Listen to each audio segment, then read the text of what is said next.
into past support again, and boom, right there to the upside. So great opportunities to buy Disney in the 80s, and I feel like it might be a good opportunity to sell it up here in the 1-teens.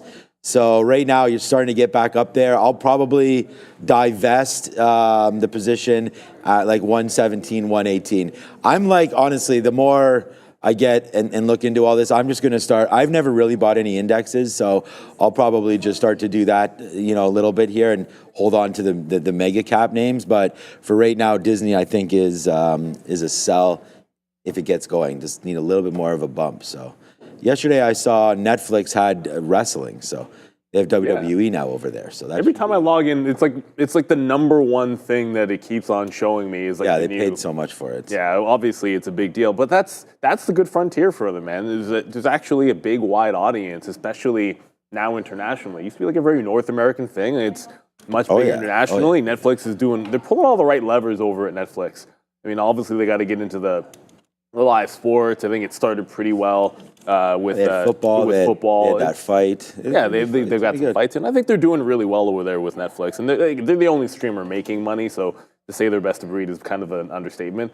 But that's another stock that I think needs to split. I feel like this is the year for Netflix. They've pulled in a little bit. Netflix to pull a little bit of a split, maybe in the second half. Uber can go to $100. And Meta here, back to the upside this morning. It's still red on the day, but trying pretty hard right now to get back to break even. A lot was made all year last year of the transformation of Mark Zuckerberg. A lot of that had to do with his sudden interest in jiu-jitsu specifically, but MMA overall. Comes out after the close yesterday, literally 4:01, that Meta was adding Dana White to their board of directors.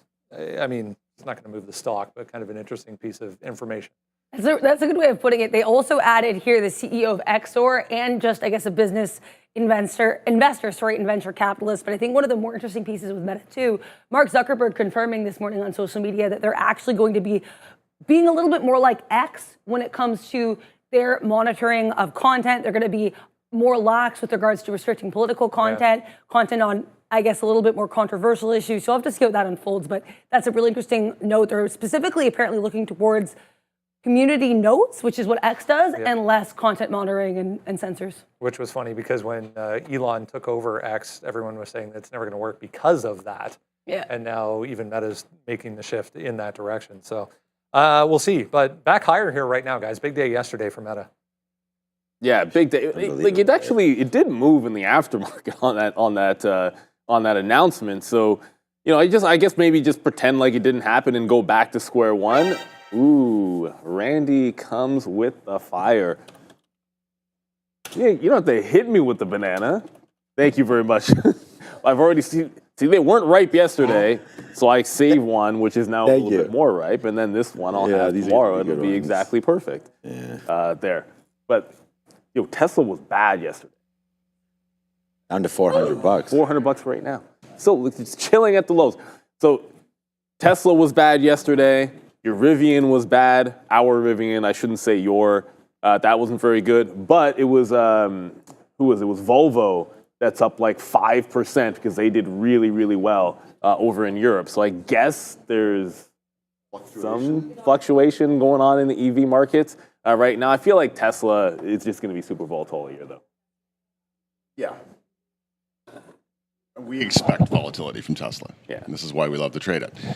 Is it always going to be like that? No. Long term, I've said this before, and Sharif and I had the conversation. There's going to be some pullback. It's just, the darling of the market, but they can't be like that all the time. So, yeah, have fun with it. Well, we always try to have fun with it. When I said Rivian had a bad day yesterday, it wasn't as bad as Tesla. It's actually, it wasn't a good day. Like, it dropped from the open and never caught a bid, but it's actually a pretty solid bull flag there on Rivian. This $15 level that it's holding above actually looks pretty good. I think this one's still on a bit of an upswing into $18, but it took a bit of a breather yesterday. Apparently, we were supposed to talk about Meta, so we'll continue on with Meta. Look, I think you just have to, what was I going to do before the Dana White news? Well, Meta was strong and was holding a bull flag, so the idea would have been pull back in a prior high, look for longs. Then, of course, you had the Dana White news drive it up to 636, which you just saw on the daily chart, yeah, it basically retested the all-time high. So like Meta, your bounce and chance off the 50 period. If you like stocks, you buy them at the 50 period moving average when you get a chance, and you gobble them up at the 200 when you get a chance. Like those August lows were fantastic on this stock, but also middle of the year. So I think I just look at this and say, hey, prior high, we're adjacent to it now, maybe creeping up on light volume, but a continuation play. If we're going to ignore some of what happened, I think it just showed you the path. 624, 620, or 619, 620, and then go into the long with room to that all-time high, just above the 635 zone on Meta. This is definitely a stock we wait till the open. Volume, never going to be gigantic here with Meta in the pre-market, so you want to be patient with META. But it's on the rate. It's been a while since we've actually looked at this stock in earnest with the idea of trading it. Yeah, it's too expensive, and I mean, I traded. Here's the Nasdaq. I think we're going to break higher. Right now we just held view up. This is what we said. Like I was like, where's Micron going to be by the time we open up now? And that was 10 minutes ago, and it's already up about another $1. So, all right. So yeah, it looks like Nasdaq wants to break. But anyways, what I was going to get with Meta, I think that Meta is a squeezable name. Like I know that sounds crazy to think that such a stock like this, that has such a market cap and so beloved and just looks like this. What an absolute monster of a chart. It's been, this has been a game changer for the long-term portfolio, because when we were buying this thing, and Sharif will tell you about it because he was in there buying, when this thing was at $100, man, and we were on the show talking about buying this thing, and it's just been a huge move to the upside. I mean, I'm just zooming this out because $100 wasn't really that long ago. This is March of 2023. You're at 178. And if this name ever splits, this name could go to $1,000 if they announce, split or a better quarter. It takes out 700, then it's at 750. So, I mean, it's just right now, I think it can go. We just bounced off 690, and it's not that crazy to say that, 590. 590 up to 630, right? That's $40.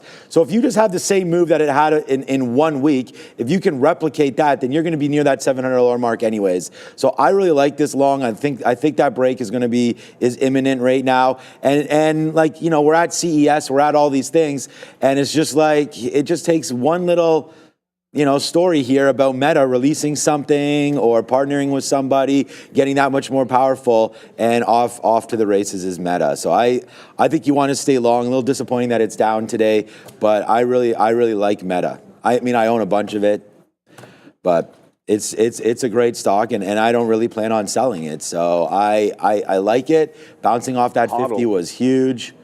Yeah, I don't know. I keep getting that push and pull with maybe I should go into more. I just think it's going to be another positive year, especially for the mega cap. There's so many bad stocks out there right now. Healthcare is horrible. We can talk about all the steel yields names. The problem right now. I mean, we had Rahim Alani on here talking all about all these steel names and all these metal names, FCX. Some of these names are down 30, 40%. The reason why I bring it up, I think Nucor is going to be a buy soon. Nucor down 35%. I mean, at some point, you gotta, some of these stocks get pretty good, but there's a big issue right now. You see yields going higher, and obviously when that happens, well, I mean, the dividend stocks are getting punished because they're no help when bond yields are pretty good. So where are you gonna go? You need growth. So that just means more and more tech. What are you supposed to do? And they're not that expensive. So any tech name that has a reasonable valuation is poised to win this year. It's just that simple. That's why Adobe was a weird one for me. I'm trying to figure out how something attached to AI can be an under 24 PE and still bleeding. And that chart still looks bad. It's actually, I'm just waiting for it to break one more level down on the daily. It's you're going to be in the teens. You're going to be in the teens on a PE basis or a growth for a tech stock. It's if they can show some growth this year, I can see that one rebounding. But yeah, tech's going to win when rates are like this. Unfortunately, it is. Yeah, it's a high growth environment, and that's why I was saying. That's why I like XBI as well. But some of the small cap names could also go. We had Carvana moving around today, but yeah, no, it's the metal names. And the reason why I bring that up is that Rahim's given bull cases, And I think there is a lot of bull case there. Just you got to get through, like you were mentioning there, the rates and the yield at 10-year and stuff like that. I mean, it's squeezing some of these names. A Procter and Gamble. I mean, there's been so many horrible moves to the downside. Even some of the bank names I haven't really pulled back that much. But have you seen Procter? I mean, PG yesterday was down, I don't know, was it down 3%, something like that? And just not participating in this most recent market rally. I mean, this is 180 all the way down to 161. Like I said, if you like the stock, I mean,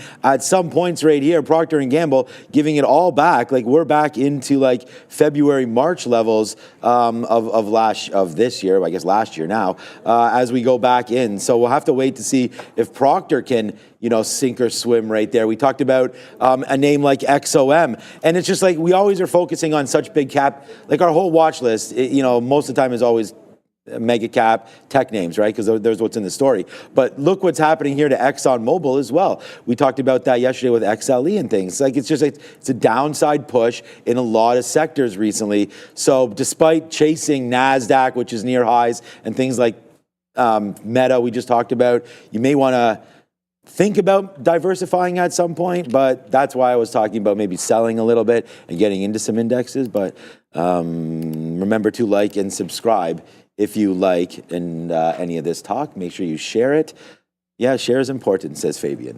Sharing is caring. Fabian is like, make sure you get that sharing down. Power right there. And right back on cue right now with the biggest and the baddest of them all. There we go, NVIDIA. And this was the one stock that I was like, on any kind of dips we want to buy. We only had a couple opportunities to do that. The dips were not very long. Whoa, that's right. I always do that on our charting. The dips weren't for very long or for very deep, but it did give you 10%. So that went into that level there of 128, 129, right? Because you're at 150, chop off $15 off 150, gets it to 135. You're actually even lower than that, down to 128. We had last bought it in and around $100 and into this move there. I think it's 107 or 108. But yeah, NVIDIA really, really working out there. Maybe sell some NVIDIA. If you're trying to raise cash, like NVIDIA's at highs and Meta are at highs right now. So those would be names that you might want to look to trim out, but I don't know. I think the other way. And there goes NASDAQ right here as well, trying to break higher. So yeah, man, the rich keep getting richer today. All right, 9 o'clock. We better go through something called the watch list. Get into everything else we need to know coming up here. Just on a quick note, Thursday, guys, remember, we will still be here even though the market is closed. Yes, that is how much we enjoy doing this.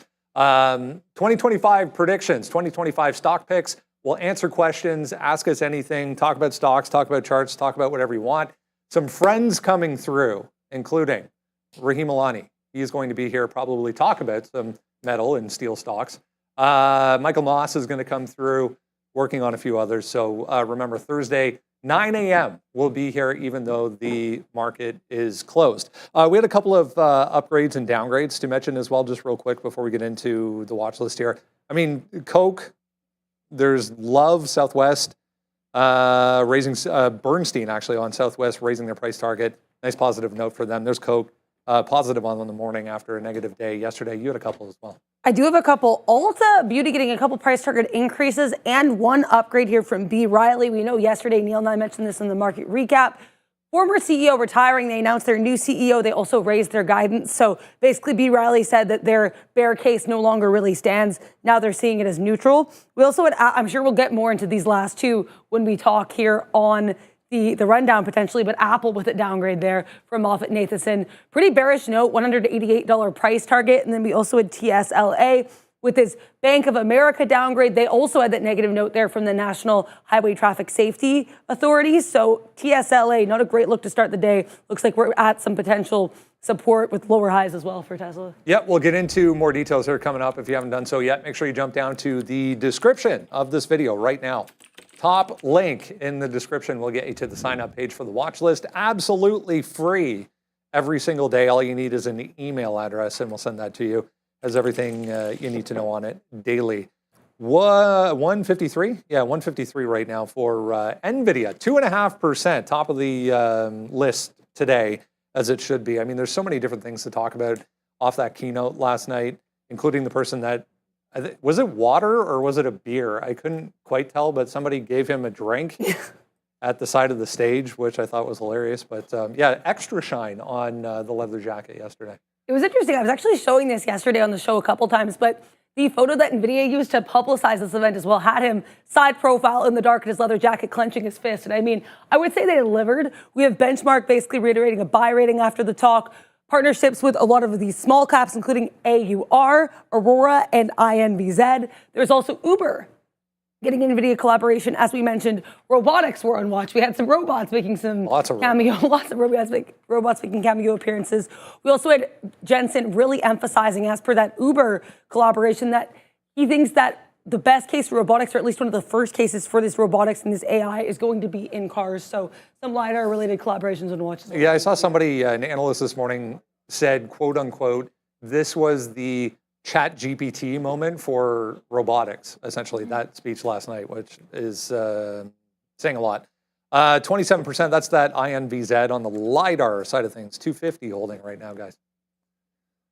It's definitely worth a watch. Just one quick note, while we're mentioning robotics, you have Serve with a registered direct offering, 4.2 million shares, 80 million in proceeds. So Serve Robotics, if you're wondering why it spiked down 12%, Serve, one of the better robotics names recently, down now 12.5%. So offering for them. Look, NVIDIA, it's the winner. It's the rocket ship. It wasn't the biggest chip name by gain yesterday, unless you're going by, like, I guess, market cap gain. It probably led, but it's the one that you want to ride with. I just did the same thing you just did.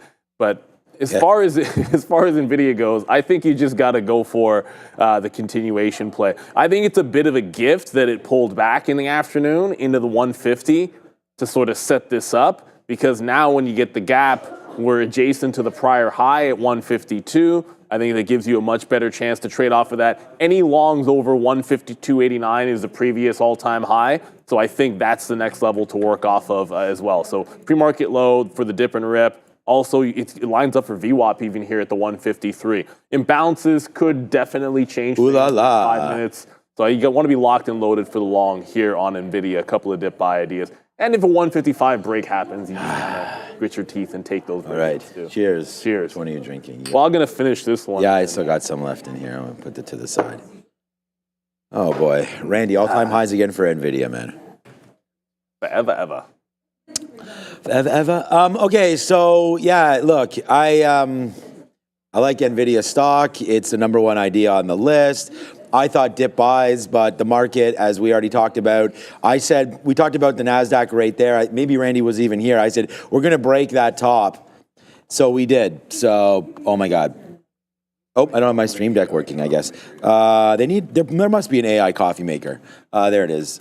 Nope, there's Stream Deck. Nope, there's Stream Deck. Not yet. Not yet. Soon. Oh my God. There it is. Okay. It might happen like 100 times. No, it does not. So there's the break there. There's the move higher on NVIDIA. So I don't think there's any surprise that this is happening. I still think the market could come back in. Look at VWAP at the beginning of the day there. And if it does do that, then I think we could still get this 149 to 150 area. I'm not sure if it's going to hold or not. If you're looking at the 5-minute range, you're coming back into 148, 149. I mean, wow, NVIDIA, that's amazing. You guys released a new set of chips. I mean, and GPUs. That's great. I mean, that's what you're supposed to do.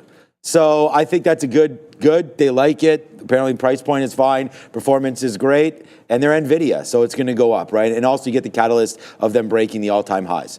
So obviously you really like the stock. I looked yesterday. The only ARC that I ever bought is this autonomous robotics name. And this has been, and I just want to show it to you, not just because we're in it, but we're talking about robotics here.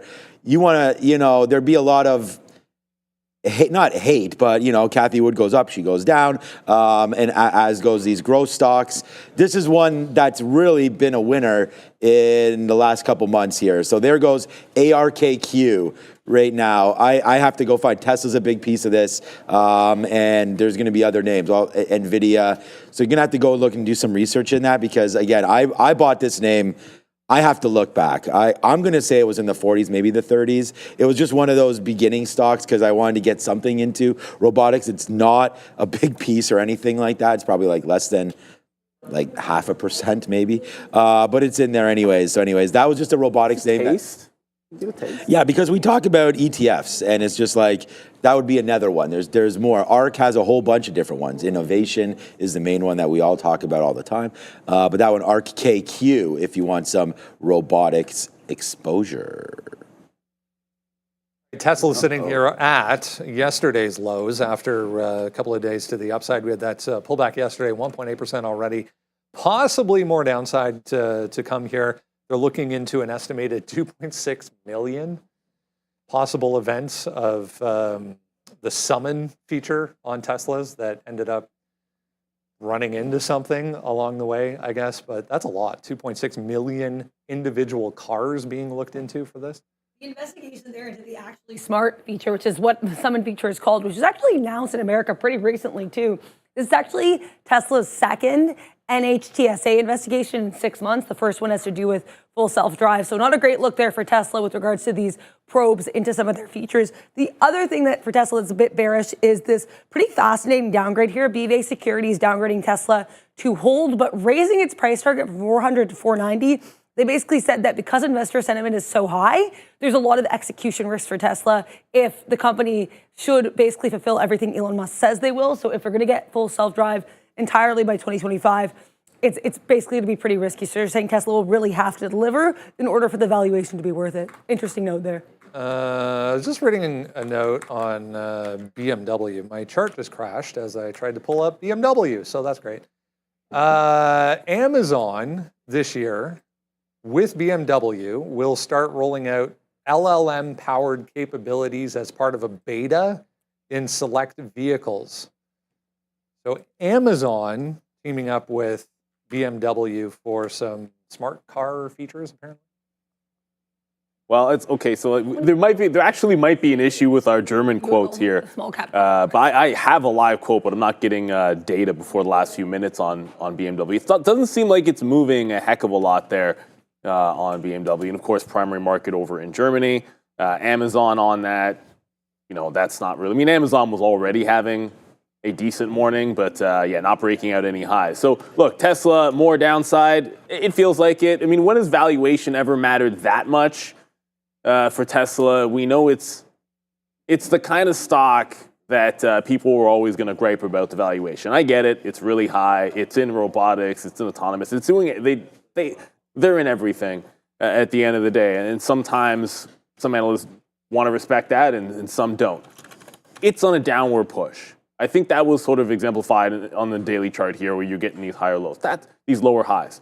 That said, it wasn't all doom and gloom yesterday because he didn't give back the entire move. Unfortunately, what I don't like, at the close, I was all happy we got back above the 410 level because I thought that was going to be key. This is when we had the deliveries numbers and then we got right back V-shaped recovery to the 411 level. Then we were able to close back up at that 411 above 410. Well, I just felt like, hey, recovery passed here, and you're right back on the road, longs into 425. Unfortunately, the other thing happened. We gap underneath. So now that 410.11 is resistance to me. So I'm looking at resistance up in the 410.11. We need to break out at least 13s to get that move to 25. So it's looking shorts into here, and I mean, you guys can see a flat bottom break too if we lose that bid there at $400 on Tesla. As we mentioned when Randy was here, it's probably worth looking at Rivian if it can hold on to this 15.5 zone. Because that wasn't so bad of a pullback. It pulled back into prior high and bounced. Rivian does that again. I think we're headed for, at least to test a 17, if not 18. That actually, considering how much Tesla dropped off, I actually think Rivian did pretty well. If it holds 15.5 today, I like that one for a potential breakout play. It's not at the breakout price, so you're going to have to wait around for it. But Tesla, I'm a little bearish on that because we couldn't hold 411. Yeah, I think that I was just looking at that as well. I was coming into this 5-minute chart, looking at the 200 period is 408 into that 410. I'm already sitting here. So I should have added this on the sticky note. I didn't. Tesla I'm sitting right now at 408.5. Just to see, basically, I don't know. I just looking at 408, that was sort of that breakdown rate there into 408. It wasn't that. If you really want to get it, I might even move that. I might go, you know what? I'm going to go to 409.5, I think, here on Tesla, just to see if we can get something up into this area and short it in and around there.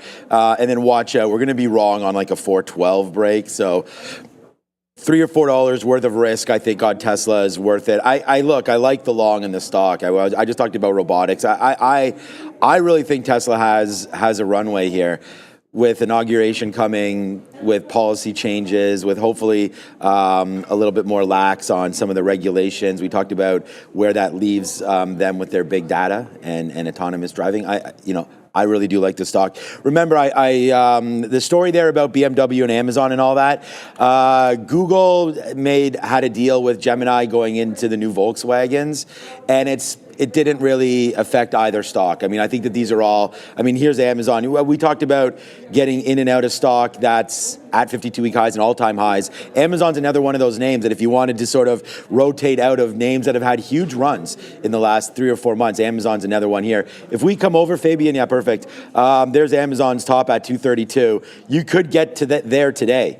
We open up and break through 230, you're going to be at that top. And there it was yesterday, just like Palantir. When Palantir hit $80, in and around this time as well, around 10:30-ish, 11, right when, we can go back and look at when it was. But there's the pushback down on Amazon as well. And look where we fell. We actually had Amazon at the end of the day into this long at one point, and then short under VWAP took it out once it took off, right? So Amazon yesterday was a great trade into support. I wonder if that's just a sign, like that's the bottom. Let's see if we take this one more time, 229, 230. So Amazon, if there's any sort of good news coming from that BMW story, which I told you, like Google already had that with Volkswagen.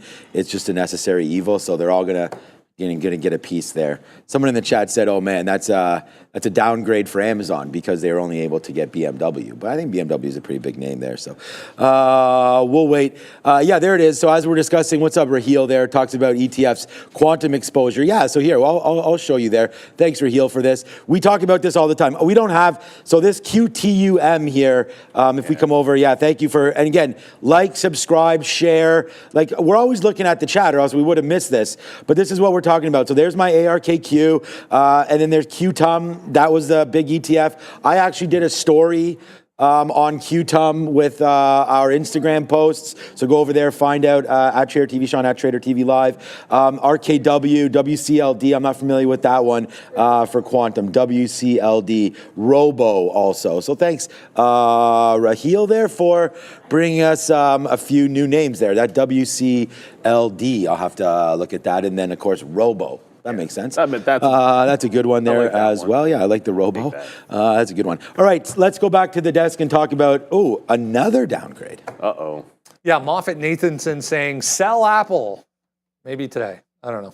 242 was this low coming into play again. They slapped a $188 price target on this thing as well. I mean, it's actually kind of hard to argue with some of the points made in. You and I were talking about this just now off screen. It's a pretty scathing note, but also nothing that is said in the note is inherently untrue or even really controversial. They said China is a huge risk. Tariffs are also a huge risk. They actually said it's decidedly unattractive at these levels. And, quote, there has been news, it's just all been bad. So they don't see much upside here for AAPL. And if you look at this 15-minute chart, pretty much lower highs here. It doesn't look great on a technical standpoint either for Apple today. Yeah, a lot of negative comments and negative feedback on the latest iPhone. I mean, the headset was just kind of swept under a carpet and no one just talks about it anymore. So yeah, things need to change direction here, I think, guys, for Apple in near term. Yeah, it's a bearish look on Apple, and we're saying that right off the jump this morning. The chart doesn't look like anything but a long until the 50 period. Like, I think until it gets to 238, like right in here, once, twice, thrice, 50 period, 238. Like that's, I mean, even today, actually, yeah, I'll call that a buy at 238. But until we get there, shorts if we pop back into 245. Even if you were to break 45, 47 looks like a short, and then maybe even a flat bottom here at the 242. There's multiple places to look short. But yeah, I mean, Sean was just saying, if you like a stock, and it's a stock that you want more of, let's just say, if it's already too much of your portfolio, maybe not. But if you like a stock and you want to be adding to it, when it gets to the 50 period or the 200, to me, that's a buying area. And a lot of people feel that way. So Apple's very close to it at this 238 level. So do want to be locked and loaded in case that comes. But I'm looking short today, that 45, that 47, and 42. And let's jump on over because, hey, Hive Digital Technologies, which on the NASDAQ, HIV, as you all know, is pioneering the digital transformation through sustainable AI solutions and Bitcoin mining. A global leader in cutting-edge data center operations with over 2,700 Bitcoin on their balance sheet. Hive consistently tops the industry in Bitcoin mined per exahash and is redefining the future by powering the world's most transformative technologies with efficient, green, and clean energy. Learn more by following them at Hive Digital Tech or at hivedigitaltech.com and sign up for the Hive newsletter for updates. Scan the QR code, check the link in the description, and thank you to Hive. Yeah, thank you, Hive, for that one. So we just went here. We have Apple 244 short on that downgrade. We'll see if we can get there. We're sitting there at 244. We also like a breakdown of 241.50 as well. So that's going to be there. Go have a look. We have a couple other trade ideas as well on the sticky note. So I'm already sitting here. It got going there on that NASDAQ break, and then you can see NASDAQ holding up, Apple not. So, okay. And like, this whole demise of Apple, so 260 down to 245. So you lost $15. So you're down 7 or 8%. I mean, it's fine. I think it's a buying opportunity, if anything, down here near to 240. So I'll wait for that. But I think we talk about buying stock that you like. And there's always these stories, Apple's not doing well, Apple's not doing good, they're going to miss on shipments, and then they just do what they do, right? So I think the iPhone 16 has been a huge success, and we're going to wait to see off their next quarter, but we'll wait for that. I think that 235 break is nice. It's probably heading to that area. If the market pulls back, this name does get into 225, 220. So hard to disagree with market possibly pulling back, but at the same time, I don't think there's anything wrong at all with Apple at these levels, and I would think it's a decent spot if you're not in or if you want to buy a little bit more. What's up, Ryan Nola? Right here, he asks me, what's up with XTI, or what are the thoughts on it? Of course, this is that aerospace name, brand new sort of name to the space. We talked about it, showed it yesterday when it made that move into 10 cents, and then it was like, okay, where's the next little bump there? And, just a barcode break. So, yeah. I mean, Ryan, I feel like everybody that understands this name is going to understand what I'm going to say in a couple of seconds, because this just goes all the way back here to September and August, where you have these 25-cent spots. We've come up to there before and fallen off. So my call is, if you're long anywhere except 25, I would get something out there just to capture a little bit of profit. And then we saw yesterday with Fubo, once it broke 5, it was gone. I really like this breaking 25 cents.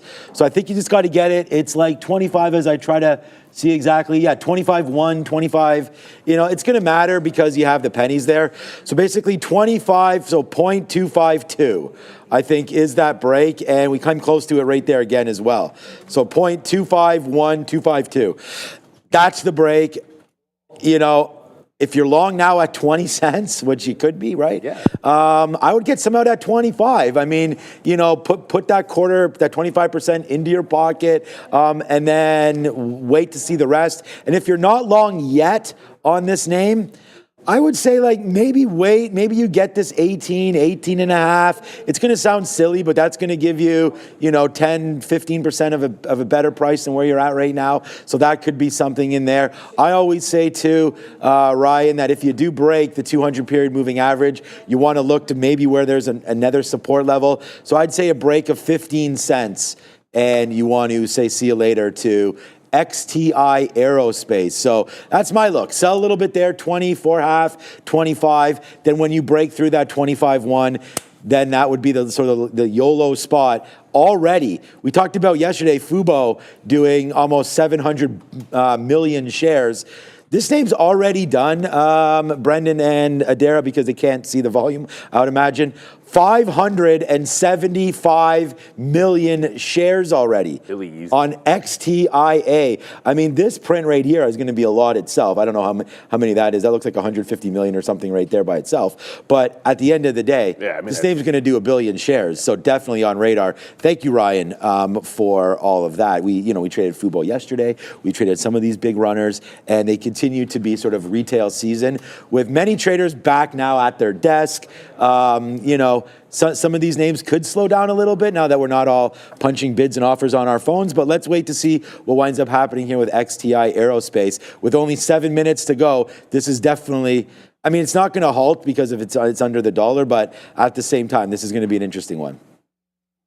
All right, let's get to Uber here. Back to the upside right now through 68 once again, trying to get to 68.50 if you missed it, teaming up with NVIDIA on autonomous driving. Huge day yesterday. We did give most of it back late in the day, but 3% here this morning. Yeah, good look here for Uber. Basically, they're combining NVIDIA's Cosmos platform and their DGX cloud with regards to autonomous driving. You and I have talked about this a couple of times today, but Jensen Huang really emphasizing the role of autonomous driving and robotics basically here going forward, both for his company and also just in general for the robotics and AI space. So looks like a pretty bullish look for a lot of these autonomous driving companies. We know we had those reports from Wall Street Journal yesterday suggesting that Uber and Lyft are trying to make strides in that department.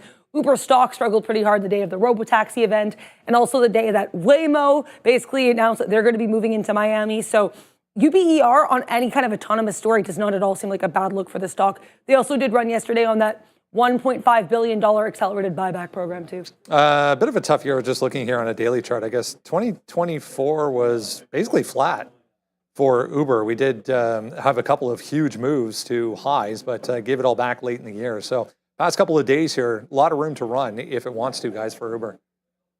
I mean, Jimmy Butler. I was just making the joke. Waymo going into Miami, Jimmy Butler and Tyreek Hill on the way out. That's so crazy. They can. I don't know. Good riddance to Tyreek Hill in Miami, but I actually kind of like Jimmy Butler. I think it's different. Look, Google. Whoops. Sometimes Google gets on my mind. Uber. Always on my mind. Look, Uber, I like this on the weekly. When I was looking at this on the weekly chart, we only have 5 minutes to go, it held this trend line, and I was like, I know Sean already bought. I was waiting for it to close above this trend line because it was retesting it. So there was the week close on the weekly. So I was a buyer yesterday in my PA at the close because of that, just yesterday.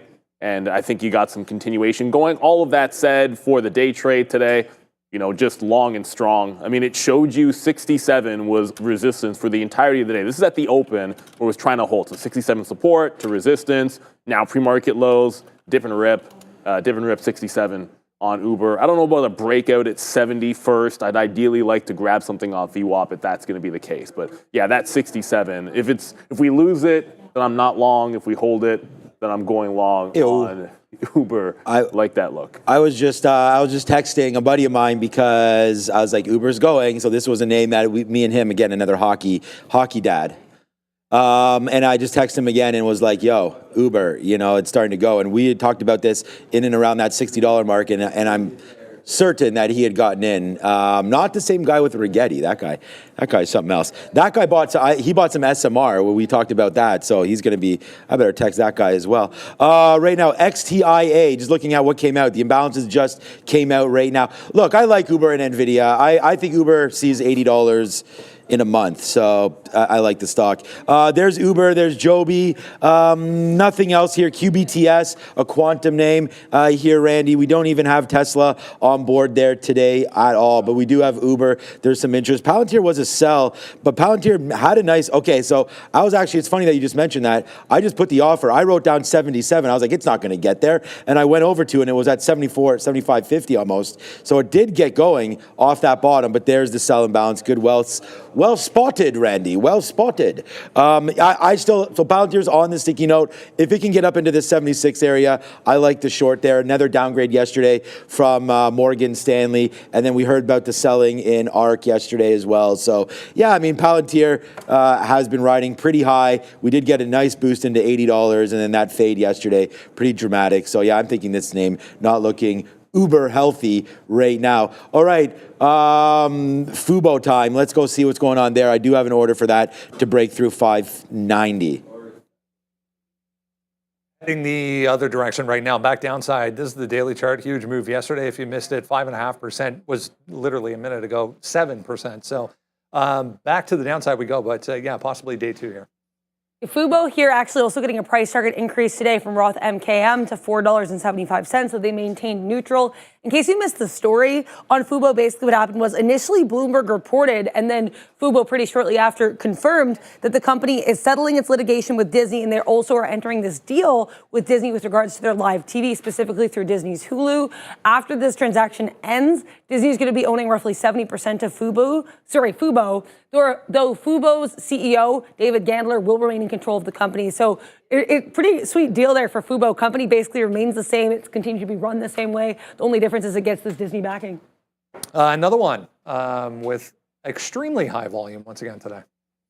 Yeah, another 50 million. Obviously, like it's much more expensive than an XTIA, being one, a penny stock, $5. So in apples to apples here, like Fubo is doing better volume than XTIA, but it's got to hold on to the afternoon part of the range. 525 with resistance on the daily chart, and then there is $5, which is your pre-market low.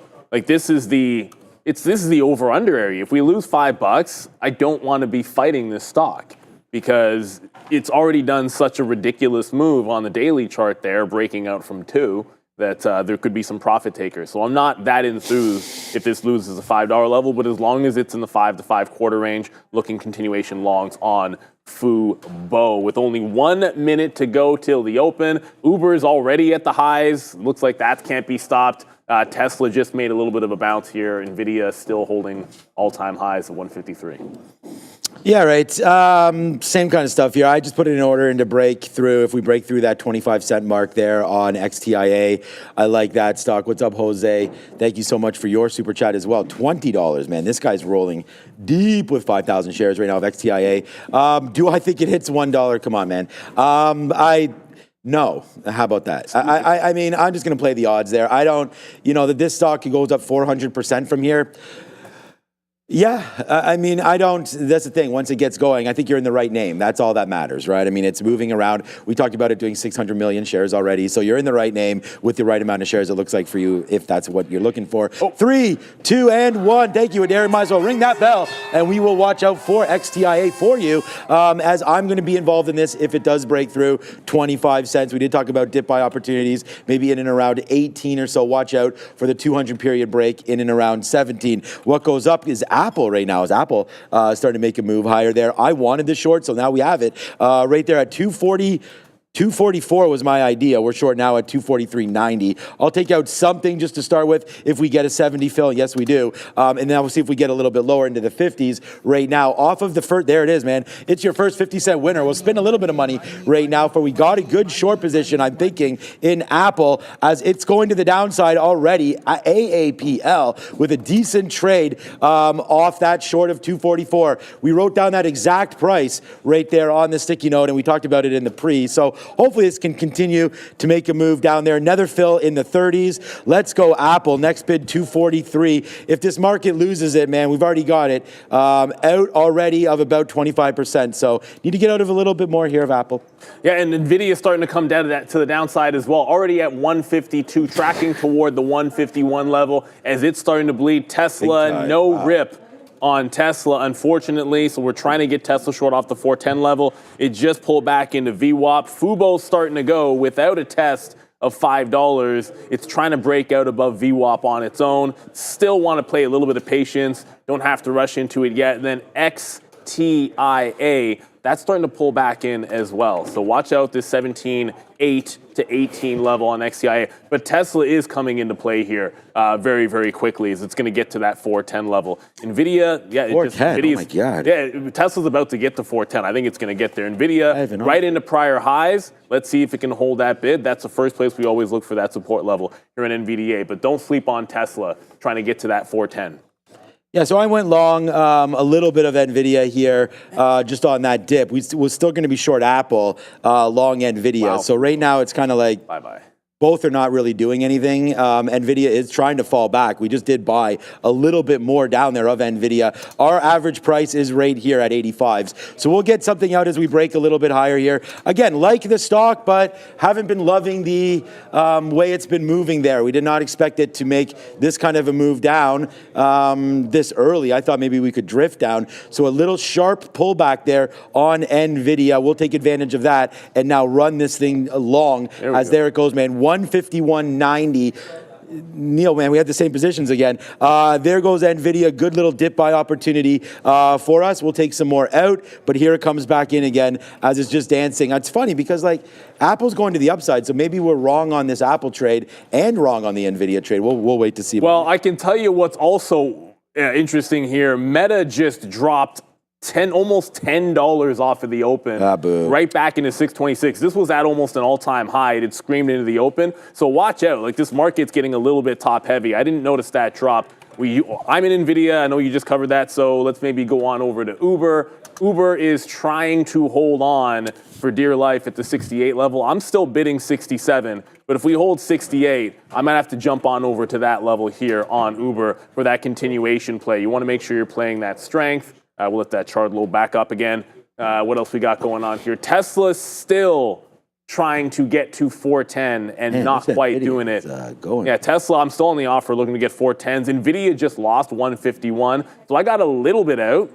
And then when we lost 151, I'm now out of NVIDIA. Why is that Uber? I just hit NVIDIA. Yeah, so we reloaded. We had it at 152.20. That was our best out, but now you're going through the 151. So got to jump out of there on NVDA. Maybe wait for the 150. As long as it stays green, I want to look for those dip buy opportunities, but the market's starting to come in a little bit heavier here. All right, man, there goes Apple. So we stay, I mean, again, we talk about, and I want to thank everybody for watching, man. Over 10,000 watching as we speak right now. So big time movements happening in the market. Big time movements happening here in your boys' P&L. Look what's happening to Apple. We just shorted up there into 245. So if this market continues to drop like it's doing, Apple could lose this bid, guys. And when it does, oh boy, this is going to be a good one there for us on AAPL. There it goes. Let's go. Nice little move there.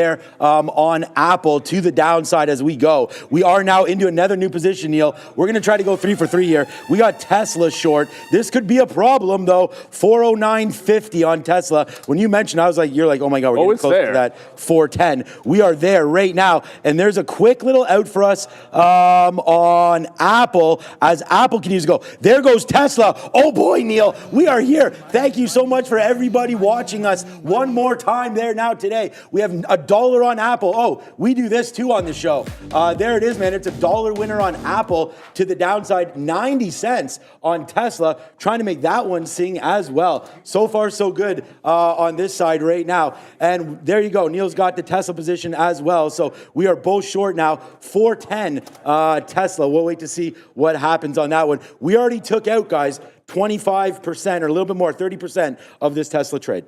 Yeah, Tesla did make it to 410 eventually. I did grab it as well, but I missed Apple by 3 pennies at 245. I like 245 for the level. It went to 244, like 80 something.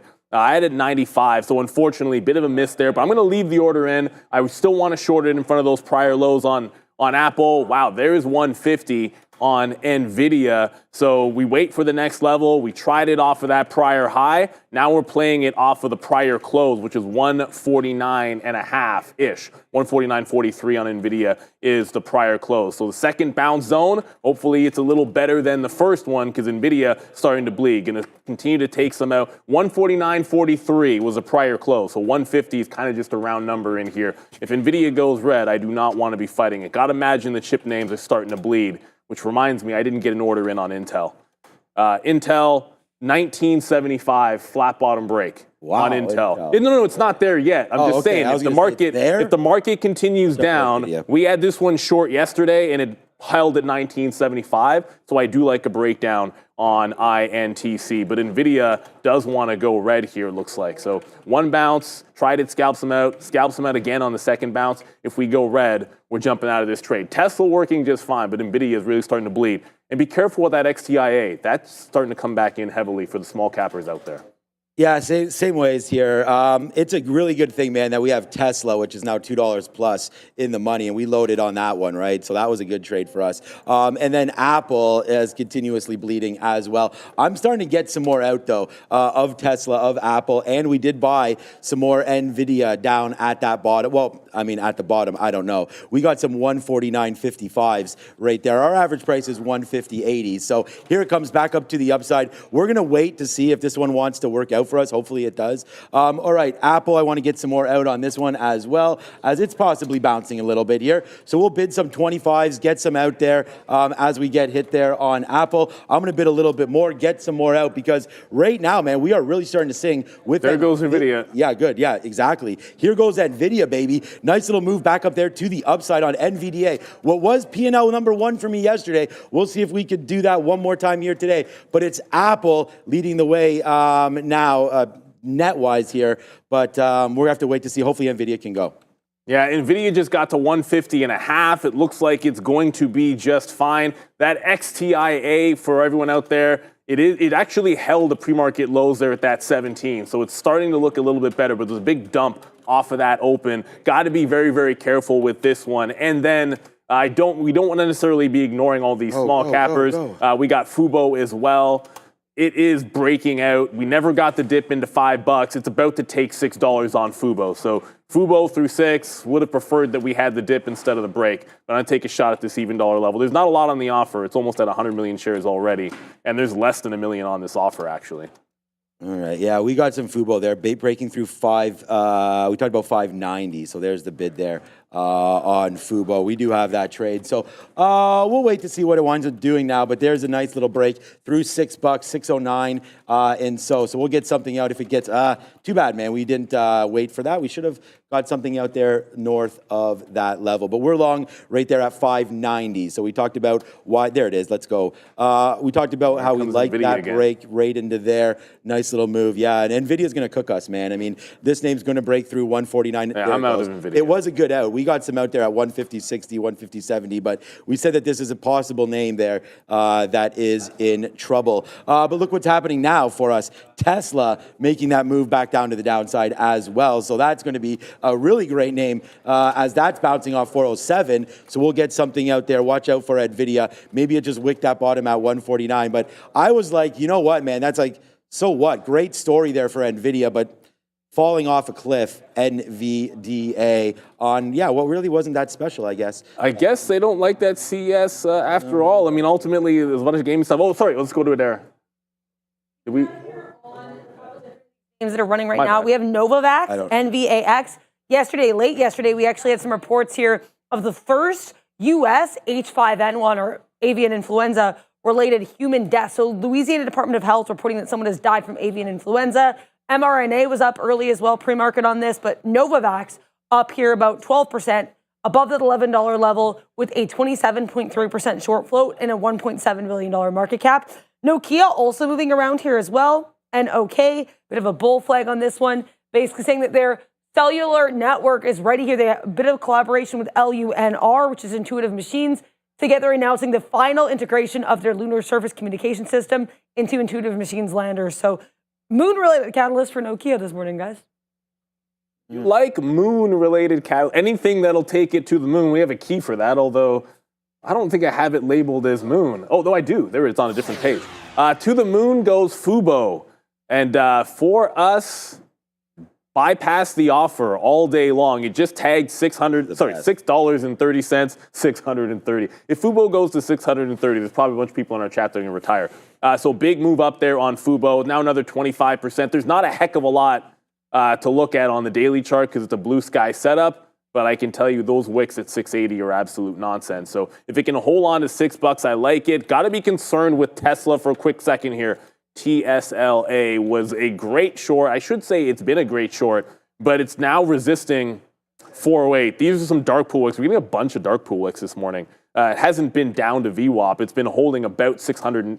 That's 408 level. We could retake that high, and then we just got to jump out of Tesla if we're going to hold these highs. As a matter of fact, I'm just going to manually get out here at the 411 and cross it. That's nasty. Like Tesla, those wicks aren't real. It was really bottoming at the 408 level. And we're able to get some out there, but Tesla on the path to a breakout. Now I'm only long a small capper. So it is what it is, and Fubo, it continues to be good. But, oh, here we go. Now all of a sudden, this is the rounded bottom that we're probably looking for. The mean reversion trade, which we do like. Now you've got some kind of a trend formed on NVIDIA. allow it to try to make a little bit of a bottom here. And if it can break and hold above the trend line, I would jump back into it. But Tesla, a little bit of a runaway freight train. If it holds underneath that 410, I don't mind jumping back into it. But for now, it's looking like a very, very strong name that I don't want to be fighting. All right, here we go. Out of Tesla as well there. Flat on the stock. It's too bad. But it's not too bad about NVIDIA. We got back into that name once it took 149 again. So now let's wait to see. Maybe weaker hands got flushed out, including my own, but we got back in there. So now we'll wait to see. We're at getting, I was getting something out in the 80s there. All right, there it goes, 90s. Yes, $1. Yes, there it is, man. Another reverse dollar club right there for us on NVIDIA as that continues to climb higher. And oh boy, man, did we hit Fubo? Yes, we did. So that was a good trade for us as well. You guys want to trade different names and different opportunities. I mean, I'm all about that. I mean, trading small caps, mid caps, minor caps, micro caps, no caps. All right, so there goes Apple breaking through. We still stay positive on that. We did not reload that last time. We've already seen that downside push in the market, so we took advantage of that on Apple. We'll stay green on that name, but we're now focusing solely on NVIDIA. We saw yesterday it had some problems at 150, right? So let's have just a quick look to see what did go down there, as we're now $1 in on the stock, so it's been pretty good. Yeah, 150 yesterday, bounced around a little bit, broke higher, got to 150.30, then fell pretty dramatic down to 149 and change, bouncing off VWAP and then taking off. In the middle of the day, I guess more near the end there, 150 not super key. Looks like 150.50 maybe there. I'm just looking for higher here because that's what I believe NVIDIA has in it. So right now, $1.20 in the money right now on NVIDIA and still holding a decent piece right there, man. Apple bouncing around, Tesla as well, still at that 412. Good hold there for anybody that bought those dips. We're able to stay alive on these names and then really hit Fubo as well. So right now, NVIDIA needs to get back to Greensville for us, so we'll see about that with Adara soon now. A lot of these LiDAR-related names really strong this morning here. We know, as Brendan and I were talking about this morning, NVIDIA announcing a slew of collaborations and partnerships yesterday, including one with Innoviz, INVZ, for LiDAR. So INVZ, this is, of course, the story this catalyst is associated with, or the company this catalyst is associated with. Great look here. Bit of a pullback, but still up about 30% with a 5.96% short float. But the sympathy play here might actually be looking even better. AI, ticker LIDR, they also do work in LiDAR. This stock looking great here at day's highs with a 7.5% short float and a 7.5 million share float, 3.2% short float. So LIDR, interesting, I guess, sympathy play for INVZ looking even better, guys. Love those LiDAR names. So just quick look. There was a nice bounce off pre-market lows on Uber. It is continuing back into VWAP. So when the market came back in, it managed to hold that dip in front of 67. There's your bottoming wick. Was able to grab it here at 67, just the 67 halves, playing it into the even dollar level. I didn't get Apple till 245. That was my level, but it just came in and then broke out the prior high. So once it does that, gotta wait. It's still retesting some resistance, but that's a pretty straight upward trend. So we got it at the price we wanted, but now we have to back off from that one. The breakout trade on Fubo, which is a New York stock, starting to pull back in here. So I'll just do this for you. I'm only sitting in the last 10% of the trade. I'd like to see it bounce off the prior high. Fubo can hold the prior high, looking for a reload. That is at 585. So I said we're out of pretty much the entirety of the trade, holding on to that last little bit. Want to bounce off prior highs here on Fubo for a continuation style play. That and XTAI are going to be your big volume leaders for these small cap names. And we do want to try to respect them. I think its volume is, why is this still Fubo when I hit XTIA? This volume is pretty good on XTIA, but it just got to VWAP and pulled back. So yeah, it held 17, still pretty solid volume, but you want to see higher lows as opposed to failing a top, failing VWAP, and pulling back in here. So just Uber and Fubo remain for myself, and now Tesla's starting to look a little bit better to that south side. Yeah, it's only 9:47. I mean, so many opportunities, I feel right now existing. Yeah, we got some out there. My best out is 630s on Fubo. We'll have to wait to see if it goes. But like I mentioned there on the stick, we talked about that break, and it worked out. It's just you got to take advantage when it does. We didn't you know, I don't think like we got some out of NVIDIA there. Our best out is 150.20s. We did get a 150.50 back in the day. It did just touch that out. We did talk about maybe getting some more out there. We didn't even have an offer, so we should have done that. So now I'm sitting at 150.30s. Maybe we get it. I don't know.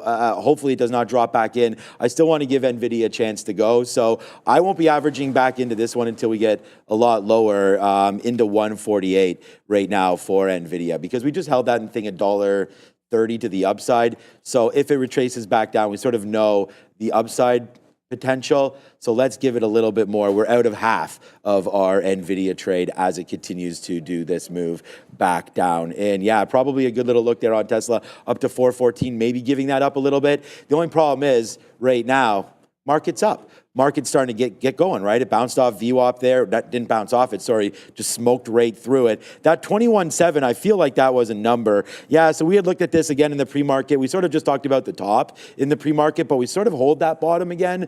So good little hold there, good break of VWAP. You would think the market comes back and tests at least this area a little bit, pulls back about 50 handles into here. Then I think you can go back upside. Right now, you're kind of at that 50-period moving average in la-la land a little bit. So I'm going to stay away from trading the futures for right now. Tesla definitely on that pullback, that's for sure. And then NVIDIA maybe trying to find a bottom. But other than that right now, I mean, maybe I'll refresh my scanner. I'm not seeing a whole bunch of stock moving. Hoth just went again for the small cappers. Hoth, okay, so that would be a name there. I'm waiting for XTIA.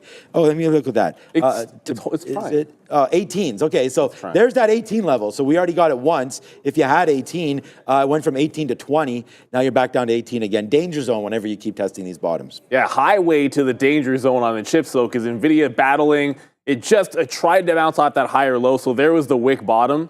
There was a higher low at 149.5. I grabbed it, scalped some out into 150. I got it on the bottom of that bar, so like when I got in, it's not like it went to 150.5, but it tried to get to 150 and then broke another low. So we took a shot off that higher low, and it's still in a downward trend here, unfortunately, on NVIDIA. Gotta watch out for Uber a little bit here. You know, it got to VWAP with no continuation, so you still have a bit of a downward trend into a market that's threatening to go red. Still like it.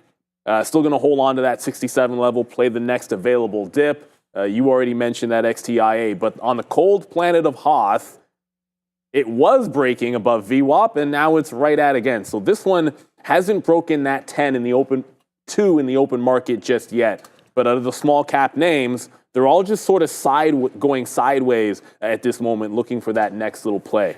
So we got to watch out for all of these small cappers. Apparently, HIM's making some moves as well. My focus is going to be back on only the names we traded: Apple, Fubo, NVIDIA, Uber, and Tesla. Those have been the only 5 I'm on. And we said be patient for Apple. There's a topping tail candle, and here comes the other side. So this is, I think, more of a patient entry to grab the 45 this way. Adara? To be aware here, DJT on watch. We know this one actually was up about 5% yesterday. We do have Trump announcing he's going to be holding a news conference at 11 a.m. from his Mar-a-Lago home. Last time we did this was around December 16th, so keep an eye out here. I will be trying to find a link there to follow that. Also, at 10 a.m., we have a couple pretty big economic numbers to be aware of, including JOLTS job openings and ISM services PMI. So 10 a.m., those numbers will be dropping. Definitely be very cautious, guys. Back to you. I pity the fool that doesn't hit the like and subscribe button. Yeah. Yeah, hopefully this market will get a good promo there. Hopefully the market will get a little jolt to it as well off that number. We just reloaded a little bit down there, so we have a key for that. I want to thank everybody for watching, man. I mean, we're starting to set some big-time records right now. There it is, man, 10-4. Thank you so much to everybody. I'm going to refresh this to find out how many people are actually hitting the like button again on this. Over 1,000 of you. Thank you so much for doing that. 10-4 watching. 10-4. Make sure that you guys hit the like and the subscribe. Hit that little bell, because there it goes again as we ride that bull right now for NVIDIA. So let's go. A couple good outs there to the upside. 149.80 we're at, and we just got ding, ding, ding on that one. So props it up there for that reload on NVIDIA coming right back in. We just got a 149.80 fill up there. Wow. On NVDA. We talk about that all the time. If you want to fill, like right now, put out your offer and you shall receive. Not all the time. I wish it was that simple, right? But okay, 149.80 149.97 right now. We'll see if we get something out at 150. Then we go to VWAP and we just take our hands off until that does wind up happening right now. So long on NVIDIA. And for us, by us, is coming back in, man. I mean, I'm going to get out if this breaks through 560. So I'm going to get that order in right now on Fubo, breaking through 559 or so. We are gonzo on that one if it does come in. Maybe a reload here at VWAP.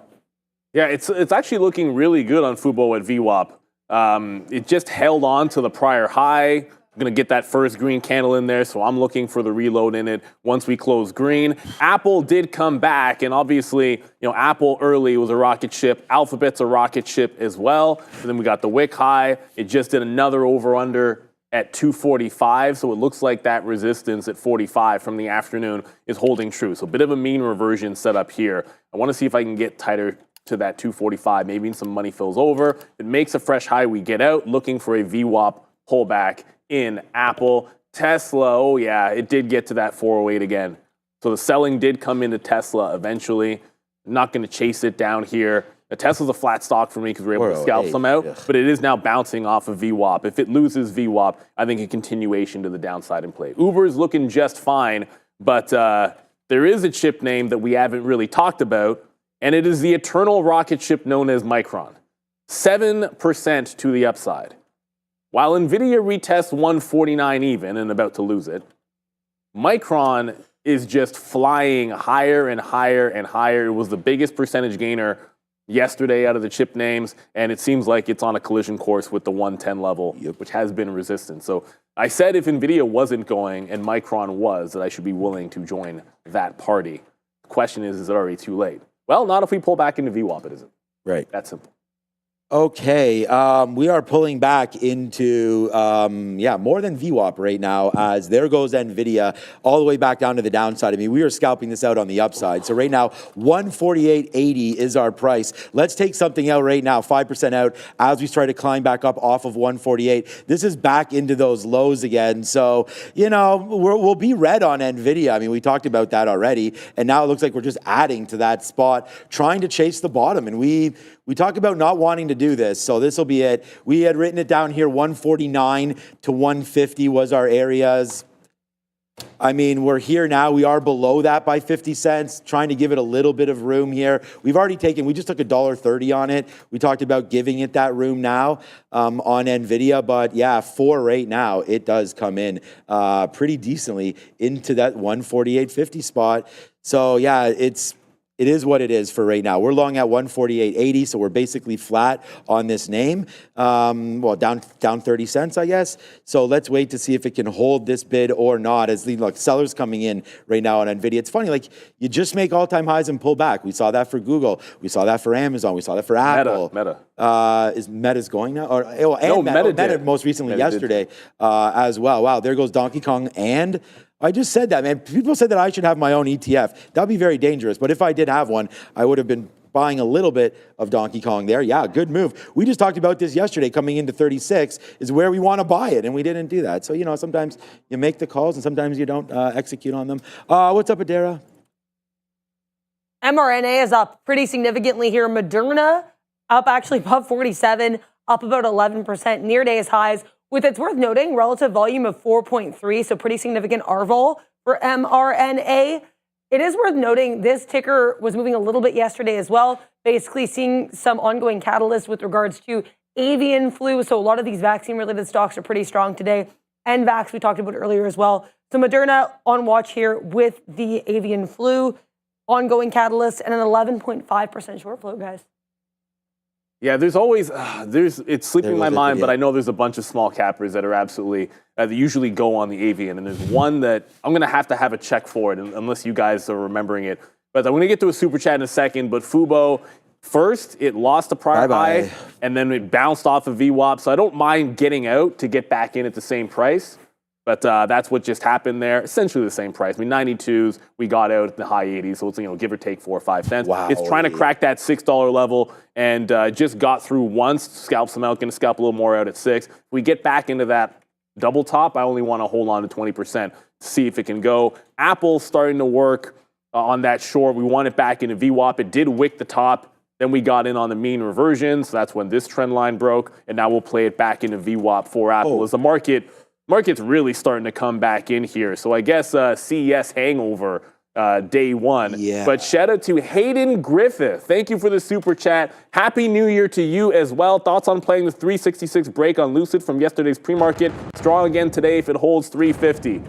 Well, if Lucid is doing well, that's a great sign in a day where Tesla just got to 406 and is down 1%. So a lot of times you can see that drag down some of the EV names. I haven't looked at Rivian. Oh, hindsight being 2020. I mean, it just got to your top and pulled back with the rest of the market here. But it is a squeeze type name. And I've always believed with squeeze names, they need to break out for you to want to join. If you're not long off support and something like this, then it needs to hold a bit above the 365. I do like the setup. I don't like what the market's doing for a long breakout setup right now, though. Oh, man. This is heart attack time. All right, look, we just came back from heart attack time just to do that again. We just made money back on NVIDIA. We just went long at 146.20. We just got it out north of 147, and then it broke back down again right there. There's buyers in this name, but the sellers are way overwhelming them right now. We just ripped up to 147. Look at those outs. Those are 147s. It's at 145.50 right now as we continue to go to that downside right now. The market is getting hit, but I don't know. It's NVIDIA, man. It's NVIDIA right now, just getting left for dead. We had, good short there on Apple. We had that. Well, actually, it's not even going. I thought Apple would have been moving down more than now this. It's right back. Yeah, okay. So, yeah, it went down in the 70s. So we were short this name again early. We like 244, but the 245, good hold there. Don't know really why it's doing that, to be honest with you. All right, Fubo does make that move up. We get some out at 6. There's the reload right there. So good out there on Fubo. I still want to be buyer of NVIDIA down here, man. You know what? Less shares, maybe. All right, so let's start it with a little bit of less shares. We just saw that because I just think it's going to eventually get going. I think this is exactly what Neil mentioned there. A little bit of a hangover there. Maybe we should go over to Micron if that's going to be stronger because now NVIDIA, I'm just looking at the chart here. NVIDIA's down now 2%. I just think it's a buy opportunity. NVIDIA down 2%. Micron's at VWAP right now. Yeah, so that's probably safe. Well, I'd like to see it do a rounded bottom here off VWAP. It is 10 o'clock. We got jolts coming through, so I'd rather be on the other side of jolts in terms of adding or taking a new position. So let's go to the desk right now. We've got happening now and numbers. Yeah. Jolts here, 8.098 million jobs added. That is well above the previous print here of what looks like an upwardly revised 7.839 million. It's also well above the consensus here of 7.7 million. So again, just to clarify, Jolts job openings for November, 8.098 million versus 7.839 million expected. So pretty nicely above expectations and the previous print here.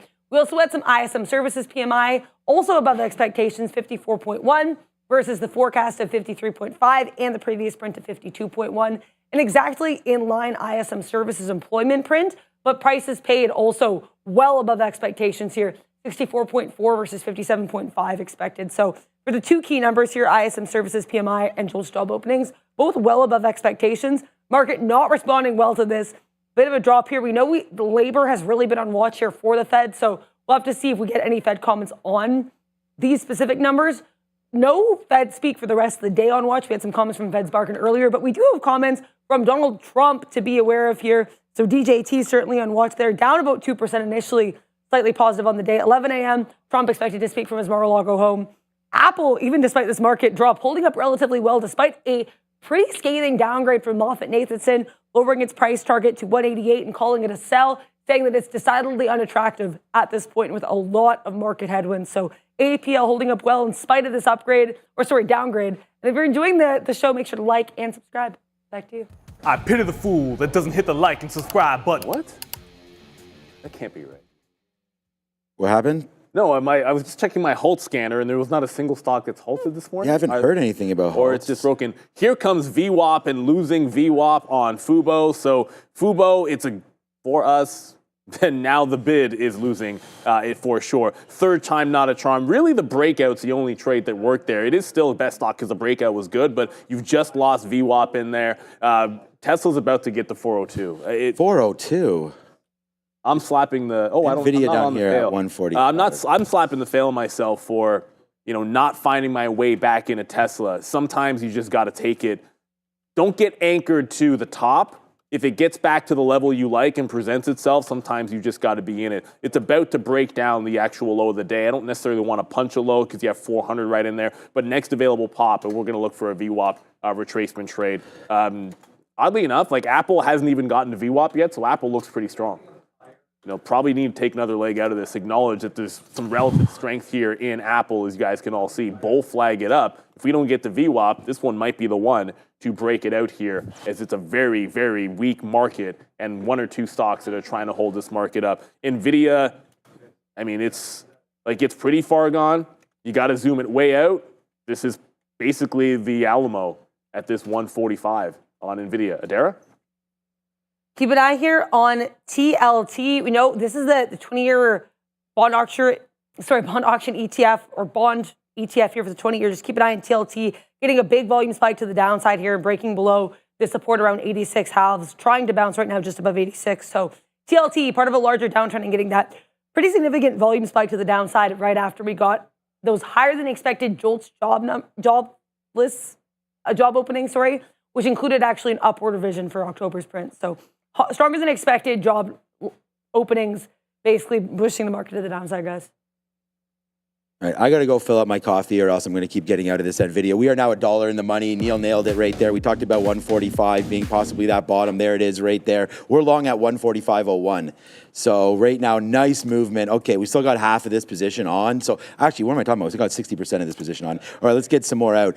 There it is. More out right now for that dollar as we give it, trying to make some back. I mean, we've been giving it up on NVIDIA all morning. I'm not going to tell you this is a positive stock because it's not, but this is a positive trade. Finally finding that bottom. Now let's wait to see if it can go back up. We are still in 55% of this name, and we'll wait to see what happens now for that play. Fubo, did it break or did it not break right there? My order did not go out, so we'll have to wait to see. It's broken VWAP, but I don't know if it broke. Yeah, okay. I was waiting for, all right, let's give it to the 200 period. It is coming back down. I mean, Neil already sort of mentioned this before, so let's get our orders in there for Fubo. Right now, breaking this 540 and change. We're going to have to cancel some upside trades on this name just to make sure that we have enough, because I don't know if it's pay for short or not. 548 break will mark it out of everything. We'll be red. Like if this goes down, breaks through, obviously we'll be red on this name. There it goes. We made money on this yesterday quite nicely. So, so far so good. But yeah, Tesla definitely 400. Day two giving it back. Tesla 400. Okay, I got to deal with this NVIDIA though right now. We're getting out some more there at 95s. Hopefully this will continue to go up. But that Tesla 400 is interesting, Neil, because wow. I can't believe we had that short too. Yeah, I mean, it's Tesla 400, so it is what it is. It's a frustrating one. We had that short, and it's going to not have worked out. By the way, XTIA, for those in the small cap, it has not broken that pre-market support yet. So XTIA is actually holding on. Fubo's given it up a little bit, but I still think that one has a chance to go. We'll get to it. Maybe, are we going to break 400, or are we just going to stare at this and not break 400? All right, little bounce there on Tesla. So let's go over to this XTIA. This is what I mean. Look at it hold 17 cents. So I like this. Double bottom. If it can make a little bit of a rounded bottom reversion, back up through 20, XTIA could get going again. It's just crossed 1.2 billion shares in volume. It's going to be an absolute rocket ship. So no break on Tesla there, but XTIA, I think got some attention going to it. I think you have a mean reversion on NVIDIA. If it retests 145.5, that'd be the area where I would add. But I'm going to replace temporarily. Fubo can get back above VWAP, but it's XTIA out of these small caps. I like the fact that it's held this low. All it has to do is close, breaking this little trend since VWAP, and I'm going to take my shot at this. For the first time, although I was just sort of testing orders out in the pre-market. I was in and out of it. Just wanted to see the fee structure on a particular gateway. So is what it is. My first real trade will be right here if it breaks 18. All right, we got good trade there on XTIA. I mean, good luck. We like the trade there. I mean, over 1 billion shares. We talked about that. All right, man. More outs. We just got gifts, and we ain't looking no gift horse in this mouth. That's for sure. With that Nvidia now up to 146.25. There's $1.50 now in the money and still trying to go. So we still have 35%. A third of this trade on right now on NVDA, and the market's where it is. You know, I mean, if the market takes off, I think this is an opportunity right now to see a bigger move. We're holding a third, so it's not like I believe in it that much, or I'd still be holding 2/3 of it. But it's come out here. It's topped out a couple times at 146.50. So we got to get out when that does happen. So that's what we did. You know, the next stage of this trade would be to try to get back through like 147 and change, 148 and change. But the market is now at that level that we talked about yesterday, where we started to bleed down through. So here goes the break back down in on the NASDAQ. So you're definitely looking to go short on something now. I see Neil's at least got short Apple. We're both long Nvidia. But right now, there it is. Trying to break a little bit lower is the NASDAQ. Not holding that 21,700, not even close. Now even lower, man. 21,500, 21,600. Starting to go lower, lower, lower. That Tesla's probably right back there. Yeah, it's right back there. I just had a really, really late fill on Tesla.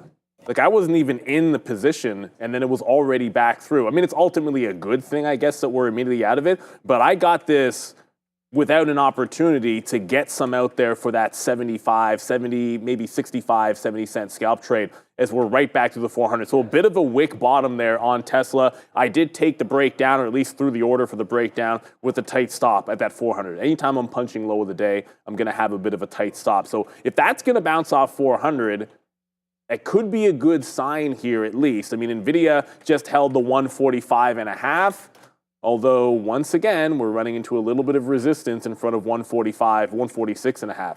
So you've got a bit of a bottoming pattern happening on Nvidia, but we're not getting much of a bounce. Like these kind of wick bottoms, I'm usually expecting it to do one consolidation and then break the next level up. That's not what's happening here. So you're not getting the mean revert that you want out of Nvidia. That means we break 145.5. I just got to jump out. This market is bleeding way too far. There's the retake of 400 on Tesla. Now we'll try to jump back into this. Apple, which is the only short that we've held, it's finally at VWAP, but now I want to hold through VWAP on Apple. If we've been through all this, you know, and the market wants to continue to make lows, Apple losing VWAP, I think, has a long way to go if it wants to join its cohorts. And I guess, apologies for me jinxing XTIA, because as soon as I was able to say, this is the small capper that's holding on to the low of the day, I'm taking it on a reversion, breaking 18. It tagged 17.9 something. Right there, it was like 17.969 or some nonsense, and then just broke down. So we're just going to have to cancel that break-it order. Even the small cap runners can't seem to get through this malaise that the market's in. The NASDAQ now down 0.8%.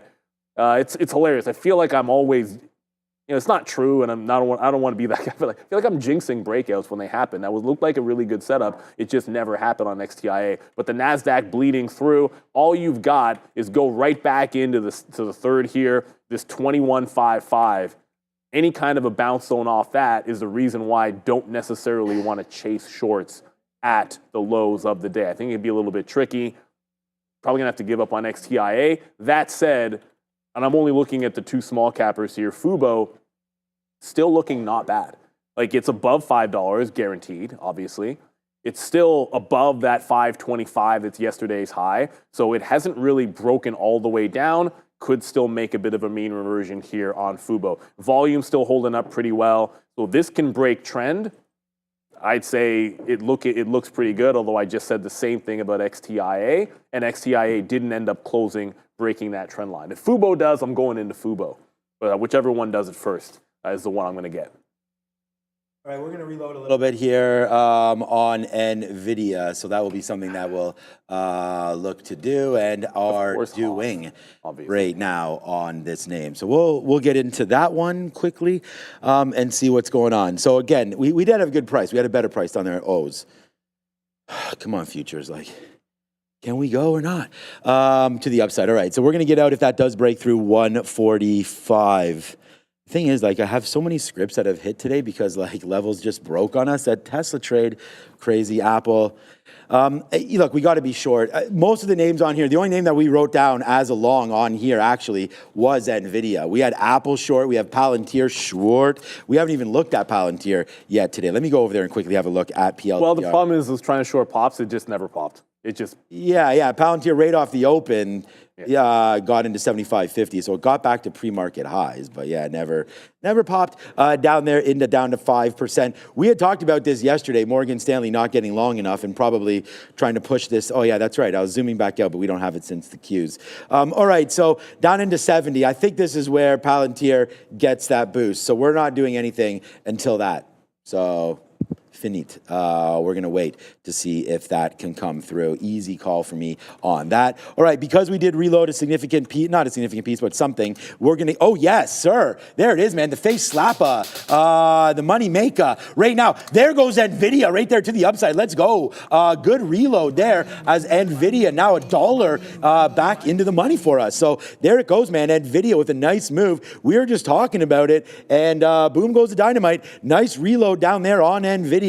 So, yeah, keep going, man. I mean, this day is getting better. Hit on NVIDIA early. Everything else positive, right? I mean, Tesla, Fubo, sort of a walk in the park, as well as Apple. So no money really being made anywhere for me today, other than trying to see what can now happen with NVIDIA. But that's what trading is all about, man. I think there's no scalper like me, obviously, that I've ever met. And they're like right there. There's where we get out 146.20, 146.30. So we still have shares. But we'll get out at 25% of that right there as Tesla just broke 4 bills. Hoth. No. Oh, Hoth. Tesla's under 400, but Hoth is now gone. It's broken 220. It's broken 240. This one is absolutely running. I am into XTIAs. Fubo, as it finally made that reversion and back above VWAP, but Hoth doesn't have much standing in its way until it gets to about $2.80 to $3. So shout out to everyone that managed to grab that one. It looks like it was the right call. There were a few small cappers that we liked. XTIA never really set up. Fubo still looking good. It just held VWAP. So a bit of a trend reversion here on Fubo.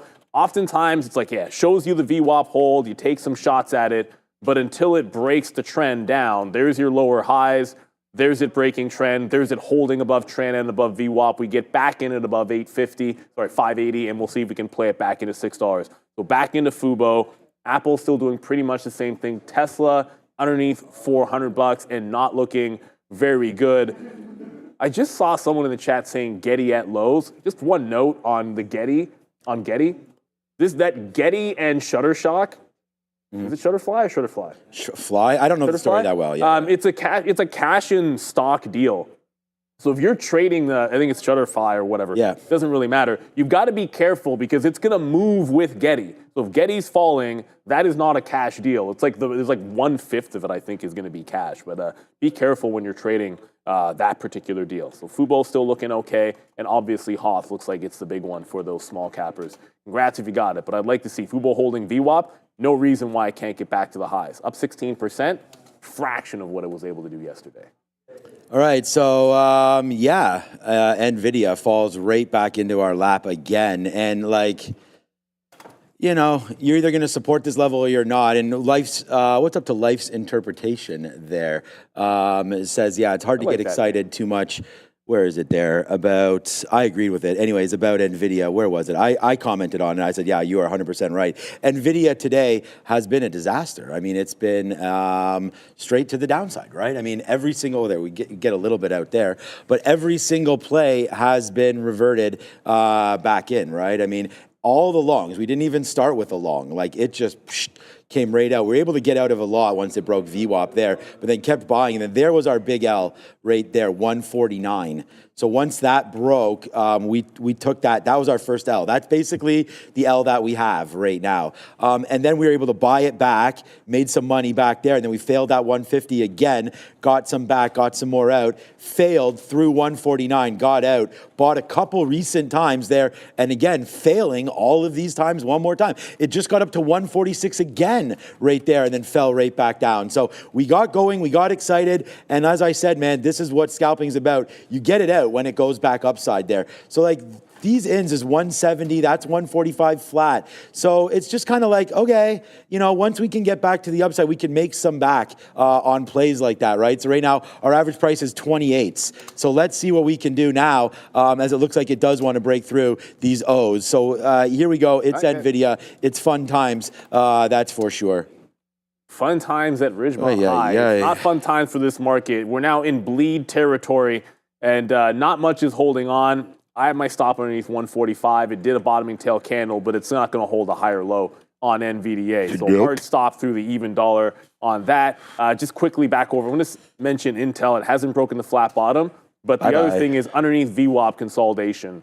I'm just going to play. Intel was the worst chip stock in the market yesterday, and if it goes red today, I just can't see how we're not continuation short in this thing. But NVIDIA, huge disappointment. It goes from a great stock yesterday, obviously, to the long side, to much worse. Like, it was a good stock long the last 2 days, but what it's doing today on the bleed makes both these last 2 days pale in comparison. Obviously, if you're taking breakout trades, pretty clean, but just got to be able to get out of dodge. Only traded it at the key levels, but probably should have been short at those key levels as well. Intel's the one I like short, so that's the one I want to join underneath VWAP. As long as we're at this $20 level, I think it's worth a shot before the 1975 flat bottom break. Apple still in, still at VWAP on Fubo. I guess we're not getting those Palantirs. Palantir could hit that 71 level. I just rolled my eyes because, like, there goes Hoth again. You know, that's the right one today. I mean, I thought XTIA or Fubo day 2 were going to be the plays. It's Hoth day 1. They got a positive trial. I don't remember the drug, but I mean, it doesn't really matter. 225% up there for Hoth. Looks like this is going to be the good one. Apple's now at VWAP. Let's see if it can follow through. 243.5. That is yesterday's low. That will be the target if you break through VWAP here. As the market approaching that 1% to the downside. Sell-off on CES, I guess we're calling it. Yuck. Yeah, I mean, market got going there. We talked about, like, I said, like, getting nervous about some of these plays, right? You might want to get out of some Meta there near that top. We talked about getting out of some Apple. I mean, you still have an opportunity to do that as well. With Tesla, I like Tesla. So, you know, the fact that this is dropping down to 395, you know, like, we were just here. And we said the last couple of days, like, oh, wow, you know, you really missed that boat. Like, you got into 380, and then we went back all the way up to 420 again. Well, now you're basically halfway and more than halfway back right now on Tesla. So if you like the stock, you're getting close to maybe some buying opportunities. If you're talking about a day trade, though, nice to see the market bouncing, of course, as we're back long.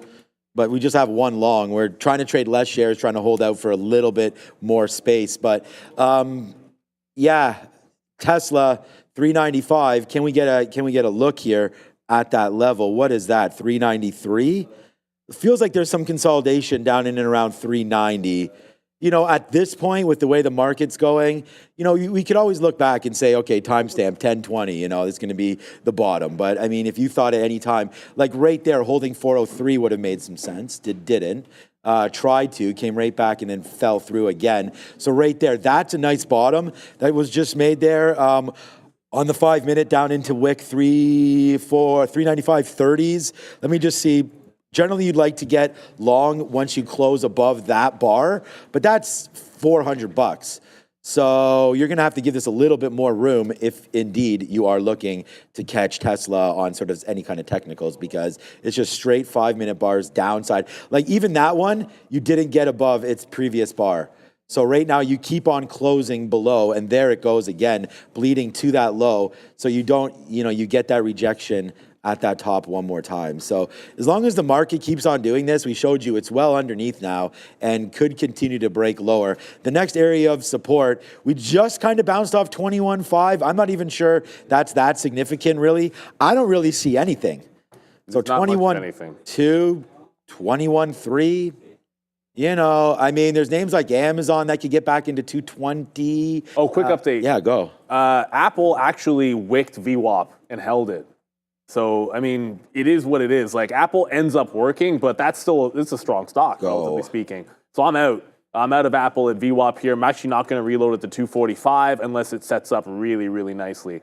You can see what's going on here. Like as the market bled, this holds on to VWAP. That looks like a pretty strong move. And therefore AAPL. Tesla trying to finally trying to catch a little bit of a bid here. I am still in Fubo. This is holding VWAP. I like the higher lows that are going on with this, so we're going to stick with Fubo. And for everyone still looking at Hoth, just pull back for maybe the first time since $2. Hoth pulling back. If you can hold that 2.5, this could, like I said, it looks like it is the other. It looks like it's the bigger runner here. Great volume on Fubo, so I want to give it a chance to go. Like it's not like it's failing or anything, but Hoth is the one that's continuing to break out there for us. So good luck to anyone that happens to be in it. We haven't even talked about AMD while all the bleeding has been going on in the chip names. It just caught a bid off of a pretty significant low yesterday, double bottom on AMD. Not nearly as bad as NVIDIA. If it goes green, probably worth watching. I'm only in Fubo, and that's starting to work again. So it was kind of the best stock yesterday, and it looks like it's going to be the one to bring it back to the upside. Just tagged $6. Going to get an offer at 20s, and then an offer here at 635 at those highs. Just take $6 again. Okay, good little look there on Fubo. Yeah, nice look. Yeah, so we get out there at 550. We wrote down $5 maybe as a bottom, but we're not on that quite yet. All right. So we talked about letting NVIDIA go again, and we got stopped out. We bought it. There's the move. So again, to get stopped out and lose like 30 cents, and then to make it back, and then put back on the board there. That's long at 77s. Some outs there. Our first outs at 30s, and then again at 50s. So it's like we're really, and then again, to make it a little bit better there at 145, now we're starting to go higher.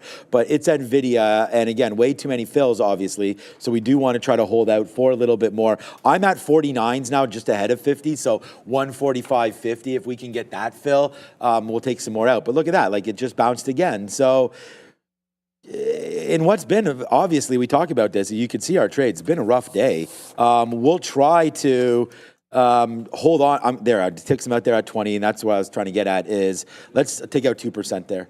Let's just see if we can hold on to let it go back up to the upside without like resting on the fact that we know NVIDIA has been pretty weak, right? And so our out is pretty identifiable right now. We are out of 25% of this trade. I'm getting a little nervous. I'm going to get out some more right there at 20 as we continue to go up. Next stop right now at 49s. So let's wait to see if this can breathe and then get back up to the upside there. But a lot of fills for sure on NVIDIA. Look, NVIDIA was the #1 stock yesterday.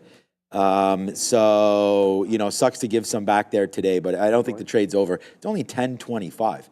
Are we ready Speaking to go? of which, I think it's we're a bit overdue. I believe it is time for the small cap recap with Adara. Do it. I don't think I actually heard the call.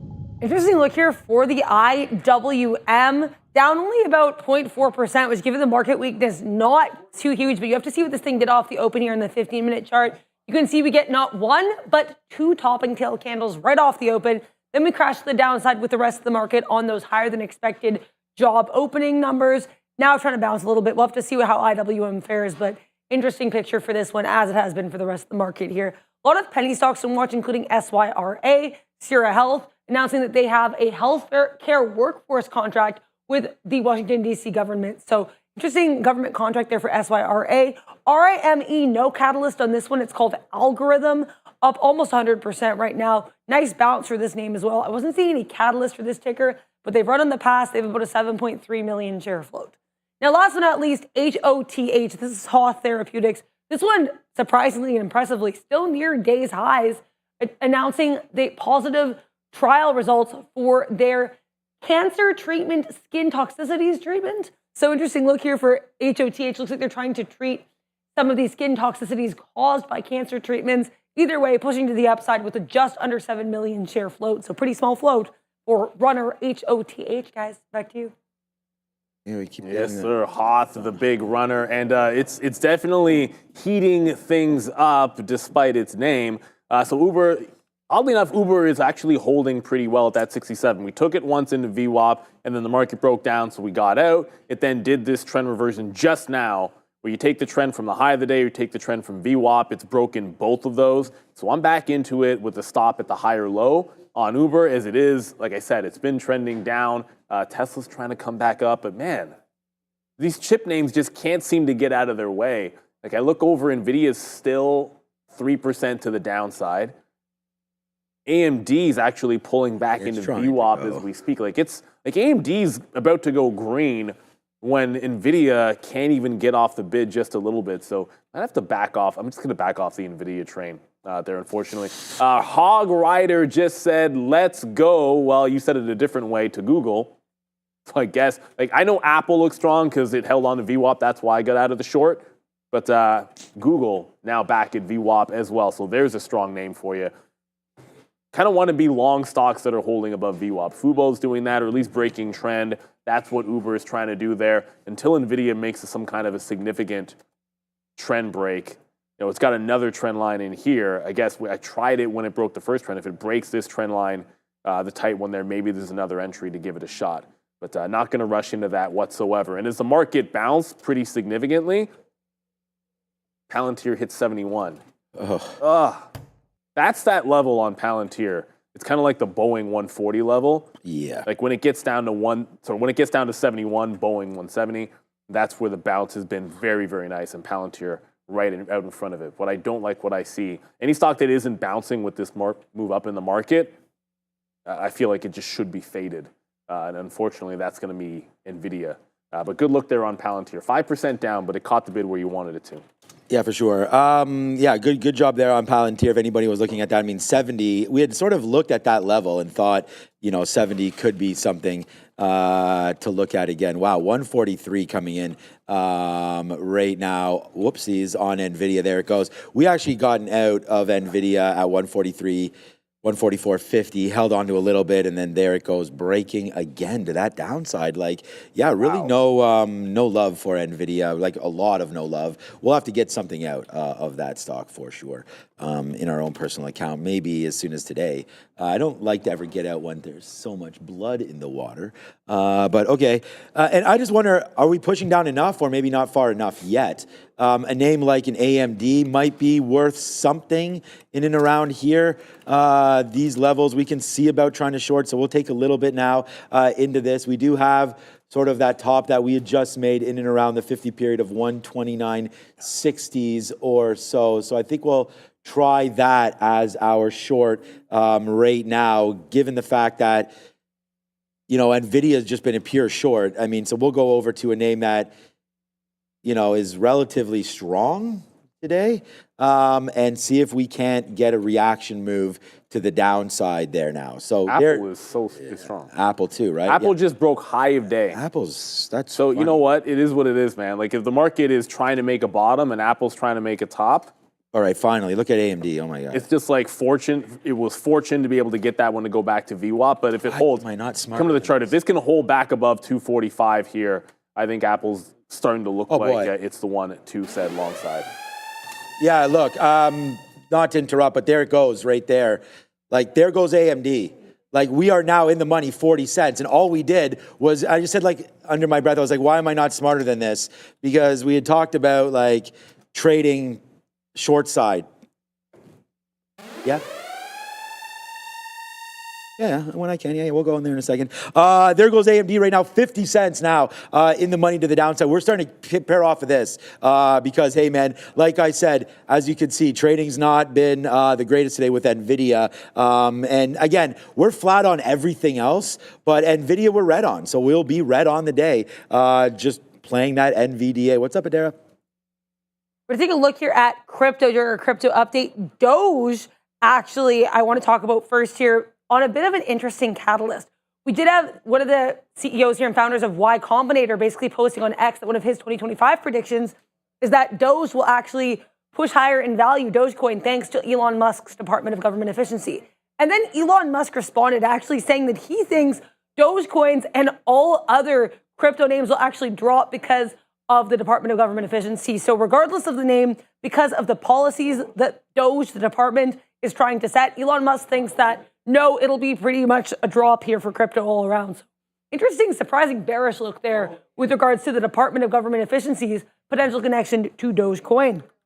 Take a look at Bitcoin now, which we know has dropped below that $100,000 level. That is a bearish engulfing candle if I've ever seen one. Opening here around that 102 halves currently hanging at around that 98.3 level. And actually, not only this bearish engulfing, we did not even really bounce here at that previous resistance around 100,000. So we'll have to see what BTC does here. Not really respecting that 100,000 in the way that it was yesterday, with that gorgeous push to the upside, using it as a nice breakout area. Bitcoin down, Ethereum down. This was near 3,700 yesterday. Right now, trading to hold on to 35. XRP down about 5%. BNB down about 1.5%. Solana down almost 6%. Dogecoin down 6%, as we just discussed. So crypto, extremely weak across the board. And make sure to hit like and subscribe if you're enjoying the content today, guys. I mean, we got to throw to Adara a little bit more, because there it goes, man. We talked about this. Be more patient. Like, AMD is now easily, it's not even close, P&L number 1 right now for the show today. And we had just put it on at 10.27 right there. Look, there it is. Now it's down. It's more than right now $1 in the money, as, yeah, we get our day back a little bit here with Advanced Micro Devices. So, yeah, man, we're still in the 30%. Let's take out another 5% of that. But, good move to the downside there, as we will not wait to count these chickens before they hatch. And let's get out on that downside, man. I mean, right there, you could take 80 cents in 5 minutes. We'll do that. Look at that move back down on the market. We got absolutely rinsed. We talked about that on NVIDIA here today. And good thing we did flip it up, right? I mean, we got out of it. We went over there to AMD, put that number 1 there on the board, AMD, your number 1 stock here at Trader TV Live. And again, finally just hitting that short, man. There it goes. Good move down for Advanced Micro Devices. Yeah, this market it's not coming anywhere back to the upside, unfortunately. So you want to try to be long only strong stocks. I was about to reload Fubo a second ago, but it just, there's a bit of a wall here happening. It's hard to see on a 3-minute, but believe me, like right at about 605, 606, it just can't seem to break through. So I almost want it to break out that top, show you're through those sellers, and then we can look for some kind of an add. It's holding on to strength pretty well there. I'm now into a mean revert on Intel. It did a trend up. It broke through VWAP, so I was short it into VWAP, and now it's a mean revert off the high of the day. Intel's still underneath that afternoon high, so I want to give it a chance off of that top. Again, just a mean reversion trade. So it's one of those days, man. You had to be able to jump out of the way. Like NVIDIA, you can take shots at it. Shot, stop, shot, stop, shot, stop. I'm a little bit surprised that you're about to, whoops, I got to zoom in on that daily chart, sorry about that. I'm a little bit surprised that we're about to see the 50-period moving average so quickly after an all-time high test on NVIDIA. But this is an all-time high fail, and $140 even is a 50-period moving average. So if you're looking for stocks that you like, that 50-period is coming in hot and heavy. Tesla now down 4% and continuing to bleed. Yikes. So I still feel like when it's a down day like Crypto's this, getting killed. The bulls need to look at small caps that might be running like Hoth or maybe like a Fubo, because it ain't going to be in the overall market in tech. Let's go to Adara at the desk. There's another name that's actually shockingly bullish on the day. We know Moderna, a lot of these other health stocks are strong. Another health name that's really strong today is Eli Lilly. LLY here up about 1.33%. Good volume too, over 1 million shares, which Lilly doesn't always do. It is worth noting I couldn't find an individual catalyst on this. They're set to attend a JP Morgan healthcare conference next week, which they just announced. Looks like this could be sympathy though with mRNA, some of these other vaccine stocks, which we know have been pushing higher due to the fact that we have, I guess, this ongoing avian influenza news. So LLY either way up 1.5%, despite the fact that the rest of the market dropped pretty harshly on those higher than expected job openings prints, including an actually upwardly revised October print, guys. I know Eli Lilly's up today, but I was just telling Sean, like, I'm actually, the next time it tests a 50 period on the daily, I'm trimming in my long-term account again, because this is earnings, and look at what's been doing. Every single time off the 50 period, it's just losing. So if it can't break on a next little bounce there, then I think I'm taking some off on the next move to the $800 level, maybe in a couple of days. This bleed continues on the overall market. You're just not seeing a heck of a lot that's going to hold on right now. Hoth is about to break $3, however. So this is clearly, like, every higher low in this stock is just absolute and utter nonsense. NVIDIA just broke 141 for 142. It's headed to that 140 level. But yeah, Hoth, I'm adding it to the list, and we've been staring at it and then not trading it. So I want to see if I can't join. It's been on trend all morning long. If it can hold a trend, this has clearly been the one today, up 240%. That would be bouncing in at 250. So we just pull back. Let's see if he can bounce 250, and we'd go for the long here for the first time in Hoth.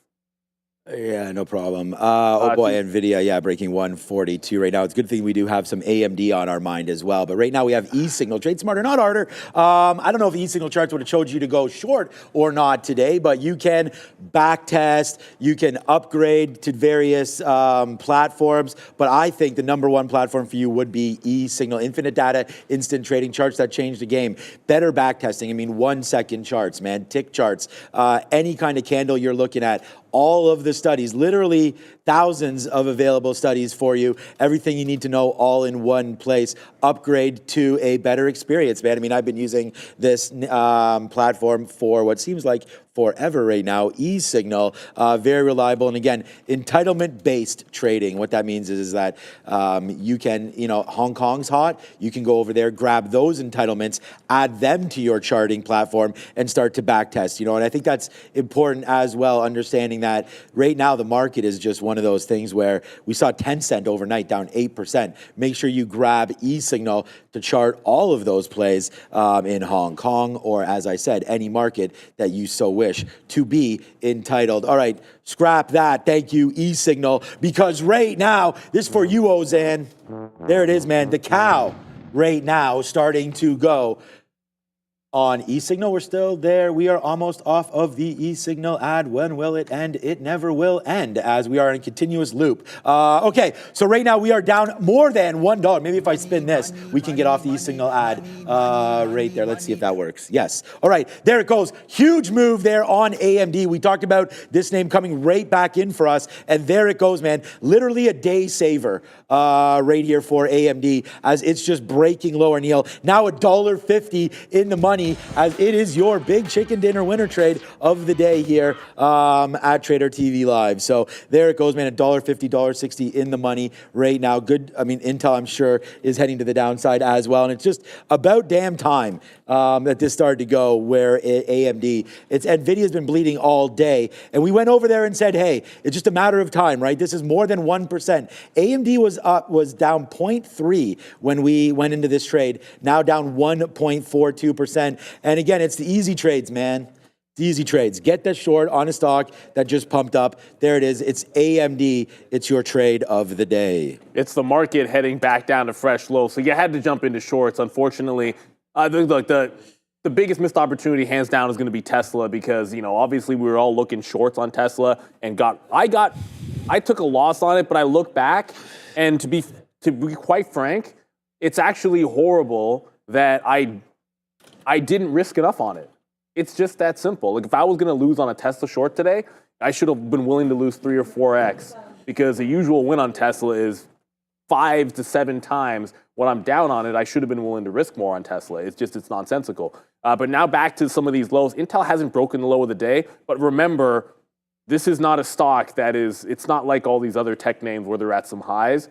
This has been bleeding for a while, so there is some support down here underneath 19 even at 1975. So I want to grab out in front of the lows, and if it breaks 1975, that's another short for sure. Hoth, we're on the bid. Hoth is so ridiculous. Hoth, I was just trying to pick up some 275s. Still have a chance for it to come back in on trend, but it just broke $3 for the second time here on Hoth. Fubo still holding VWAP, but it's only a few pennies in the money. I like the fact that Fubo is holding on to VWAP, so I want to stick with this as it looks pretty good. But no breakout yet over $6, but I like this hold. We're long at 85. I think reloading off of VWAP in 580 is a good way to go here, as its strength has been unabated despite the market drop. Let's go over to Adara. Time for Sector Watch.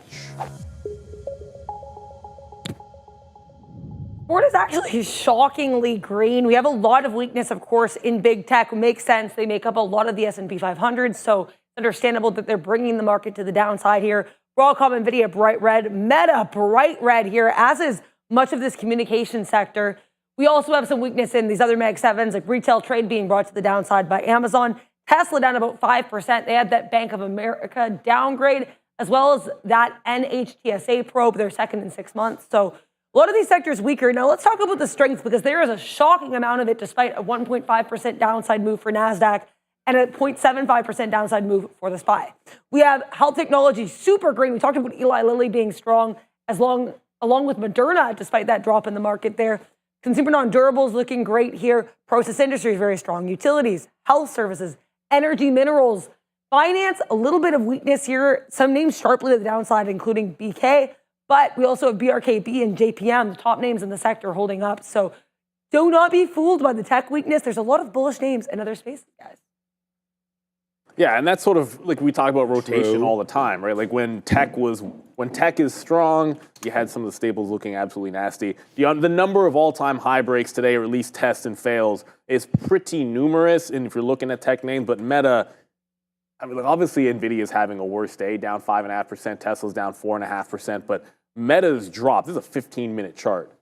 Like Meta really gave it up at that open, and if you look at the resistance, I guess they don't like the all-time high on Meta.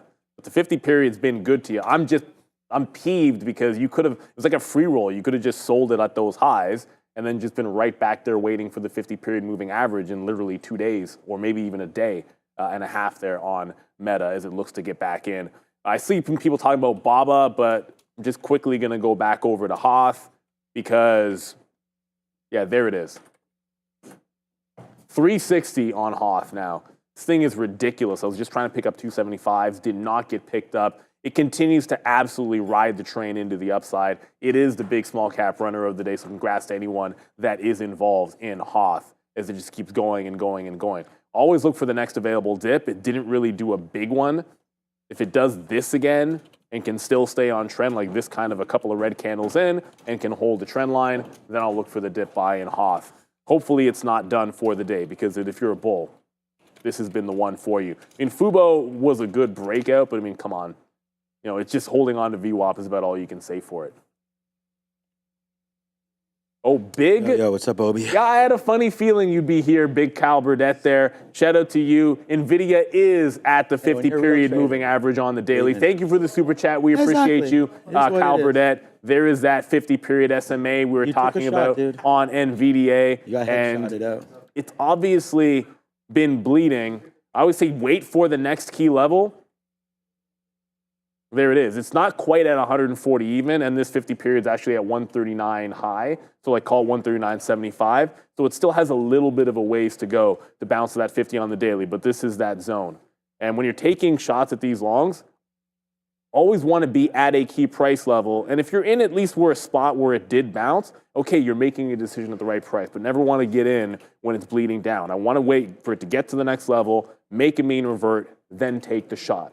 You know, you can be patient with it. That way you're not bleeding the entire day and you know you're getting it in good on at least a trading setup because it is at that point for another shot at the mean revert for sure. I can definitely see a cover here for some short sellers. I agree with you, Mr. Burdette. All right. Yeah, Hoth continues to make those moves, obviously, as we continue. Neil continues to talk about it a little bit there.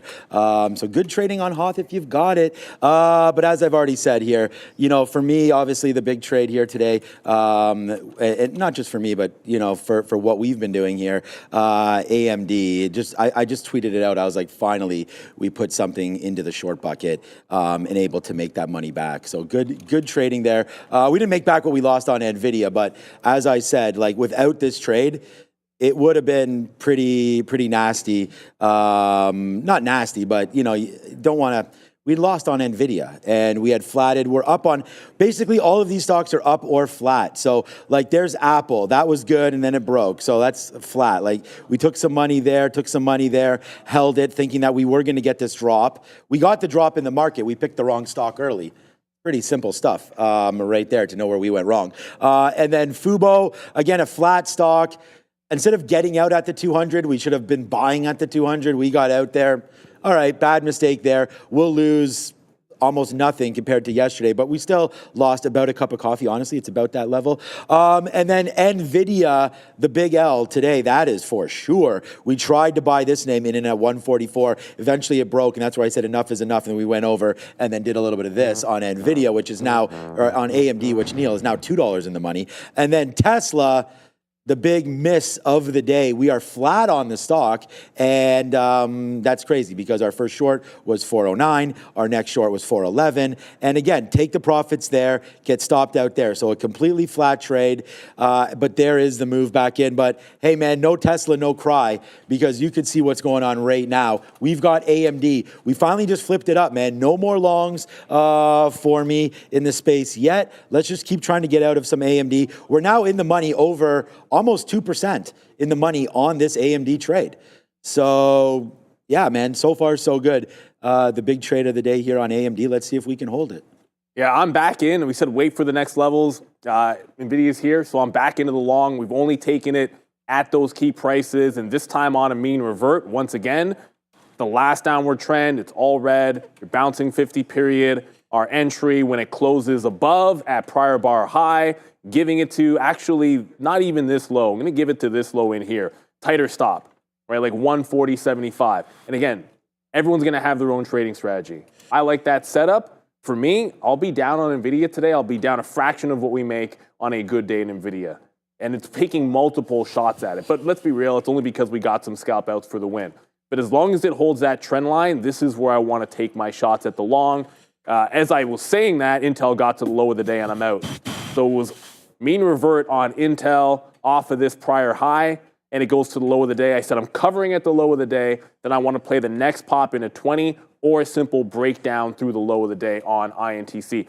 It's still green Intel, believe it or not, which is kind of a weird one as the market's bleeding, probably because it was down so much yesterday. 5% move on Intel top to bottom.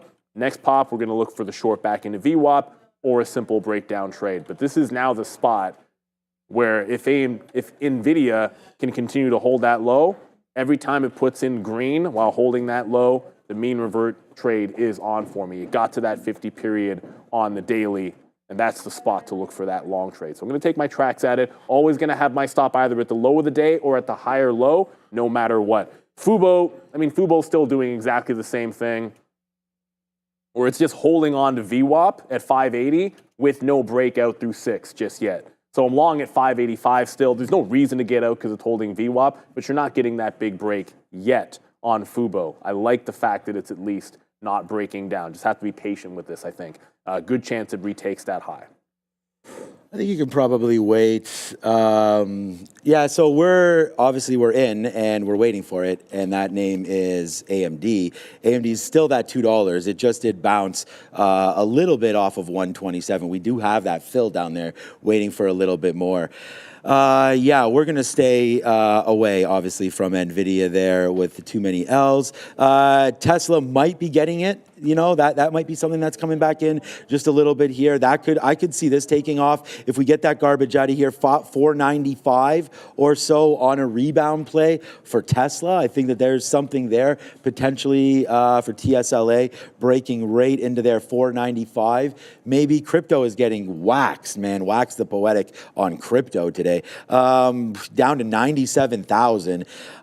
We recently sold some Dogecoin at 39.8, so that's turning out to be AMD. That's turning out to be a good play for us there. Dogecoin, though, still on 7-day run of up 11% rate there. That's nice. Ripple trying to go as well.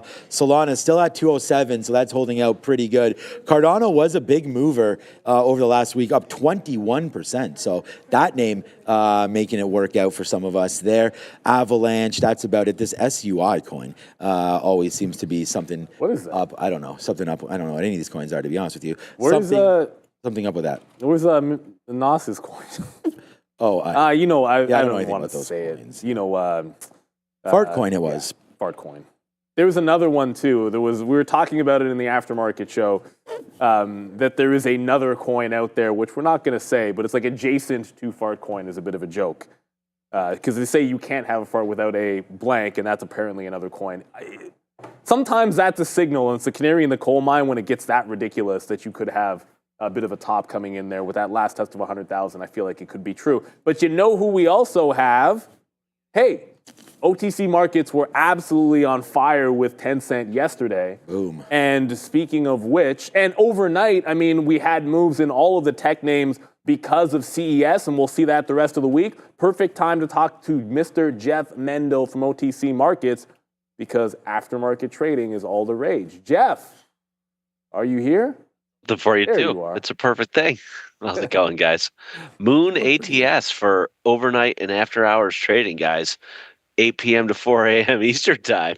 I feel like an infomercial right now. But yeah, you're going to be able to trade every listed stock on our platform coming out next week, January 15th. We're going to have a launch, and you'll be able to trade Apple, Tesla, any name that you guys do on NASDAQ or NYSE today.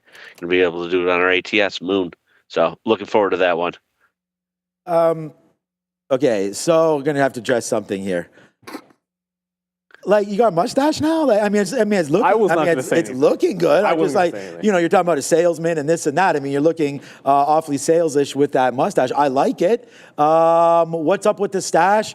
And is that the new look you're going for here in 2025? Listen, if this thing can last another day without my wife shaving it off, Right, okay. sleep, I think we'll be good. I was going to About say. it. That's a great answer. Where's the motivation coming from there? But yeah, good one there. So we'll see. We'll see if you have it next time. But volume's been picking up, obviously. We just talked about Moon a little bit. We talked about Fannie and Freddie. I've seen a lot of talk about this on social media, and we really got some bumps up. You've been sending us some notes over the last couple of days. But volume really starting to pick up here in Fannie and Freddie. Today, again, lots of volume again, over 8. Almost 9 million shares on the name, touches as high as 470, all the way back down into 425. I've been watching it, trading it. We've been talking about this and Tencent, FMCC. Again, another name there, Jeff, making waves over on the OTC market. So any comments on some of these names? Obviously, I think the ADR or the ADV, average daily volume on these, have really exploded. Yeah, this is all around the privatization potentially coming up with the new administration here, and so Fannie Mae shot up over $5 yesterday. I don't know when the last time it was over $5, but it did, and so it was on a ton of volume. I think maybe close to 20 million shares, or give or take. I think yesterday it was 30 million, Jeff. 30 million. Yeah, I see exactly. So a lot of volume in this thing, a ton of liquidity, and it's moving around as well too right now. Today it's down a few cents, but definitely something to keep an eye on. Probably, at least for the next couple months here, hopefully a little bit longer. But Fannie Mae, Freddie Mac, great ones to look at. Agreed, 100%. Yeah. And again, that's part of what the market's all about, right? You're looking for some catalysts. So we got a good one there with the possible privatization of Fannie and Freddie. Then yesterday we also had Tencent, and we talked about the ability to go over there and trade that, TCEHY. This story comes out, despite it being on Hong Kong, of course, that exchange, Jeff. This story comes out yesterday, and we had this huge move. I mean, check this out, intraday right there. So you can't trade this on Hong Kong. There's the move all the way down. So nice move down there on Tencent. Obviously, you see the volume pick up and then stage strong the rest of the way. So nice move there on Tencent and the continuation play there as, again, just showing you the benefit over there of what you guys bring to the table with some of these ADRs. Yeah, and so with the Tencent, right? So I think there's a bigger story here, right? Yeah, yesterday that drop came in Hong Kong after the U.S. designated it as a Chinese military company. That's right. So I think there's going to be, there could be a lot of movement in this name up and down and over the next couple of weeks. It's kind of weird, right? So close to a change in administration, why this would end up on a list such as that. But it's definitely going to be something to keep an eye on to see what happens, right? I mean, some of the things around it, right? If there's any restrictions, if companies are going to place investing restrictions on the name, right? It's all I think kind of up in the air. I think definitely want to keep an eye on news stories that come out about this, but definitely something to keep an eye on. Probably for the foreseeable future. TCEHY, already one of the names that trades a ton in our marketplace, one of the largest companies in the world, Tencent. Yeah, it's a huge monster name that I know most people are going to be familiar with. Obviously, look, Moon is launching on the 15th, right? And there's another event which I think is a big deal happening in January, and that's going to be the inauguration. I had the website up here, but just for all of our viewers out there, Is there a list of symbols? Because it's going to be in the first 5 days. You're going to get the inauguration trade potentially, and I think that day will be interesting. I think the aftermarket gets interesting after that as well. Is there an initial list of symbols that you're going to have that you can find here for everybody else so they know exactly what they're going to be able to trade? And how quickly do you see that possibly expanding? Is it, go for a month and then add to that list? No, so great question. And so right now we do not have a list on the website. We will have one up probably in the next few days here. It's going to be top 25, top 100 names for the first couple days to get people kind of started and moving on it. Because right now there's only some test symbols in there, but after that, we will quickly expand from there. So, the goal is by February to have a majority of the names that are up there, but we definitely want to have enough up there to make an impact for the users of the system for big events that'll be happening throughout January. Yeah, in time for earnings season to start working around back into it as well. Look, Jeff, before we get you out of here, I have to ask this question because I know I'm going to be glad to see a certain player leave the AFC East, but how do you feel about the inevitability that your Cowboys are going to land Tyreek Hill, because he's talked his way out of Miami, and the number one on immediately on the betting odds was that he would take his talents from South Beach into Dallas. So how do you feel about having a whiner like Tyreek Hill, the cheetah on your team? We've done it in the past, man. Remember T.O. came over to the Cowboys for a little bit there. Right. It's like a ticking time bomb. I would think, right? You get a couple good years out of him, maybe, and then you just got to get rid of him. Then send him to the Eagles after that, right? So. We'll kind of see how it goes, but listen, we need something. We need some spark over there. I just hope whatever coach ultimately ends up in Dallas is going to be able to contain him and manage him.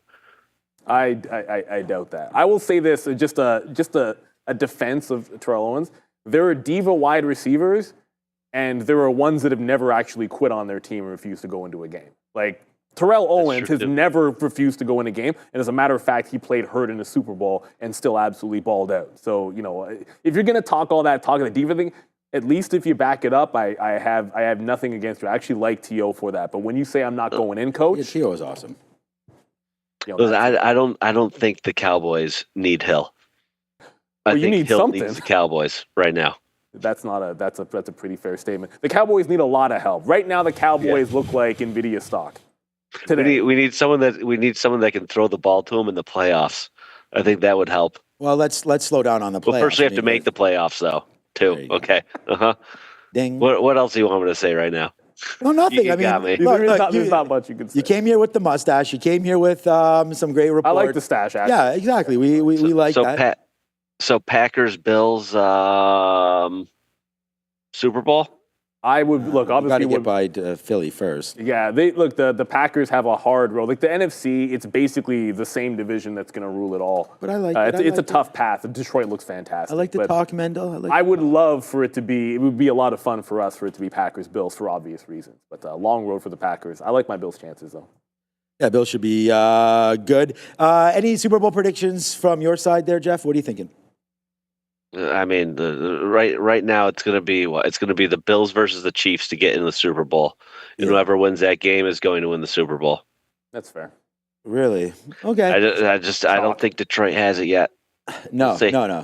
I think I think Philly, if they can get by the Packers, honestly, I think that they have a pretty good road in there as well. All right, Jeff, thank you so much for joining us one more time, and we can't wait till you visit again. Great times all of the time, and we look forward to talking more about Moon on the release of that on the 15th. So that should be big deal. Great time. Okay, say hi to the family one more time. Guys. That's Jeff Mendel, head of broker dealer sales. Now the big bet is, will this last another week? Didn't you say the wife is basically about to shave it off? Yeah, that's a probably, no. But I'm going to fight it. Okay, so then I'm on under. So that's not going to last. Then. You're basically telling us that she's. No, there's no chance. The under there. There's no chance, man. I've been down that road myself. Like my daughter, every time I want to grow like the hair or shave it off or make a change, my daughter says, "No, daddy," and I kind of That's disagree that's with a it. wrap. That's a wrap right there. So yeah, that's going to be gone in a week, Jeff. Let's be real. Thank you, Jeff. Some faith. Come on. Okay. See you later, guys. Have a good one. Ciao. All right, Jeff to, Mandel, thank Jeff. you so much for coming through there. Of course, I had to ask him about the stash, and we just talked about a few key names there, Fannie Mae, Freddie Mac, those and this and that moving around on the OTC markets. Thank you so much. 10-cent trade yesterday was absolutely huge. It was one of the biggest trades here at Real Trading yesterday, company-wide. So, all right, man, it's Obi. It's Joe. Almost said Obi and Joby there. I mean, we got to trade some Joby stock coming through there. But all right, good day. All right, let's go. You know, we'll see if we get a few more winners there into the afternoon, and hopefully these guys will be trading some smaller cap names and big cap names, whatever they want. It's Obi, it's Joe. See you, everybody.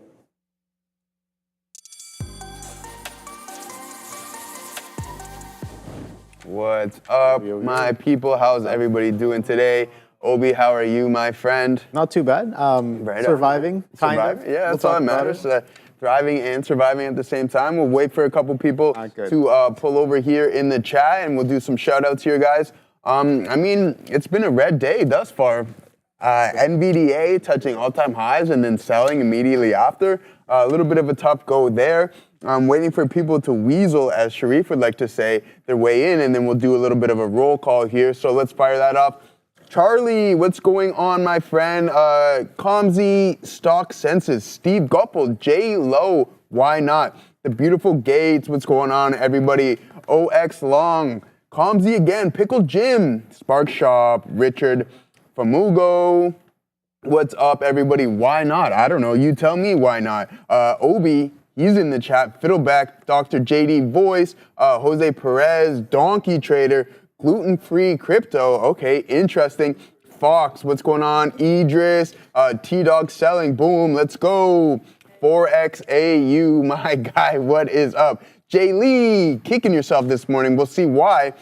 Get me in the chat and let me know why, what you were up to earlier. Let's see, Simp Pop Boy, okay, I see you. I voted Fubo already. All right, good to see. Nice to have everybody in the chat here, guys. A little bit of a red day. Well, I don't know about a little bit, but the VIX is spiking higher. NVDA is selling. And yeah, it's been a tough one. I mean, Apple making some new highs of day, but kind of just hovering around the volume-weighted average price right now. But other than that, Obi, a little bit of a quiet one and somewhat of a stinker on the session. What do you think, my friend? Yeah, no, definitely. Where is the bid on NVIDIA, you may ask? I was definitely asking that question off of the open there. And yeah, no, bit of a rough day. I tried the long on that 150. Kind of gave it to this low here, 148s. Didn't really work out. Tried again in and around. I think it was 146s. Gave it to 144s. A little too wide and a little too heavy, and I'm shut down on the days. But you know what? It's okay. You kind of reassess. You figure out what you did wrong. And today, what I did wrong was getting a little too aggressive when NVIDIA clearly does not have a bid, and maybe too wide of a risk. But that's okay. We put in some good reps today, right now on the demo, and then come back tomorrow swinging just as hard and maybe a little bit better as well with the risk management. Let's see what Adara has to say with some news. Couple pieces of news to be aware of here, both of which I'm seeing reported by CNBC. First, we have American Eagle on watch, AEO, basically seeing reports from CNBC that True Religion, which is a jeans brand, they were pretty big in the mid-2000s, apparently being acquired by Acon Investments as a private equity firm. But this acquisition also involves here SB360 Capital, which is linked to American Eagle. So American Eagle could have some role here, it looks like, in this Gene acquisition. Keep an eye on AEO and also keep an eye on DJT. Not only do we have Donald Trump set to give remarks here from Mar-a-Lago, I am all tuned in ready for that, but also we do have some reports here coming from CNBC that Trump is expected to, at this Mar-a-Lago press conference, announce a $20 billion investment to build new AI data centers. Keep an eye on all these AI names with that involved. The CNBC story even involves potential investors, including Hussein Shahjwani, who's a billionaire. So keep an eye on DJT and all of these AI-related names as we await those comments. He's not begun to speak yet, from what I can tell, guys. Good stuff. Yeah, Obi, so we got a part 2 of our VPA today. Is there anything you would like to touch on before we dive into the lesson? No, nothing really. I'm just kind of just observing that. The thing is, what I realized, sure, it's in retrospect here, kind of asking myself, okay, sure, I tried the 150 long on NVIDIA, and the fact that it didn't work. The thing is, Jensen Huang actually spoke at CES last night, 6:30 p.m. And then coming in today, pre-market, NVIDIA hits those all-time highs. We get to 155s in the pre-market session. And then we start to fail. We start to fail off of the open, pulling back into 150s. And then once that 150 doesn't hold, 148 is prior day's low. That doesn't hold as well. I'm like, all right, cool. Trying the 150, I think, is not bad, but trying to continue the long after it breaks through this 148, I think is absolutely ridiculous. And that's a big mistake that I made for sure, that continuing to try the long after the 148. It's pretty much, sure, it's in retrospect, it's in hindsight, but it was pretty much a sell the news event. Yeah. Right? I We agree. failed to follow through all-time highs in the pre-market, and then we're giving up yesterday's range when yesterday's action was quite strong. So I think that with that in mind, I think definitely going forward, I got to be a little bit more wary of when CEOs are speaking, when sell the news events are actually happening. We've been running up into CES here, attempting to push those all-time highs, and we clip them in the pre-market. And the failure to follow through is definitely a very strong piece of price action. So that's something I definitely have to be a little more aware of going forward. But there are still a lot of opportunities in this market. Palantir was pretty nice off of for the continuation.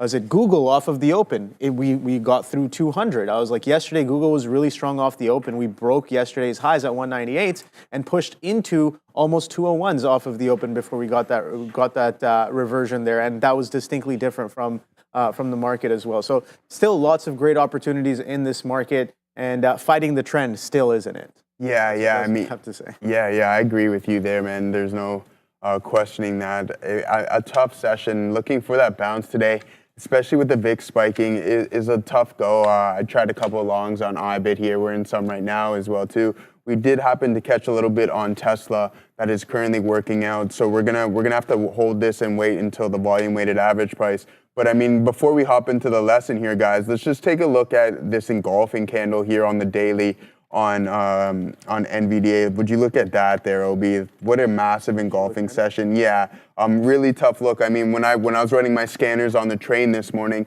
I'm like, ooh, okay, another gap up from NVDA. I was expecting a gap and go, and then maybe we go into that blue sky territory, as we like to say here. But it has been the total opposite case. The VIX has been spiking as well too. So a red day wouldn't be forcing those longs. Don't try to catch those falling knives. I mean, Obi, you had a game plan, you executed. Unfortunately, it just didn't work. That's part of the game. That's part of the world that we live in. So the quicker that you have the ability to accept that, the quicker you can move on and then look forward. Yeah, exactly, and bounce back. And as you always say, Obi, what is the next trade? Exactly. And sure enough, tomorrow, the market's going to be open up again. So yeah, we're fortunate in that aspect, guys. But let's dive into the lesson here.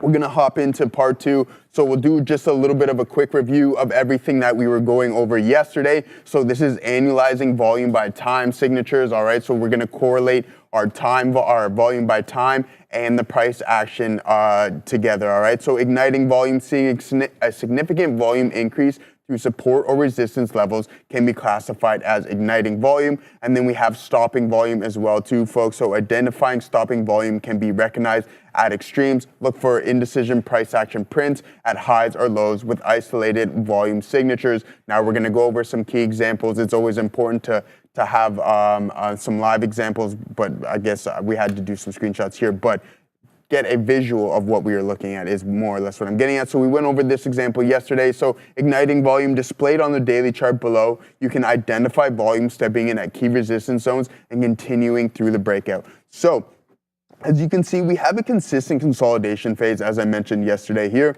And then as we break out, you can see from a relative standpoint that this volume really steps in Obi and I were talking about this yesterday from a breakout standpoint. This is what you want to see to give you more conviction within that setup. If you're a breakout trader and that volume starts to step in, that can also give you more conviction within that setup and a higher probability that that setup is going to work at that specific time, and that will allow you to also exponential bet size on that trade, which is a totally different subject. So again here, guys, we can point out that we're consolidating extremely low, and then as Tesla breaks out, that volume steps in, which is extremely important, okay? So now let's take a look at stopping volume here, folks. As displayed on the chart below, the stock gapped down, then printed a large daily price action candle and a large isolated volume signature, all right? This can be classified as stopping volume. So here we are again. Oops, let's go. Here we are, folks. So one thing that I want to point out here on Meta is that as you can see here, we have this massive gap down. But then that volume steps in, and that can determine and depict like, hey, we are no longer going to depreciate in price. There may be a potential turnaround. And sure enough, as we break the highs, we had the inability to test the lows. We break the highs, and then Meta doesn't look back. So this can be classified as stopping volume, a massive gap down, that big volume signature, holds that indecision print, and sure enough, we re-enter the gap and then fill that gap and don't look back. So that is what we would classify as stopping volume there, folks. All right, so now let's move on to some isolated pivots. All right, so isolated pivots are a great signal to be able to identify on all or multiple time frames. All right, locating isolated pivots at extreme highs and extreme lows is really, really key. And this is what I look for. I know I talked to you guys a lot about, I'm looking for these isolated pivots. I'm looking for those indecision candles at extreme highs and at extreme lows. All right, so at potential peaks in a technical trend, look for the isolated pivot to consist of a higher, than candles on either side as well as higher lows, okay? So at potential troughs in a technical trend, look for the isolated pivot to consist of lower lows than candles on either side as well as lower highs, all right? So we're gonna get a visual of these also in a brief second. These signals can indicate a possible turnaround in price, correlated with isolated volume signatures. This can give you more conviction in the possible reversal in that trend. So this is key signals that I am always looking for, and especially on days like today, I'm absolutely going to be looking for those reversal signals. They can show or they won't. It's really hit or miss on that front. But just keep your eye out. Not every day you're going to get the trade, but when they do show up, they're extremely powerful. And then hopefully you have the ability to take advantage of these, all right? So here's an example here on Uber, guys. As you can see, again, we gap down. And then we get these pivots, same pivots as I showed here on Meta, and then price turns around. So these are signals from an intraday standpoint, from a daily standpoint. I am looking for these, all right? So you can see another one here, not as isolated as this pivot, but again, identical signals displaying themselves, and sure enough, you can take advantage of those when you find them at extremes. So that is one example here on Uber, something that I would be looking for, and you have that isolated pivot here, multiple indecision candles that give you the ability to get in that trade and say, hey, we are no longer going to depreciate in price. Okay, so here is another, and I want to point out the similarities in these prints, all right, so you have the ability to take advantage of them. Two totally different stocks, all right, hammer candle engulfing to the other side, to the top side, and then sure enough, doesn't break the low and then continues to the northeast.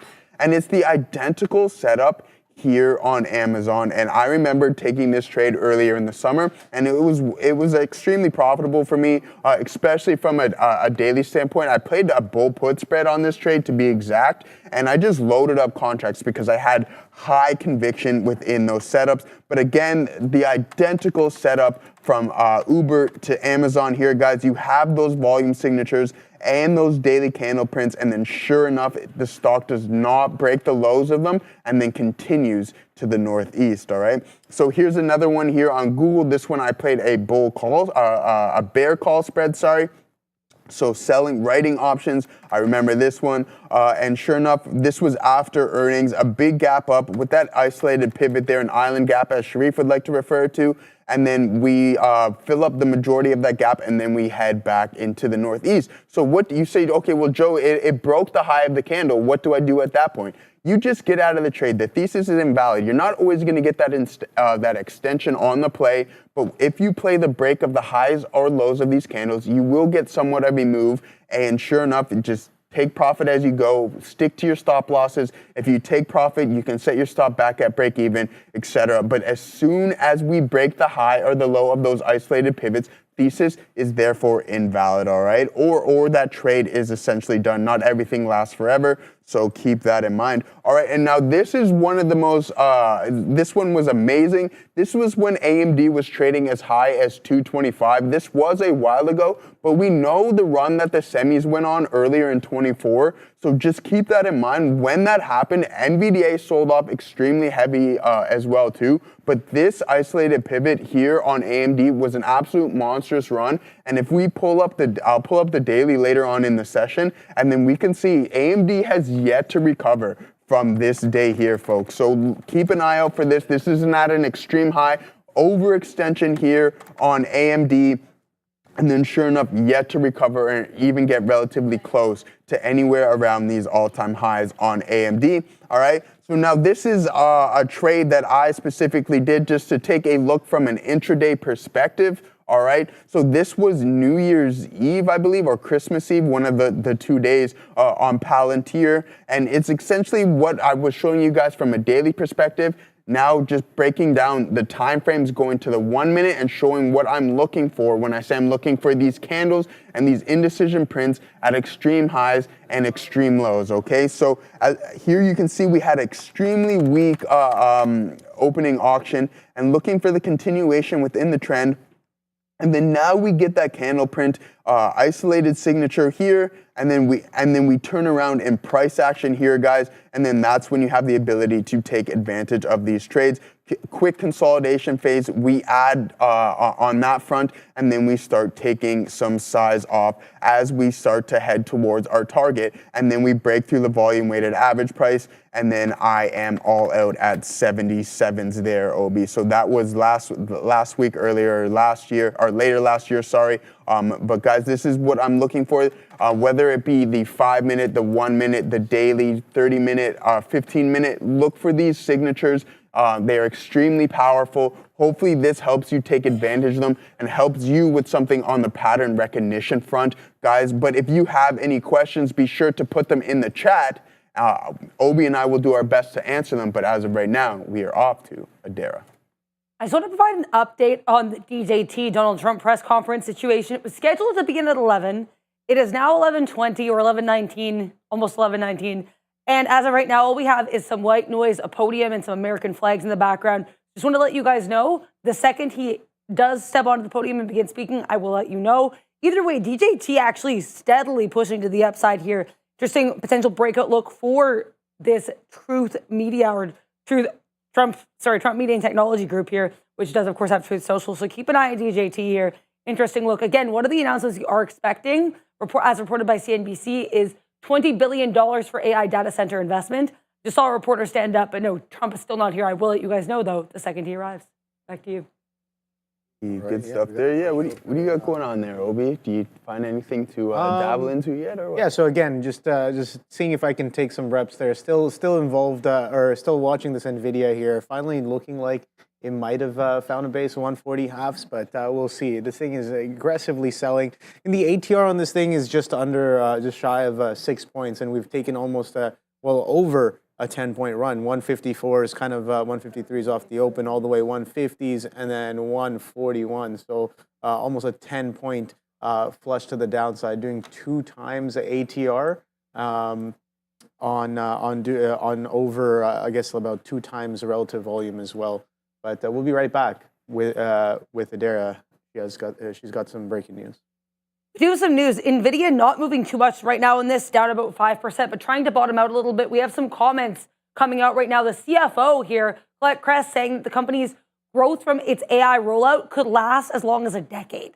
So we know NVIDIA's had that crazy year-over-year growth. That's been on watch. Now we actually have the CFO saying that there's a chance this could last about a decade. Also saying the company has, quote, a lot of growth opportunity in the future. So some bullish statements here on NVDA coming from its CFO. We do have the CES conference happening right now. I haven't seen many headlines from that today, but if I do see anything like this NVIDIA story, I will let you know. Also, just to clarify, Donald Trump has still not taken the podium, and it's just basically still an empty stream, guys. Back to you. Yeah, good stuff. Obi, there's a good question here in the chat. I want to see if you want to touch on this. Maybe we'll touch on this real quick. So it goes, Obi, Joe, how do you guys deal with getting out of a trade prematurely? Exit rules, pretty much. It happens sometimes, but if you have a plan and you have a target, and you're like, all right, well, I'm looking for this kind of move there. If it's a retracement, if it's a reversion, I'm just like, all right, well, sometimes I like to take it to VWAP, so I'm like, all right, well, I might have a portion of my position that I'll deem as like, okay, these are just going to be discretionary outs based off of what I'm seeing, maybe some structure. But if I have a target, then I'll be like, I want to hold 50%, at least 50% of my position to target if like strong reasons to get out haven't really come in, and it's like defining those reasons definitely helps as well. But yeah, no, if you're getting out a little too early, then I would look into having some sort of like exit rules, exit structure for your position, especially when the position is working, you're in the money, it's doing exactly what you want to see, and kind of part of that goes with like thinking about and visualizing those iterations before the trade. You're like, all right, well, if I'm going to take a breakout on NVIDIA, I want to see it hold. I want to see it hold this level, and then I want to see it consolidate here, and then I want to see it claim VWAP or hold above VWAP, and I want to take some into this level or whatever. It's part of it's definitely part of the planning. If you feel like you're getting out a little too early, then maybe that was never part or in your planning in the first place. So it's like that's what I would kind of say to look towards there. Yeah, no, I agree with you. So I guess in short, Obi's right, is just have a definitive plan before you get into that trade, and you'll get quicker at it. Sometimes it takes reps in order to kind of get comfortable, but if you have a defined stop loss and then you have your profit targets along the way, then essentially you have no reason to get out of the trade early. We're all human. We've all done it, especially in the earlier years of trading. It's something that happens all the time, and then the underlying asset starts to move in your favor, and you're scratching your head, and you're all frustrated. Don't worry about that. Everybody who's been trading has been through that phase. The best thing you can do is learn from it. Have a definitive plan, as we mentioned earlier. If you have a defined stop loss, then you're not going to be getting out too early. If you have defined price targets, then when your targets get hit, you're not going to be getting out too early. You stuck to your plan, accept the thesis that you've built, and then just continue with it. So just have those stop losses in place. That will help you not get out of trades early. I mean, when you first start out, all the bars moving and you have all these numbers flashing, it can get intimidating and things start moving in your favor. You get excited and antsy, and then you make mistakes. But again, it happens. Have that plan in place, and sure enough, over time, you'll be able to perfect your system and continue to trade in the manner that you would like to trade. So yeah, guys, let's take a look at the VIX here real quick. Just spiking up from, let's zoom out here a little bit too from the daily perspective. I mean, nothing crazy here on the VIX, but again, we are moving higher. So when we move to the downside, that's when you'll see the fear start to pick in as as we would like to call this, the fear index.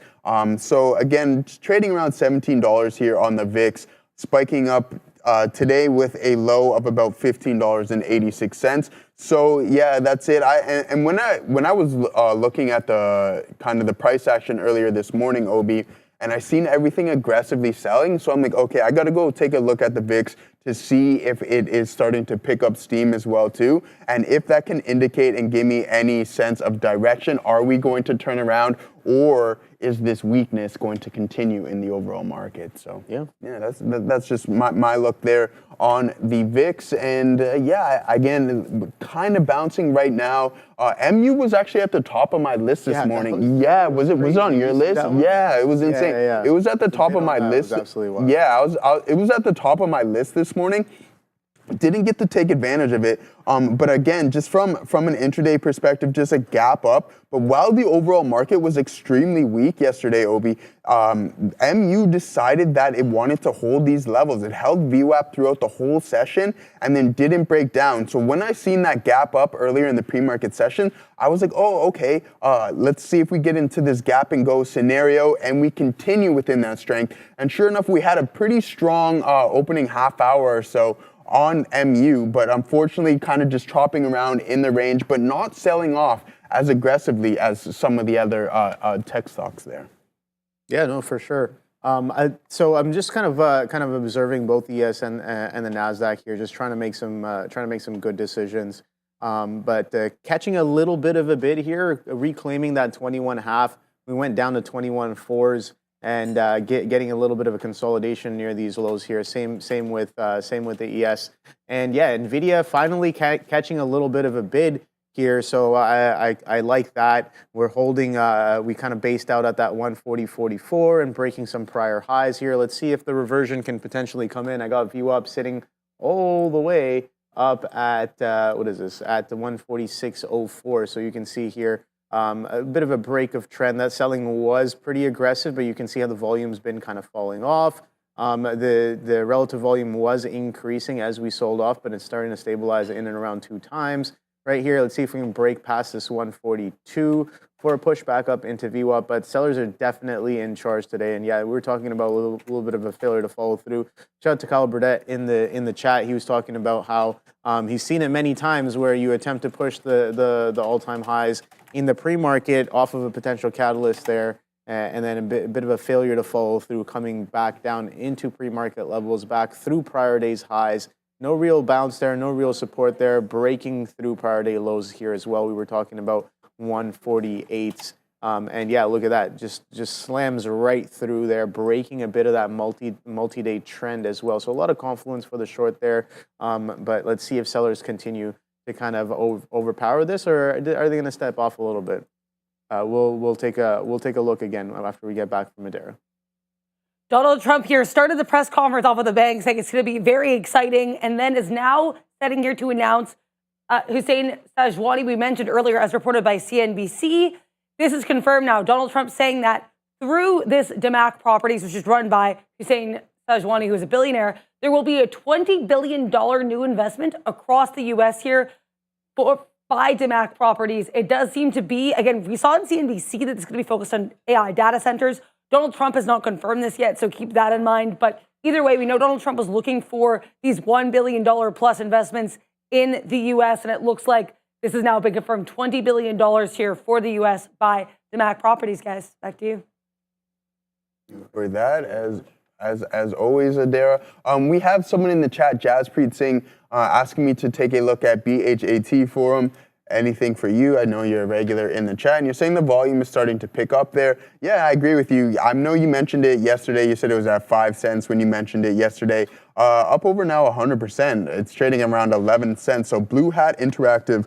So let's see what they, let's see what they do. BHAT. So, Blue Hat Interactive Entertainment Technology is a producer, developer, and operator of augmented reality, AR, interactive entertainment games, toys in China. Okay, so China-based, extremely small cap here, micro cap even, 6.5 million market cap, sorry. Again, not something that I would be particularly trading. Maybe Sharif will take a gander at this one here, but this might even be a little out of his wheelhouse. It is only 11 cents or so, but I mean, I like this. We were just talking about these pivots at extreme highs and extreme lows. You see this really weak 5-minute opening range, sells off, and then puts in that hammer candle, and sure enough, price turns around. So again, the ability that you guys can gain from seeing these and being displayed, hey, these are some really strong signals. Hopefully you can look to take advantage of those. But Jaspreet, I mean, you were talking about it yesterday, so I don't need to make your head any bigger than what it probably is. Nice work there on that. So really happy for you on that trade. So again, nice look, new high of day, going to test those. That volume is stepping in. These things move completely different than some of the larger caps that we trade. So again, not something that I'm going to particularly look to be trading, but for you, Good work. And that's all I can say on that from a volume standpoint. Now let's take a look at Meta, because when I got home yesterday, Obi, I'm like, oh wow, what happened to Meta? And sure enough, I read, so one of my favorite CEOs, Dana White, is going to be joining the board of Meta. Did you see that? Yeah. So yeah, there you go. Dana White on the board of Meta. We know that him and Zuckerberg have UFC, right? Pardon me? She's involved with UFC. He is. Yeah. Okay. Dana, yeah. He is. And so him and Mark Zuckerberg kind of build rapport. He goes to the events now. Okay. So now I guess he has enough shares. He's on the board of Meta. So Dana White and Mark Zuckerberg teaming up there, as well as some other people were added to the Meta board as well too, guys. So, but we'll talk more about some stocks right after we get back from Madeira. We do have some more comments here coming from Donald Trump. He actually did invite Hussein Shahwani, who is again the billionaire investing $20 billion in the U.S. through DeMac Properties. He spoke a little bit. They want to focus apparently on AI and hyperscaler-related investments. So this will be an AI investment. Also, it's worth noting, Trump did clarify here. He had said earlier that if you invest $1 billion in the U.S., you will have some expedited reviews when it comes to regulatory, specifically environmental concerns. Donald Trump has reiterated that. So if you have this $1 billion plus investment in the U.S., you're going to have some expedited review processes. So we're going to have to see if this actually is a bullish look for some of these investments. But either way, keep an eye on some of these AI stocks with that in mind, guys. There's some selling on Tesla. Is there some selling on Tesla? Yeah, sell it. Nice. I mean, it looked like it was consolidating underneath that. Oh, yeah. Basically a failure to heavy. follow through Wow. of that 400 currently right now on Tesla. Take a look at this right here. So, yeah, a little bit of a continuation. Look at that hold, man. Look at that. Selling comes in right here. Nice. Look there. What time is that? So selling comes in right here at 10 o'clock. And then once again, 10:27. And then once again at 11:06. And then once again at 11:30 right here. So some selling very distinctly occurring here underneath that 400 level, below VWAP as well. So is that a level hold at that 400? I have no idea, but Meta with a little bit of a pullback, continuation of yesterday's action as well. We saw that we tested that 425 area with a high of 426.43, pretty much weak all day long, and finally getting a bit of relief into the close. And look at that. Right off of the open today, we get a bit of a lick grab of this bid that we got yesterday, and then a straight selling coming right back into the ticker here on Tesla and giving us a low of 391, but currently holding below that 400, so it should be interesting here. NVIDIA, though, a little distinctly different. That's what I'm looking at here. So NVIDIA maybe potentially catching a little bit of a bid. We were trending sideways, so we're consolidating sideways here. The trend has been broken for the downside, but it could also just have decelerated. That's what I'm kind of watching for here. If we get back to VWAP, then sure, that's great. 146s, but 140.44 lows. Interestingly enough, we're making a higher low off of that and maybe consolidating underneath that 143 currently as the market attempts to catch a little bit of a bounce. But like I said, we're consolidating. We're holding this 21.5 as of right now. So let's see what we do going forward on that. What's up, Adara? We're going to do a sector watch here, but quickly, I want to say some of the things Donald Trump has said here, because there's a lot, and it could be pretty important here, because most of it is socioeconomic. He basically did say here that he wants to cut down on the spending. That's what we heard here already with the Department of Government Efficiency led by Elon Musk and Vivek Ramaswamy. But either way, Donald Trump saying there's far too much spending, saying inflation is far too high. That's also a concern here. So keep an eye on the market and the U.S. dollar with some of these statements being made here by Donald Trump, saying he really wants to cut back on spending and actually explicitly saying, drill, baby, drill, saying that he will be repealing, and he already said this yesterday on Truth, but he said he will be repealing Biden's attempt here with regards to banning drilling. He says he's going to basically be reversing that ban right when he gets in. So keep an eye on that. We're going to take a look there here at these sectors. Because we're pretty weak on the market, that we're trying to make a little bit of a bounce, I want to take a look at some of these names that are actually strongly up on the day, including Micron, MU, really rangy, but still up about 6% on the day, near the top of this range, when we actually had a lot of other tech names take a hit. It had a great day yesterday, so there was already some positive sentiment for this, but it also got this NVIDIA partnership. We already kind of knew about this partnership going back to February 2024. This is rumored, but now apparently their memory is actually being used in NVIDIA's Blackwell chip. So MU, certainly on watch. What about ENPH? This one's up about 5% here. Their IQ8 microinverters have been chosen for a major solar project here in Belgium. So keep an eye on ENPH. Last but not least, Cintas, CTAS, up about 3% right now, basically announcing that they have proposed to acquire a UniFirst. Also, Donald Trump talking, quote, right now about, quote, the Injustice Department. So keep an eye on some of these prison stocks. We know they ran a little bit last week with the confirmation of the Speaker of the House. So these prison stocks, including GEO, could be potentially on the move here, guys. Dara, as always, for that. Much appreciated. So we got a question in the chat from Sir Mr. M. Thinking of taking NVDA cash secured put for March 21st, would you please take a look? This option paying $11.50. Yeah, I'm looking at it right now. Everything right now is looking good. You have that $140 strike price. I mean, a cash secured put on NVDA, you're going to get the nod from me on that pretty much at any time. I think that's a fantastic idea. You collect $1,100 as well too on that if it does expire worthless, and if not, if you do end up getting assigned, then you're the proud owner of 100 shares of NVDA at $140, which I think is a pretty good price right now. Let's pull up the chart on NVDA here for you guys. If we can pull up my screen here real quick. Here is my Tesla trade as well here, folks. So again, holding on to some if we come to the break even. I didn't get any out at the peak here, but that's okay. But let's take a look at NVDA because Sir Mr. M is talking about a solid play. I mean, that's pretty close to at the money right now. This is a massive engulfing candle from the daily perspective. If you're looking to get assigned, then sure enough, that's a contract that I would be looking to acquire for that position. But if you don't necessarily want to get assigned right away, then you can drop that strike price down. And let's see what the 130s are paying. I mean, the 130s are still paying $720 on that expire March 21st, so 73 days. That's still a good look. And then if you do get assigned at that, I don't know if NVDA is going to drop that low. I highly doubt that it will. But again, on the positive side of things, you collect $720 of premium if it does expire worthless. But again, 140, a little close to at the money. If your true intentions are getting assigned, then by all means, sell that 140 put. But I think you can drop that strike price a couple levels down, collect some premium, and then even potentially get a better price. Because with this engulfing candle on the session, I don't know how to really look at this because this is something that Obi and I were talking about. I was not expecting NVDA to have such a weak day. We have that gap up and we go for that all-time high push. I was looking for a continuation in strength. So what is this kind of saying to us? I don't know. Can there be was this a liquidity grab at the all-time high and then maybe we consolidate and chop around a little bit more?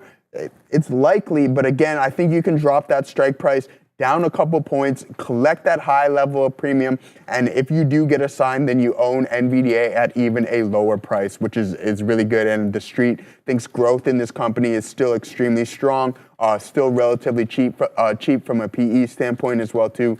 So just keep that in mind. I think at any point, if you can buy any dip on NVDA, a lot of individuals and investors are looking to do so. Yeah, I think so as well. I think a good example of maybe investor or long-term participant sentiment is today's price action, right?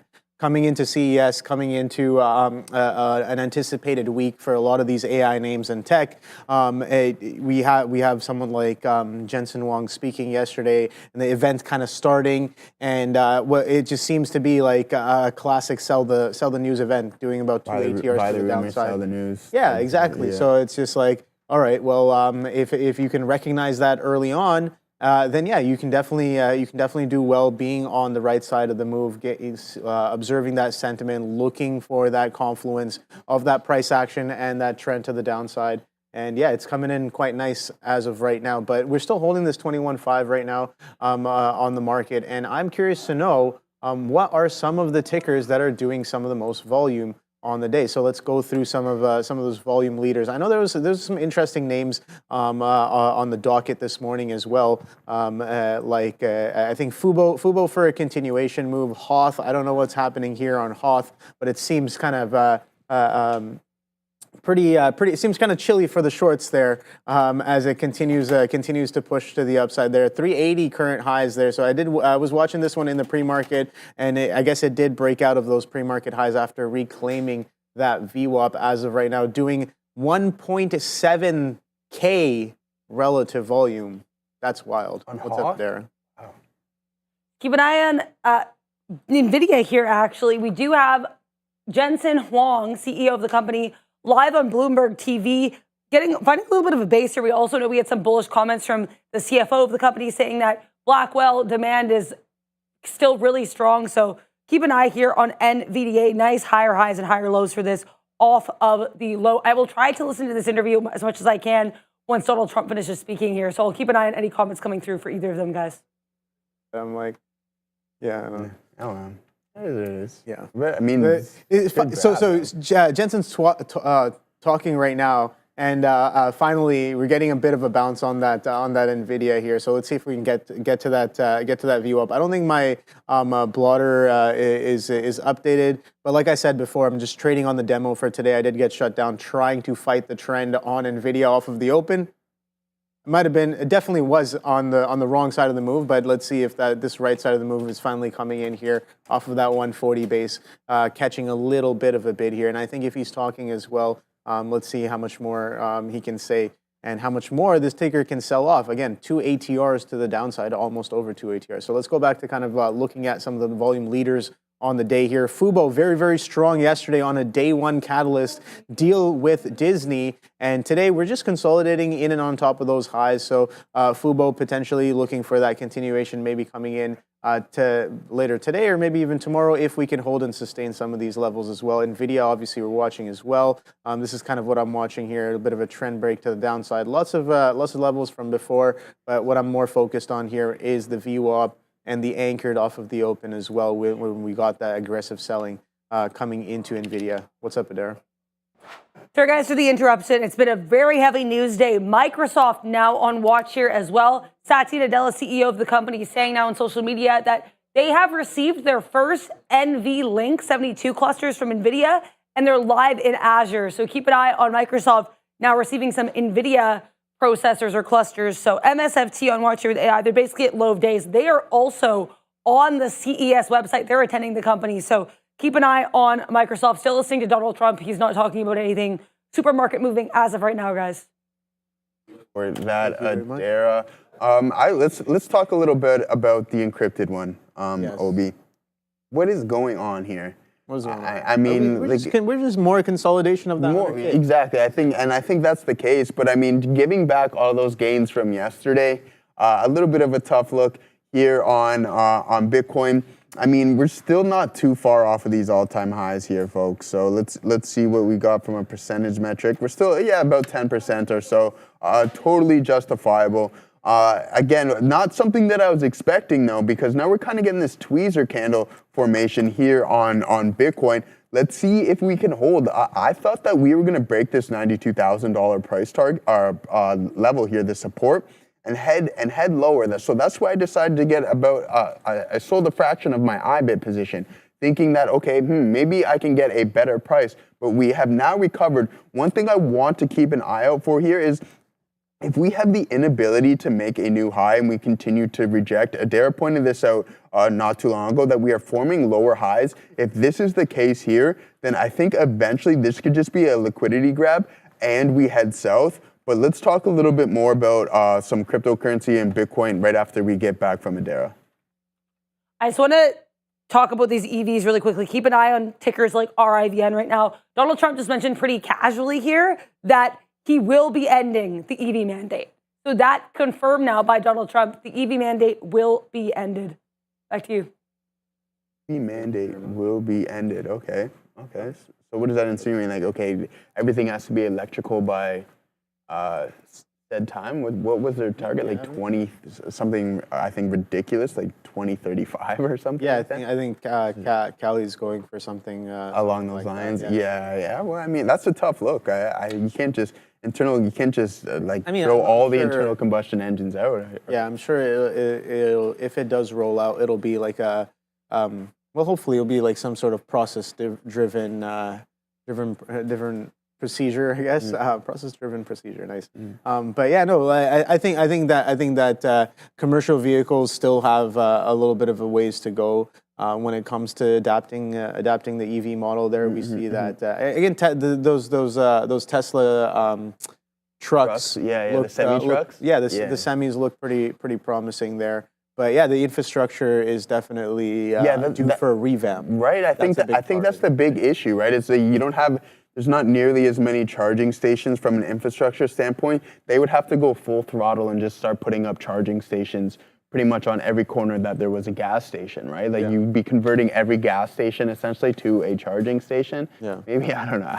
I mean, no, that could be a thing. Yeah. A lot of people talking about, hydrogen fuel cell vehicles as well, and I think plug power might be part of that as well. But there's certain technologies which definitely have more of a hurdle to overcome if they are going to become something main, and I think that kind of poises them for maybe not doing as well. But EVs I think are definitely the future. How long it'll take for us to get into a phase of full on EVs on the road to 100% point, I have no idea. But there's some countries that are getting there. I forget which one it was, but I think it was a 30 to 40% EV percentage. Oh yeah, something really. Like that. I can look that up. I think people in the chat were fact checking us. It was more or less the I think the rebate that you get, the tax credit. Okay, yeah. So there we go. China, that's what it is. Right? China has more, with almost half of the global EV vehicles on the planet. Oh, okay, yeah, that's interesting. Yeah. So I guess no more tax credit there. So I guess that's not overly good for Tesla in the EV world. So I guess time will tell. We mentioned this time and time again with Elon working alongside Donald Trump. With Doge as well too. He's going to get what he needs to get done from a regulatory standpoint. So I'm bullish Tesla for the foreseeable future, especially during this term. The new admin is coming in. So looking forward to that. So what does GEVO do? Why did Congress buy it heavy? Havana Woody, that is a great question. GEVO. Are you familiar with this ticker? Yeah, of course. GEVO? Yeah. Oh, never heard of this one. It's a little bit of a repeat offender. Is it? But okay. it kind of moves around every now and then. Okay. All right. So let's see. Yeah, let's take a look at GEVO. Okay, is a carbon abdomen company focused on transforming renewable energy into energy-dense liquid hydrocarbons that can be used to renewable fuels. Okay, interesting. So this thing is, let's see what it's up from these December levels. From the high, up 92%, but now pulling back to about 55%.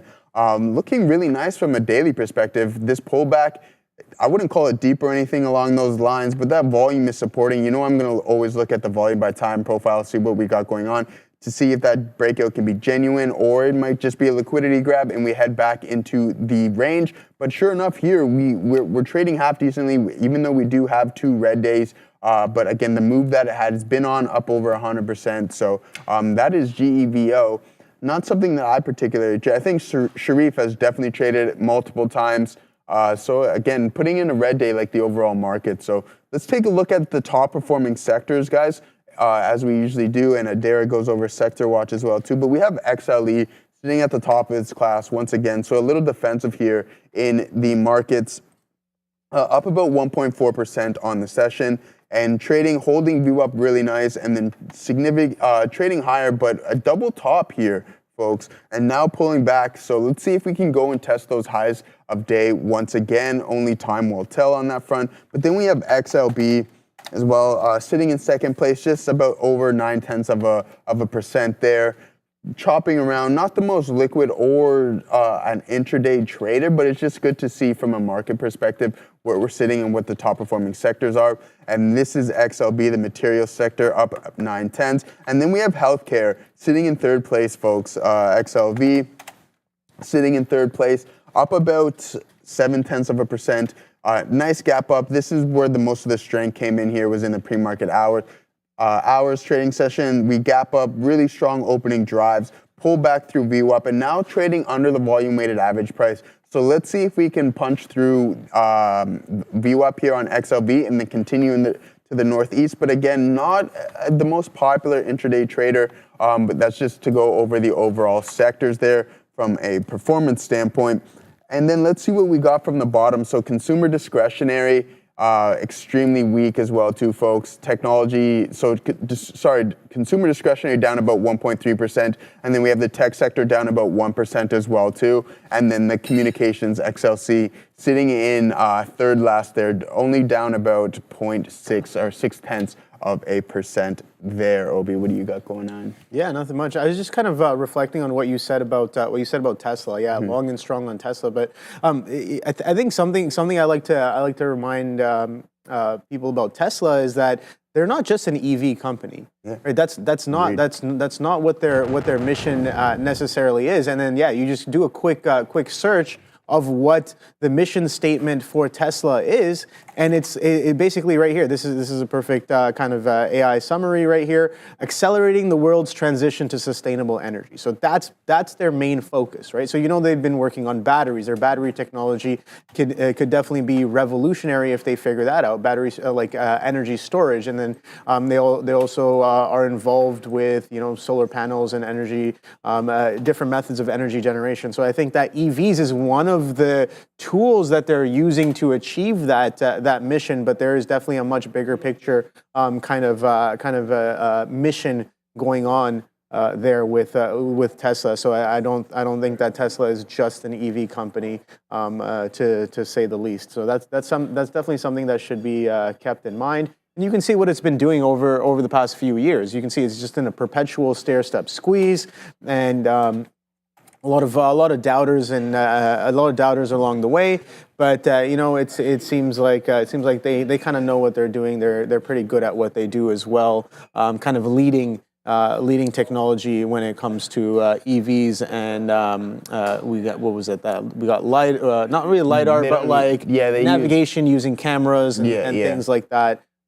Still a lot of kinks to iron out, but definitely one of the leaders. One thing I will say about that though, Obi, is like, okay, so we're talking about LiDAR. So Waymo uses LiDAR. So Google's Waymo uses LiDAR. They have vehicles on the ground already.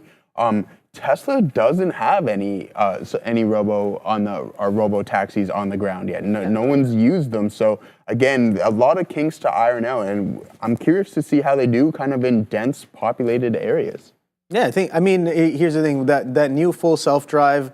I was kind of watching a few videos and reading some tweets from people who have kind of tested it out and confirmed. I think it's doing pretty well. The new version in the city through construction, dealing with crazy drivers, wild lane changes. Waymo you're referring to? No. I'm talking about the new Tesla full self-drive, right? And it's like, all right, if the full self-drive can start doing really well, then the robo-taxi isn't very far away. I don't think so. And it's just like, all right, well, then you might just have to overcome some hurdles like regulations and just permissions to get vehicles, get rubber on the road, to say. But Tesla's going to be a good look. But currently, it is selling off. The market's looking like it wants some fresh lows here. So Tesla's pulling back off of that 400. We talked about that 400 being a little bit of a level hold. We're trading currently at 394. So, oh boy, did that level hold and hold as a resistance. Kind of a held offer there at that 400 level, and we're trading a little bit lower here. Day lows on Tesla.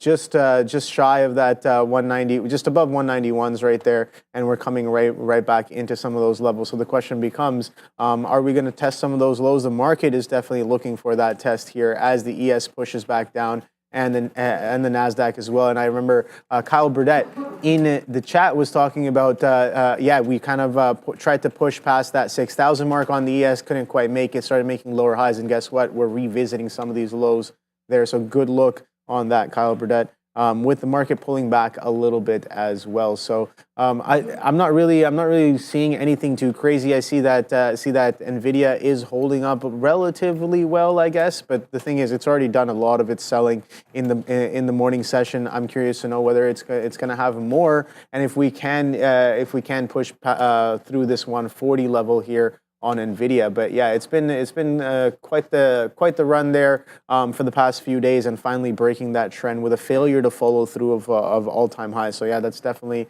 a catalyst in itself on the day here. But holding relatively well in and around this 142 area is what I'm seeing. And Google was the one that I was watching off of open, and let's see what that ticker is up to. Oh boy, look at that.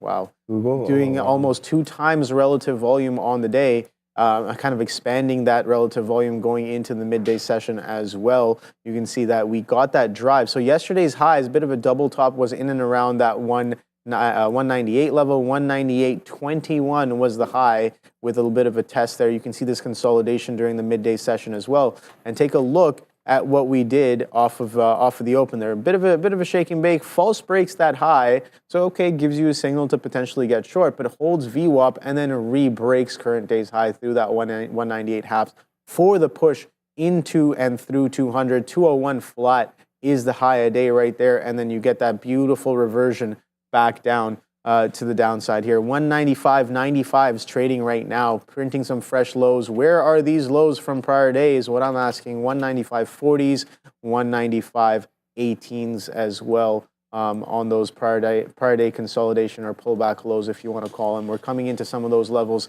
once again. So the question becomes, will we be able to catch a bid? This market is not looking any like it has any sort of a bid right now, as we attempt to push some fresh lows there. So let's see what you guys are trading in the chat. Let us know what you guys are trading, so we can take a quick look over those there.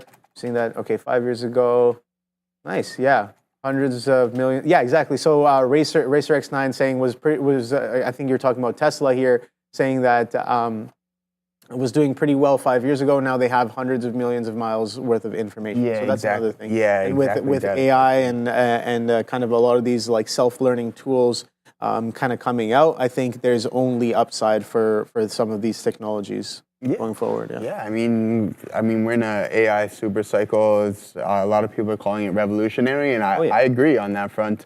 It's definitely a new tool, especially. I don't know how much you use Copilot or GPT or anything along those lines? Yeah, like in terms of like AI tools. I use GPT. Nice. I've been told Perplexity is pretty good, I haven't really dabbled in that, but ChatGPT I do have. And yeah, no, I think it's a great tool, kind of revolutionary. Of course, I don't think I'm kind of leveraging it as well as I can be, as well as I could, but it definitely has a lot of potential for kind of saving a lot of time and really fast tracking a lot of how do you say, like repetitive and kind of mundane actions where it's just like a lot of research you can see is being taken over, right? It's like, all right, well, if I had this tool in school, I'd definitely be a lot more effective and efficient. Now, of course, like any tool, it can be misused, and we hear about stories of that happening in the education system as well.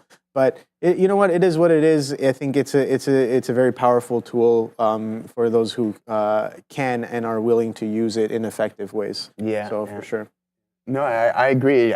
Someone mentioned it the other day. I was Sharif or somebody was like, you see all the graduates now being like, thanks ChatGPT when they're graduating and it's like awesome. Essentially, they just did all that work. So new to us. But again, kids that are growing up with it, I think we're in the early stages of this AI revolution, as some would like to call it, extremely early stages. So yeah, I'm looking forward to the coming years and seeing how far this can be taken. I mean, we got the humanoid robots coming out as well too. Once those things get those LLMs implemented on them, if they're not already, it's definitely Sharif's wheelhouse. But we'll see. I think it's going to be an interesting time. All right, guys. So yeah, let's take a look here at TSLL. This is what we were trading earlier. Now pulling back to those lows of days, as the overall market is as well too. So the weakness in the market is continuing. The VIX isn't spiking. I guess that the early hours in the session is where all that volatility came in, that aggressive selling, spiking the VIX as well. So now just kind of cooling off as the market continues to chop around in these levels. Let's see if we can go and test the low a day here on the Qs it's looking like that's about to come in play here shortly, Obi. As we continue to move to the southeast here, I wonder if we can hold this 517 level on the Qs as support. If we break these key pivot levels and this key support level, it's going to look like there's going to be some more downside on that front. So let's see. Only time will tell. I think if we break these levels, then 516 is the next target on the session. Down about 1.4% already is the Qs on the day. So let's see what's going on with that. But as of right now, guys, we have happening now with Adara, and then we send it off to Neil for his lesson of the day. This whole session has been super, super exciting here. Lots of moves. We had this big drop around 10 a.m. and we got higher than expected JOLTS jobs openings. They also upwardly revised the previous month's print as well. So JOLTS job openings viewed as a little bit bearish for this market, down about 1%. We tried to recover, and then we've just drifted back to the downside for the NASDAQ, down about 1.3%, and the S&P 500 down about 0.7%. Both are near day's lows as of right now. One of the biggest events that's been on watch for the market over the last hour or so, I think he only really hit the podium around half an hour ago, Donald Trump and his press conference there in Mar-a-Lago. Amongst other things, he announced $20 billion in investments from DeMac Industries to build new data centers in the U.S. as part of that, focus on U.S. investments. Other market-related things that were said included basically saying that Canada and Mexico will be especially heightened for tariffs in terms of things he's watching. And he also mentioned that the EV tax credit will be revoked. So in terms of market-related things, keep an eye on EV and maybe some Canadian names. Shop was pretty weak here. NVIDIA also on watch because Jensen Huang currently speaking here with Bloomberg. So definitely keep an eye on NVDA. We know they had a great night yesterday at CES with Jensen Huang's keynote speech that is their CEO. Their CFO also made some positive comments here earlier today, basically saying that there has been really strong demand for Blackwell. So NVDA on watch. Keep an eye as well on Tesla with regards to Trump sympathy plays. But either way, if you're looking for something to trade today, you'll definitely find it. Make sure you vote in our rundown. You'll have 2 opportunities to vote for your favorite ticker between the polls. One will be at 11 a.m., the other one will be at 1 p.m., and at 12 p.m., we have our Playmaker poll. So vote if you think you should go long or short the SPY, and Joe and Obi will take that trade as a group. But for now, make sure to like, subscribe, and tune in to Neil for his always informative lesson of the day. So without further ado, take it away, Neil. Thank you very much, Adara. The 5-second rule. That's a good one. Always answer the phone when your mother calls. That's another pretty good one. Always hit the like and subscribe when you're watching Trader TV Live. That's another great one. What am I talking about? I'm talking about rules. Sometimes it's good to have some rules out there in a general sense when you're trading. And I'm not always talking about discipline rules. I'm talking about maybe trend rules or setup rules that you can follow that don't necessarily happen every single day, but that can guide your trading opportunities. And there's one that you'll hear often, the 3-day rule. I've heard that as long as I've been trading, and usually it refers to after, say, earnings or a big event, allow the stock to settle down for a few days before you make any kind of long-term bet. But there's another aspect of the 3-day rule that I think we should be paying attention to. And NVIDIA is going to be the reason for this, but I'm going to point it out here on MSTR as well. Anytime you have a strong trend for 2 days in a row, that third day can be a very key and key turning point. And there's a few things you want to look out for so you don't get trapped. And obviously, we'll get to NVIDIA in a second. But here's the gist of what I'm getting at. When you have a clear change or a clear break or a clear different type of trend for a couple of days in a row, it could be after earnings, it could be a breakout on news, we'll look for it in small caps. On MSTR, I don't think it's rocket science. It was trending down. You had a parabolic day on the 3rd, on Friday, and then you had a parabolic day to start the week again. So on that third day, it is certainly key. First thing you got to look out for, and hindsight's always going to be 20/20, but that's why the lesson of the day, we trade live for every single day, but lesson of the day has got to be something that we learned or got reinforced on the day, and this one was it in spades. So you have what is the obvious trend down reversal top here at about $370 on MSTR. You busted through at the end of the day to break it out. But on day 3, after a 2-day rally, We open up and immediately fail that prior resistance. Now, whether or not if you're swing trading out of it, that's one thing. If you're just saying, hey, it's an uptrend, maybe I don't want to buy that dip when it fails in here, that's another way to avoid. But it's also an opportunity for a tight stopped short if you look for that third day. This one, it's not threatening the high, so you're really just looking at this resistance into this prior level at 372. Does it give you something off of the open? Well, it immediately tries to break pre-market highs under 372, breaks down under 370 for MSTR. It's a $300 stock. If you're not willing to risk a couple of dollars in MSTR, then you're probably not willing to trade it in the first place. So it does give you that setup. But the other side of it is when not to chase obvious trend up. So NVIDIA, now I'm going to call it the 3-day rule because much like MSTR, yeah, it's up for a fourth day, but if we really look at the type of moves that it was putting in, this is more of the consolidative day, just holding the low and getting back into the high. The breakout was on Friday, right? There's your breakout day outside of the range, your continuation day yesterday for a day 2, and then a different type of fail. Now, I can look back at this and say, usually on a trend continuation, I don't really mind where I was playing it on a pure trend continuation.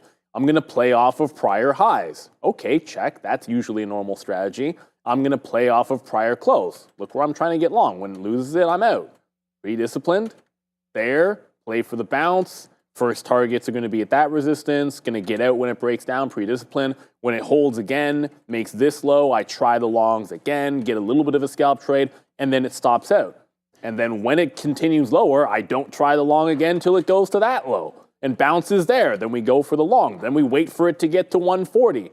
So I'm doing all of the discipline-y things right in terms of only trading it at the key price levels on the way down. And that's how ultimately you sort of save your day. You don't have a day ruiner. I'm flat on the day because my best winner was slightly better than the best loser. Obviously, if I had actually hung on to the Tesla short, I'd actually be up today. But it's pretty much a flat day for me. It's not up much. It's not down much. It's very, very slightly down because I was disciplined. But that's not good enough because the 3-day rule, when you have 1 up day, 2 big up day, when it fails the high, that's a pretty strong reversion setup. And on top of that, NVIDIA, just to add a little confluence to it, it was also an all-time high fail. So you had an all-time high fail. You had a day 3 fail the top, and then breaking down the consolidation. There are times when, you look at MSTR, what that's set up for on that day 3, where yes, the long is fantastic and has been good for a couple of days in a row. But the risk to reward is sort of favoring taking the shot at that short. You break this short down, you look, first support, second support, you're stopping at the high. If NVIDIA is going to go, you can always take a breakout trade.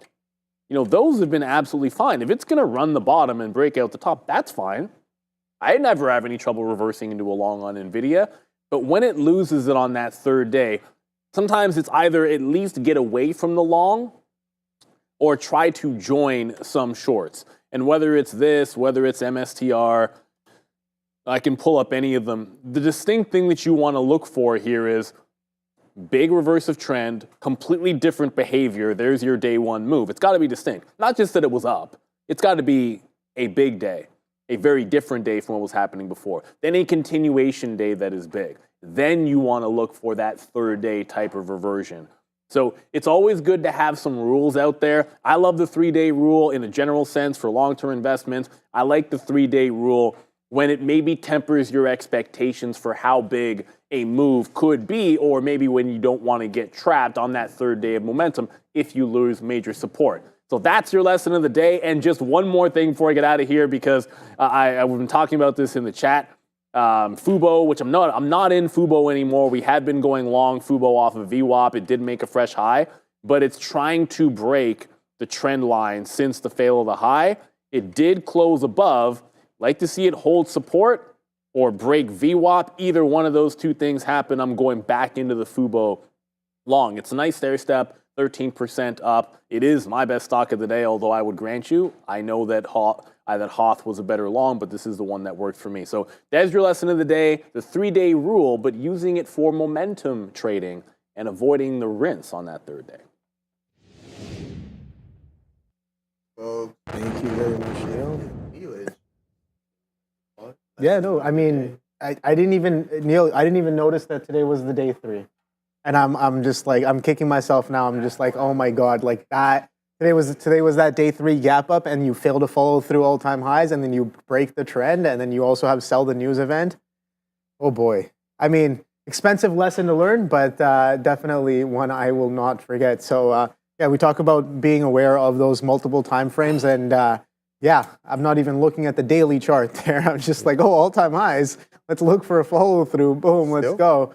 But yeah, no, it is continuing to kind of sell off there. So let's see if we can get to those 140s right now. Tesla as well, kind of continuing to sell off there. Market's about to make some fresh lows here on the ES and the Nasdaq as well. So let's see where we're poised to go. I have no idea, but it seems like more to the downside as well. And don't forget, Trump is. I'm pretty sure Trump is still talking there. So that could also be that could also be worth keeping an eye on as well. So let's see if any of these tickers catch a little bit of a bid. But the question becomes, what are you guys trading? I'm curious to know. Yesterday we were talking about Uber.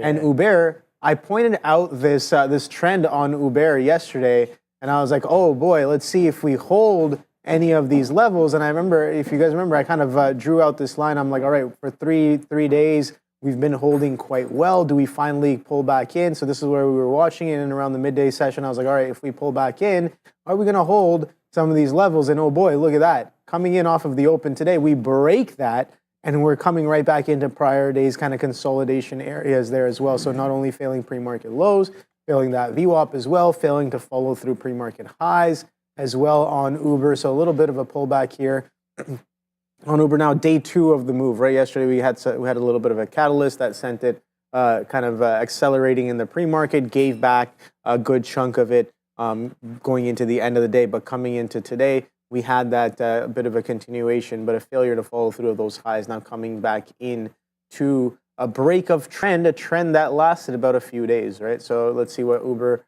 will have in store for us there. But yeah, no, I remember I was kind of looking at some of these tickers that were running in the pre-market. IMRX was definitely one of them. And look at this one, pretty much giving back everything that it gained in the pre-market session. So absolutely beautiful, man. Some of these small caps, the reversions that they give are absolutely beautiful. INVZ, actually an interesting one. They actually had a catalyst associated with NVIDIA, but take a look at NVIDIA. NVIDIA is not even bidding today, and look at the failure to follow through on INVZ today with a wick of that $3 area right off of the open there. So this is the 15-minute chart. We can take a look at it on a 3-minute chart. You can see a bit of a failure to follow through, back through these pre-market highs. Holds VWAP, can't really hold VWAP, holds VWAP as a resistance in and around that 2.5 level, and then gives us another leg to the downside here. And we're continuing to sell off of that VWAP currently with a day low at 226. So yeah, large cap association trade was on the docket in the pre-market, but with NVIDIA and the rest of the market pulling back down, and the main ticker that it's associated with is NVIDIA, so that's why I mention it.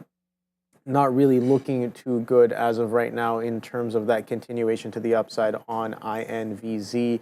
Lucid, a little bit of a pullback as well. ARBE, I know a lot of people are trading these robotics names, which reminds me we should probably also take a look at RR. That one was running over the past few days as well. Rich Tech Robotics. Let's see what that one is up to here on a bit of a day two move. You can see the ridiculous amount of relative volume that it was doing yesterday in the pre-market session, and we basically failed to follow through of that $5 level off of the open. Today we're doing a little bit more of the same that we did pretty much for the mid to later half of the day yesterday, which is pretty much consolidate sideways in between this $4 and $4.50 level here on RR. So RGTI, another one that's been running. Rigetti, can't forgetty about this one, and it's still continuing to hold beautifully, actually, continuing to hold above its prior some of its anchors holding well within its trend here as well. So Rigetti very, very strong, which also begs me to question, how is IONQ up to? Kind of that people are calling this one of the leaders in the quantum for some of the quantum names here, and still looking very similar to that of Rigetti, still well within its trend here. Yeah, we get that chop and that aggressiveness, but bigger picture, a bit of a trend happening here on IONQ as well. Plug Power, this one was running yesterday, very strong over the past couple of days here. Again, doing relative volume from the beginning of the month there, but finally catching a little bit of a relief here. But if you take a look at it, we're still kind of within trend. We've decelerated. We've broken out. We've broken below, but it's right off of the open. But let's see if we get that follow through, that continuation. Pre-market lows currently sitting at 301s. So pretty clean on top of threes on Plug Power. MSAI, another runner this morning. Pretty much gave it all up in the pre-market. This failure to follow through a 5 was absolutely beautiful as well. It happened quite early. You had to be here in and around 7, I think that was 7, 6:45, 6:30 we made those highs, and then we failed in the next 15 minutes there for a continuation all the way off into the open on that one there. So let's see. I'm curious to know, what are you guys trading? I know that Palantir also gave some great opportunities here on the day as well. Continuation, if you're looking for a continuation, oh boy, we talked about that 80 failure to follow through yesterday being absolutely textbook on Palantir. And that textbook gives us some more textbook continuation on the day today as we break. Look at this confluence, man. Absolutely beautiful confluence. Pre-market low is pretty much near that prior day low. 74, what was it? Well, let's get precise. 74.61 is prior day's low. Pre-market low came in at 74.50. So about a 15 penny difference there. And look at that crack right off of the open there. Continuation does not want 75. Bye-bye, all the way to the downside. 5 points to the downside off of some of those highs there on Palantir, with a low at 70.31, currently trading at 71.16. So absolutely beautiful continuation after a textbook reversion that happened off of a prior day failure to follow through of these consolidation highs at $80 on Palantir. So Getty was another one. These guys had, I think it was a 2.5 billion buyback acquisition kind of news there. Let's take a quick look. 3.7 billion cash stock deals with Shutterstock and Getty Images. So I think it's STTK or SK. I'll just type it out. SSTK. So SSTK is the ticker for Shutterstock, and you can see that one's looking kind of similar there, pulling back off of its pre-market highs off of that catalyst as well. So a lot of faders there today on the market, along with this strong tailwind. So I'm curious to know whether you guys are short or long mainly on the day today. Let's see. Roger in the chat saying, I've just been holding a Siri $23 call since the last week. Okay, and we'll take a look at Siri as well, Sirius XM. Okay, nice. That's been trending to the upside since about the beginning of the month there. You can see Thursday, Friday last week, catching a little bit of a bid on Friday, breaking out of this little trend that we've been holding to the downside. You can see that boom, boom, boom, boom, boom. Breakout happening yesterday on Monday, and then we're getting a little bit of continuation here on a higher time frame for that Siri. See what else Zenod saying. I did see some Plug Power equipment on a truck yesterday. I don't know. That might be that'd be a sign. You never know. M-Sense saying him and Charlie Taff are trading Tesla TSLA, and that's it. Going to give us some gains. Yeah, no, I mean, like Tesla. I got Tesla on watch, man. Tesla's consolidating near its low of day. You can see that, yeah, after we get rid of, again, I think it was Kyle Burdett again yesterday saying that he's short Tesla off of this anchored here, this dark, this bold anchor that I have in. I think it's from that FOMC sell-off. Yes, so since December 18th, FOMC just pinned to that, anchor to that. We came into that level quite cleanly and sold off for majority of the day today, and you can see a bit of a lick grab of these of that bid that came in into the after hours at the end of the day there, and we kind of failed that aggressively for a strong continuation to the downside here on Tesla as well. consolidating near its lows with a current day low at 391.20. So don't know what this one's going to do here, but a lot of consolidations near the lows on the day. NVIDIA is doing something similar as well. So nothing too crazy. Yeah, Kyle Burdett saying yes, sir. I'm curious, Kyle. Are you swinging that Tesla position? Like that anchored was pretty significant, and we're getting that continuation today. So what are your targets? We did kind of bounce off of 370, which was pretty nice. That was kind of an interesting level to kind of hold and catch a bit of a bounce off of. Don't forget, we're coming in from those what were those highs? 480s on Tesla. On Tesla, something along like 460. I think it was just under 460 or something along those lines. Yeah, 469.76 I have here. Actually, no, 488.50s was it? Are all-time highs right there on Tesla, and that was also the day that we 488.50. That we had that. That was December 18th, so the FOMC day. We got that strong selling coming in off of a failure to follow through of all-time highs, and then you crack trend and break a little bit lower. So absolutely beautiful there. Yep, good stuff. Kyle saying he's swinging it with 430 puts expiring soon. Nice. 430 puts expiring soon. All right, yeah, lock in some of those gains there, Kyle, before time value diminishes the majority of the value of those contracts. The Playmaker poll is now up, guys. Good look there on the rundown. Lots of votes on the rundown, so let's see if we can mirror that here in the Playmaker poll. So looking forward to doing that, and then we'll get the second half of the rundown tickers up for you guys there. Let's see what's going on with TQs here, Obi. I'm taking a stab at a long here. Potential double bottom on that front. Let's see if we can hold these key support levels around 81.5 here on the TQs and take somewhat of a bounce. The target is the volume weighted average price as usual. So let's see if we can get that going. If we break the lows, 81.5s, I'm at a dodge. We can reassess the situation and potentially get back in the trade if it shows up. But as of right now, we're looking pretty good, Obi. You're not heading too much lower. I mean, NVDA is starting to consolidate in this tight range. Price is starting to compress. We did have aggressive selling for the first hour and a half of the day, so maybe that's cooled off. Maybe we get that cover rally, and then we can squeeze a little bit into the volume-weighted average price with some of these tech-heavy stocks and the overall market. So good look on that front. Let's continue to monitor those. Obi went over some of the top-performing stocks on the session as well, too. So sitting at the top of its class, as usual, is NVDA with 226 million shares traded yesterday. I forget which ticker it was. Greg, here, I'll pull it up right now, actually. My buddy showed me that something had like 680-something million shares traded yesterday. Let's see what the Fubo. Yeah, Fubo was it something like an insane amount of volume on Fubo. 600 plus million shares, and we were watching it in the after hours. I'm like, man, this thing is still trading higher. So putting in almost 1 billion shares traded, that's insane for that float as well too. So interesting stuff. Obi, now we're starting, that selling pressure is starting to kick back in. The VIX still hovering around that $17 price target.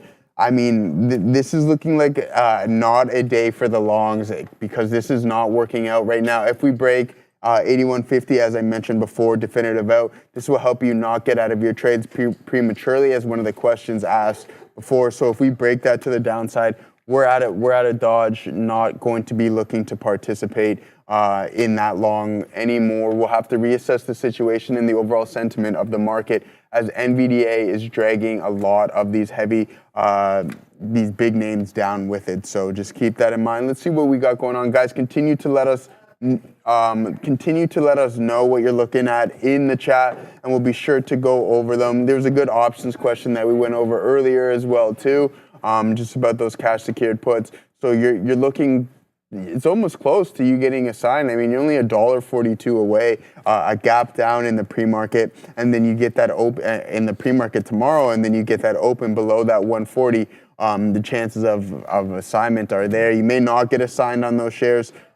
Because, I mean, it is still a while away from expiration, so you won't get early assignment on that. But if they start to hover below that, I would look to close that, right? So if you get too much below, I want to point this out as well too. If you get too much below that strike price, it's almost better for you to just close that short put and then reassess the situation and look to sell another put lower. Because if it goes south of say 140 and ends up to 135, you now have to own those shares. You're obligated to those shares at 140. But NVDA is trading at 135, so it's like, okay, well, I don't want these shares at 140. I would rather have them at 135. So just make sure you have those risk measures in place and that game plan in place as well too, because if you can get a better price, there's no point in holding on to a position when that chance is standing up. But someone in the chat is talking about Jaspreet. As usual, XTIA.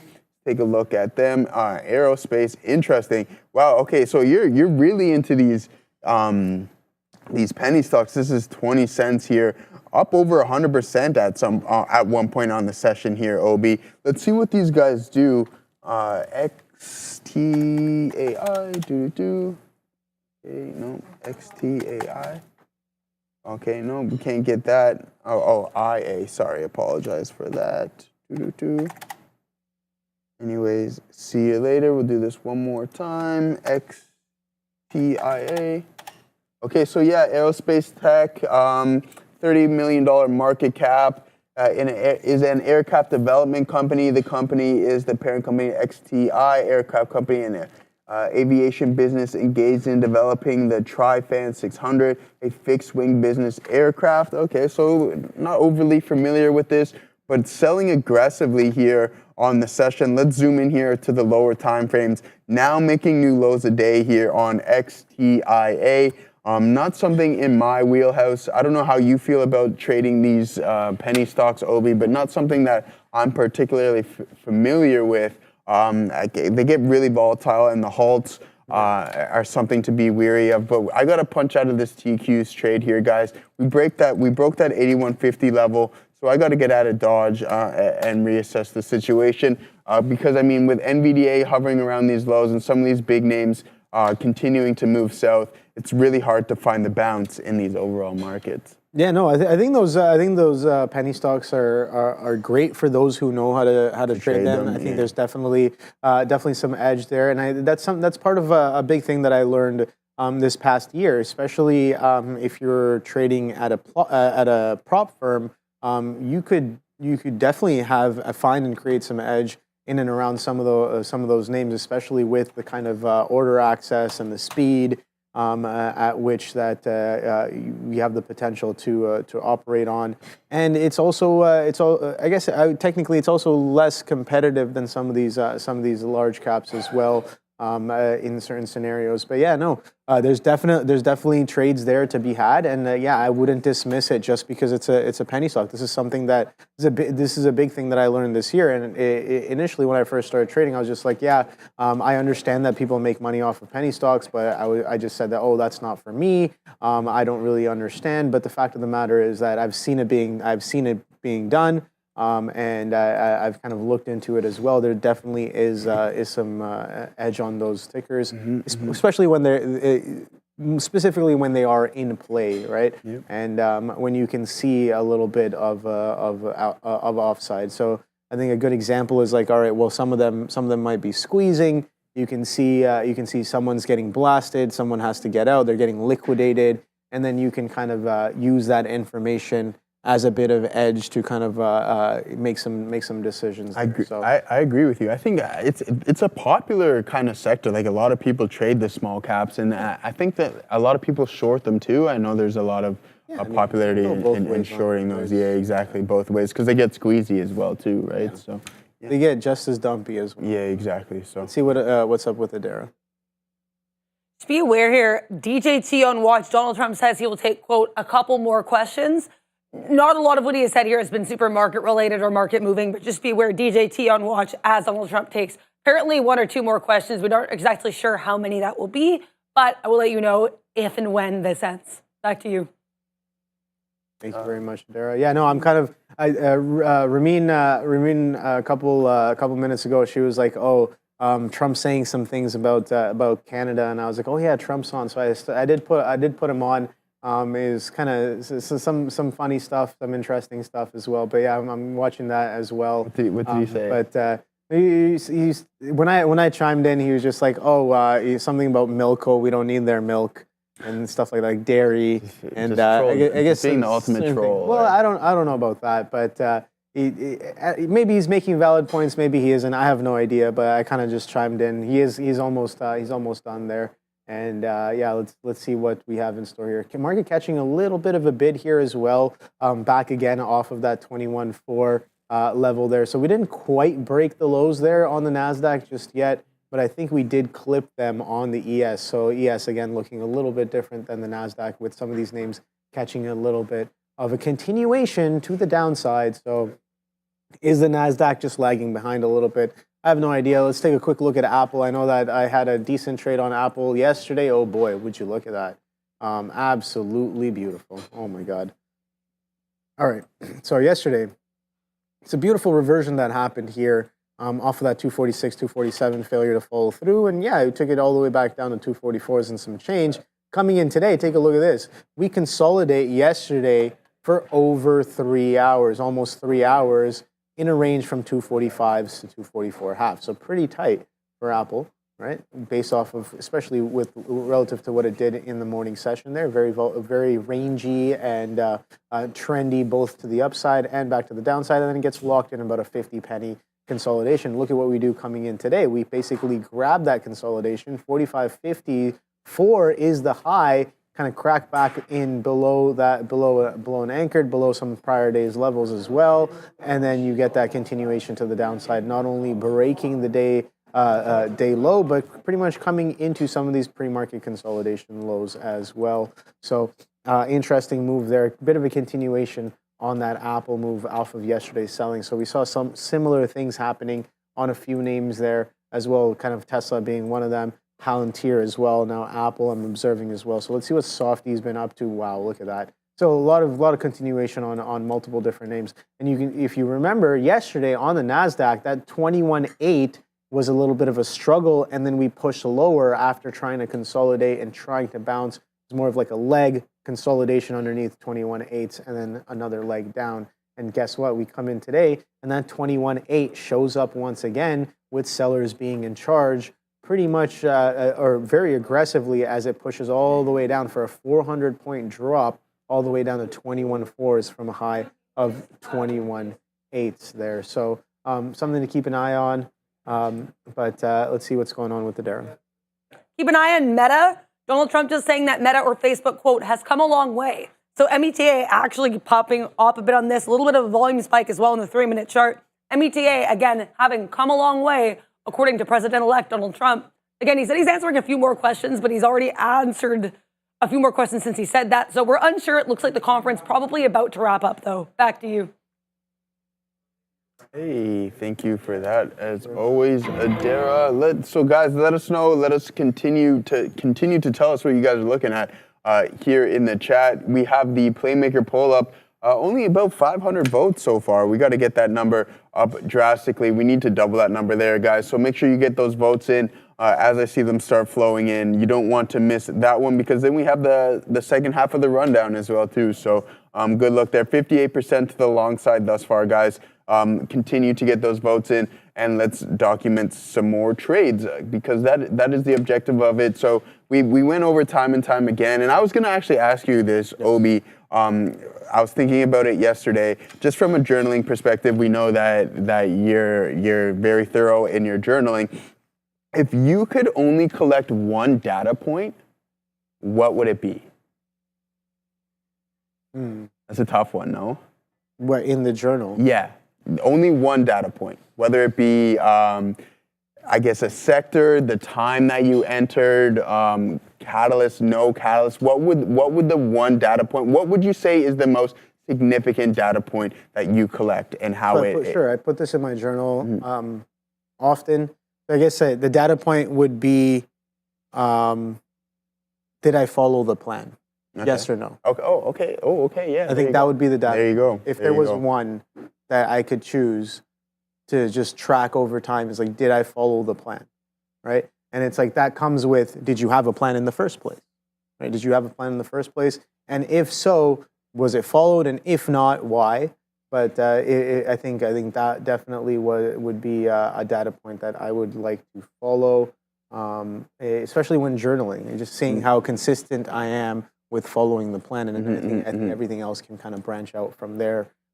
Whether you want it to be nuances, whether you want to be specific times of day, or whether you want to be specific prices or specific patterns, that's all I think secondary. I think the primary thing is, did you follow the plan? And obviously the plan, that's a little deep, right? Because your plan has to have your entries, exits, what you want to see, how you want to trade it, and what your risk limit is, and everything, all of that, that whole thing. And then, did you follow all of that? I think I wasn't expecting that answer, to be honest with you. That's a fantastic answer.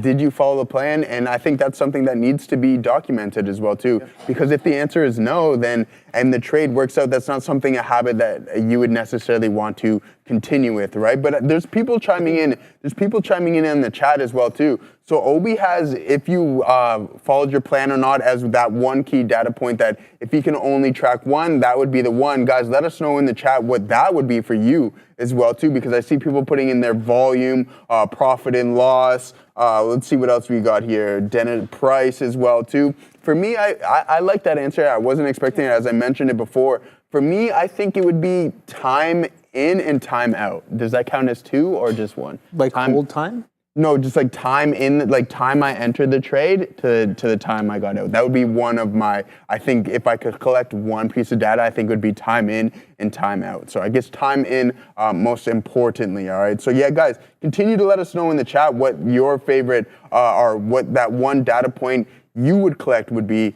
Continue to let us know, because there's been some good feedback so far, and curious to see what those points are, because maybe we would be looking to add something new.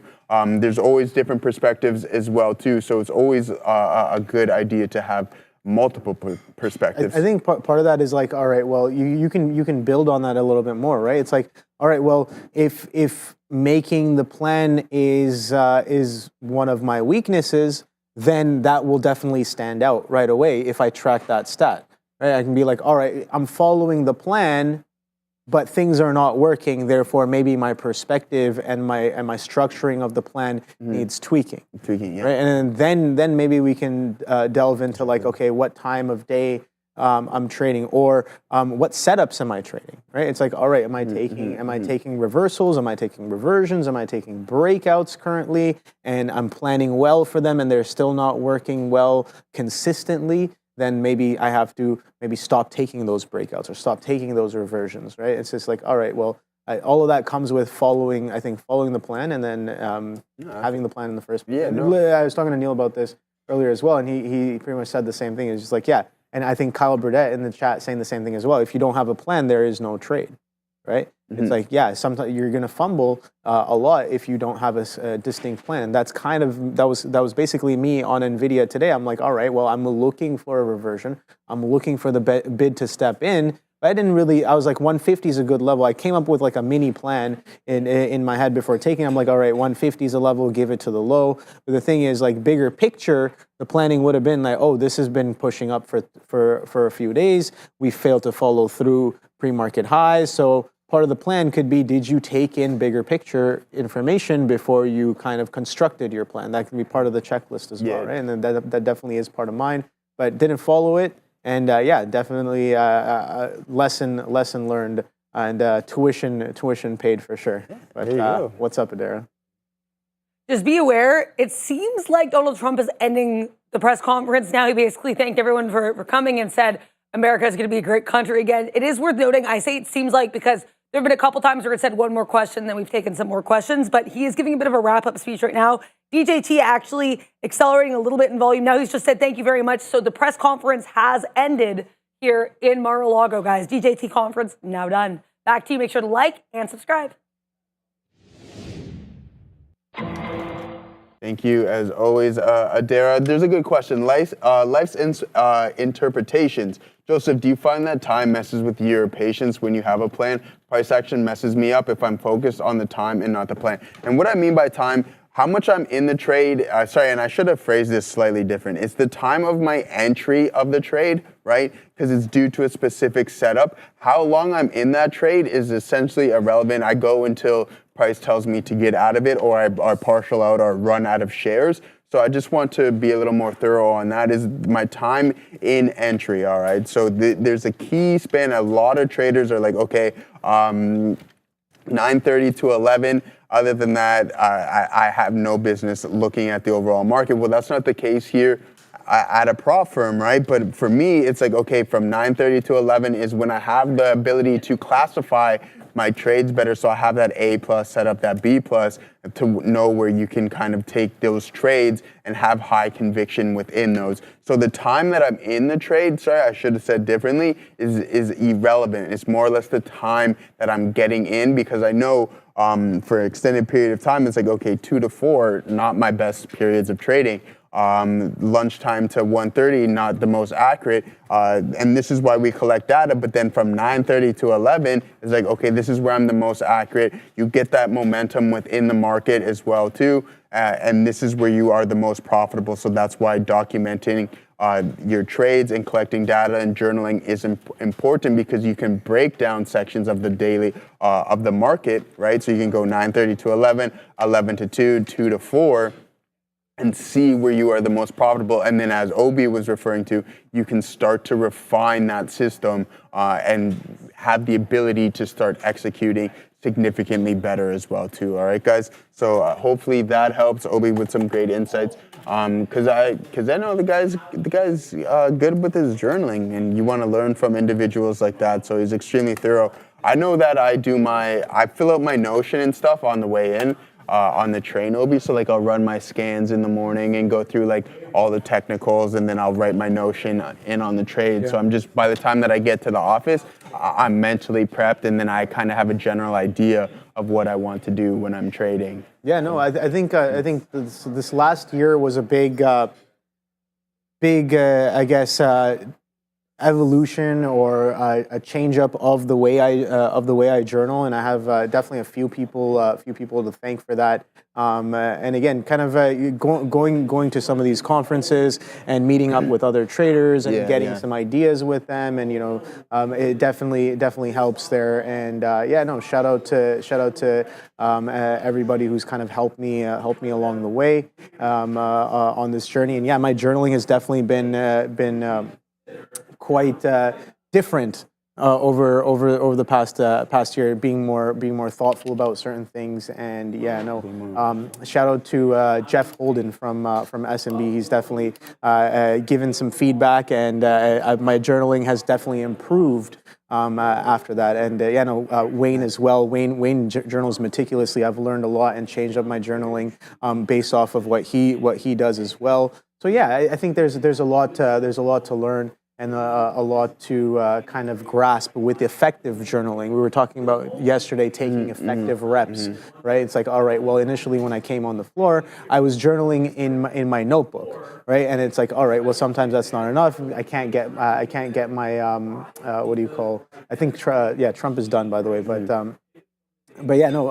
I think Notion is a great tool for journaling, and so I think using Notion effectively, it has been a big journey as well. And I realized at the end of my I'm currently doing my year-end review, and I realized that I can definitely be journaling and structuring data in a much more effective and efficient way on Notion, so that I can go back to it and reference and collect data that way as well. So I'm going to be changing that up, classifying your trade. Yeah, it's just like I'm not using all the features that Notion has to the best of my abilities, and that can definitely change the game a little bit more there. And Day Trader Cut saying, Lance is a genius. Lance is definitely a great trader of our time, and he's been putting out amazing content as well. Definitely changing up the game, and I think he has some more things coming out at the end of the month that I'm really excited about as well. So if you follow him, you know all about that. But let's see what Adara has to say. Hi, guys. We're going to take a look here at some small caps. The IWM, as you mentioned earlier, this double topping tail candles. This is 9:30. This is 9:45. So these are the first 2 candles off the open on the 15. We were decked twice around that 226 halves area. As of right now, we're trying to break 222 now. 222 has been a really key level on the IWM, so definitely keep an eye out for this consolidation. We broke below it a little bit earlier. As of right now, making actually some lower lows, lower highs, and higher lows on the IWM. So a bit of a consolidation. Could be a bear flag. Either way, be very cognizant of that 222 level on IWM. There's a lot of these small caps to keep an eye on here. We have DATS, DATChat. I could not find any news on this morning, but regardless, DATS is actually at its day's high, 10% short float, very small float as well, about 2.73 million shares, so just under 3 million share float, 10% short float. Then we have Blue Hat, BHAT. This one was mentioned earlier. This is a Chinese ADR. They had a big drop yesterday announcing the pricing of their $4.4 million registered direct offering. But now in even more volume, they're actually recovering quite nicely from that drop. They are a penny stock right now, about 12 cents, up about 38% on the day with about a 53.5 million share float. We also have Clover Health. CLOV, anyone who's been following this one knows it has run in the past. It is a frequent runner. Right now above that $3.50 level. They have a larger float as well for a smaller cap name, but a $1.46 billion market cap with a float of just under 400 million shares. So Clover, one of its subsidiaries, Counterpart Health, is basically announced its Counterpart Assistant, an AI assistant here with leading accountable care organizations. They're deploying their AI assistant, the subsidiary of Clover. Clover does have about a 3.7% short float. I'm also seeing this SPI pop up here, so we'll take a look at this one as well. SPI with about 50 million shares traded on the day. SPI Energy Co. Energy's been pretty strong today. We talked about that during Sector Watch. 2.74% short float, $52.46 million market cap, and a float of 24.3 million shares. But they're about to have their first red 15-minute candle of the day, guys. SPI, BHAT, DATS, and CLOV. All on watch. Make sure you vote for that Playmaker poll. Do you think the SPY should go long or short? Let us know in the chat. Back to you. Thank you very much. Yeah, thank you. So market's taking a little bit of a pullback here, and I'm just replying to some comments here in the chat as well. Sure. It seems like we're poised for a little bit lower here. Wow, oh boy, would you look at that? Yeah, I know, dude. Fresh lows on the Nasdaq and the ES. Insane. Here we go. It's 12:46. And sellers are still in charge. They're still in charge, man. I got to get out of this trade. There's today, like we're just trying to catch the longs. Again, fighting the trend is not working. Today, the extremely weak session. VIX up, as I mentioned multiple times. Market continuing to move to the downside. TQ's down 4.7, so it is leveraged. So the market about half of that, guys. But yeah, I mean, Bitcoin week. Cryptocurrency week. The one thing that is moving higher, though, OBI is BHAT. Blue Hat Interactive is still continuing to trade higher, putting in that new high a day. But again, only about 12 cents. This is a 12-cent stock. Not something I would necessarily be getting into, but if it's strong, then there's no reason to fight the price action. But it gaps down. Look at this on a 5-minute. You get this gap down here, and it opens up significantly lower. So just be wary of that, guys. But yeah, this market is extremely weak. Continuing to the south side, the VIX isn't up to much. XLV continuing to make some lows. So let's take another gander at some of these sectors and see what has changed from a sentiment standpoint. Yeah, energy is still at the top of its class, but I mean, the financial sector getting close to going red. Materials only up about 0.25%, and then the healthcare up about 0.4 as well too. But guys, it is time we have to pay some bills, as our guy likes to say. Hive Digital Technologies is pioneering the digital transformation through sustainable AI solutions and Bitcoin mining, a global leader in cutting-edge data center operations with over 2,700 Bitcoin on their balance sheet. Hive consistently tops the industry in Bitcoin mined per exahash and is redefining the future of powering the world's most transformative technologies with efficient, green, and clean energy. Learn more by following them at Hive Digital Tech or at hivedigitaltech.com and sign up for the Hive newsletter for updates. Scan the QR code in the description, folks. So there it is. Hive Technologies. Adara posted something, I believe, on Twitter, on the Trader TV Live Twitter, or X, sorry, as we would like to call it, about the largest holdings of who has the largest holdings of Bitcoin. So Yeah, that's interesting stuff from an institutional standpoint. But yeah, I mean, Obi, like we're breaking the lows here on the overall market. How much more selling can we endure? I mean, we're not down too much on the session. As I mentioned before, only about 2% or so. So about not even 1.5% here on the session. So again, it's nothing horrible, but not everything we were looking kind of towards on the session, especially with NVDA gapping higher, testing those all-time highs, and then immediately selling off as well too. So the market is just following in that direction, still hovering and consolidating in and around the lows. NVDA is. So yeah, but that massive engulfing candle on the daily, extremely weak session.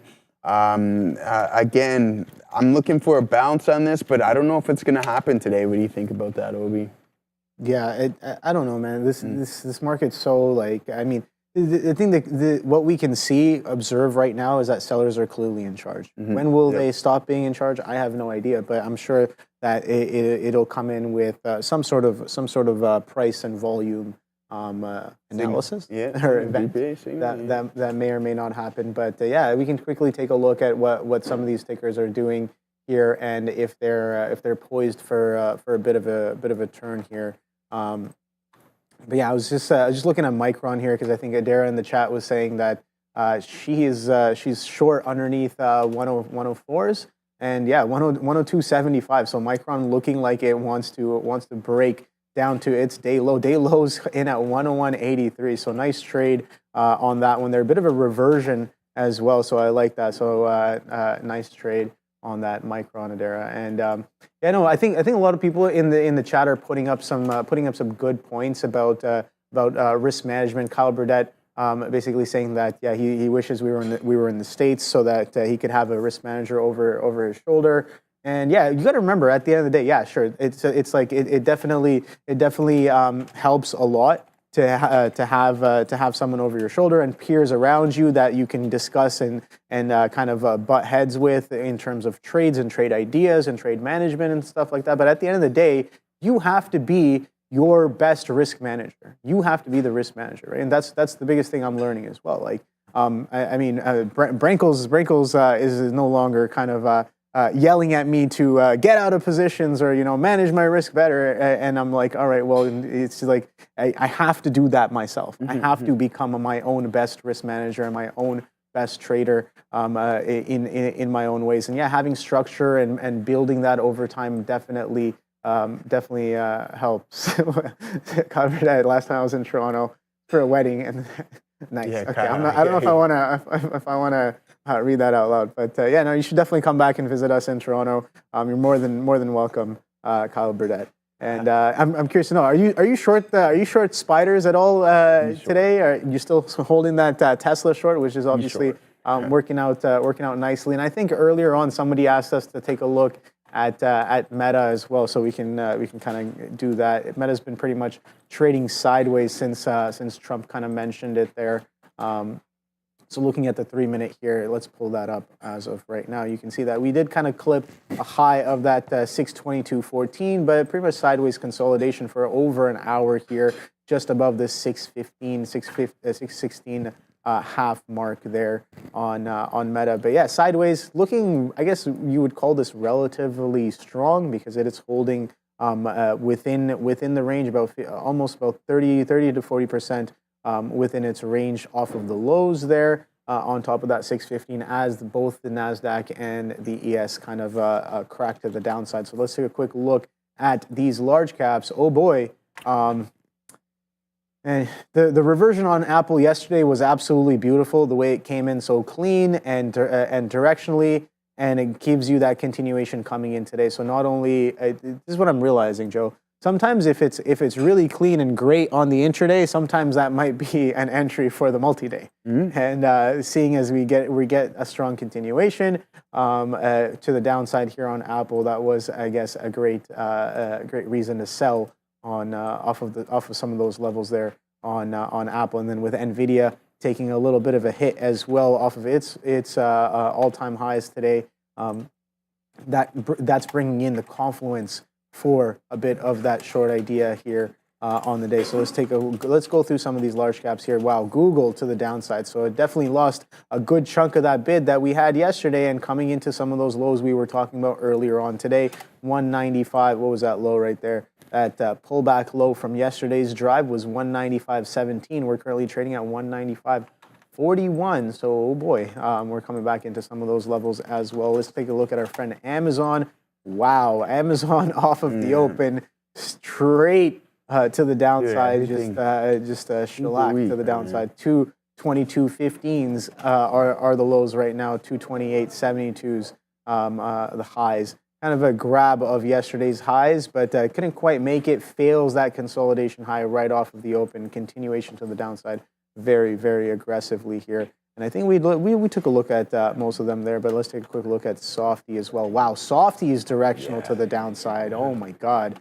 Nice trend to the downside on Softy, breaking below yesterday's lows at 425 and some change, and continuing, currently trading at 423s. But NVIDIA seems like it's trying to catch a little bit of a bid right now.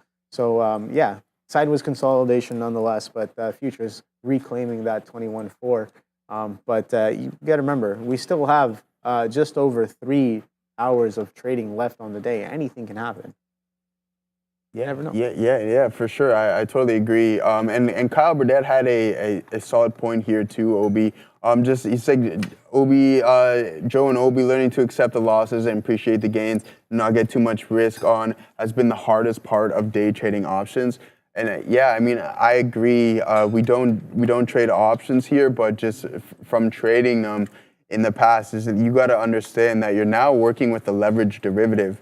It all sounds like fun and dandy when you're trading them, but just understand that those losses can accumulate too. Even though when you're just flat out buying contracts, that risk can be defined and right. But again, for every 1 point move in a contract, you can see that contract diminish significantly, opposed to just taking outright shares. So you don't get the choice to be like, oh, I want 50 shares or et cetera with an options contract. Just know that it's equal to 100 shares, right? So of that underlying, and it's tough. There's no doubt about it. I've told the boys, I've took some bad beats trading options, writing options as well too, and they're hard to get over. But again, if you just stick to the game plans, just understand that it's an additional vehicle to trading, and utilize it as that, then you should be well off. But again, risk management is at the top of its class. It's so important, especially trading and writing options. So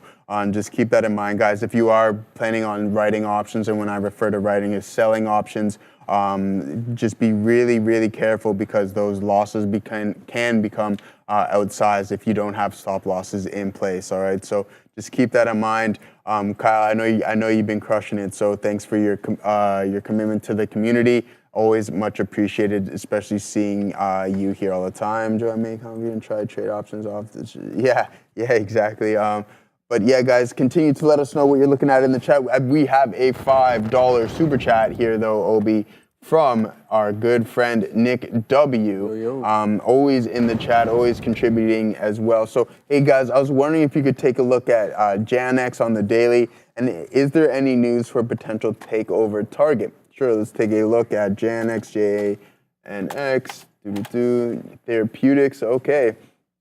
Again, biotech, not something in my wheelhouse, but here we are trading higher on the session, gapping up with I don't see any volume as of right now, but a really strong engulfing candle here on JanX Therapeutics. Let's take a look a little bit deeper into it for you here, Nick W. Therapeutics is a clinical stage biopharmaceutical company developing tumor-activated immunotherapies for cancer. It has developed two bispecific platforms. Okay, $3.4 billion market cap here on JanX. Let's see if there's any news real quick for you. Not that I see on the front 20 minutes. Yeah, so unless it was from yesterday, Nick, I'm not seeing anything new. If something pops up, maybe we'll get Adara to find something if she sees anything on JanX. But as of right now, it's not trading horrible, putting in a pretty good session. I mean, the healthcare sector is one of the only green sectors on the session, so you're looking in the right space. Not something that I would particularly trade. Obi, I don't know how you feel about, again, I know you're a price action guy. It doesn't matter what the ticker is or the name of the company is, as long as the price action and the volume is there, you're going to look to participate in those trades. I think that's definitely something I'm trying to improve on. But yeah, that's definitely the mental there. And yeah, the question basically is where's the party at? Yeah, where's the party at? Where's the party at? Yeah, where the party at? Like that's where I want to be. I Dollar don't care club. if it's underneath $1. I don't care if it's $500. And yeah, sometimes tickers when they get expensive, they can definitely be slightly deterring because of the spread. So like some of these tickers, they're the $1,000 tickers. I think was it AutoZone might be one of those where you can have some crazy AZO. Yeah, okay, so take a look at this one right here. So AZO, sometimes during earnings, it does have some decent moves. But this thing is a $3,000 ticker. And yeah, the spread can be pretty nasty. And then you have to be willing to take the trade and give it the appropriate risk as well. So regardless of price, I think that if there's volume and there's catalyst, or whether that's technical or news, it doesn't necessarily matter as long as it's in play. I definitely like to take a look at that. But we're going to go off to Adara with crypto. What we're going to do here is talk about Bitcoin. Before we do that, I did look into that JANX. There was no catalyst that I could find, but they have a decent short float, about 13%. The other thing I want to say is we know biotech's been really strong today, or at least off the open. mRNA was up, I think, 11% at its high. We had a lot of strength in NVAX as well, Eli Lilly. So a lot of these biotech names strong, partially maybe because of rotation, but also partially because we have had that avian flu news, which has given these stocks a little bit of a rise, specifically those that are focused on vaccines. So either way, JANX, great look. Take a look at Bitcoin here. This is now a bearish engulfing candle, taking out the last 3 days of price action and honestly almost the last 4. So this is quite the bearish engulfing. Again, opening around 102 halves, currently trying to hold on to 97. So massive downside move here for BTC. We know that the whole market dropped when we had those higher than expected JOLTS job openings numbers coming out at 10 a.m. They also upwardly revised the previous print. So some of these revisions are not always viewed positively. We also here have the 10-year note to be aware of. I haven't seen those numbers come in yet, but just be cognizant of that. I also did look more into those percentages of companies holding Bitcoin. Once again, as Joe mentioned, I'm actually going to be working on a tweet now for that for Trader TV Research, because we have not posted a proper graphic of that yet. So that will be on watch. Keep an eye on that. Basically, though, there's just under 3% of the total holdings of Bitcoin that are held by publicly traded companies. Now, of that 3%, MSTR has 2%. So MicroStrategy is the vast majority of all of the Bitcoin that is held by publicly traded companies. They have just under 450,000 coins as of right now. The next highest is number 2, Marathon Digital. They have about 40,000 coins. So MSTR well outpacing all of its peers here in terms of how much Bitcoin it holds. No one else holds even 1% of the total of Bitcoin, and MSTR does hold 2%. So I think interesting look there. Before we end this segment and toss you back off to Joe and Obi, I can't call them the Bash Brothers, Joby, I guess. We'll take a look here quickly at Dogecoin. We know Dogecoin was on watch earlier because some people, there's actually the Y Combinator CEO or someone associated with Y Combinator basically saying on X that he speculates for 2025 with Doge, the Department of Government Efficiency, Dogecoin could actually push higher and have a great rally. Elon Musk, so again, one of the co-leaders of the Department of Government Efficiency, actually countering this point, saying that he thinks a lot of crypto could go down if the Department of Government Efficiency is successful because they're going to be cutting down on spending and the dollar will drop. So DOJGE actually pushing down on what could and should have been a bullish note for this ticker. Make sure to vote in our last poll of the midday session.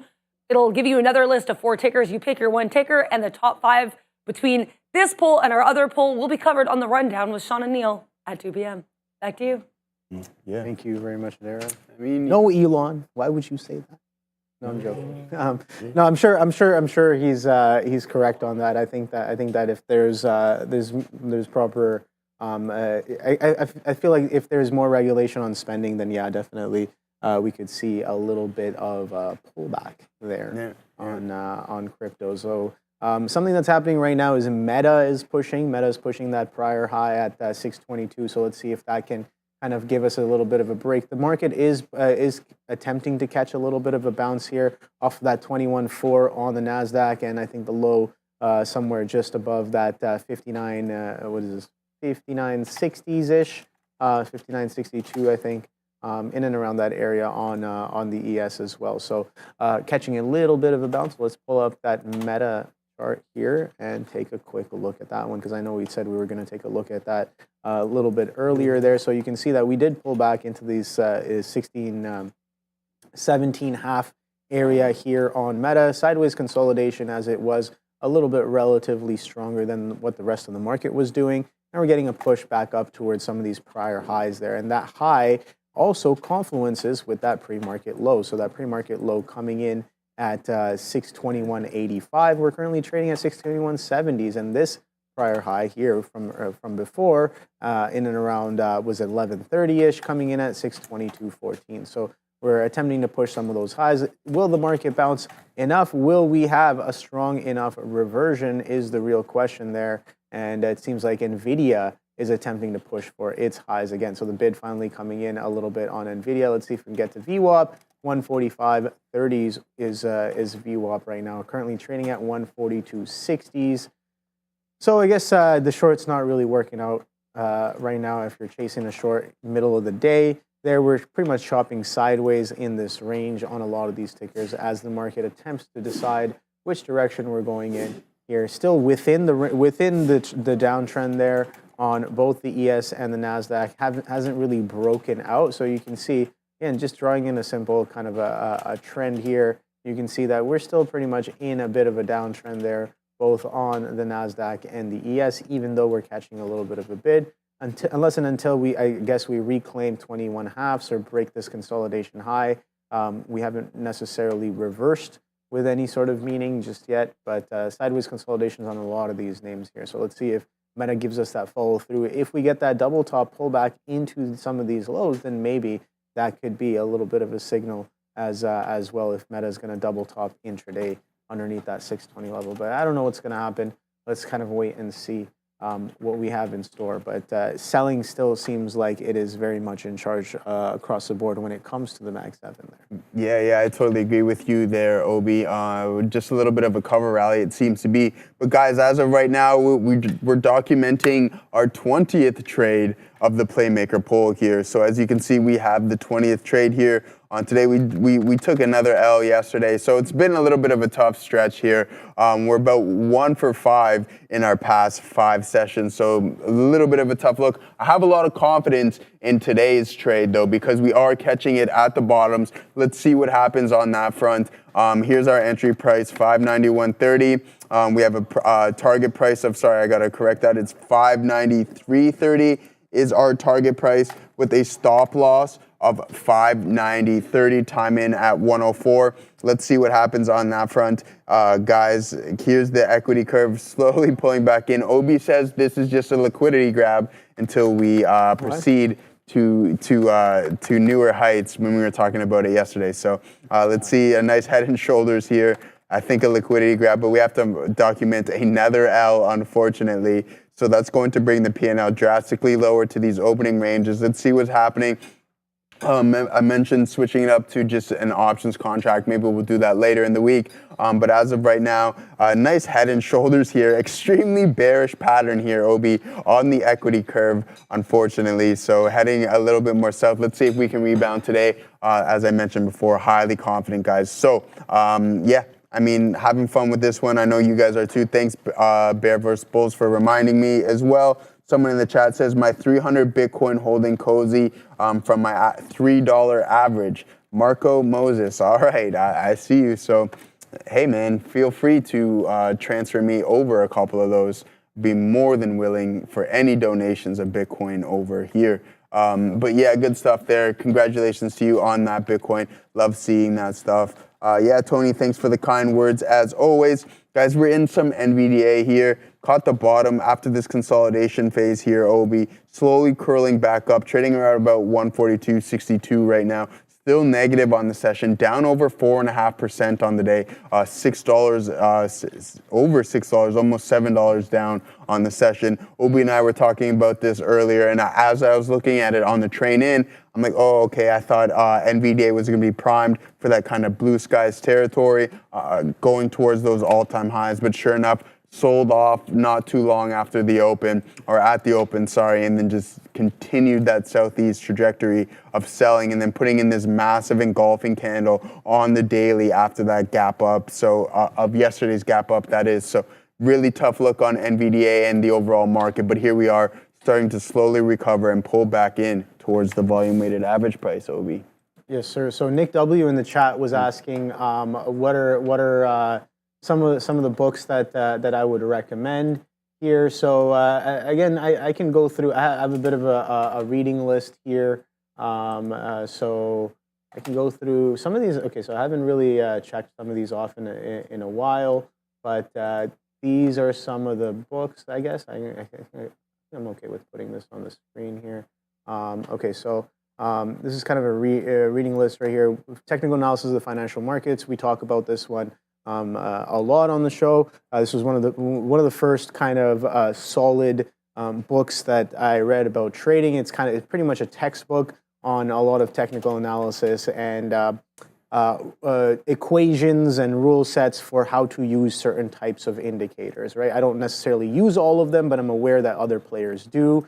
And then you can kind of derive some decision making off of that. One Good Trade, the playbook. Complete Guide to Volume Price Analysis. We were talking about this by Anna Culling. Mm-hmm. All of the Market Wizards books. I think some of these I have read. I just got to check them off again. Trading in the Zone. Mark Douglas was a great one. Flash Boys, absolutely kind of one of the game-changing books for me. Just kind of realizing how some participants in the market kind of function and what their goals are. Atomic Habits, absolutely solid. 48 Laws of Power there. Subtle Art of Not Giving an F, that's a great one as well. Alpha Trader's a great one. Let's see. Some of these other ones, I think I have. I still have to read these ones. But yeah, those are some of the books off of the top. I haven't updated that list in a while there, but definitely some good books there. We were talking about this yesterday as well, right? I think a lot of the Market Wizard books are pretty solid as well to kind of make you realize that you have to kind of find your own path and your own perspective in the market, because you have a lot of these players who were pretty much, you can say, anomalies when it comes to trading throughout time, and they did extremely well. And often enough, they have clashing perspectives on how the market should be viewed, or what their perspective on the market or price action or technicals or fundamentals might be, right? But they all made a lot of money. They all were very successful. So that gives you something to think about, right? It's like, okay, well, if that's not necessarily a common factor amongst all these players who were successful, what really makes the difference? Yeah. Good question to ask. Yeah, no, I totally agree. I mean, however the old saying goes, the smartest people just take bits of information from everybody. So I think that's really key in trading as well too. And then it's totally subjective, but that's I think I wouldn't say end goal, but the goal is to just take bits of information from a variety of different traders and people you would classify as mentors, and then put them into your own style, right? Just interpret your own DNA into your own trading style. And I think that's extremely important. You take a bit from Sean, you take a bit from Neil, you take a bit from Obi, you take a bit from Sharif, and then you just combine them all, and then you come up with your own style. I like this aspect. I don't like that aspect. I like this aspect, and continue, and then you just rinse and repeat and refine that system. So yeah, a really good point there, Obi. I agree with you on that front. Guys, we're here. NVDA is continuing to recover. Do I want to check out RGTI? Absolutely, and then we'll start talking about NVDA as well too here. So let's pull up Rigetti, one of the hottest stocks in the market as of late. Slowly just kind of, the momentum has slowed down a little bit here on RGTI, but I mean, the ATR is still there. A monstrous run. We went over this countless times. From late November, the 27th of November, up over 800%, 853% to be exact, from November 27th. So been trading absolutely fantastic here, pulling back, totally justifiable, especially after this monster run. The volume has stepped in and it is supporting the breakout. So really good look there on RGTI. Let's zoom in on the 5-minute time frame and see what we got going on from an intraday perspective. And here we are, double bottom, which is extremely nice here, Obi. I think you would like this one here. As we start to recover, really nice double bottom there on RGTI. Now heading towards the volume weighted average price. Let's see if volume can kick in, step in, and we can break through that and start a new trend here because the primary is to the downside from an intraday perspective. So a pullback, totally healthy. Unfortunately, we can't just go parabolic all the time. But RGTI looking really nice. Let's see if it's poised for a breakout here. You're going to need that volume to step in. But here we are with some NVDA, guys, continuing to move towards the volume-weighted average price, squeezing a little bit. The volume's starting to pick up on NVDA as we had this really long consolidation phase from about 10:40 in the morning to about breaking out now. So just after lunchtime, let's see if we can continue and test that 145 level, which would be sitting around the volume-weighted average price on NVDA. But I'm liking this one thus far. Anything that you guys would say? Are you in it too there? I mean, I've been taking stabs at a bit of a short there, but it is breaking out and continuing there. But Meta is also breaking out and continuing. I like that a little bit better for that continuation. I'm just kind of dabbling in this idea here of NVIDIA, trying to get short at different prices there. But don't forget, I'm trading on the demo. Just trying to make better decisions than I did this morning here on this ticker. Yeah, I did get blasted off of the open trying to get long at 150 and 146s. It was basically two trades with a couple of ads there, and I definitely over leveraged and risked too wide, and that was the issue there. And on a day like today, being unaware of that day 3 gap and that news event and an all-time high failure to follow through. Come on, man. I can be doing much better than that. But it's okay. We review. Live and learn. We realize. Yeah. We reassess. We recalibrate. And we come back swinging tomorrow. Yesterday. So I know that Derek said, was it from The Office? It's like react, readapt, act. Yes, that one. So, okay. Yeah, no, it's a funny quote from The Office. But yeah, no, that's basically what we do as traders. Dwight's the best. Yeah. Dwight's the best. Yeah. He's cool. I like the interaction between both Jim and Dwight. I think that's it's always classic kind of interaction there. Reminds me of high school days. But yeah, no. Parkour. Parkour. Yeah, parkour. You guys are just like jumping off. Parkour. Yeah, parkour. Yeah. They're just doing flips in the office. Yeah, that's funny stuff. That's funny stuff there, man. What do you got going on? You're in the NVIDIA long. Yeah, I'm in the NVIDIA long here off the bottoms, Obi. We were consolidating. We didn't put in any low, right? That hold was nice. New lows. Pardon me? That hold was nice. We're making higher lows. Yeah, exactly. Already broken trend. Yeah, exactly. So broke that primary trend as of right now. Could it just be somewhat of a liquidity grab? The volume is starting to step in on the lower time frames, which is something that I like to keep an eye out for.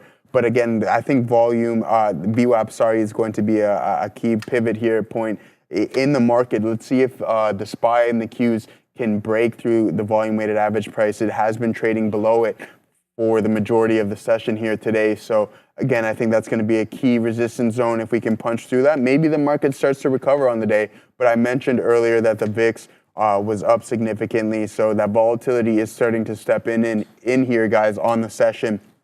Again, dragging a lot of the market down with it. So let's see what happens on NVDA. If we recover, get that VWAP touch, that will be the majority of the outs on that front. So yeah, dip buy. A lot of people are saying buy the dip. If SPY goes to 585, they're looking to buy the dip. I know Tom Lee from Fundstrat and Danny Ives, big tech bulls, see a lot of tailwinds for the market I agree with them on that front. I think it is a buy the dip scenario. I mentioned before, after that FOMC meeting, when we had that 25 basis point cut, when the VIX spikes over 60%, the volatility in the VIX steps in over 60%, then the market in the next month or a little bit longer recovers and then puts in new all-time highs. So Bob Curran, as I just mentioned, the volume-weighted average price would be the primary target on NVDA. Even if we don't get it, then that's fine. But we'll continue to take some profits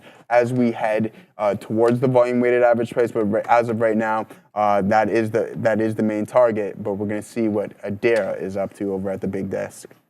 Keep an eye on NVIDIA and Amazon here. I have Amazon up right now. Both of these companies have invested in Anthropic. Chiefly, Amazon is quite involved here in strategic partnership with Anthropic. The reason I bring this up is because Wall Street Journal just reporting that Anthropic is apparently in talks to raise $2 billion at a $60 billion valuation. So more funding here for Anthropic. Keep an eye on AMZN and NVIDIA. It's been a great day for AI-related catalysts as we do have CES 2025 this whole week. So yet another one to add here to that pile is this Anthropic funding round, guys. All right, thank you very much. That's another catalyst there with Amazon. In this morning, they were partnering up with BMW, I think. Oh, were they? Yeah. Oh, wow. For some, What are you start selling cars online? No, I think something about their features in their EVs. Alexa, in BMW EVs. Nice. There, so interesting stuff. Yeah, we were talking about how what the future holds for EVs, and some of these other car companies getting into the. Do you have Alexa at home? I do not. Do you have like Google or anything, any of the smart home? And that's it. All right, that's all you need there. Yeah. I have a smart thermostat, which is like because I'm like I don't want to get up to go change the temperature, so I'm just like let me just.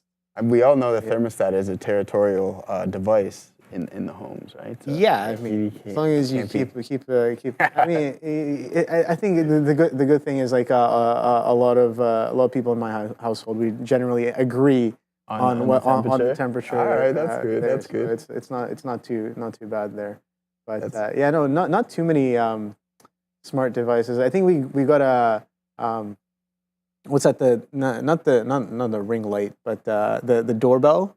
Oh, okay. The camera with the camera. With the camera on it. So that's I guess smart doorbell. That one's there. All right. Other than that, I don't think anything else crazy. You're thinking about getting those the smart lights that you can control like the whole house with like the whole lighting. That's a little bit easier, like especially for turning on like the pot lights outside and stuff like that. But haven't really done that. How about you? Ed? I have no. My house is not smart at all whatsoever. Yeah, there's not. Yeah, no, it's a little dumb on that front. Yeah, we don't really know smart devices. Other than the phone. And TV. Yeah, the TV. Yeah, smart TV. Yeah, I can't lie. Yeah, so yeah.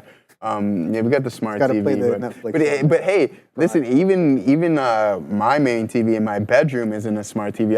It's like a 32-inch that I've had since 2015, a Samsung. It's still working prime. So do you like game on that? Or? Yeah, it was like my gaming one where we play Call of Duty and. What do you play on? Like a PS5? PS4. Yeah, it was man. My PS4 is 10 years old as well too. The last PlayStation I got was the PlayStation 1. The one. Yeah, I have a PS1 and an N64 at home. Yeah. But now sometimes I blow off the cartridge and go at it again. Yeah, exactly. You know. Those were the good. Those were the good old days, man. Those were the good old days. But that happens really after I got a PC. Then it was pretty much PC gaming. Yeah. I like how kind of the like N64 is one of the cooler systems. Like I'm pretty sure everybody that I went to school with, every household there had a PC when I was in Guelph. And everybody had an N64, and we would go run Smash Bros. And some of the graphics and the gameplay on N64 surpassed PS1. You know what I mean? Right? And there's no loading screens. I'm pretty sure there's no loading screens, which is like, okay, that's never. Do you ever have a Sega? A Sega Genesis? I had a Sega GameCube. Yeah. Dude, I had all of them, man. I had the Xboxes, PS1, PS2.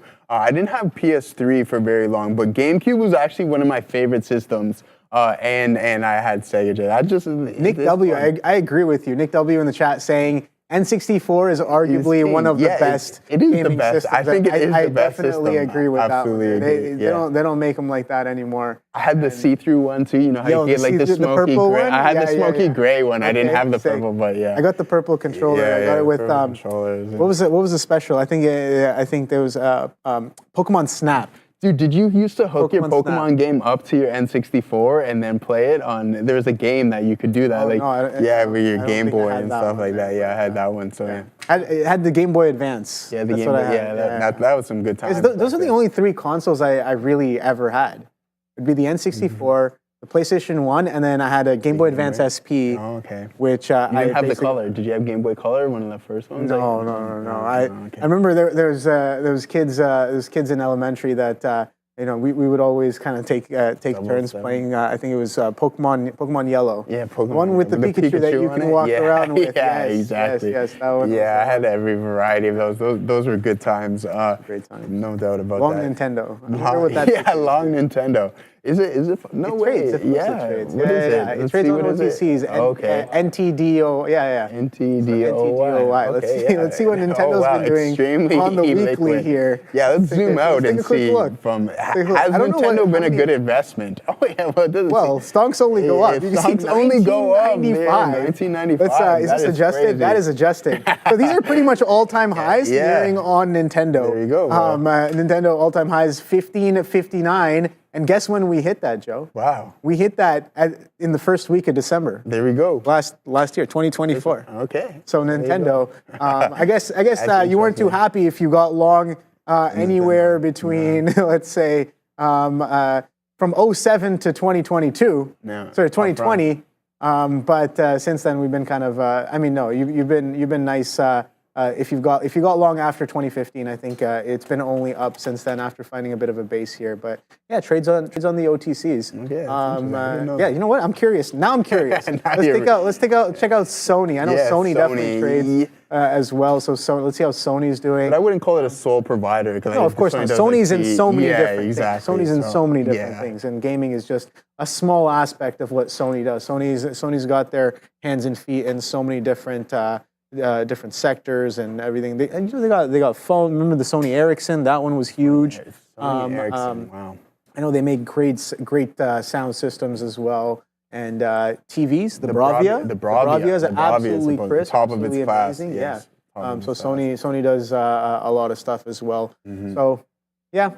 Anyways, quick check on that. The market is catching a little bit of a bid is. now. So we got Meta attempting to break out, didn't really make it. They're still trading around 622s, but the Nasdaq has reclaimed above that 21.5, and the ES making a run for that 6,000. Let's see if that 6,000 holds up as any sort of a resistance going into the end of the day. But getting a bit of that reversion there. The trend break came in early, and if you were risking to the lows, you're doing all right now with NVIDIA potentially coming back up into VWAP here. Here's a chart I have right here. So you can see that strong selling off of the open, catches a base in and around 140, 140.44s is the day low. We make a higher low, consolidate sideways, make a higher low, consolidate sideways, finally break out of this consolidation high as of right now and attempting to push a little bit higher, about a point, about roughly 2 points away from VWAP there, currently trading at 143s, VWAP being at 145s as of right now. But Meta not really catching too much of a breakout on that market bump there. So maybe you got to stay patient for that one there. Maybe it doesn't even want it. No idea. Not really watching that one too close. But let's take a quick look at our. Wow, look at the reversion on Apple, bro. yeah. That thing is Market's going. recovering, man. So low of 240. 136 breaks the trend and currently pushing up higher, only about 50 pennies away from its VWAP there. Let's check out our friend Amazon. Amazon still consolidating near the day lows there, so no real continuation to the upside on that one there. Our friend Goggle's still kind of, it's been rangy. We had that strong drive off of the open, but oh boy, once we kind of sold below that VWAP and sustained, look at that double top at 198. 30s-ish, we kind of sell off and continuing to hold as a bit of a relatively weak looking stock on this one there. I know I'm missing one of them. Did we check out Softy? Softy still trading near its lows there. So it seems like NVIDIA is one of the only ones that really is trying to catch a bit of a bid back towards its VWAP currently. So I'm curious to know, okay, so Mikey DFS in the chat giving us a little spamming of that AMD. Let's see what the advanced Money Destroyer is up to. Yeah, it's above VWAP. Version. Yeah, that's an aggressive bid right there on AMD, catching about a 1.3% pop off of some of these range low holds on top of 128. As of right now, blasting through VWAP, blasting through some of these prior highs as well, but hasn't really recovered into its opening range high, sitting at 131. Still a ways to go there, as we're still trading below this 130. Coming into these opening range lows currently, let's see if that support in the open turns into a bit of a resistance here, but that is an aggressive bid with a little bit of expanding volume coming in on that push as well. So not really, don't really have anything else on watch. Yes, of course, Pitchbull saying Tesla. Of course, how can we forget about Tesla? Tesla still consolidating underneath that VWAP right now. 391.20s is the day low, but VWAP sitting at 399s. We talked about that 400 level hold, and we're coming right back up into that 400 level now, confluenced even closer to VWAP here. So VWAP sitting at 399.93. That level was holding, so that 400, if we break above, oh boy. If we stay below, oh boy indeed. So let's see what that 400 will have in store for us if we can even get there, Joe. So those are the things that maybe I'm kind of watching there. I know you guys are trading a lot of different things as well. We can take a look at some other names after we get back from Adair. What we're going to do here is take a look at the US dollar. Before we do that, I want to mention AMD because this one actually trying to go green. I cannot find any catalyst on this, but we do have that increase in volume on the most recent 15-minute candle. We rejected 130 pretty harshly, but keep an eye regardless on advanced micro devices. We do have, of course, CES going on.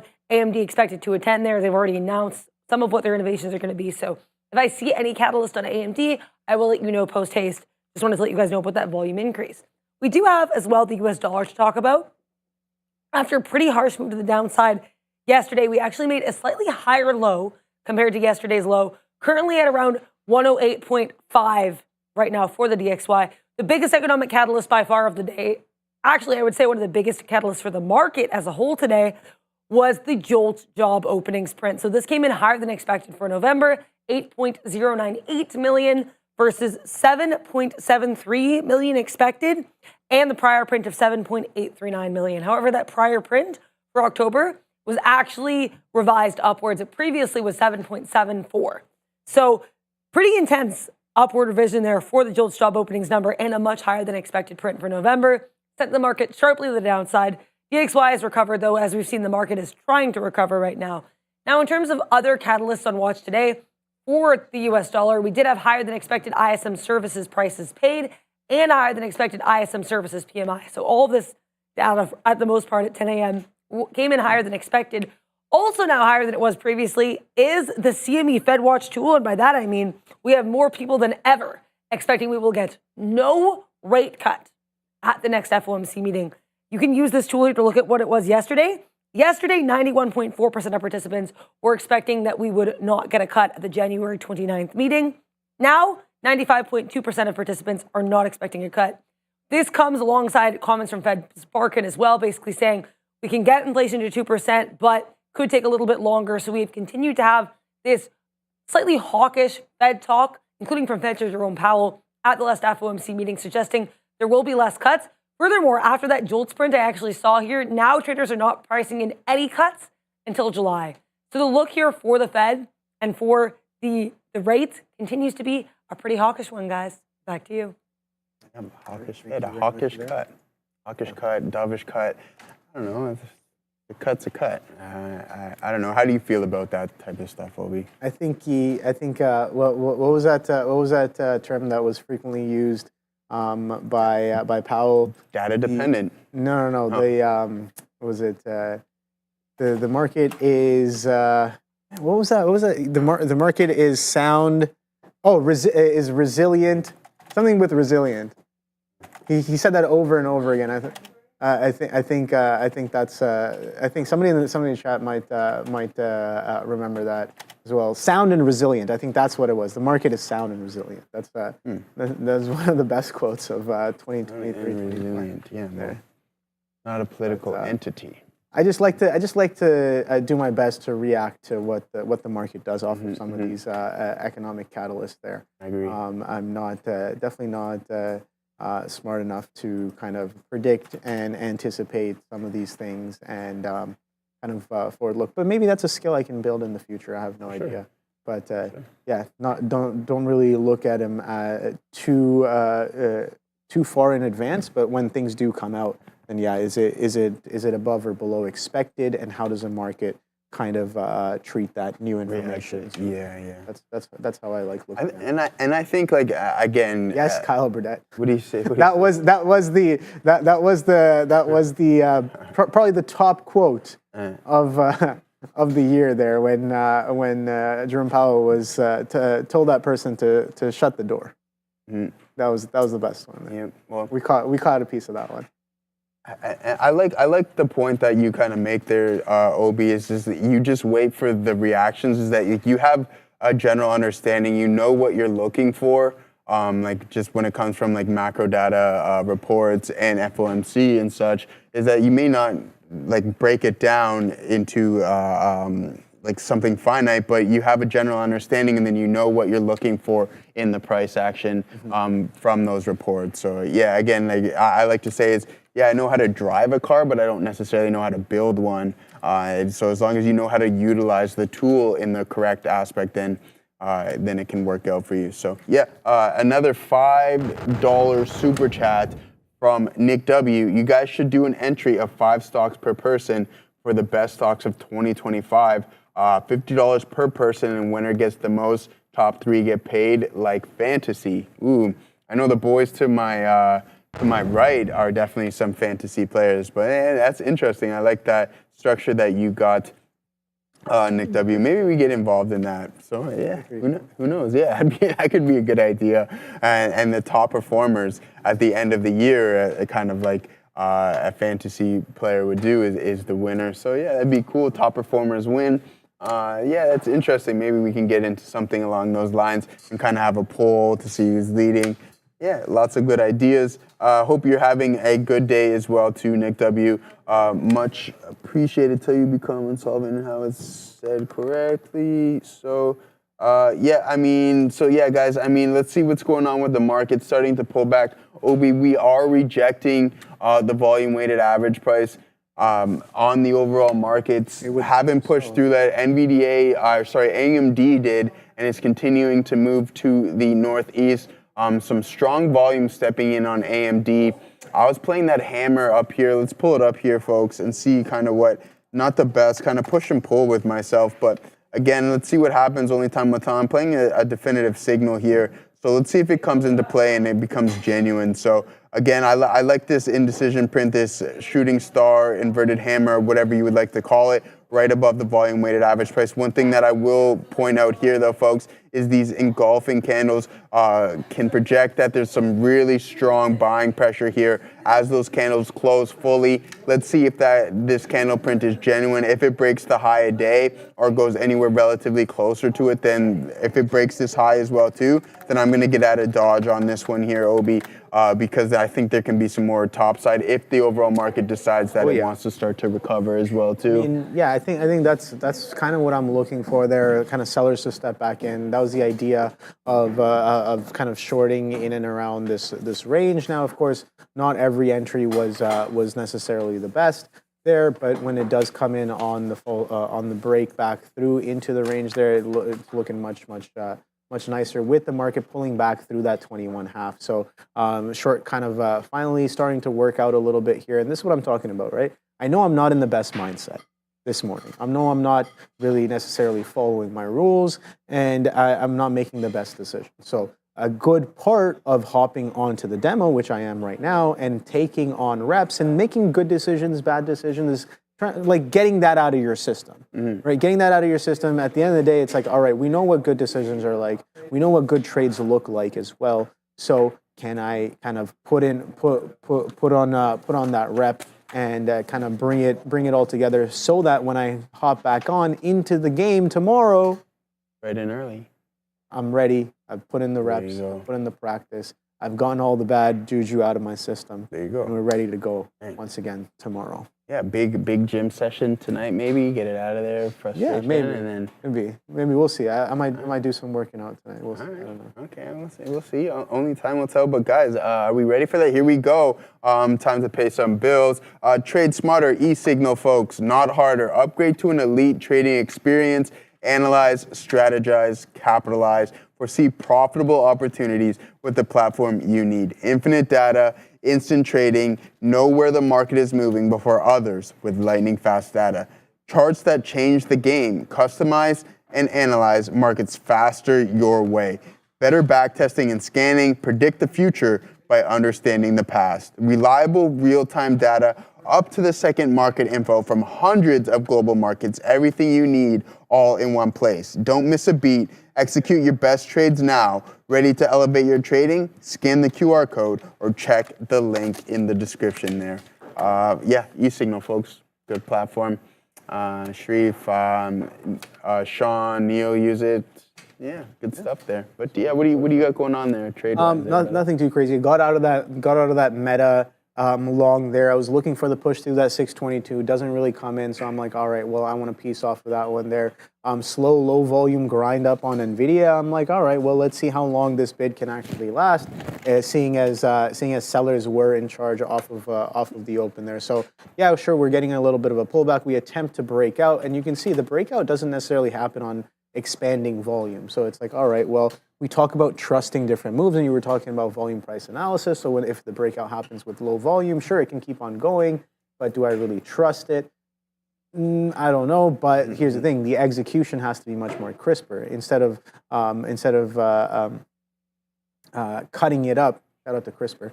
Cutting it up on the upside here, you can kind of get a lot more involved and aggressive on the right side when it does reclaim some of this after that low volume bid up, and that's kind of the thought process right now that I'm having.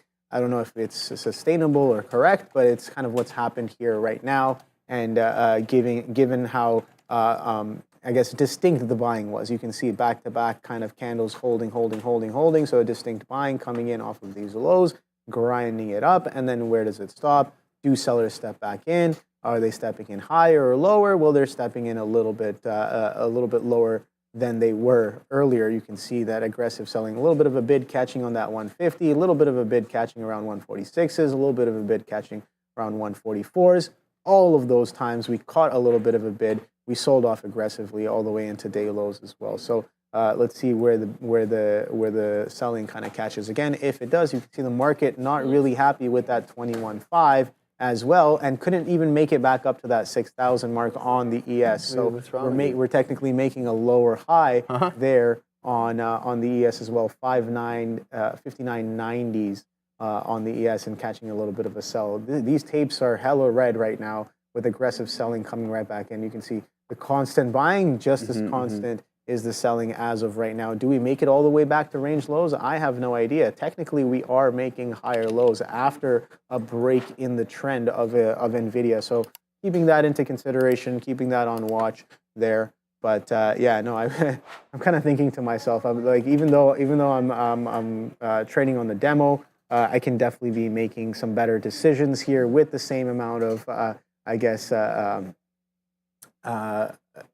aggression on the right side of the move there. So all the prices that I liked to sell at on the way up, I should definitely be considering selling at those same prices, or even a little bit, or in and around those prices on the way back down when it's actually confirmed that this is going in the direction that I'm looking for. So let's see whether or not that works out well, but I'm looking for a potential push towards this 141 here on NVIDIA as the market takes a little bit of a pullback towards its lows. I have no idea whether or not it'll get there. That's what I'm looking for here. The failure to follow through on some of these names is definitely enticing and giving us that confluence for a push towards these lows. So we could just consolidate sideways. We only have just over 2 hours left in the day until the bell. So know. Yeah, See what happens. I agree with you. And I just to go back to like just the reps and practicing. Just for me, just from playing hockey and sports for pretty much my whole life. One thing that I was always told, especially from my peers and coaches, is just practice how you want to play. Yes. Right. So that's really important. So I mean, I totally get it from guys if you're training demo or live, but you got to be able to reflect one into the other, right? Otherwise, things can get messy and can get messy extremely quick. So practice how you want to play, be thorough in everything you try to do, and try to do it to the best of your abilities, I think. So yeah, good luck there, Obi. I like how you mentioned that, just getting those reps in, practicing how you necessarily want to play. But yeah, I think that's key for everybody, whether regardless of what you're doing. If you have the ability to practice your skill and what you're trying to establish, then you want to do it to the best of your abilities, I think. So yeah, Mohit, yeah, love you too. Appreciate everything, guys. So yeah, get in those reps. I know you're talking about how you would watch tape at home all the time throughout the day after the evenings. I'm the same way, just running past data. What allows Obi to do that is the data that he's collected, recording a screen, going back into his journals as well too, folks. Yep. So just collect those things. Again, you mentioned this before, the ultimate player versus player game, the market is, right? So you got to think about what the best of the best are doing and then try to do your best, right? Because if those guys... How do different moves in the market align with your personality? Yeah, exactly. So, I mean, if Obi's, like for me, just if Obi's here journaling, he's doing his thing, you kind of want to be doing what some of these guys are doing as well, too. So, really good look there, Obi. Yeah, I mean, we took this AMD short here as well, too, my guy. Off that signal that we did a lesson over the past couple of days, we're now bouncing off the volume-weighted average price here. Let's see if we can punch through it. If this momentum is genuinely weak to the downside and we continue in that manner. But as of right now, we were in the money bear versus bulls here on our SPY trade. Now slightly out of the money again. So a little bit of a tough look. We couldn't break through the volume-weighted average price on our Playmaker poll here on the SPY. Slowly recovering, but again, I think it's just a session, Obi, where the sellers are in full control here. I mean, IBIT continuing to make new lows of day right now as well. NVDA with the inability to break through the volume-weighted average price. Fubo, one of the hottest stocks for the past couple of days, selling off as well too. RGTI selling as well. AMD was one of the stronger chip names. Let's take a look at MU, even though we haven't in a while, because you and I both said this morning that it was at the top of our list. It was one of on my journals. It was on the top of my list as well too, just from the setup. Really strong session, holding those levels from yesterday, but again, giving back some of those. Still positive on the session though. Obi up over 4% on the day, 4.2 to be exact. So really strong stuff here from MU. But yeah, again, weak session, totally justifiable. Those things happen. Unfortunately, we can't go up all the time. But guys, make sure you get those votes in for the rundown. Okay, cool. But guys, as of right now, we have an interview with Brando and a guest. All right, we'll see you guys later. Take it easy. Hey guys, yeah, thanks so much. We're excited to have co-founder and executive chair of Hive Digital, Frank Holmes, on the show for the first time. Hey Frank, thanks for joining us. How are you? It's great to be with you. Great to to have you with us. Let's a lot to cover here. Let's jump right in because I want to get to this exahash number because you posted 6 going back just a month or so ago, and now you're already talking about 12 to 15 coming up. That's some serious scaling going on over at Hive. Tell us about it. Yes, well, most of our production has been in Sweden and in Canada and New Brunswick along the border of Maine and in Montreal in the Lachute area. The big growth is in Paraguay. And Paraguay is also hydro energy. We only mine with green energy, sources of green energy. And that will give us about 100 megawatts there, will take us up to close to 15 exahash. So you got to add 6 plus. We're upgrading our machines, and that gives us more exahash along with this dynamic growth that we're experiencing over the next 6 months.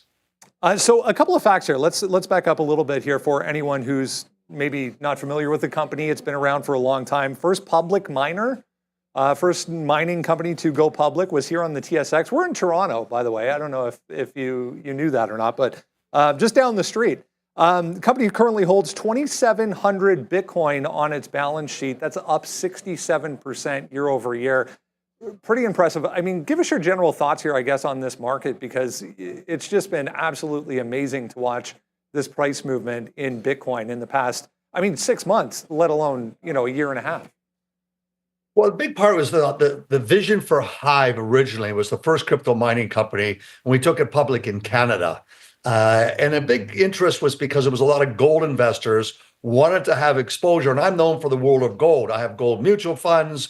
I wrote a book on gold. I have 100,000 readers every week, follow what I travel around the world. And so they wanted to play Bitcoin, and this became the proxy for them. So Hive ignited, and along came many other miners. We've stayed focused on being green, and we're now moving the direction wherever we can source inexpensive energy. Well, the other part in that press release, we mentioned that we're hedging, and we're able to do that in Sweden. Right now, we're getting around 2 cents every time we're putting on a hedge. Yeah, so when it comes to getting access to that power, what is the maybe biggest challenge the company has faced, to access it, first of all, but then to continuously have that available to produce as you have? Well, that's energy's everything, and it's really gone through an exponential change since last year in March. We saw Amazon go spend $650 million to source nuclear energy, and all of a sudden the anti-nuclear energy space went quiet. They stopped attacking.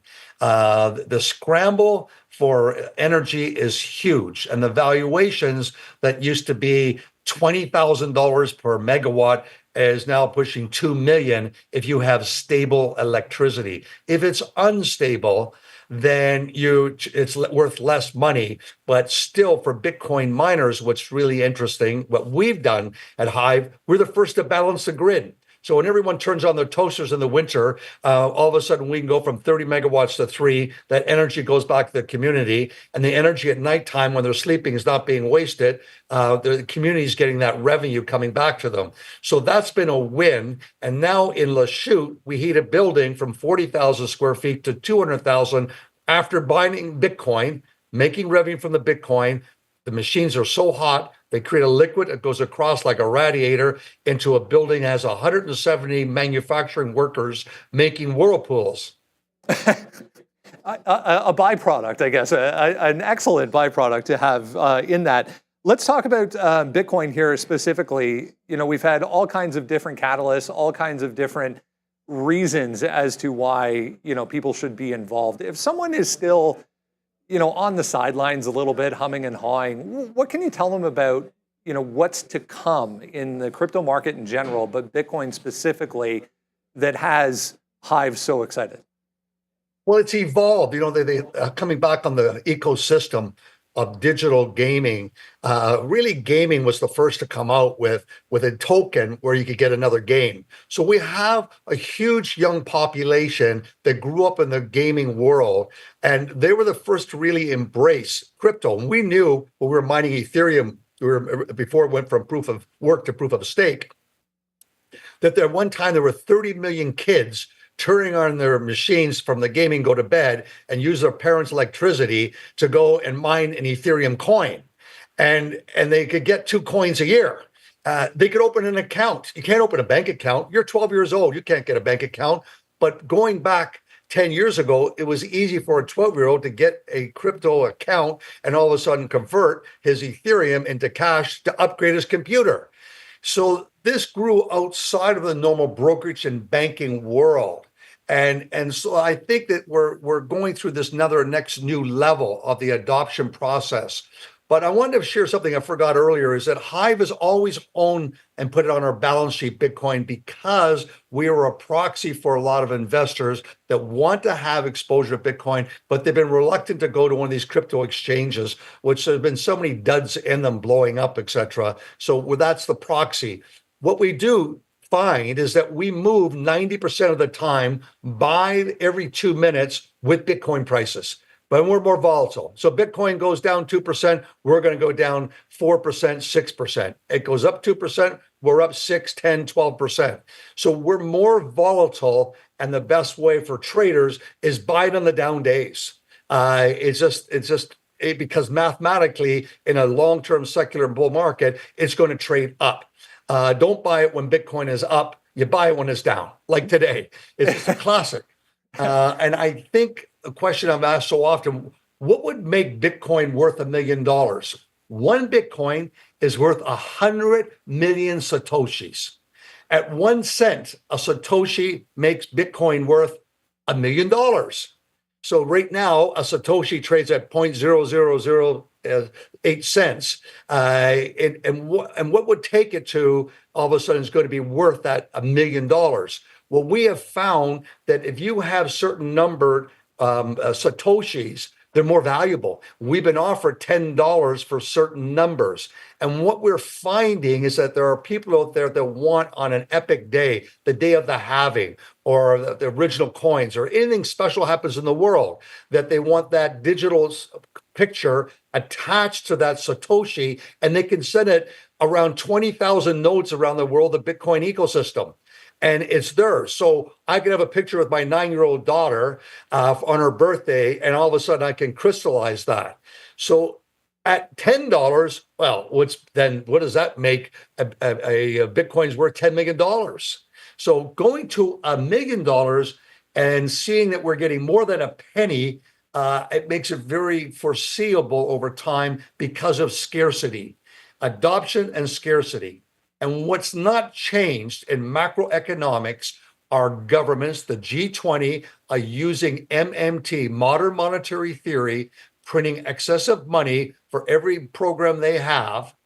And that is devaluing the currencies and other countries around the world more so than the US. And Americans are always complaining about how much the government is wasting money, but not compared to other countries, which is to me really fascinating, that we're going to see this adoption accelerate. I think you're going to see, easy $250,000.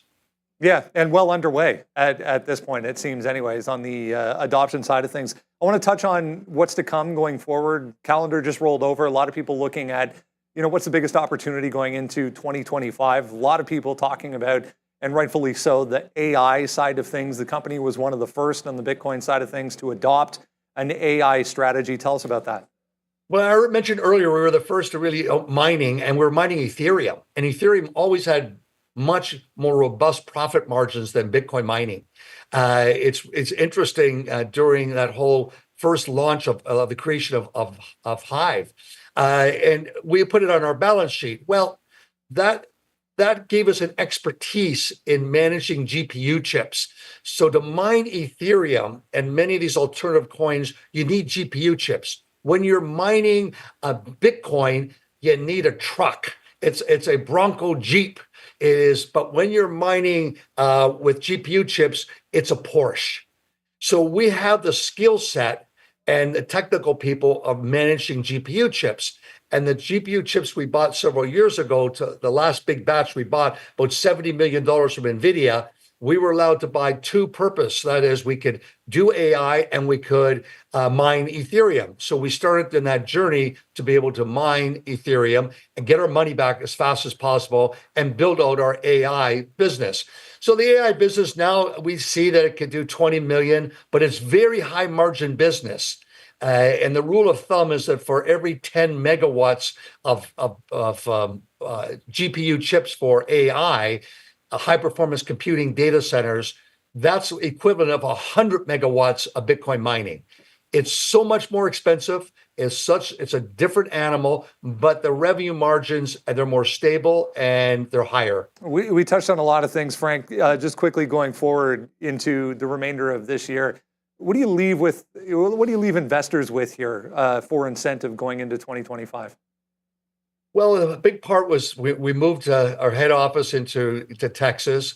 That allows us to qualify for going into indexes. So a lot of the Russell 2000, you can't go into that index even if you're listed on NASDAQ if your home office is in Canada.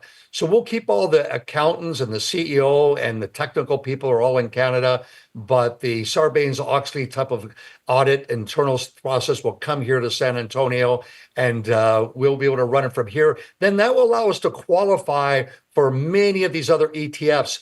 And what we have seen is a big re-rating has taken place in America by having the home office in the US. And we've seen other companies like Palantir, which had a spectacular run last year, when they left the New York Stock Exchange to go to NASDAQ. Why did they do that? Because they were going to then go into the QQQ. Going into the QQQ, a $330 billion beast, all of a sudden their stock jumps 20% in an hour. So you have this sort of move to liquidity in the capital markets. And clearly, I've mentioned this, that the capital markets in Canada, there's no tech fund. When Hive first launched and Fidelity was so great in helping us go and build our business, they gave us $100 million. It was not a tech fund, and the tech funds come from the US. So you're seeing it's a generalist in Canada, but here you have the math usually is 10 to 1. Everything is 10 to 1 between Canada population and the US. Similar GDP per capita, but everything else is 10 to 1. But when it comes to technology and risk capital, venture capital, it's 40 to 1. So the capital markets are much bigger and richer. So that's what we're doing for that source capital for the big growth that we have planned in front of us. And we hope to get this re-rating that we've seen other people that do not produce per megawatt of electricity the way we produce. We're the most efficient crypto miner in the world. We function in 9 time zones, 5 languages, and we are still the most efficient. And we have the highest revenue per employee in that space. So we're going to stay that way. And we're going to make sure that we're able to maintain that operating cash flow with the volatility of Bitcoin. HIVE, for anyone looking for it, HIVE, the ticker symbol over on the NASDAQ, as Frank mentioned. Frank Holmes, co-founder and executive chair over at Hive Digital. Appreciate your time today. Thank you. And Happy New Year and best. You too. Thank you very much. Yeah, Frank Holmes, guys, co-founder and executive. I remember trading that that ticker in the last Bitcoin cycle as well. Oh, did you? Yeah, it's been moving around recently as well, so solid.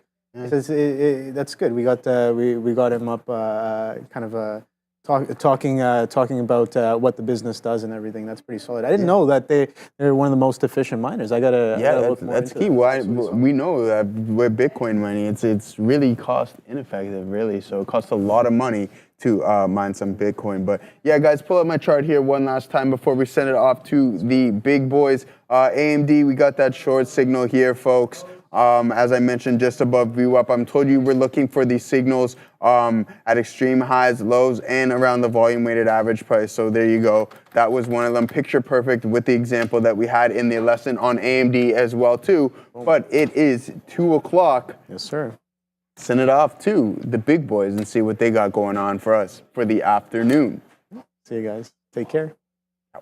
Happy trading. Yo, what's up? We got some stuff going on. We're back. I just realized there was actually a chance on that Playmaker poll. It's weird. Like if you timed it a little bit differently, right. There was kind of a bounce when everyone vote. I think the vote won for the long, obviously, because it wins every single day. I think the long was what was on. Yeah, when it's like that hold till 2 o'clock is like the linchpin. I think for that poll, because there was a decent enough bounce at noon that couldn't quite get to VWAP. So look, obviously a lot has happened today. It hasn't been good for the overall market.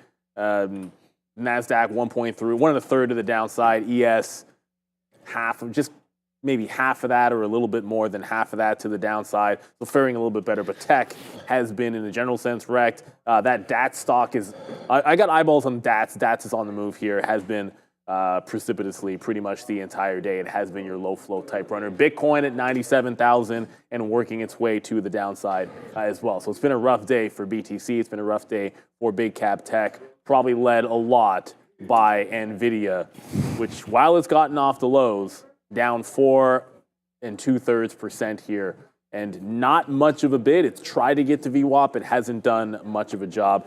I'm actually in, well, we'll take a position or take a fill. I'm in only Mara and Intel at this particular point to the south side. But that's certainly going to be on the radar. The small cappers might be good this afternoon in the bleeding market. Yeah, that's what's up. All right, we've got $3. We just had $3. That Meta just fell off, so we took some money out of that one. We were initially short in front of that 621, and then we just went long, dip buy into VWAP. Good trade there. That was $3. Like, so that was pretty decent opportunity there for us. So we like that Meta trade coming back in one more time. So long Meta right now, 19. I'll take something out at 30. What I was noticing with Meta is, and this is why I was realizing that I haven't traded this in a while, the spread is like 40 cents, and that's like when it's calm.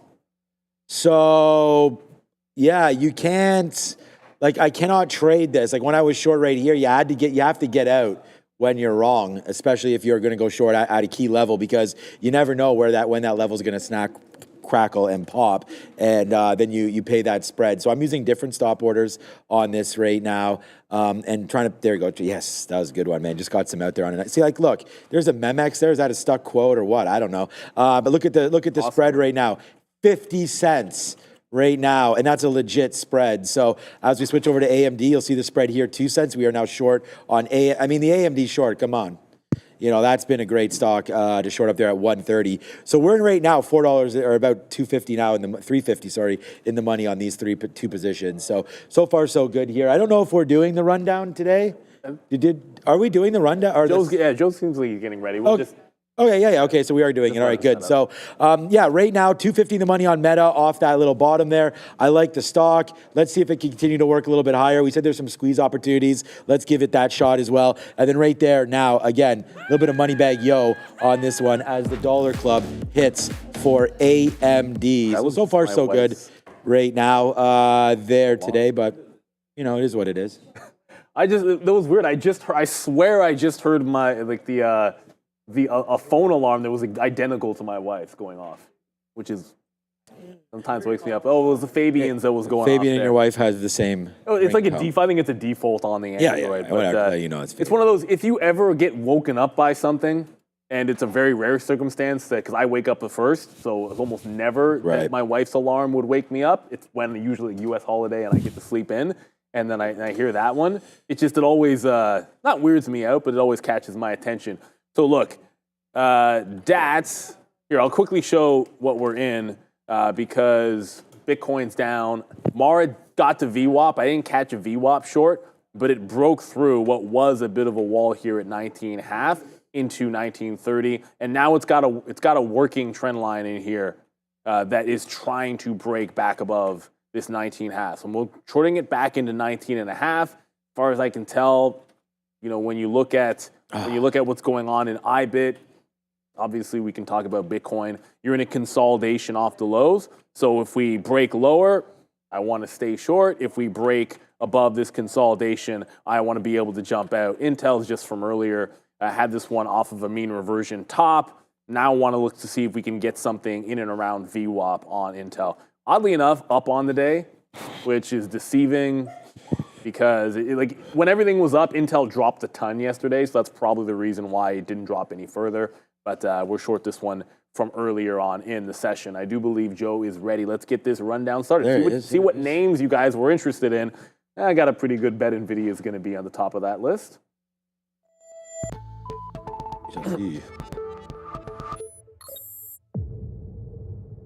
Hey, and a winning bet that is, Neil. NVIDIA at the top of the list, guys. Welcome to the Afternoon Rundown, the show where you guys pick the tickers that we talk about, all right? So on the top of the docket here, guys, we know that it's a relatively weak one. NVIDIA down over 4% on the session, digesting that CES announcement and as the S&P slides, guys. So it's a really weak one. NVIDIA dragging the overall market down with it. Let's see what the big boys think about Jensen. Well, I like Jensen. See how we think about it, yeah. Yeah, I mean, I like Jensen, but it didn't really matter in today. Because ultimately, NVIDIA failed an all-time high. Yeah. It is what it is. And I think when we look at these bull runs, which, hey, let's go look at the daily chart, because that was a bull run for the last couple of weeks into an all-time high on NVIDIA. Stair step, higher lows, you hold a 50 period, you broke right out into the high. There was even a dip back into 150 that allowed you to play off of, and I said all this stuff in the morning, but that dip allowed you to play off of what was the prior high going into that breakout play. So I was looking for the continuation long. We've seen it test pre-market lows before going. Heck, yesterday it did the same thing. It tested a pre-market support level and then broke out the top. The day before that, it tested it earlier in the pre-market. If you look at it the day before that, it actually broke the pre-market low and went into the prior day low and then rallied. So, 3 days in a row, 2 out of 3, I'd say it was an easy dip and rip, although you had breakout trades going as well. But today it wasn't a dip and rip. But today was a dip and dip and dip, and then dip some more. That said, try to stay as disciplined as possible with it. Trading it only at the levels that made sense, but it didn't really matter. At the end of the day, it was just a bleed. So I took my shots at each of the support levels, did some scalping out to sort of limit the loss because we're able to get some of the bounces, but ultimately, every single one, you can see it just trended down here on NVDA. So we'll end up red on NVIDIA. Thankfully, the last couple of days have been pretty good on it. Overall, I think you got to keep in mind, this is, in the grand scheme of things, there you go.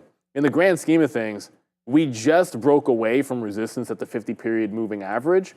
So if all of a sudden we just start basing out the 50-period, this is a healthy pullback into that 50, which did hold this morning. We never broke $140.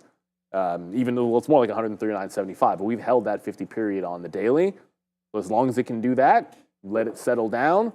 Maybe we get a double bottom play tomorrow. NVIDIA has had pullbacks like this before, and to be honest, this isn't even that bad, 5% in the grand scheme of things. No, I think you want to get long NVIDIA at some point. And as Neil mentioned, man, I mean, all three of us will be, red on this name, and it's going to be, I think, the worst stock probably for all of us. But NVIDIA, yeah, it's too bad because when you fail those tops, this is what happens. We had that all-time high in the pre-market, actually, and then it just hasn't gotten going at all since then. We kept on trying, and then eventually gave it up there at 144. We wrote down here 149, so we could have stopped in and around there. We were, like Neil, we're making some back. All like these greens, like the reds are higher. It's just it kept on breaking. So the thing is like at the end of the day, you're holding too many shares. Every time it breaks, you get stopped out. So yeah, at the end of the day, red negative Nancy day for NVIDIA, but we get our revenge on AMD. So as I said, man, you're not going to see all three of us red on a stock and be like, that's not going to be the worst stock. I mean, that is the worst stock of the day. But by far, the best stock of the day is AMD, and we just went the other way. I'm only going to talk about it because right now we just did NVIDIA. There it is. There's the short. There's the reload short again. So it's like short, and boom. And we actually went to the gym and we had a 129.25 offer right there that somehow missed. Must have came right to us and turned around. But there it goes right there down to the downside as well. So we should actually have 3 nice trades into here, but it was one early there at 10:30, one at 1:30. We lost more on NVIDIA than we did on AMD, but at the end of the day, making some back right there on advanced micro devices. So at least we were able to, make a little bit back there and not be so, sort of caught with like a deer in headlights. We're able to regroup, go over to AMD and put that number 1 on the board. So I feel pretty good about it, but we just lost the way there on NVIDIA. And would I do anything differently on this? No. So, every level came in. I was trying them. It just never got going. So, hey, man, sometimes you don't hate the game, you hate the player. And today I just hate the game. It just kept on coming to the downside there, and we kept on getting out. The hit could be 10 times worse, but it's not. So good risk management, I feel like there. It's NVIDIA. We'll live to see another day. Stuff there, boys. No doubt about a tough one in the market. It's a tough game to play today. There's no questioning that, folks. But let's talk about one of the hottest stocks over the past month in the market. That's RGTI, Rigetti Computing Inc. All right, these guys are up over 1,800% in the past 6 months, with a lot of those gains coming in the past month as well, too. Just a little shy off those all-time highs, taking a little bit of a breath from a daily perspective. Let's see what the boys think about RGTI. That's I didn't really look. It's a fun number to say, 1,800%, but you know that's what happens when a penny stock goes ham. Yeah. Right? Because it's easy to forget when the further away you get from this on Rigetti, it's easy to forget that this was a penny stock. Just late last year. But when the volume started, it wasn't. I get it. It was already at like $2. But, you know, it's been giving it up a little bit. But the good sign, I don't necessarily think it's out of the woods yet. Let's get that out of the way. Because I still, like, you got a head and shoulders going on. I know it's trying to get back above VWAP. But you had a failed break of the high yesterday through 20. Resistance. I'm not going to drop it. You guys can see shoulder, head, shoulder, and then heading back down. So it's at a key point here at this 19 area, but it is relatively strong this afternoon as Randy looks on in the nice little beanie there. So this afternoon it looks good breaking through VWAP, but watch out for that 20. That would be the shoulder part of a head and shoulder pattern. Yeah, I like this one off of VWAP. It looks pretty strong in days where the market is weak. Sometimes you want to look for the afternoon rallies in smaller caps, sometimes tech names, or these lower float runners, although DATS has been a powerhouse. Relatively speaking, like you don't have to worry about bottom picking on DATS. Yeah, that one's been, that's just been a different one. Yeah, that one's on one for sure. Look, we just had $4, so let's go 1, 2, 3, 4. We took it out too on Meta. So there's the 619. Hey, what's up, Randy? 619.25 there, low bid, boom, out right there. Some 623s. We have about a quarter left, maybe 20% left of this position. I like it. We'll see if we can do anything with that one right there. And as far as Rigetti is concerned, I mean, we talked about some of the quantum names. Neil just touched on it. I still think Google up here at 200. We talked about NVIDIA being the next one, and it immediately went to the top and broke the top, and then before fading out $10. But at the end of the day, good little name here. I feel like anyways with Google, looks like it wants to be that next one as well. And it got pretty close to there today. 201 and change, 200. Look, man, I'm hella long this stock, hella long NVIDIA as well. So with all these things at the top, getting a little bit top heavy and nervous here. But I said that earlier today. The market's now down 1.35. When the market was pretty flat off the open, I was like, yeah, it might be time to sell some of these names. But again, what are you going to do? Get into the NASDAQ? That's still down 1 and a bit percentage points. So Google holding up pretty good. We just got Meta back. That's still $3 in the money. AMD is $1 short. We're doing fine, but it's been a little bit of a up and down day. It's more NVIDIA that got everybody shook early. Oh, Google's the next stock. Okay, so let's go back over there when we'll swing back and quickly do some Google work. Yeah, good stuff there, Sean. We're going to talk about some Google today. I mean, you mentioned that it's holding up fairly well. There's no questioning that. Only down about 0.2% here on the session. Not far off of those all-time highs here, though, folks. I'm really curious to see what the boys have to think about Google as well, too. So, I mean, I just sort of jumped the gun there. I was only thinking about it because of quantum. Look, I think Google is a great quantum name. I mean, I don't think we need to. It's not rocket science, right? I mean, they're going to be the leader, but all these other names are going to get a little bit of a bigger bump, obviously, like a Rigetti, like we don't have the QTUM ETF, so I'll call it up over here for you as well. But I thought that, dip buy opportunities in this ETF, as the number one holding is Rigetti, then the number two holding is D-Wave, and they have MSTR in it, which is a little bit strange, but there's a dip down into $80. So we're going to watch out for this. I think, down into 70s will be a little better. We always like ETFs and things like that down near 50-period moving averages, QTUM. And I don't know how much Google that has in it, but we trade Google on this show. So if you're wondering, like, why is it Google, not Goog? Just more shares and a little bit better opportunity. We are still underneath right here. So this is the 200-period moving average. It hasn't been much, but we're just kind of hovering around right now. I would think it is right now because the market's down. We're underneath VWAP. We're underneath the 50-period moving average. You could see, man, we're $1 and change on the money on AMD short.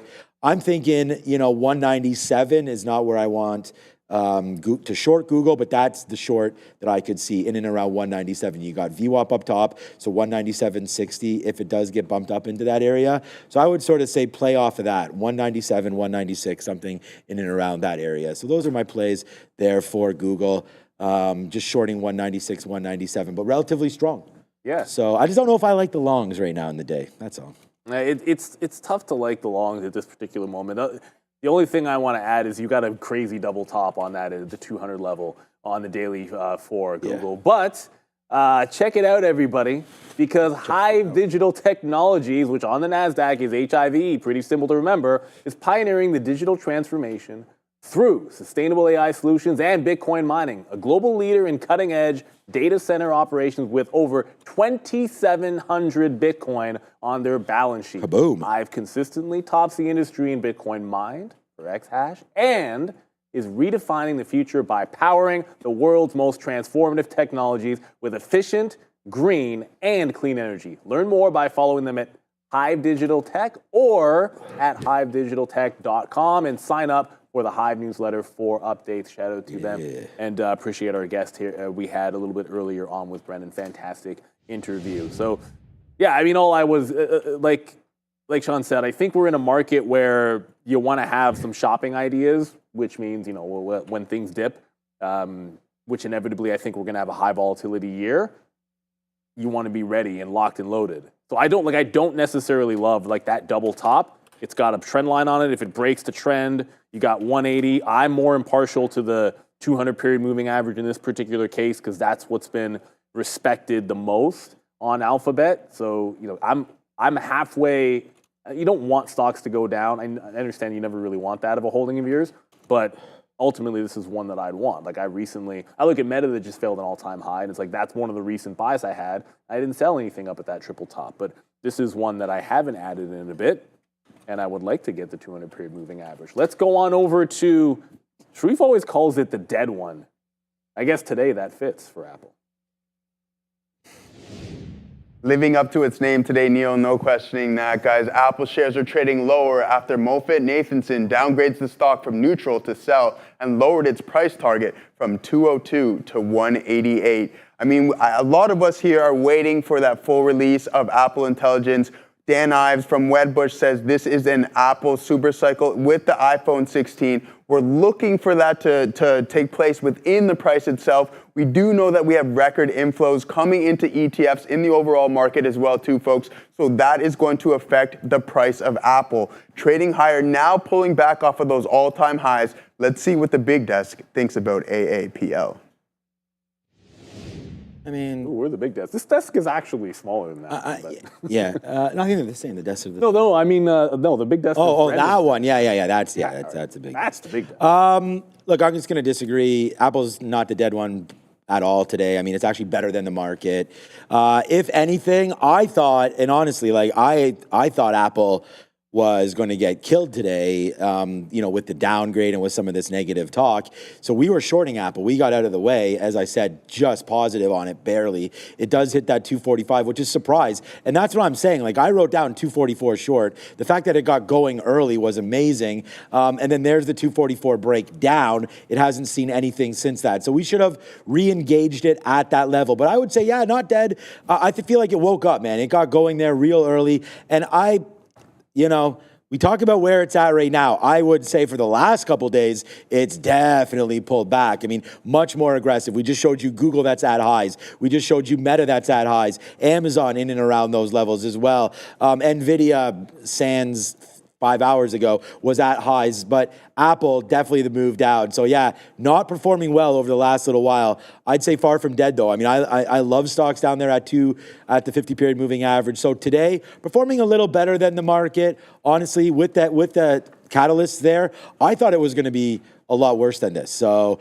I feel like it's a sigh of relief for everybody holding on to some AAPL right now. So yeah, just a little bit of talk there about Apple. We'll see if it can hold the way. A positive stock for me today, but barely. It went right to where you'd want it to bounce, and it bounced, 241.5. Ideally, the 50 period could have come into play, and I think that would have been a much more appealing long. And the market looked like I always have there's one saying that I really like. It's like, if you really like a level and it's upside or downside, if the market's really weak, let it get to that level. And I felt like that was 238 today on Apple. I was shorted a couple times, which the first time, no good. The second time, good. I ended up paying some fees on that stock, but I thought we'd get 238 on the weakness, or at least 238 change into that 50 period. I think that's a healthy pullback on Apple, and it seems like we have a decent shot if you get a flat bottom break sometime this week that you could retest that 50 period. It hasn't respected it that much, but there is a long trend on Apple that if you kind of go back, and this is like April lows, and you kind of connect it in here, this is going to correspond. Like that long trend from this bottom here in April of last year holds just underneath the 50 period moving average. You like the stock, then you like buying levels like those. And the good thing about Apple is, and there's nothing against Rigetti, it's just Rigetti is the first thing that comes to mind because it's on that board. When you have a long upward trend in a stock like this, like if it loses that trend line and you're a buyer of Apple at 237, like I'm not freaking out if 2 weeks later it's at the 200 period moving average. I'm just buying some more. But if Rigetti does a similar thing and I buy some more, I might start freaking out because you know that stock company doesn't make any money. And it's a very different story, dollar cost averaging in your long term in a Rigetti than it is in Apple. I do so very gladly in Apple because I still have a long way to go before I need that retirement money. Apple's going to be fine.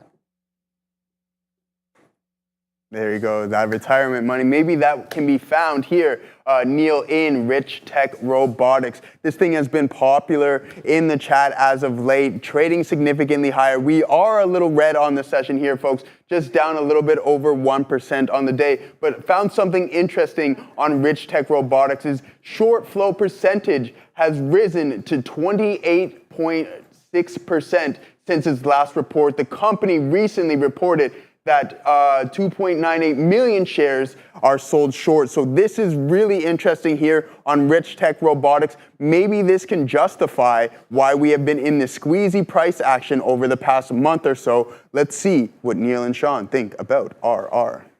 That's a good look because remember, like when it comes to short flow, like every source is going to have a different sort of timeline as to when they update it. Because I still see some that show 6.5%, which it makes sense that it would have gone up, obviously, because, well, not necessarily obviously, but when a stock does this and it's had that history of, I guess getting leaned on because it pops and then it drops, well, it would make some sense that people are probably adding to short positions. That can fuel a squeeze. I just think that for now it's in the midst of a pullback. And it's done this a couple of times, right? So the first initial push, you got to start in December when this started breaking out. First initial push came in at $2, pull back into the 200 period. You're going to have to forget about the moving averages on this for a while, but not forget about prior highs because it did the same thing from about 370 into this 240, which was a prior high, and now the prior high is 380. Well, lo and behold, where did it hold this morning? Some action in the pre-market, but that's $3.80 that it held onto. Now the bad sign is it's right back here. So it held onto this 380 on a dip, but it's still pulling right back into it. You want to see it close green after bouncing off of that level. So I don't necessarily love this one today. As we look at DAT, that's my segue to DATs. DATs might be on the way to VWAP in here. So just keeping an eye on this low float runner. And DATs, another that chat, 10% short float. I actually thought it might have been a little bit bigger than that, but the float on this is only 2.7 million. It's done 120 million. I shake my head because that's just insane. But yeah, this one could be pulling back into VWAP. I have my eyes on this because it's been the volume runner so far today. But I'm not a huge fan of that pullback on RR after it held 380 this morning. Usually you want to close green after holding a level like that. Yeah, good look there. The thing about all of these stocks, whether or not it be that Hoth or XTIA. I was going to say, okay, wow. Oh, man. Tough look for this XTIA right here, right now. All right, so this was a name, and I didn't even know where this was. I was just talking about it here, like out of the blue, thinking, all right, let's go have a quick look here at this name. But yeah, at the end of the day, some of the action that happens in the pre-market, you really have to take into consideration. We kept on touching out here at 25. I've canceled, obviously, the stop order that I had, but I did have one down there in and around those areas. Stop order to go higher through 25. We talked about that 25-1. We actually zoomed it back out and talked about it all the way back into here where we had 25 cents. I think it was back in September, sort of a very, very similar top. So yeah, it just failed off the top. You know, the more and more that I continue to look at some of these runners, the more we start to see like, okay, like you really got to break these pre-market levels. And if you don't do that, then yeah, there is the piper to pay. And I just feel like that's the problem here with XTIA. You just kept on going, not going. People stuck. We had that super chat earlier on today as well there that, you know, people were playing this with multiple thousands of shares. Obviously, it's done 2 billion shares today. So we'll go OMG. Oh my God. For that, because that's a lot of shares. But at the end of the day, there was news midday on that. Was there news midday? I mean, there was was big down candle 11:45 in the middle. Oh, right here. But why is there not enough volume on that? It wasn't a huge volume. So basically, still a good break. Yeah. Right at that 11:45 area, it just said they unveiled this ended up moving it down. They unveiled a 2025 growth strategy, which includes a 1 for 250 share consolidation to strengthen the balance sheet, enhance leadership, and blah blah, and regain NASDAQ 1 compliance. for 250. So I think we have a general understanding of what happens. Fundamentally, splits and reverse splits don't change anything, but if a stock needs to go the reverse split mode to regain NASDAQ compliance, it's obviously not a good sign because it couldn't get back above a dollar on its own, and either it didn't get extension. It didn't get an extension to go back over a dollar, or it ran out of them, right? Because there's like a limit to how many extensions you can get. Not really sure why that never seems to apply to stocks like Mullen, but whatever. How come you can get a limited number of extensions to regain compliance over a dollar, but you can reverse split as many times as you want to get back over a dollar? I don't understand why Mullen can just continuously do the same thing over and over again, but they have other rules regarding NASDAQ compliance, which are a little bit more strict, but that's neither here nor there. So one quick look here. Intel right back to our entry price. It's got the same trend going back into the top. If it doesn't mean revert, then I'm going to add back in. If it doesn't, then it breaks out the high, and I'm stopping out on Intel. So it has been a resistance level. Let me go to the 15-minute chart so you can see. Yesterday afternoon's high, it's like 1 o'clock. That high there where it dumped. When it got there earlier, I reverted. And if it does the same thing, closing underneath that trend line, I'll go for the short again. Day trader cut answers my question because Mullen is the best EV company in the world. Well, how am I supposed to argue with that? Yeah, I mean, it's factual, right? So, yeah, about Mullen. Okay, so, I did not get filled. Oh, I did not get filled down there, did I? Okay, I thought, where's my bids? We must have just been there. We were at 76. How low did that go? 71s. Okay, we must have put it a little bit late there. Okay, at the end of the day, we just touched down again downtown there on AMD, 128.75 or so. So, you know, again, part of the play, we should have been there. We should have been in this area. So now I'm a little littered in there. I have an 85, a 75.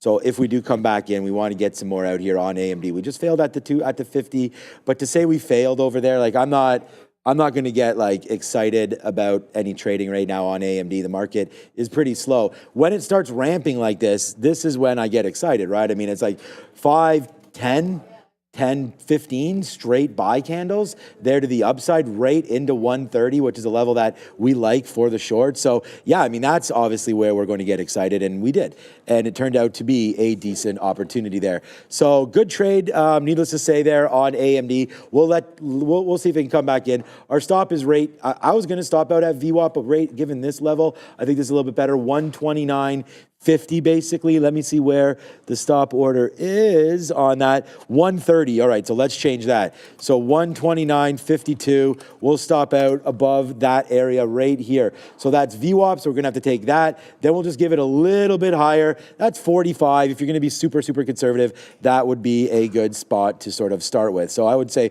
watch out for that. Coming back in maybe for our friend AMD. If you're looking like short, I mean, I would short into that area and do the same trade again. Future's starting to push down a little bit, so we do take advantage.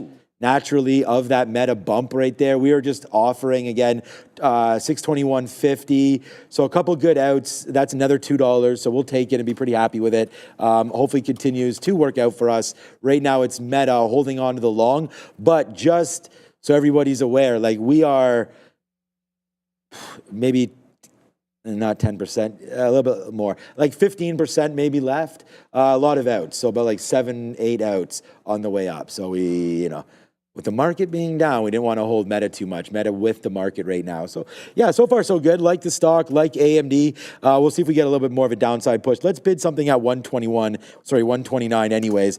Get something out at 05 just because it's bouncing off the 50 period, it looks like. Yeah, and maybe not. Bouncing off that 50 period, I chuckle because the 50 period isn't a thing. There was a question about Palantir. I'll get to in a quick second. Oh, gosh. GameStop's breaking out again.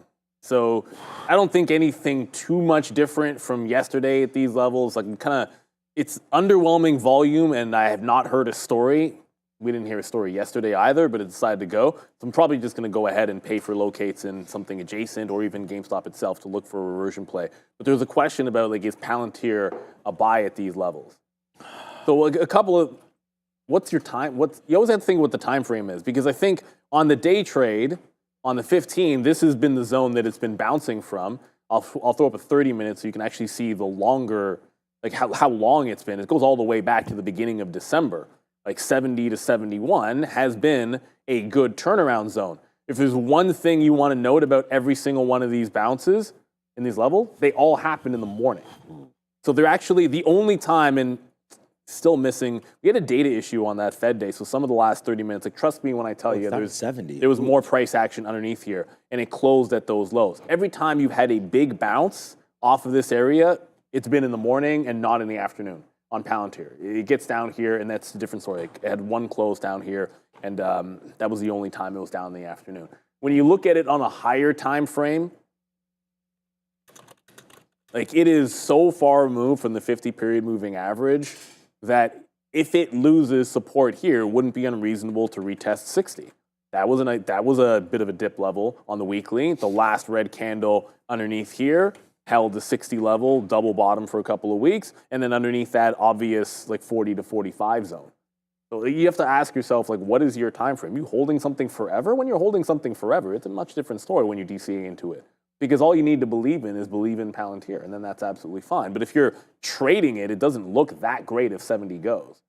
So that's the only 2 cents I would give on Palantir. And just very quickly back over to DATS. DATS is, yeah, it doesn't want VWAP. It just bounced off of the $5 level, retracing right back into the highs. So maybe you just got to take the next available dip. Like it tried to trend back down, held the first even dollar it ran into, and keeps on going higher. My elbow is like, it's so weird. Like, what's up? No, I have like this thing. Every time I put my elbow down, yeah, it just hurts for some reason. Happened before. No, like right in here, like on the point of my elbow.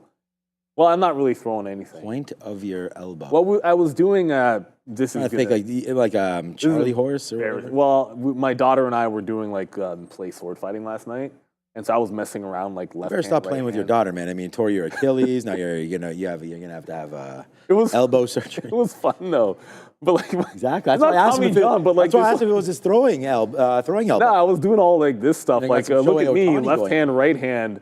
Thinking she whooped my butt because she had a shield and I didn't, which obviously is not fair. But yeah, it's weird. Like all of a sudden it hurts. So yeah, that's like you got to be kidding me. Like I was just talking about it bouncing off 5. It just went from 530 to 580 in a single candle. So next time it pulls back, maybe we get a couple of red candles in here. Let's see if it just does this. Look for any kind of a rounded bottom or a consolidation and buy the next consolidation in DATS. Still looking for the reversion on Intel.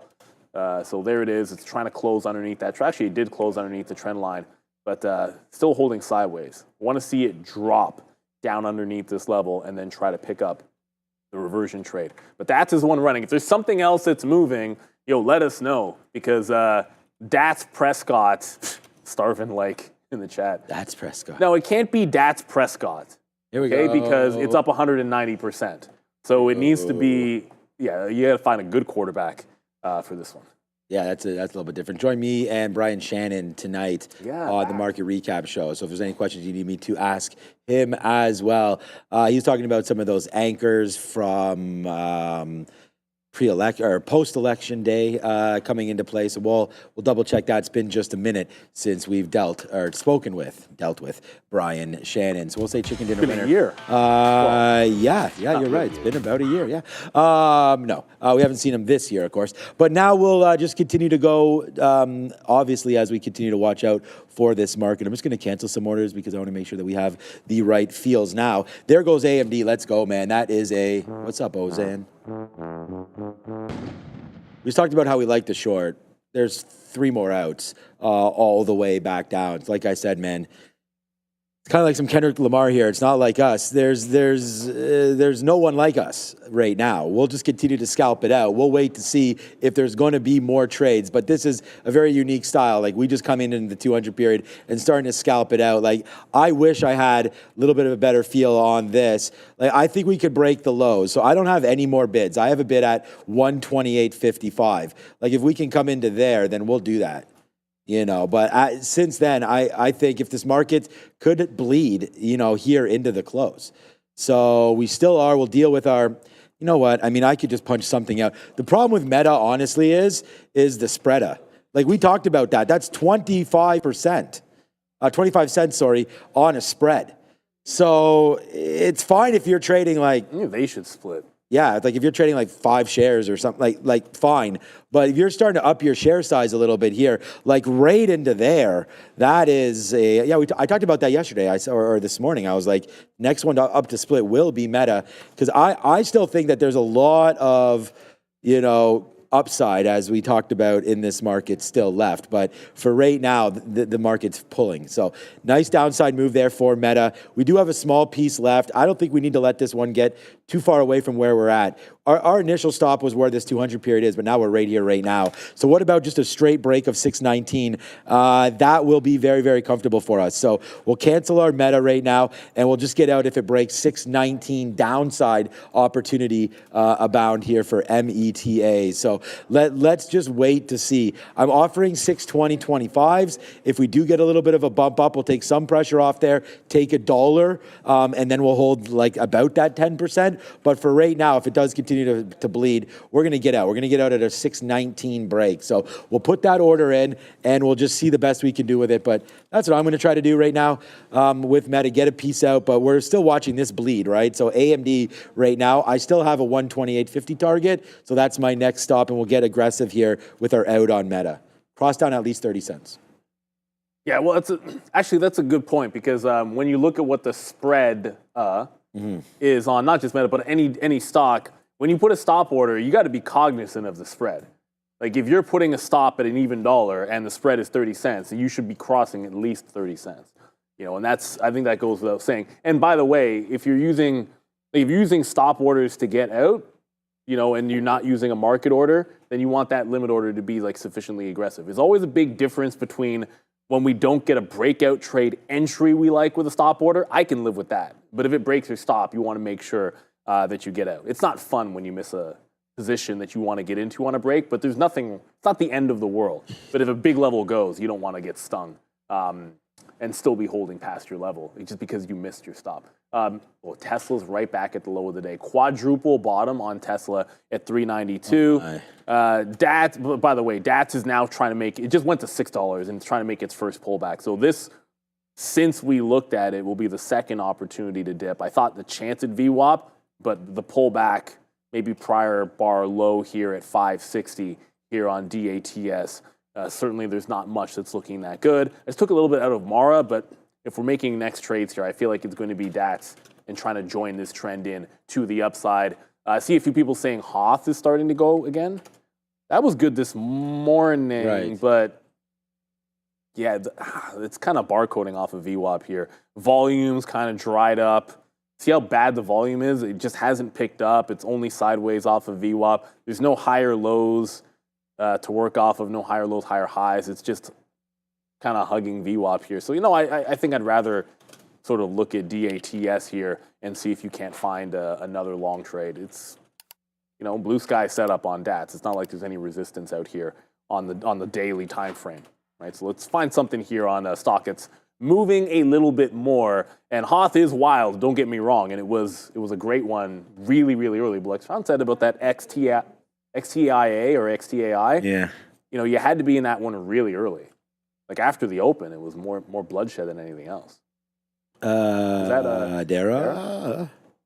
Keep an eye on DJT here. This actually got a spike to the downside in volume. This is, I guess, a couple candles ago now. It's worth noting we do have now outgoing Canadian Prime Minister, Justin Trudeau saying, quote, there isn't a snowball's chance in hell that Canada would become part of the United States. So could be some timing here with that push to the downside with that volume in DJT. I only bring this up because of that volume spike.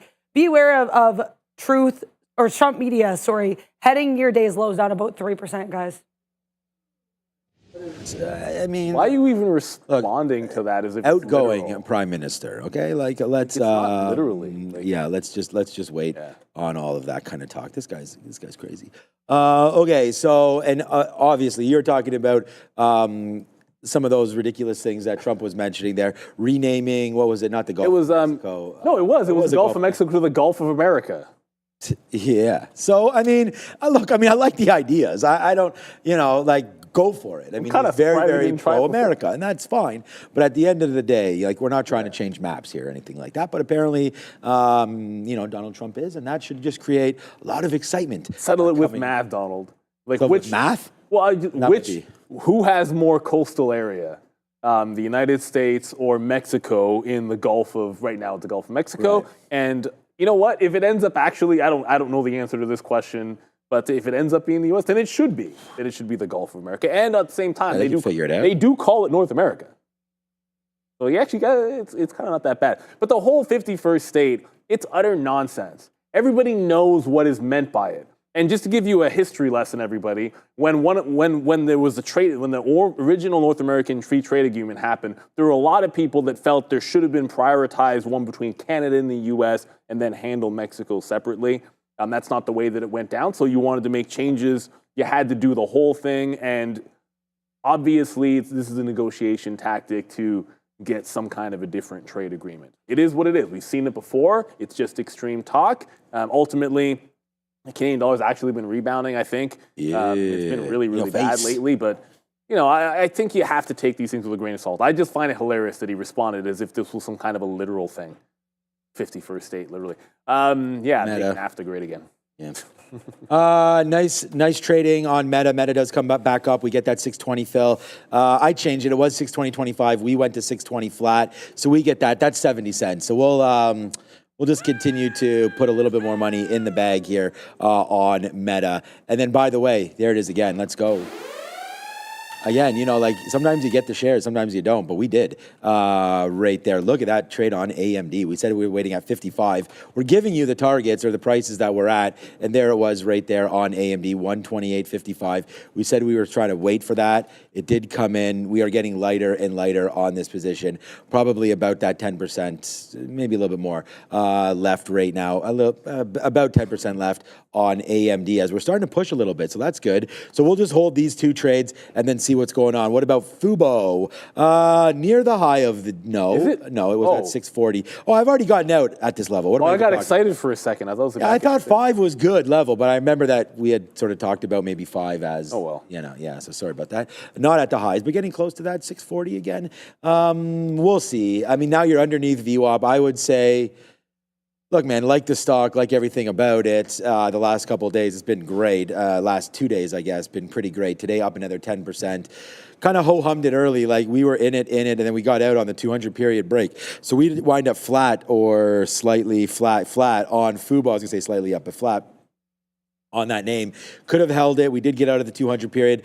I'm just thinking that right now, if you're looking at this, there was the 200 period hold again, and then dance around. And then I feel like right there, about 12:10, so we know it's worked, right? Because it's coming to the downside. Then you retrace back. I think you build the short into there. If it breaks, you get out. If not, you have that downside play. So if that's something that you are doing, I think that's great. on Fubo, or you could just use VWAP same way, right? Like there's VWAP, there's kind of the hold where we get some more and able to get something out. Then there's the break. Could have got out there. Instead, we get out there. Look at the hold, look at the hold, look at the hold. There's the breakdown, and then there's a retest. So I feel like this is the best short, whether or not you're using 200 or VWAP. And right now you're kind of in between, so you want to use 580.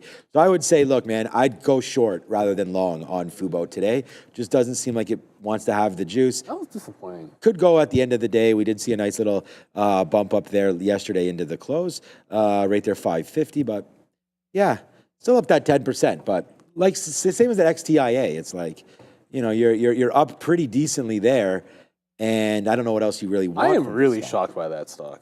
It goes to the downside. What, that XTIA?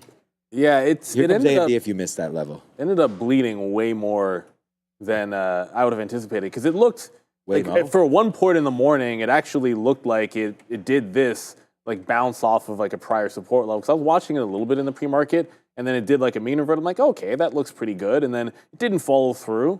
But then it held this pre-market low level as well and did another mean reversion and looked like it was gently climbing back up. I thought it could be okay. And it really dumped. I think maybe check back in on this in like a day or two if it lulls everyone to sleep but holds 10 cents. Because this bounce, like this breakout's from 5 cents. So this is, stop me if this isn't obvious.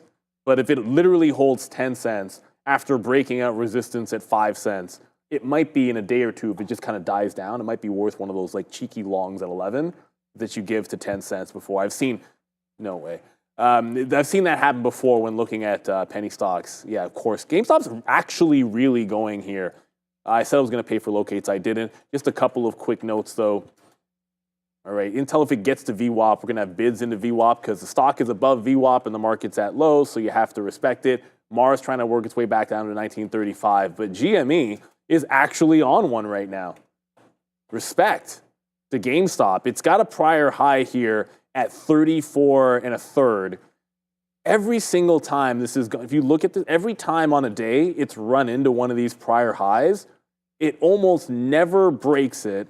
And even if it does, it ends up sort of failing it. Like yesterday, it broke the high, but then ended up failing back underneath. So that's just a bad wick. I think if you go back into here, like this is 34 even, kind of like that last line in the sand. If it does a fail break at this level, I think you want the mean reversion at that price, but I got to go pay for the locates because I said I would do it, and then I didn't actually go ahead and pay for these locates. They're going to be dirt cheap. I checked AMC. It's literally not moving today, so it's not even a sympathy play on AMC. But if we fail this 34, that's a high. Go all the way back to Roaring Kitty and that, what are we calling it, the live stream? Like that last event, and the lower high was 34. That's exactly where we are. So a mean reversion off of that level, if it breaks trend, that looks like it's worth a shot to me. Just happens to be at a key price, and yeah, super cheap locates for us on GameStop. Basically free. Basically free, yeah. Not even a quarter of a cent. Okay, yeah, really free then. So we really like what's been going on here with GameStop. Neil was just looking at it. So again, if you guys are on that stock, probably a pretty good situation now, breaking through $34. Looks like it's a strong one. There's the move. There's the break. So I think like 33.20, that would have been pretty good there. If you're looking at a daily chart, we had talked about this over and over again. What a great level down here at 20 to $22, really held out. And now you're starting to sort of loop up here. I don't know what the reason is or the catalyst, but there it goes. Well, I guess that's the same thing, reason and catalyst, but still going to the upside. Again, I was trying to find something else to really look at. I mean, I was trying to think about IBIT. IBIT all the way down now again. Like, we were talking about this morning and holding that $100,000 level, big break right there to the downside now. IBIT down 6%, really had a hard time all day trying to get going. Never could. Never even sniffed VWAP except for at the open. So well underneath, man. All of the bears today definitely winning. No bull's going to be happy with this if we close the day this far underneath VWAP. I mean, this is the largest we've been right now. So selling pressure continuing here on BTC, which kind of sucks. I mean, I was just like yesterday, everybody like Wayne, everybody's all celebrating like, yeah, man, 100K is going to hold and all that kind of stuff. And I think that's what the hodlers are hoping for, is that these continue to hold. But, I mean, we're using 15-period moving average, 15-minute charts on this, and we've been talking about that for a minute. The break rate there was at 100,000. Now you're straight down 4 or 5 grand. There's lots of great trading opportunities just trading Bitcoin by itself, especially using some of these indicators. So 100 does not hold. If you're trying to go short through that, it's been a good little trade. But where could we possibly bounce off of here on Bitcoin? I mean, this won't zoom out too far down. Let me go into a 45-minute chart here just to see where some of the consolidation is. Yeah, so I still think you still have this 93, 94 area looking dip buy-ish opportunities into that. So our last buy was 94. We probably should have got some out up here at 102, but that's not the plan for me. I'm selling the other ones. I'm selling Doge, Cardano, some of those Solana, some of those ones, and then putting it into Bitcoin.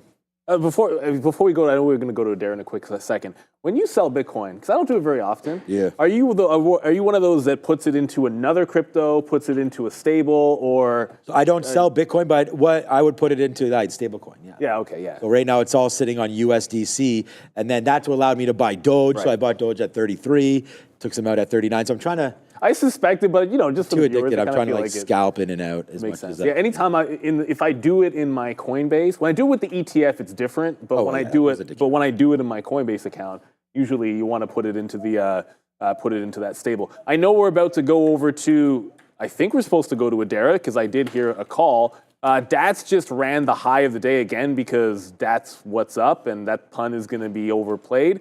Here, so it did make the bounce. It's the first couple of red candles or the second couple of red candles we got, rounded into it at 580, just broke the highs. There's no levels up here, so 6.5 and then $7 for DATS. And where's our position board? Adara. Keep an eye on GME. I know everyone's looking at GME currently near day's highs, trying to clear 3430s. The reason I want to talk about this is actually the volume. We just got our largest volume candle of the day, just over 1 million shares traded near the end of this 15-minute candle. However, we're doing less than 1 RVol right now. So the relative volume here is right now 0.99. Now that has increased. About 5 minutes ago, it was about 0.94. But this is not super significant relative volume. So do be cautious here with GameStop. Right now, just under 10 million shares traded on the day. They do have a just under 8% short float. About 7.99% of their float is sold short. Tons of social media attention on this stock as well. I just checked on X. We're talking multiple tweets per second here. So keep an eye on GameStop, guys. Back to you. I guess that's all it takes. Yeah, activate. So they've turned on the machines again here, and that's fine. GameStop, nice move to the upside. Congratulations. This is basically a 6-month high, right? I mean, we haven't been anywhere even close to this since all of that, as Neil had mentioned earlier. So, yeah, starting to take it out. We do have, I did zoom out there and notice this just from last week. That's this exact same high, 34.50. So it looks like if you break that, it's off to the races, I would say again. And then, where do you hold it to? That started today down at 32.50. So some opportunities there. But, interesting. Needless to say here on the crypto space. So we're going to have to wait, on GME, up to 34.40. I did not pay for shorts, but if you are in this name, that's a level. I just showed it to you a couple days ago. We just bounced off of that. So if you're long, I would say that's what's up. And I just mean that like in a way where you need to be able to look to see like those past couple days. I don't think it's going to even load up here. Or will it? But this is on my 5-minute chart. It will eventually, but there it is right there. So we actually got into that, looks like in the pre-market, I'm guessing, or just off the open, 34.50. So watch out for a little bit of a play there on GM. Oh, you didn't use the voice? Coming back in. Yeah, the 34.50, that one? Yeah. Look, man, Russell Peters. I know, but I have to be careful with that because, my kid did an impression of I guess an ethnic. Well, I mean. Yeah, but he did it at school. So. It's so jacked up because I can literally get away with any impression that I want. Yeah, it's different for No, I know. Trust certain me. People. Trust me, I know. And it's like, I'll abuse that privilege every single chance I get, as far as I'm concerned. Because funny is funny. Fabian just grabbed his lunch. Eating a little bit late there, my guy. Well, that's a big, that's not a normal plate. Oh, Fabian came in, and trust me, we get like individual plates for the salad that we get at lunch. They're decent, but they're like this tall. Fabian just came in and it was like stacked. But apparently he was kindly bringing Ramin's lunch as well. So he does have the regular meal there. Just one more note here. Well, I mean, not one more, but another note. DATS did just tag the $6.50 level. So then now the new plan is it just went 580 to 6.5, and it's got a new trend line. So remember that dip off $6? There's the bottom. There's the set of higher lows. If it closes under the trend line, I'm out. Otherwise, let's see if it gets to $7 on DATS. So right now, and I should really get the algo guys to someone should code something. So if I draw a trend line, I can have it automatically reprice my stop order. For sure. Because it's a useful thing. Because when you do it, if you're trailing this way, there's nothing, all I have to do is consistently every single candle or every couple of candles, I'm just repricing my trailing stop, which is what it is. When it's not that that's that difficult. It's just, I would imagine it's not a difficult thing to code. You get some ChatGPT love to help me. So we're trying to get VWAP on Intel. The market is right back into the lows. Mara is kept pulling into, it's not VWAP, it's 19.5 on Mara, and it's right back at 19.4. Bitcoin's underneath 97,000. So it's in this range here. So about a 20, 25 cent range that Mara's in, trying to short the top and see if it can break down through the bottom. Lemon Musk asking about Adobe. Adobe is still not looking good. This is one of those, I've said it before, Adobe feels like it's going to break down in a bigger way off the weekly. And not to repeat myself, but if we're talking about Adobe, when you lose this support on the weekly, Roblox? Look at $300, man. Right down here at the $300 level, just feel like it's going to get there. It looks very bad on this weekly chart. And usually, sometimes gaps will fill, and certainly on momentum. This lost a 200 period on the weekly, which is a terrible sign. And probably going to retest that 300 there for Adobe. That kind of stinks. Down another 2 points today. I mean, the market's down, so I guess that's its excuse, but it's been having a rough go of it, regardless of what the market's been doing lately. Yeah, Adobe. Yeah, I mean, I think that's catching a lot of that chat sort of wave there, right? Where people are always worried now about just what's real, what's not. Everything is too easy to replicate now. I mean, I was talking with Baxter about that. He's like, just try to Google something, Google an image of an animal or something like that. You have no idea if that image is legit or if someone's, altered it or if it has, so it's it's becoming, oh, there's my GME chart. I was going to say, it's becoming one of those things. So yeah, just be careful with all of that, especially with Grok too. Grok will just make, now the image on Grok is pretty awesome. You can tell it to do anything you want. And it's all for free there. I was noticing that. You know what? I've actually noticed if I have to, and I'm not necessarily against ChatGPT, right. But I have to point this out because I was making fantasy football. I wanted to change my team name, to change my team logo. And I simply tried to make one for Michael Penix, the Penix Mightier, which I thought was pretty clever. Yeah. And I could not, and I don't pay for ChatGPT. That's my qualifier. It did a perfect image, and all I said to it, and I tried 4 times, I simply said, Michael Penix is left-handed. Can you just swap the image so that he's holding the ball in his left hand where he's throwing? I tried 4 iterations of getting it to do that. It changed everything except for that. And I'm completely convinced that that's because I'm not paying for ChatGPT, and it would have worked just fine if I'd been paying. So a bit of a pain in the butt there. And other images, some of the other ones are a little bit better. But that's how it is with the technology right now. It's not perfect. It does a very good job, and it's a heck of a lot of fun. But you got to be really good at giving it prompts and probably have to be able to pay for it. So the market, as we said, continuing to bleed back down in. I mean, look, NVIDIA's going down. Tesla's at the low of the day. The NASDAQ's at the low of the day. The ES is at the low of the day. So if you've got some shorts on, I think you want to be holding them. And if you found a low float runner that's going, I thought I drew my trend line on DATS. See, I have my trail.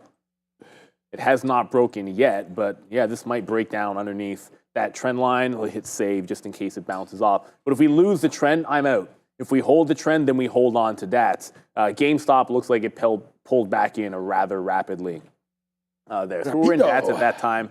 Andre, we did give our opinion on Palantir earlier, I do believe. I don't know this. I'm not a buyer of Palantir at these levels. I think for sure if you're DCAing into it, $60 and 40 are no-brainers. And they wouldn't be ridiculous if we see them this year. If you're going for the long term, then why not let the price come back into you, right? The best example I can think of off the top of my head was Like Meta went from $300 to $100. So like never think that in a pullback anything is impossible. You know, I try to keep an open mind there, and that Palantir is one that I'd wait a lot deeper for some kind of a bottom. Yeah, for me too. I mean, we talked about that $70 level there on Palantir. It sucks that it looks like it's coming into play, but it is. So that is what's up there on Palantir. And just like we talked about trying to find levels as far as like on Palantir, we zoomed out, we found that $70. I'm actually going to go look back at that $70 level right now. But it's GameStop right now that we nailed. That makes sense. That 34.50 level, wow, right now. 34. You know, my name is Brocky Balboa because of Brock Bowers. Look what I just told it to do.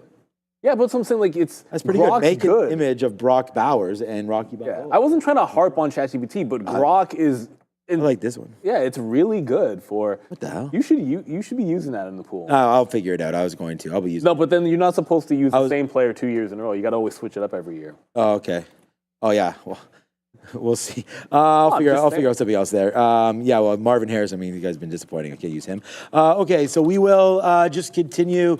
To watch out. All right, there goes. So I'll just get his dad to. I was just gonna, Marvin to handle those businesses and Marvin get that quarterback to make sure that he fires off to him a little bit more there. Kyler Murray a little bit too busy, probably playing Don't mess with Sea of Harris. Thieves or something like that, or Call of Duty. I don't know what that guy's up to these days. But okay, so right now, just on a quick little look here, we did just get stopped out of Meta, which is Oh, I thought you completely. were on GameStop. Sorry. Yeah, GameStop flushing for sure, which is completely fine. Stopped out of Meta. Meta, good stock. We talked about where we are on that name. Get out of the way as it drips. And we got a good fill there as we put our own orders in. But you know what's really been hitting for us right now? Let's go, man. Wow, that was a good idea. Shorting AMD right now. Let's put a bid out there. It is, man. We will take that fill. We talked about the next target, 128. So real traders, stand the hell up, man. We talked about not getting anything out. We get that 128.50. Then we get down to that downside. So very, for me anyways, good trade there today on AMD. We hit it once, twice, thrice. Nice move up. There it is. Once, twice. We missed the thrice right there. Could have reloaded it probably right into there as well. But we already had some shares on board. So now you come down into the downside here and we watch out to see where that breaking spot is. 128 to the downside. We talked about that level already. I like it. I like that spot. I like the stock here. And AMD just keeps on going downside. So we picked this up a couple times. This will be a big stock today.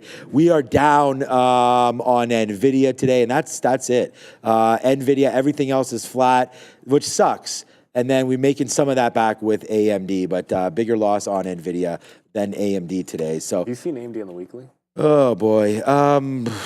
No. Well, on the weekly, no. 200 SMA on the weekly. AMD is bouncing. At some point, you got to buy it, I would think. Yeah, it's like every single time it looks like it's breaking trend. Like this is the level that you want. It's been respecting it since the middle of last year. But maybe he just needs to get into earnings and get some good news on earnings or something there. Someone in the chat, and when you get a second, you don't have to do it now. Someone in the chat said, "Why was Rocky wearing a blouse?" He wasn't in that. That's what I was trying to point out. Did I miss that picture? Sorry, because I was pointing it out. I was trying. It's not a blouse. It's this. It's like one of those Olympic. What is that? Oh, there you go. Oh, that's. Yeah, what the hell's wrong with this guy's face? Like, come on, Sylvester. Like, let's get going on here. Yeah, no, it's like one of those. I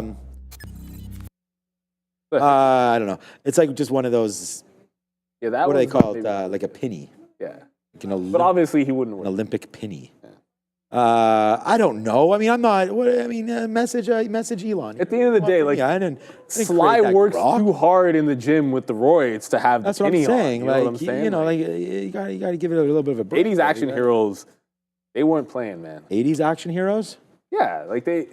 No, man. Did you ever see Rambo? I mean, you want to talk about Sylvester Stallone? This man is just mowing people down left, right, and center. Man, like nuts, man. Rambo. The escalation. If you ever want to teach, there's lots of ways that you can teach exponential growth. One of the ways to do it is to just look at the number of kills in Rambo 1, 2, and 3. Like that is one of the better examples of exponential growth.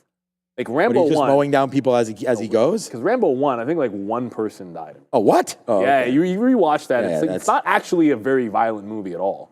It's a very good movie, and it's a really good message. I'd have to too, rewatch. coming, I mean, it's been a long time. you know, when some soldiers come back and try to adapt back in and sort of how they're received. Like, it's a really fantastic movie. Like, Sylvester Stallone has 2 absolute quality classics in Rocky and Rambo. But like, that being said, for a quick second, back to the old markets. Man, that Jamie doesn't want a bid.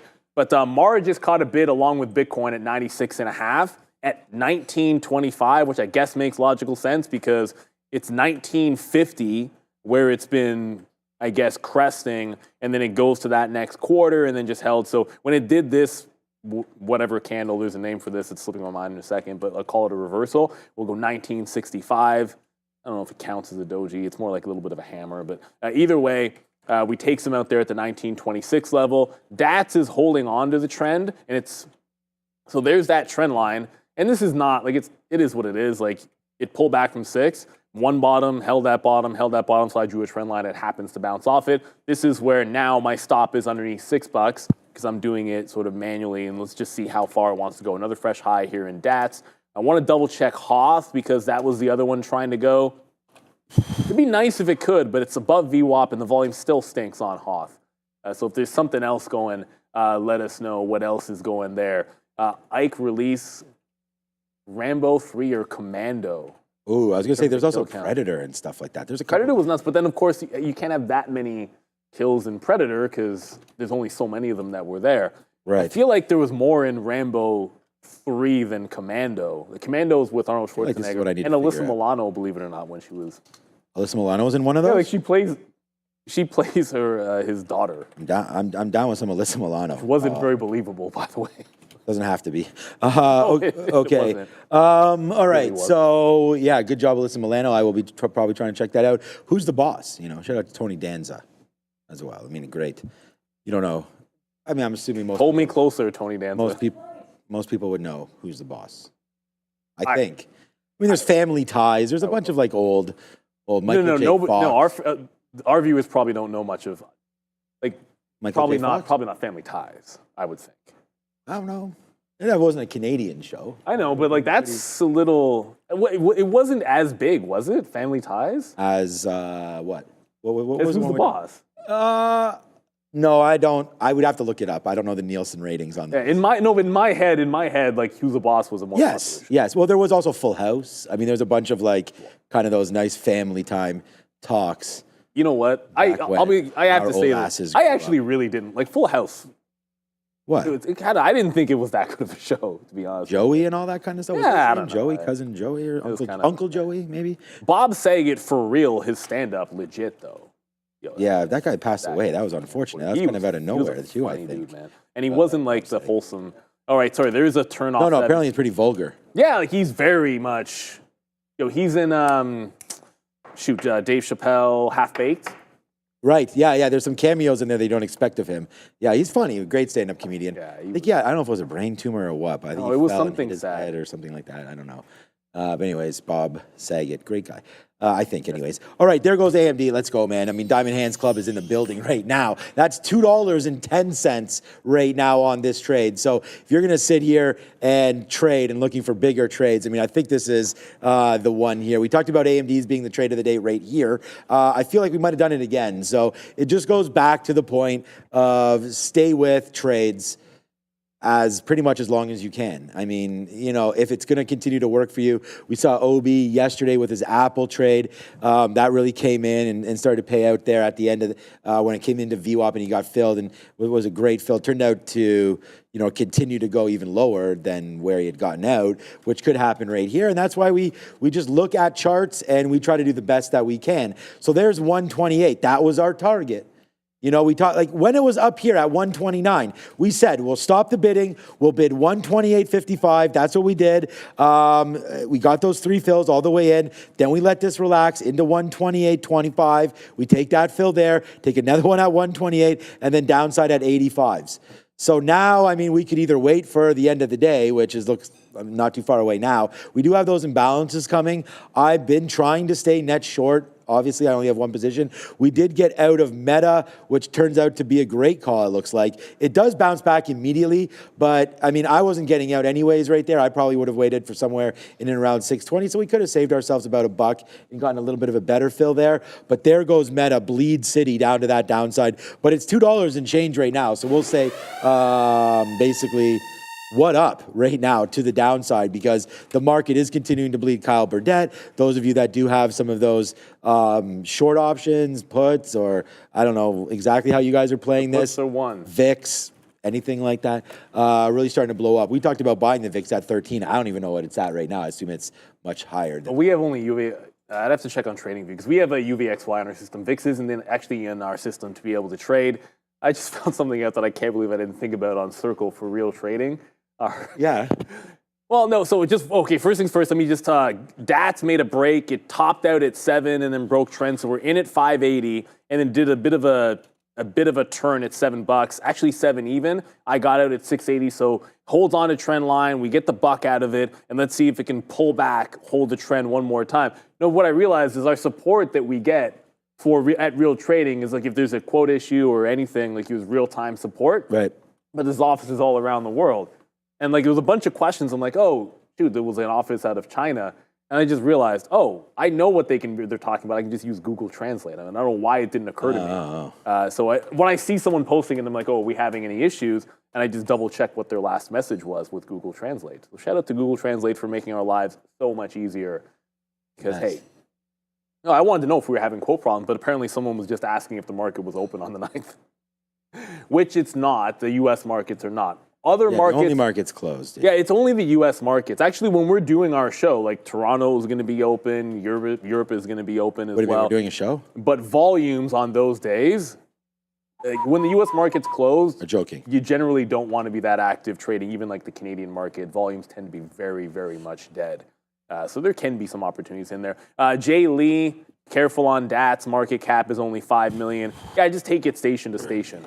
You know, like you take one failed break. I don't like breakouts. That's why I don't like the breakouts at this time of day. Like, let it fail to break. So there's a bunch of people long in there. Let it pull back. If it holds the trend, then jump in. Like, you know, let it it broke again, broke the high of the day, pulled back, held the trend. Broke the high of the day. Will it pull back and hold the trend? I'm out at 7 because I just want to be able to take profit. Like, just take your shot, get the buck, and see if it can't move on for sure. Chemical Reaction Man just said Palantir is tanking hard. Oh my goodness, it's through 70. That's a big volume candle there for Palantir. And 70 is a big, big level for PLTR. Last time it was here was the 11th, and it did a nasty wick down to $68. But each time it's gotten back there again, it's held right around the 71. This is different. I think you gotta, I don't think you can blindly look for this one in the long side. It's probably not till 68 half that you can look for the long there in PLTR. And not looking very good here for Palantir, but it's not looking good for the markets breaking into those lows. I got to double check. I think we're at the even dollar on Intel. So it's basically the same trade, rinse and repeat. Trended up from 19.9, goes to the top, mean reversion, trended up, mean reversion, go short, and now it's going to bounce off 20. If it bounces back to VWAP, I'm going to get out, but I'm going to hold it to the low of the day. One more time here on INTC. Mara doing something very similar. And apparently I should have stayed in DATS because DATS pulled back very briefly. Now it's at $7.50. I don't know what to tell you because if you've got maybe you have Fibonacci's that you can work with, or maybe you got trend lines that you can work with, because you've got to go all the way back to 2022 on the weekly chart here to find recent resistance levels. I was looking at that $7 level, okay, if it does any kind of a pullback, I'm going to jump out off the $7 level, maybe some $8 here. You have a couple of wicks, but this is where I think a lot of bag holders might be at the next level on DATS. So yeah, let us know what else you guys are watching here. Not a lot of liquidity on that DATS. It is pretty thin. You want to make sure you're not holding if this thing starts dropping heavily back through. A lot of people keep asking about Hoth. I want Hoth to participate more, but the volume, even as it's trying to go, where'd the volume go on this thing? It's breaking back out off VWAPs. Okay, that's fine.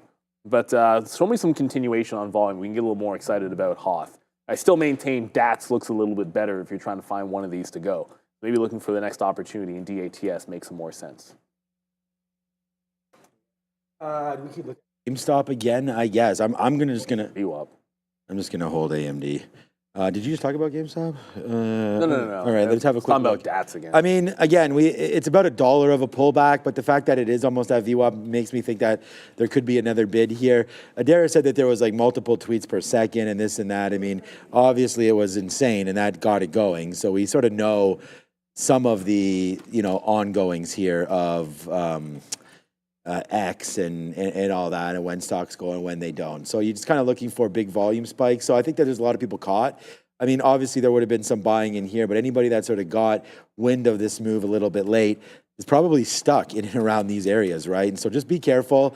Right now, it could flush back in. Like anybody that doesn't want to hold this into the close, into tomorrow, is if you don't want to hold it, then you got to fold it, right? And so that would be an out of in and around 33. Just look for a possible fade through VWAP. That tends to be what happens on these plays. So you'll get a nice move up, and then traders will wait to see when to flush out of it. And generally speaking, like VWAP or something like that, or some of these lows would be an indicated out, I would think anyways, for some of these traders. So just be careful.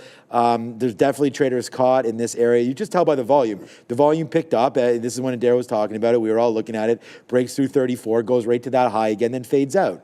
So yeah, people stuck right now. Sucks to be in that position, I understand, but that's why you always got to look out, and that's why hit the like and subscribe. I mean, we sat here as it was happening. Neither one of us takes the trade, so obviously something there, a little bit of a risk spot for anybody right now, long GME, especially at those levels. So just be careful with that trade would be my advice, and that's that. So I would get out if it does break 32.80 if you are stuck. But I do think there's an awesome opportunity to get long as well right now, even 33 change, something like that. If you're if a believer in this, I think there's an opportunity here. So get ready to make some plays maybe in GameStop coming out.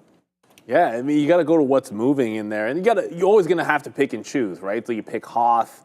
Like this morning, picking look, Fubo was a positive stock, but picking Hoth this morning would have been better.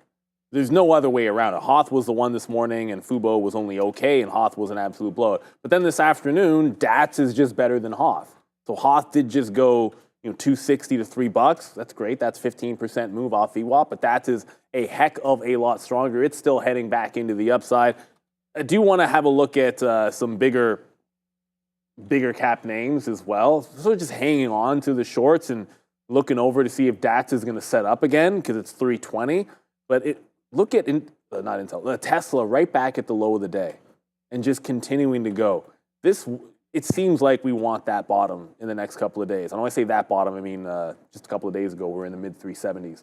I think we can get back there again. It just feels like it's a really heavy stock at this moment. You had that great evaporation to the upside a couple of days ago. And to immediately lose it, it's just like if you're going to do that, why wouldn't you retest that 380 level here on Tesla? So not looking very good for them. Let us know what else you guys might be watching in here.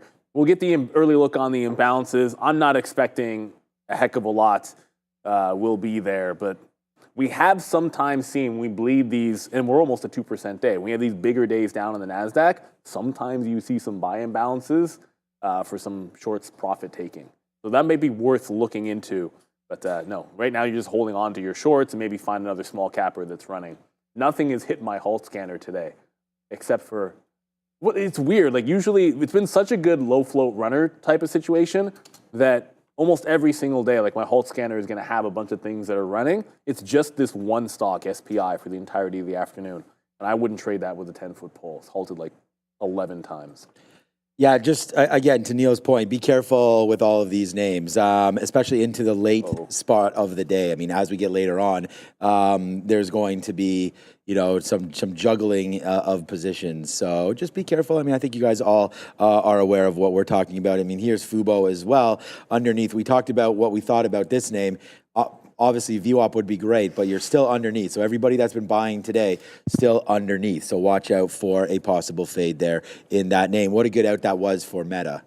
I mean, this is the kind of stuff that we're talking about sometimes, and I know it's going to sound, cliche and everything like that, but sometimes the best trades that you make are the ones that you avoid. And it's just like that, being able to hold that, and like if we had held that all the way back into some of these levels, like now I'm almost thinking, and I think even Obi, Neil and I, we always mention, I mean, all of us always mention all of this stuff, but at the end of the day, I just wonder if there is something maybe about some of these kind of plays where it's like just get out, and we always talk about being risk managers. So you get out when there's a problem, and then at the end of the day, you can now say, okay, if I like the long, this is a better spot. The market's been so volatile. Wow.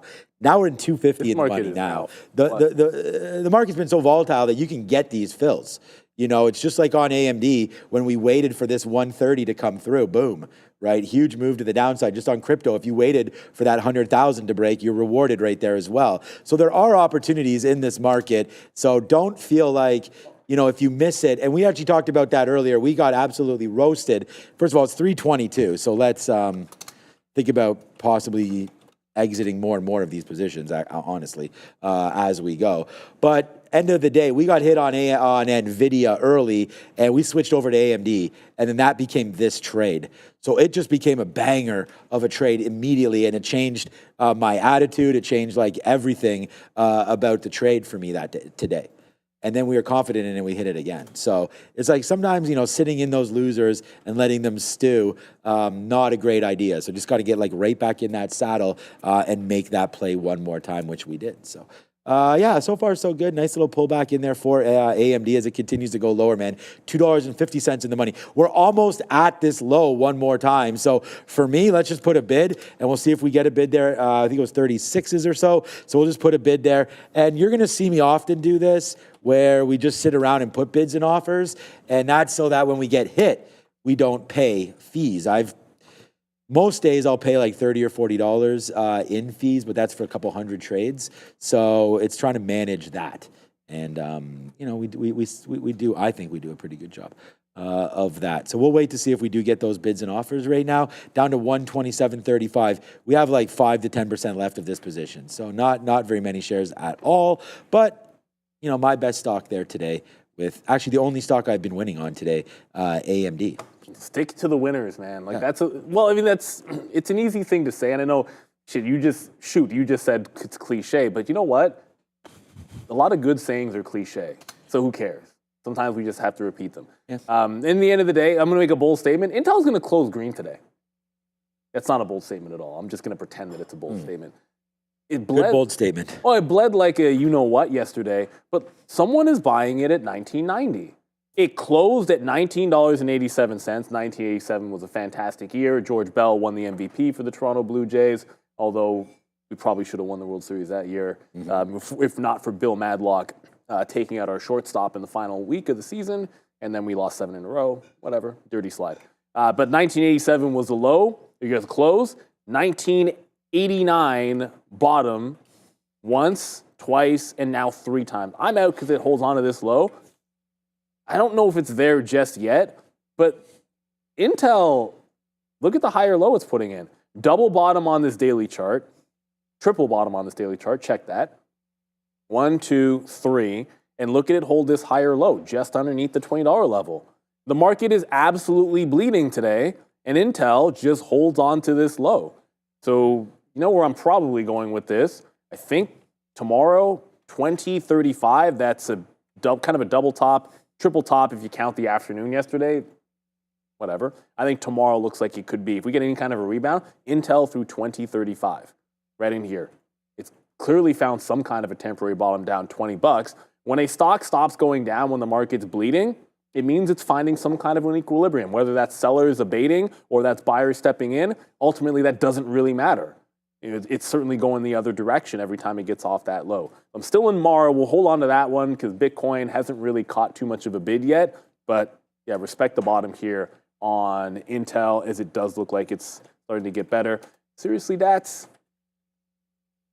stock is allergic now. So this time it does not pull back into the trend line. Every single time made a fresh high since we came on, it pulled back into the same trend line. This time it doesn't. It actually bounced much higher and just continues to go 280% to the upside on DATs. You've got to be kidding me. Alma Hamada, can't you use the same logic for Ford? Maybe, but I actually haven't looked at Ford in quite some time, to be honest. I think logic. I kind of gave up on Ford. Sold it in my personal accounts on the last pop and haven't really been paying attention to it. I just don't like the legacy automakers I don't know what the there is. Like at least, if Intel to still have a not good core business, but at least they do have a spin-off with their foundry, which has a chance to be something, down the line. So there is a there for them. You could make the same argument for Ford down at $10 here. Maybe there is some trading underneath the $10 level or at the $10 level, maybe 9.5 on Ford, but not a very good stock. But the bounces have been okay, except for recently. At least with Ford, you used to get a good 30-40% bounce while holding a dividend, so it wasn't that bad to churn it off the 10-11 level. Now you're not getting any kind of a bounce. So that's why it's a pass for me. Yeah, I'll be selling Ford. I saw GM was making a move the other day too. I kind of want to sell all of them, to be honest with you. I actually do not like the car business. The more and more that I'm looking at some of these things, is just Tesla's there, but Tesla's getting a bump up again. A lot of it because of the robotics, I feel like. Yeah. And then some of these other companies just don't have it right now. And I even know, just talking with my older kid, it's like he doesn't ever has a plan on even driving. There's been obviously with Waymo and with Uber and some of these, as we say, full self-drive and things like that. It's becoming, if you live in a city. Baxter or Bear? Baxter, both of them. Okay. I really don't think any of our kids will have the same need. Look, if I didn't have a, insane kid as far as sporting, and my life is all about sporting anyways, so baseball, things like that. But if I don't have all kids and to travel all over the place, man, I would just be renting cars. I would just be, all right, this is what's happening today. I need to get a car, throw that down and then just whatever, grab a car. But, for me, for now, I need it for transportation and everything like that. When I'm getting older, I don't know. I just feel like times have changed a lot as far as needs for transportation and whatnot. So we'll because I think it's obvious for our younger kids.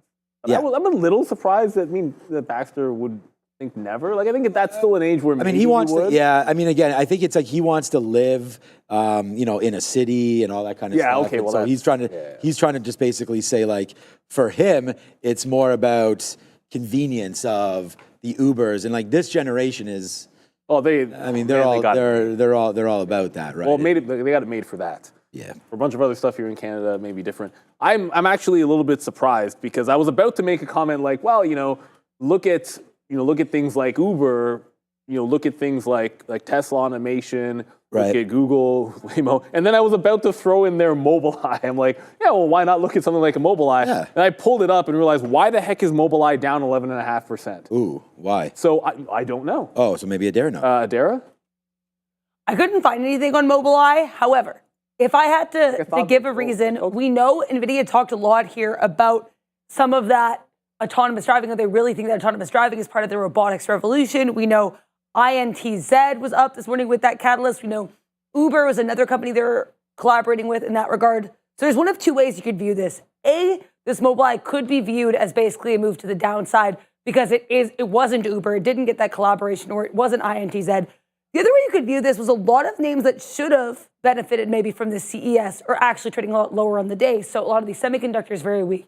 NVIDIA, very weak. So either way, it looks like Mobileye is likely down on some of the CES business. However, I could not find any catalyst on it. It's worth knowing yesterday it was actually mentioned as a buy on CNBC. So it is getting some positive catalysts. The other thing with Mobileye to be aware of, pretty hefty short float, about 24.23%. But yeah, it looks like it could just have to do with the fact that this sector is on watch with that NVIDIA bullishness at CES, guys.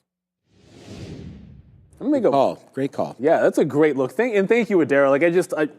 Obviously, it's not looking very good, but just one observation on Mobileye. Yeah, there's a hedge fund out there that's short the living bejesus out of this every single time. It's so much as approaches the 200-period moving average.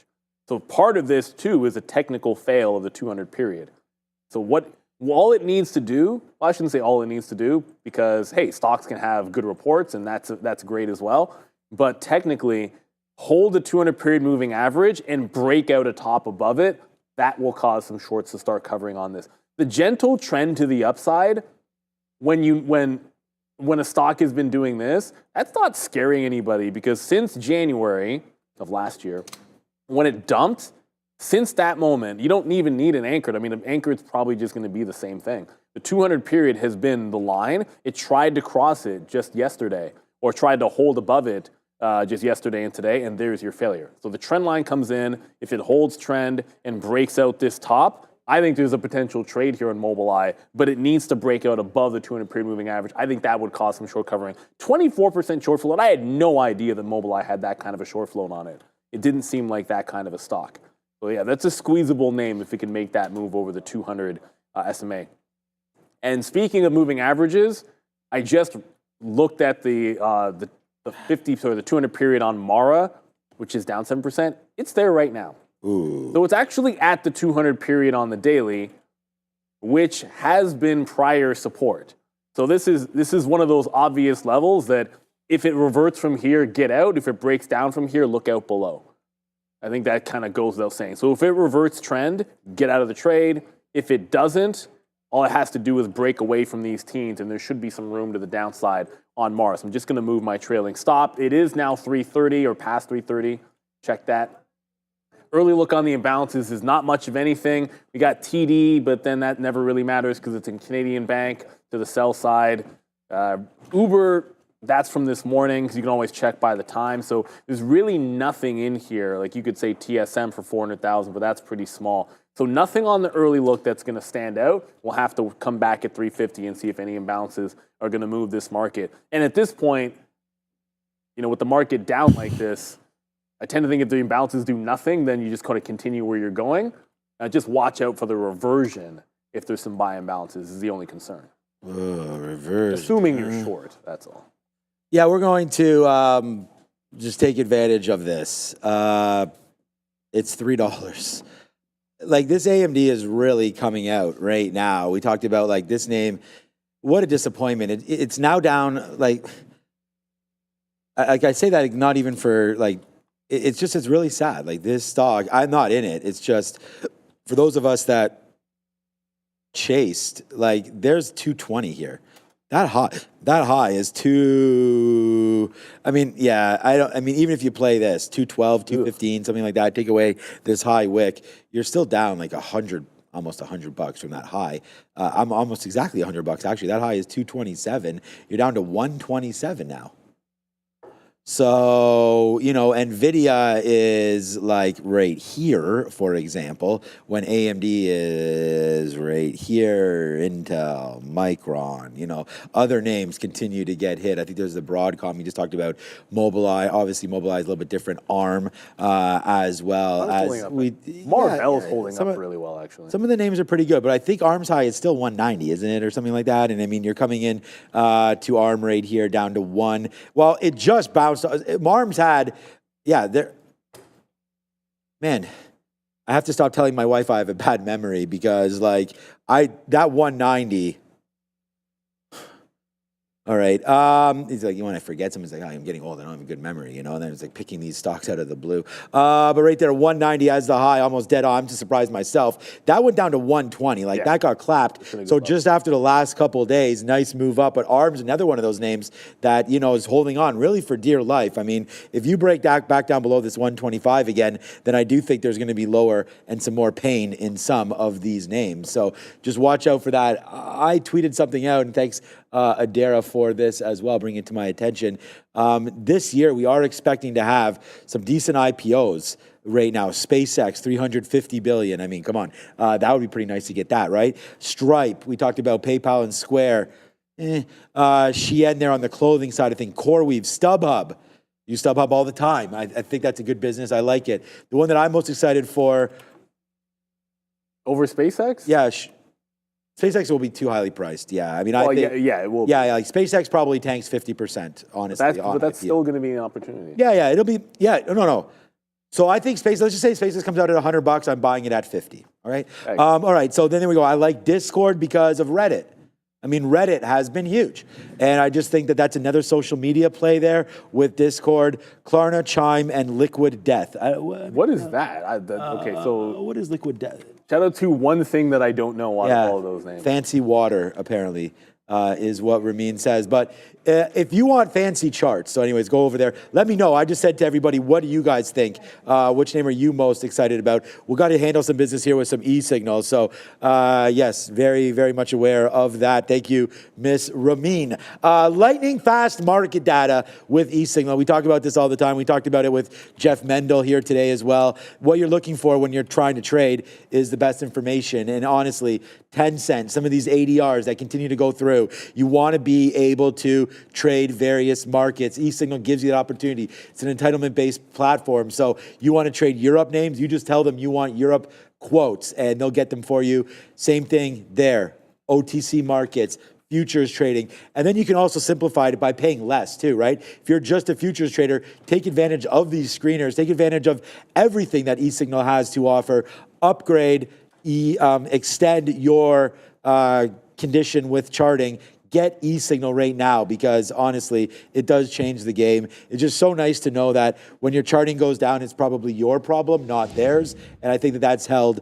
We sit here all the time. It's like, oh my God, are quotes down or something like that? I'd hate for it to be, having to deal with charting. So it's definitely something that we've taken advantage of here at Trader TV and at Real Trading, as many traders trading on the eSignal platform. Tesla, someone just said 390. Is it that? Sparkling water? Oh, okay.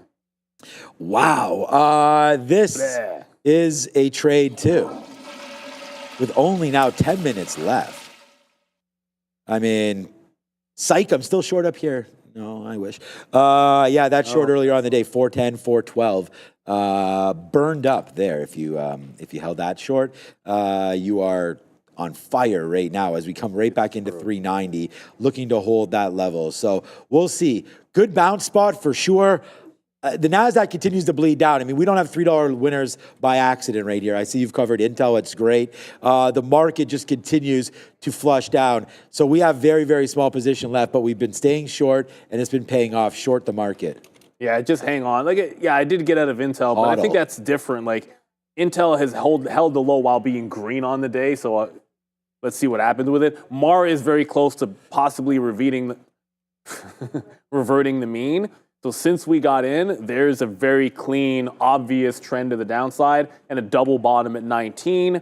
If it now breaks out above the mid-teens, I'm just going to jump out of that trade. So just an obvious trend reversal. I'm not going long the stock because I don't want the long, but I'm certainly going to get out and just handle and just work on what might be the next opportunity, which apparently is not going to be a dip again in our good friend DATS.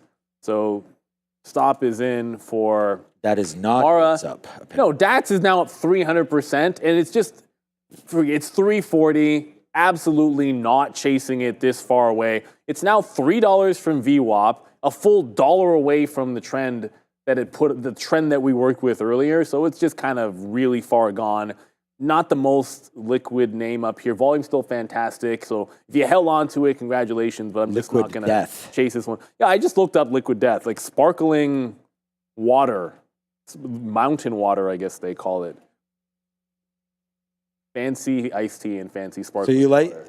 Oh, I've never heard of it, but apparently popular in LA. So my daughter likes iced tea. Ramin knows all the spots. Ramin knows a lot. So Ramin, would you invest in that? You think liquid death has a chance there, or? All right, yeah, it's an influencer thing. So you got. Oh my God, probably yes, probably not. Probably yes, probably not. I'm trying to go. Oh yeah, maybe, and she goes, well, no, maybe not. After all. Well, how's Celsius doing? Right, yeah. So she likes Shein the most out of. You said Shein, Discord, and... You'd invest in Shein over Discord. Right, exactly. That's what I'm saying. Oh, my God. No risk with the new administration in Shein. I'd feel better about Discord than Shein. Discord would be my pick there. I mean, I think SpaceX would be the best. But, again, what we're trying to talk about is, I mean, again, I don't know what about the advantages there of SpaceX and their IPO. I mean, we saw Coinbase come out at like 360, 370. Obviously, turns out to be a great business, but does go down to like $50. Yeah. So to sit here and predict where these stocks are going to go. I mean, look at Reddit. I think SpaceX to me they're NASA now. I think it's satellites. It's one day. This is going to sound crazy and insane, but one day You're going to land on an asteroid and you're going to mine that asteroid, and it is going to completely upend at least one or two commodities because the abundancy of certain minerals on asteroids. Like, it's going to happen one day. Yeah. And you ask me, like, if you look at, okay, so there's GE Aerospace, like, who's it going to be? Is it going to be GE Aerospace, or is it going to be SpaceX?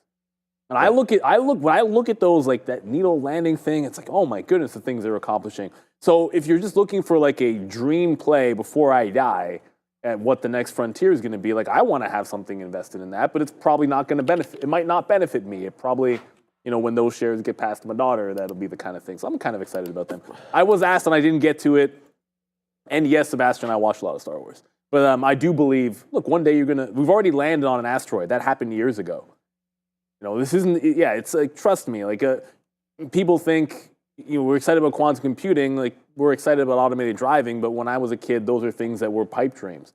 So I don't think it's a pipe dream. Well, and did you see Back to the Future, man? I mean, these guys are rolling around on skateboards and stuff. I mean. But that's one, like, where's our skateboard that floats? That's what I'm trying to The hoverboard. That's what I'm trying That just never happened. I was asked about Enphase, and I didn't answer the question, so I'm going to get to it now because I'm not in anything. I don't think I'll take anything unless there's a crazy imbalance. I know we repeat ourselves often with these bottom-picking names, but if a stock is consolidating underneath a prior, like, downward trend is obvious, and it's consolidating underneath the prior low, the 2023 low, this is a consolidation. At least at a bare minimum, have it break back above this level, or even revert so it gets above the 50 either on the daily, which it's doing so on the daily, but I also want to show how bad the weekly chart is. I know it looks better on the daily for everyone that's looking at Enphase. I would say if I were to swing trade in the solar space, it would be this one. No questions asked. But I'm not feeling very great about the kind of rate environment we're going to have this year. Mm-hmm. And if we only get 0 or 1, then that's not good. But if we get back to maybe like more than 2 cuts this year, I think that could be okay for Enphase. The 50 period, I think, is worth it might be worth like a trade shot if it breaks out at 80 and just give it back to the prior 50. But I tend to like plays in stocks that, hey, if this one makes a move and does that nice trade, I want to hold on to a third for the long term.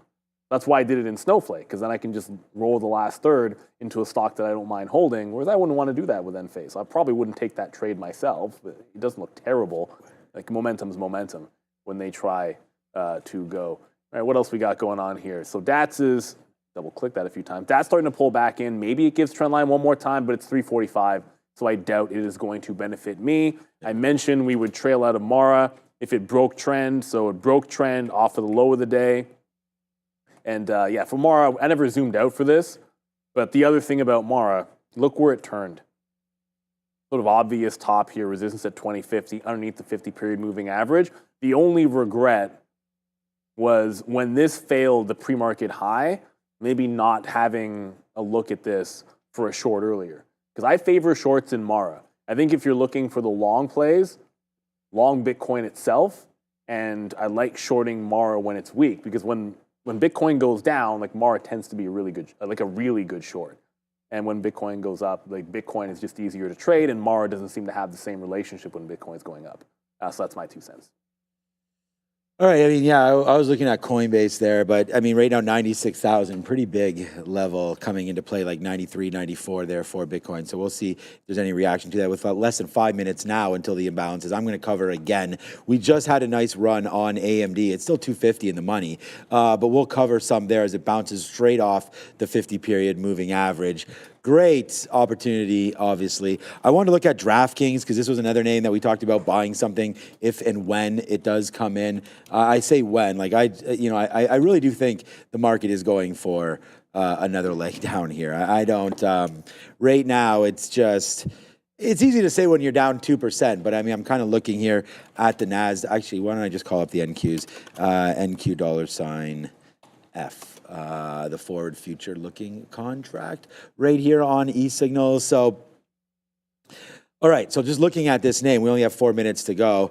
So there was the nice bump, 22.4. Now we got to hold this 50-period moving average. I think that gets tested tomorrow, but the problem is that's 200 handles lower from here. So you probably have another % and change to go before that happens. Now we already had looked at this. This is a daily chart. So we did dip our head below that 21,000 marker. It did stop at 21,970. That's not very aggressive pullback at all. So what if we don't hold this next time? We haven't broken the 50-period moving average since September on the NASDAQ. We did break it, but then got saved by whatever the hell happened on Friday. And then yesterday, we also had a nice move to the upside as well. And now you're going to fade right back in and take that down. I would say I'm not dip buying anything right now, period. I think there's a lot more pain to come if we still got to wait for tomorrow. I mean, we still could hold. But if we break that basically 21,000, so what are we at right now? We're at 21.3.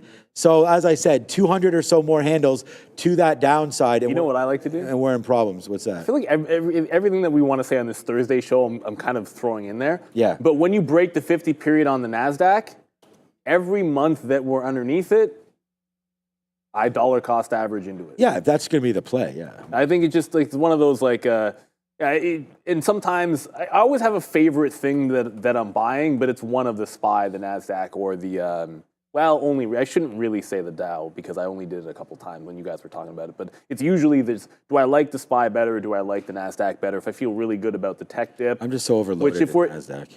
Oh, I'm with you, but I think you do get some diversification. I just like to be buying the markets and holding it.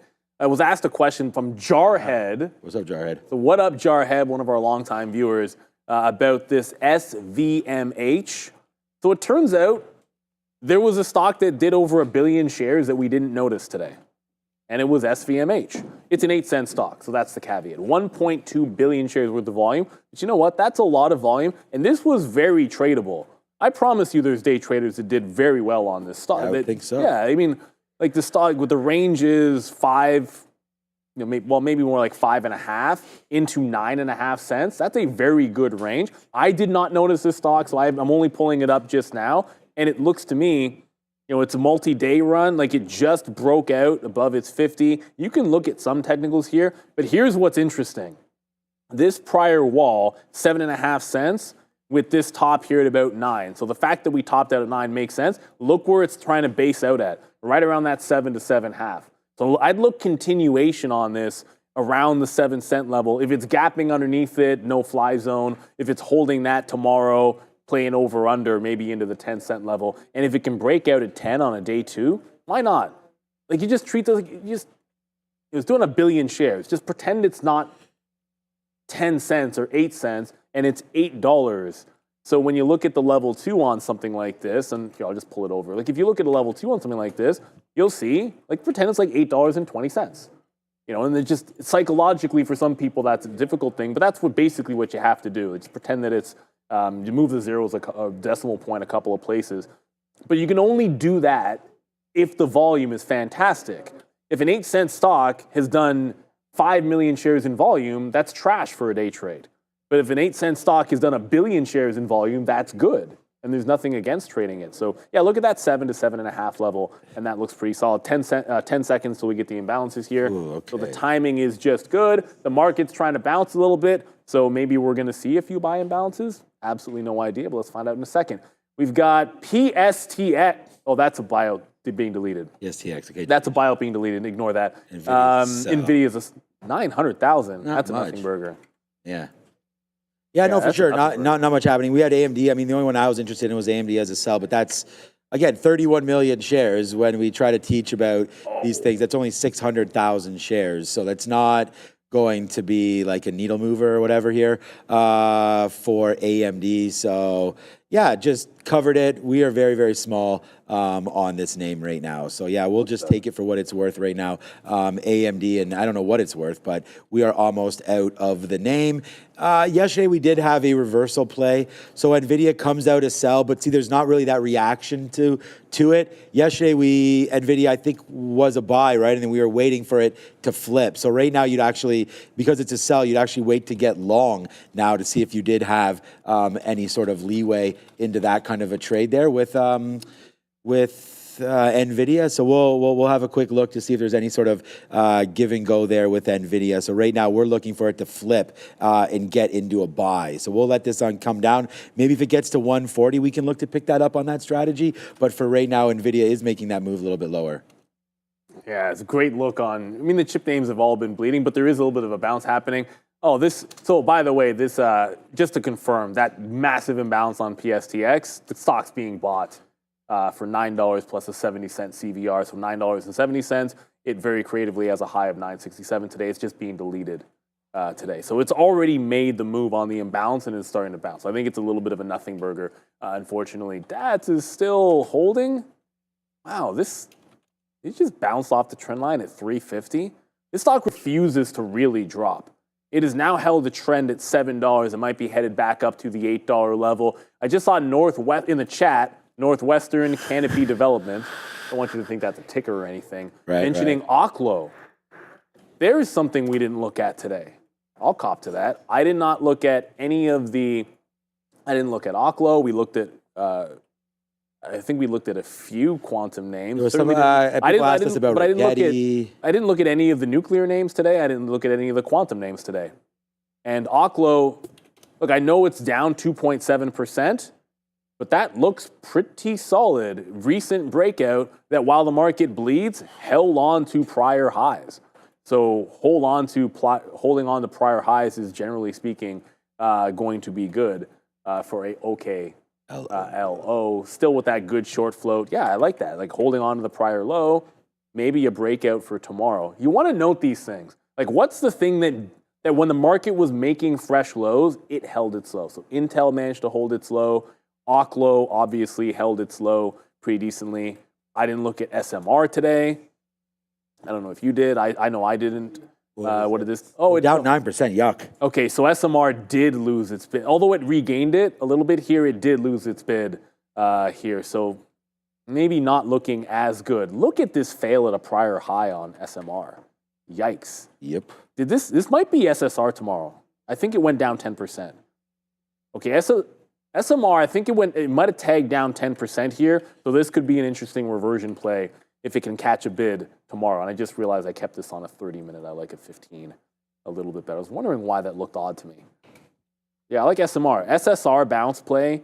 It has been on a comeback trail. Maybe it can get back above the 50-period moving average. It just means the uptick rule is going to be in effect for SMR because it tagged 20% down.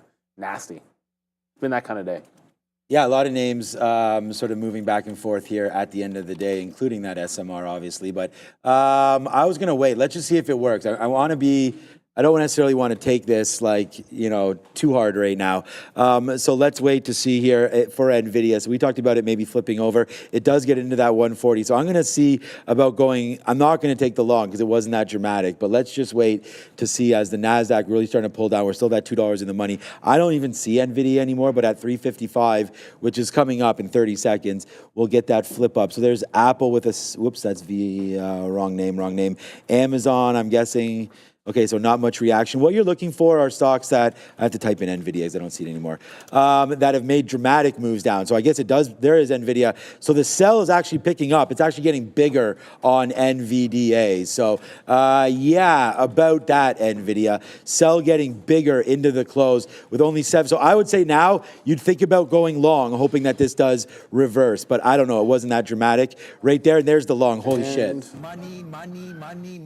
Happens again. Money. Man, I'm giving away the sauce too easily here. Yeah, so there it goes, man. I mean, boom. We were just talking about it. We could take it. Now we're starting to figure things out, man. We hit this trade yesterday. There goes NVIDIA right back up to the downside. That should have been a 50-cent winner, but there it goes, man. This is what we're talking about. Like, there's an example of real-time teaching and then getting pay dirt on that.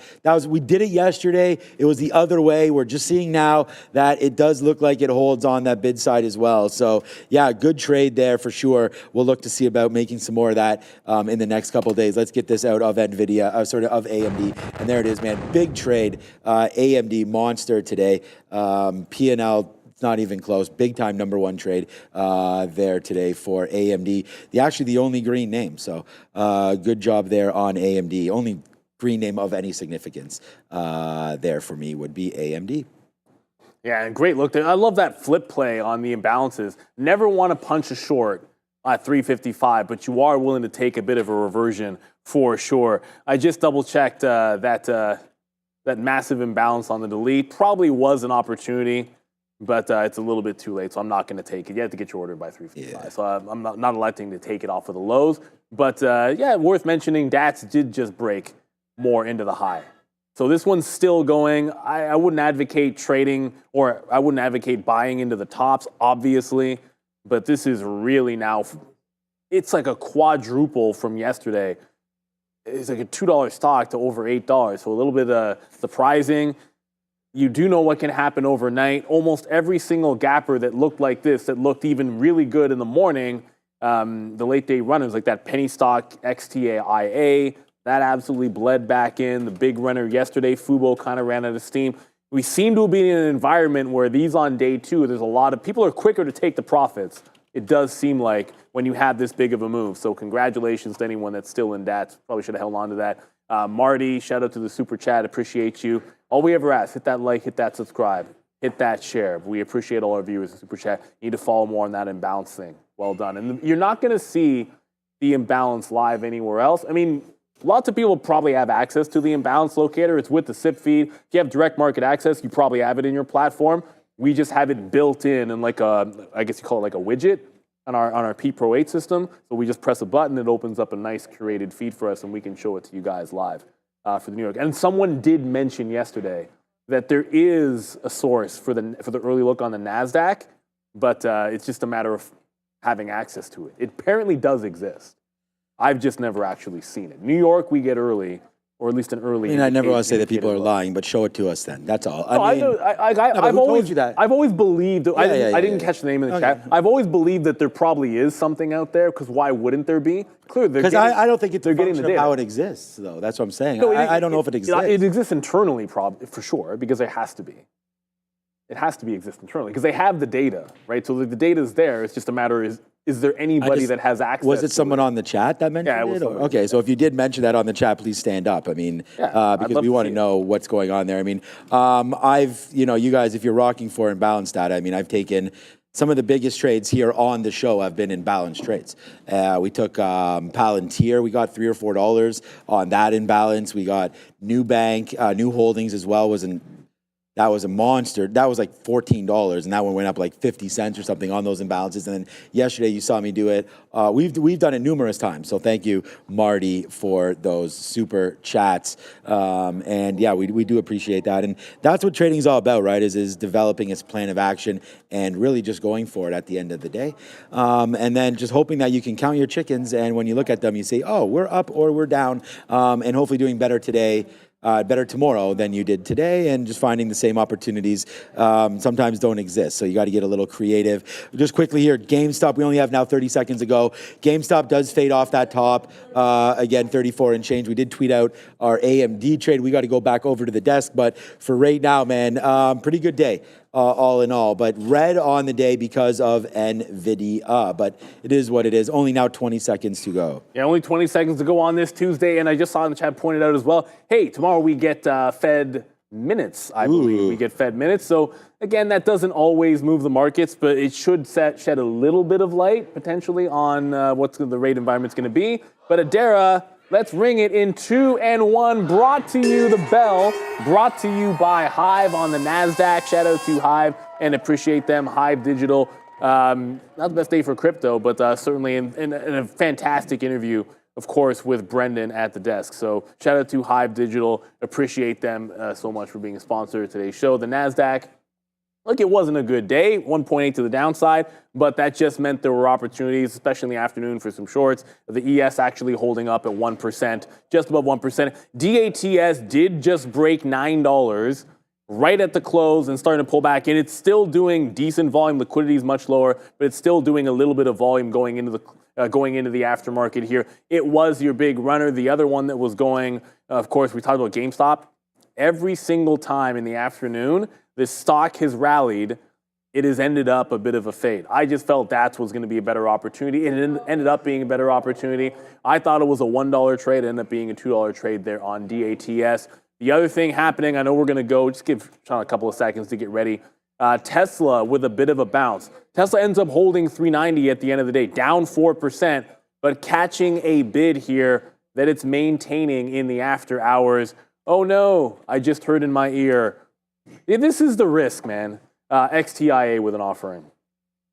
So that's unfortunately, I mean, I don't know if anyone was buying the dip on this thing. Well, if you bought the dip on it, you're in a world of hurt as it does not hold on to that 10 cents. I haven't seen the size of the offer. Here it is. XTI Aerospace. Come on, what's the size here? Offering price is 5.5 cents. 363,636,364 share offering. I should, now down 11% here on XTIA. And this is one of these things that you've got to consider. Never forget, if you are swing trading penny stocks, small caps, low float, all that kind of good stuff, there are companies out there that have already filed so they can drop an offering whenever the heck they want. They don't have to file and wait for a couple of weeks for the paperwork to go through. It turns out XTIA must have been one of them, and they had one, maybe check that, call it possibly 2 up days. They drop an offering, and you're almost back to square one, unfortunately. So always be careful out there. No one ever went broke taking profit. Let some ride if you want to try to get that home run. But this is kind of an example of the worst that can happen. $2 billion in volume. Probably going to be another tradable name here tomorrow. Big shout out to Fabian and Ramin on the 1s and 2s as always. Big shout out to Obi filling in for Sharif. I think Sharif is back tomorrow, but he had a couple of days off, day and a half off there. So shout out to Obi. Shout out to, of course, his Bash brother, compadre, Joey Options as well. Fantastic job as always on that midday. And you know where we're going, everybody. Are we locked and loaded, ready to go? Give me that thumbs up because we have the market recap. We've got Sean and Adara. Right about now. Hi guys, we're gonna have Brian Shannon on today, so that'll be really exciting. Welcome back to, I'm gonna move this chair, the market recap. We're getting everything started out there. One of the computers is having a fun little time, but everything is gonna be a great day here. Lots to watch out for. I have DJT up on my screen, so we can just talk about DJT here. This stock was interesting. This push down here with volume actually to do with Trudeau saying there wasn't a snowball's chance in hell of Canada joining America. So interesting note there. This stock is, as always, a pretty fascinating one. But in terms of, we had this on watch as well with Trump making some comments here out of his Mar-a-Lago home. But we also had NVIDIA. What a day. This was poised to have a great morning. We gapped up. We did have as well positive catalysts with that awesome keynote from Jensen Huang at CES. And the market didn't care. This is basically a sell the news event for these. A lot of the semiconductor names. The one that held up the best by far, actually Micron, MU. Obviously pretty removed from day's highs, but still up about 2%. That 1025 area was a pretty interesting one for sure, and MU probably level to watch for tomorrow. Tesla, also though on watch, this one tried to get back a bid. That $400 level becoming some clear. This didn't even really serve much of support before he broke down, but definitely some resistance, and certainly an area to watch out for tomorrow for TSLA. Tesla got a downgrade from BofA Securities. Apple also got a downgrade this morning from MoffettNathanson, but it didn't really seem to care that much. We had, of course, like this 245 rejection, but other than that, it's down only 1% on the day compared to the wreckage we saw in Tesla and NVIDIA. Not too bad of a look at all here. So I hope everyone's having a great day. I hope we're excited to see Brian Shannon. That'll be a pretty exciting time. And talk some stocks here with Sean and myself. It is yet again a light earnings day, that there's going to be a little bit more earnings coming up. But how are you doing today, Sean? Good, I'm doing pretty good. Yeah, thanks for that. I was actually trying to log into Twitter over here, and it keeps giving me bounce backs there saying like this and that's not valid. But okay, welcome everybody. Yeah, we do have Brian Shannon. We're going to talk about some anchored VWAPs. I know that he was talking earlier about some of those VWAPs from the election. Obviously, those have been broken. I want to talk about some sector weaknesses as well, because not everything is all rosy. Today, we actually started the day with the NASDAQ hovering, and then we ended the day with the NASDAQ tanking. So it was a little bit of a downside play all day today, including that cash cash out that we did on AMD near the end of the day. And just looking around at some of the sectors that were performing today, I mean, if we're just going to sort of, let's just zoom this chart back this way and have a quick little look. Upside sectors today, it looks like we got TAN going on, of course. That's going to be the solar ETF. Nice bounce back on that play today. I don't know. XLE, so some energy plays. I mean, XLE 1%, XLV, that's kind of strange there with the healthcare finally getting a little bit of a bump back up there, as well as gold. So really just 4 sectors today on the upside. So if you're going to talk about sector strength or weakness, today we definitely favor the weak side of the trade. I mean, NASDAQ, there it is, XLK, which of course is Qs, that's down 2% today. So that gets hurt. And what does it get hurt by? It gets hurt by NVDA. So as we take a look here quickly at NVIDIA and look to see what's going on with it, there's the play. I'm going to actually zoom this back out so we can have a better look on NVIDIA. How about that? There it is, man, the death candle on the daily coming into play there. We thought it was all rosy. Unfortunately, I'm not logged into the software yet for my trades, but we tried to battle this thing all day, all morning really, until eventually we gave up. I mean, look at this move down. Starts today at all-time highs. We broke through that 152.85, which was exactly that. It takes it out in the pre-market, and then it's just like, you know, nothing changed. The stock just opened up. People said, that's a nice story. Sell it to the downside. There goes NVIDIA. When's the last time, Adair, we saw this name down 6%? We could probably ask ChatGPT, but at the end of the day, there it is, a pullback. We already said that a little bit of a pullback in NVIDIA. Has it happened before? Yes, it has. This did not get into bear territory. Generally, you need about a 20% pullback for that, but it did come pretty close. The last time, if we sort of zoom in, go the other way, charts, there we go. 153, so you have that. You did have it pull back into 130, 128 and change. So we did wind up losing about 20 or so dollars there, $25 to the downside there off of 150. So we already got that pullback of 7 or 8%. Where do we dip by it? It's at the 50 period right now, 140. We're going to keep NVIDIA on watch tomorrow. It started the day, Adara, where we were looking at, this must be, I don't ever, Neil probably put these on here, which is completely fine. AMD is in that downside channel right now. I maybe should have kept those up. I just want to have a little bit of a cleaner look as there it is. We watch out for that bounce in and around 120. At some point though, you want to play the right trends. And, you know, a play for 2025 is still going to be chip space. We talked about quantum, uranium, some of those plays still coming through. I still think that, hey, chips, a good spot to be in right now. And AMD, not the right name. Micron, DRAM, another aspect of the system. They came up today with a nice trade, man. Up 3% on the day is Micron. But let's have a quick look here on the 3-minute chart.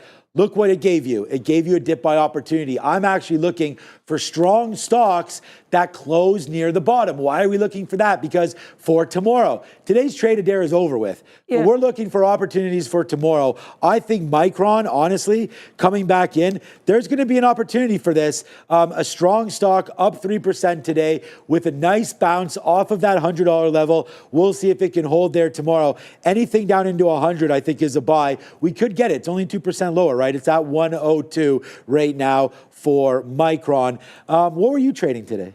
Yeah, Micron actually, that short at 104, I think 10s. I really like that rejection. It was a rejected VWAP. Basically, I risked into the high of the 15-minute candle in which I entered. So it's about 50 cents there. I don't even think it got that high. Basically rejected right away. Took some profit there at 103.11s. That was a level of support and resistance like chip chop on the chart. And then I took another piece out around that 102.70s. I contend that 102.65, which shout out to, I believe, Sean James in the chat mentioning that as well. 102.65, that is massive support resistance on Micron. So that's the level I'll be watching for tomorrow. But regardless, I got out some ahead of that. I had 75% left, and I got stopped out of that when we broke the prior bar high on the 15 that I was using, which would have been 103.29. So took profit in all parts of the position. And I must also say, I love trading spread, but Sean, I got to say, sometimes it's nice when you get stopped out of a position and there isn't crazy slippage. Like, it was so nice. I had my stop at 103.29, and it triggered at 103.29. It's amazing. It's beautiful. I don't get that a lot, so shout out to Micron. But yeah, I traded that. Had a little bit of Boeing, which it was fine. It was whatever. It was boring. And putting swapping the O for the R, or the E for the R, Boeing, boring. Anyways, And then app as well, APP. I like that 3:30 run up. I'm watching app 11 for tomorrow for sure. Okay, good one. Yeah, have them on watch. We actually, talking about a little bit of a spreadier name today, we actually had Meta on the pullback. So Meta today, we were long, but we'll talk about that in a minute. But I was going to say Meta, one of those names that, again, what a move up on the daily chart, continues to work out well. I don't think the year of advertising is over. I think obviously the year just started. But what I'm talking about here is the fact that a lot of traders worried that Meta, Google, some of the way that ads are searched, some of that pay could be a little different affected moving forward, especially with some of these LLMs and everybody using a little bit of a different model now. But you know what? There's still that death scroll that happens on Instagram. And, that just doesn't stop. I mean, I see it in my house all the time. It's like you just start watching the reels. It's like boom, boom, boom. They're watching it on YouTube. Yeah. But Meta, same way there with the reels. And Meta's at highs. So I feel like this is another great opportunity right now that if you are nervous, and we're going to talk to Brian about this, but I just think that to trim something off in and around these areas, I don't think you're going to regret doing that. Obviously, if you're holding out different time frames, could come into play, but at the same time, that just gives me a little bit of a scare because we were 584 all the way up to 640 in 2 days. Like you really got going, man. And to gain 10 to 15% on such huge market cap names, that's not normal. If the buys come off of this market, the market is going to tank. So I just a little nervous, little cautionary tale there with Meta. How did we trade Meta today? It's funny because you were talking about slippage. We didn't get much either on this break there of 619. But Meta gives me worries because some of these fills that I'm getting, the spread is like 30, 40, 50 cents. That's why I like it. So I know. So you got to sit on the offer. Make sure you do catch those. And very specific with my outs. So make sure you do have that because look at this out right there at 620. We get out there on 619 breaking through VWAP actually, Adara. Yeah. And who's the Mr. VWAP? Coming on very soon. Once that broke, it went down, Adara, another $5 all the way back into 614. Yeah. So very dangerous play there if you hold on. Get rid of your losers ASAP. But you talked about AAPL was a great trade in AMD, or Micron, sorry, for you today. I really only had one winner. And it looks crazy the way this looks on the chart because we have all of these outs. But here's AMD, boom to the downside. Where do we have it? 50-period moving average. Once we got roasted on NVIDIA, we just went right over to AMD, shorted it there again, shorted it at 130. Rest is history. Nice move to the downside. So a couple good trades. Yeah, that's a great there. Yeah, thank you. Planting the purple flowers at the top. Oh, by the way, not that our guys don't have any more work to do. This still says 475. Oh. We have 490. Also, is that an AI, Sean? Because I saw your little avatar man. You know what it's from? What is it from? Hold on a second. Is it filtered? No. A couple days ago, it's here, I'll show you. A couple days ago, I went to Starbucks and I tweeted out a picture of myself. This is going to take a long time. This is like that death scroll. There it is. Oh, there it is. So this is this. Yeah, I remember this photo. Yes. Yeah, so it's the You were like on a Starbucks run at lunch. And I was like, I didn't mind it. And I wanted to get rid of this is not trying to be an advertisement for Starbucks.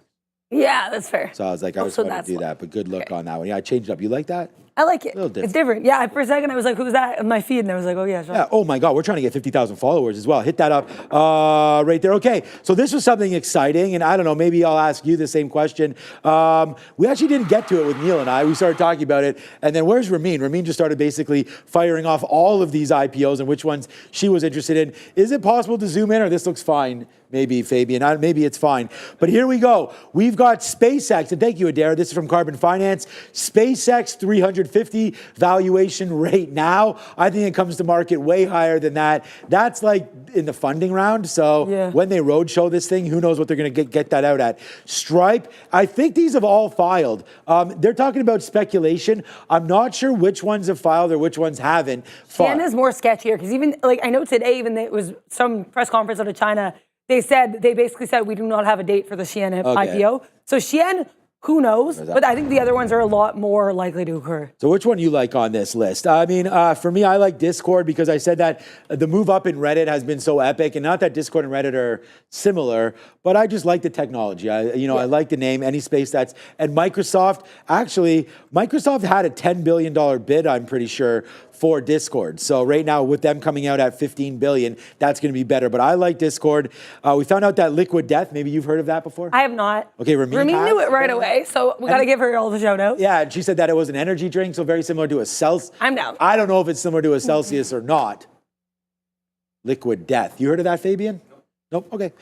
So which one would you favor then, Adara? Okay, I want to say one thing that I think is clear. So Stripe and Klarna both interest me on their face. However, they're kind of in similar fields, are they not? So I think the Stripe and Klarna, that could be interesting to see if either of them tries to like yap up market share from the other. Payment. That I want to keep an eye on in the payment space. However, in terms of which one I like the best, Discord. I was even talking about. Really? Yeah, I was talking to my friend about this because he and I, like, we write and we exclusively basically communicate over Discord because you can send like files there for writing. Like, we both really like it. Chat. Right? And he actually, like, he knows nothing about the market, and he was even like, no, that's like a good look, right? So, so that Discord, I have no idea what the ticker would be because DIS is taken. Maybe DISC, maybe Cord. Well, it probably would come on. Cord would be good. Yeah, or DCRD, who I don't know why I'm making up tickers. Say it's probably Discord, so DSC.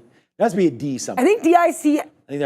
But it was like Discord does. Right? Discord. DSCD? Yeah, so right, DSCD, that's one of the ones I said. It was like funny, I was at the Chick-fil-A with the guys a couple weeks ago from here, and we were saying, like, what would the Chick-fil-A ticker be? I can't eat spice. But I did get the Chick-fil-A sauce, and I had like the little nuggets. It was really good. I'd never been before. But I bring this up because we were saying, what would the ticker be if we publicly traded it? Because I was like, oh, long Chick-fil-A. And CHIC. That's pretty easy. Right? It'd be good. Don't tell me that the Chick-fil-A sauce was spicy. No, it wasn't. I really liked it. I loved the Chick-fil-A sauce. Okay, yeah, because that's just like a mayonnaise-based, I think. But it like kind of tastes like a mayo a little bit. It tastes a little bit like honey mustard. Right, it tastes like everything good one. and nothing, and I love it. Is it kind of like 1,000 Islands a little bit? A little. That's why I like it, because it literally, what does it not taste like, Sean? That's why it works. Is it a problem that we don't really know what it tastes like? I mean, that could be also a problem. I think that's maybe part of what makes it work. Yeah, probably. Who knows? Okay, we don't want to wait for too much longer. He's been waiting in the wings. It's been a while. We're going to welcome him back for the first time in 2025. All right, it's Trader Talk. Let's go. Let's bring on Mr. Brian Shannon. Are we ready? If we're not ready, we can wait. I may have jumped the gun right there. So Fabian, no, go ahead. Call it up. I just saw him waiting. That was my bad. All right, so we'll get Brian Shannon. All right, let's try that one more time.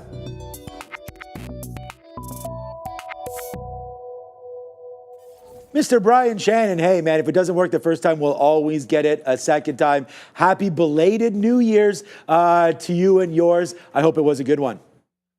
It was, Sean. Happy New Year to you and everyone there at Trader TV.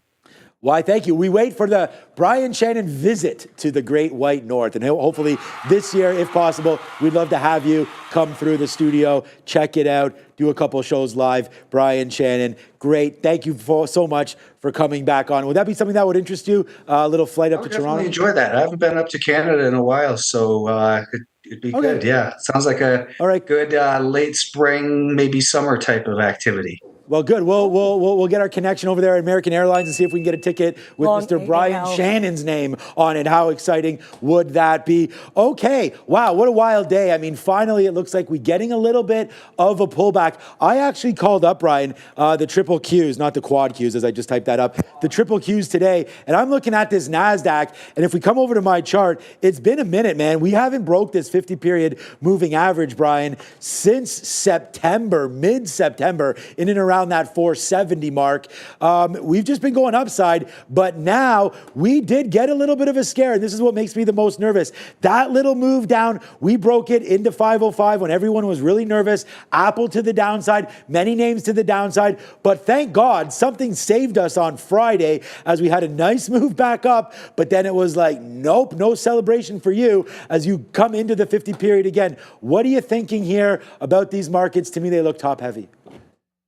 Yeah, they certainly feel top heavy as well, Sean. I'm seeing a lot of the momentum names starting to roll over a little bit.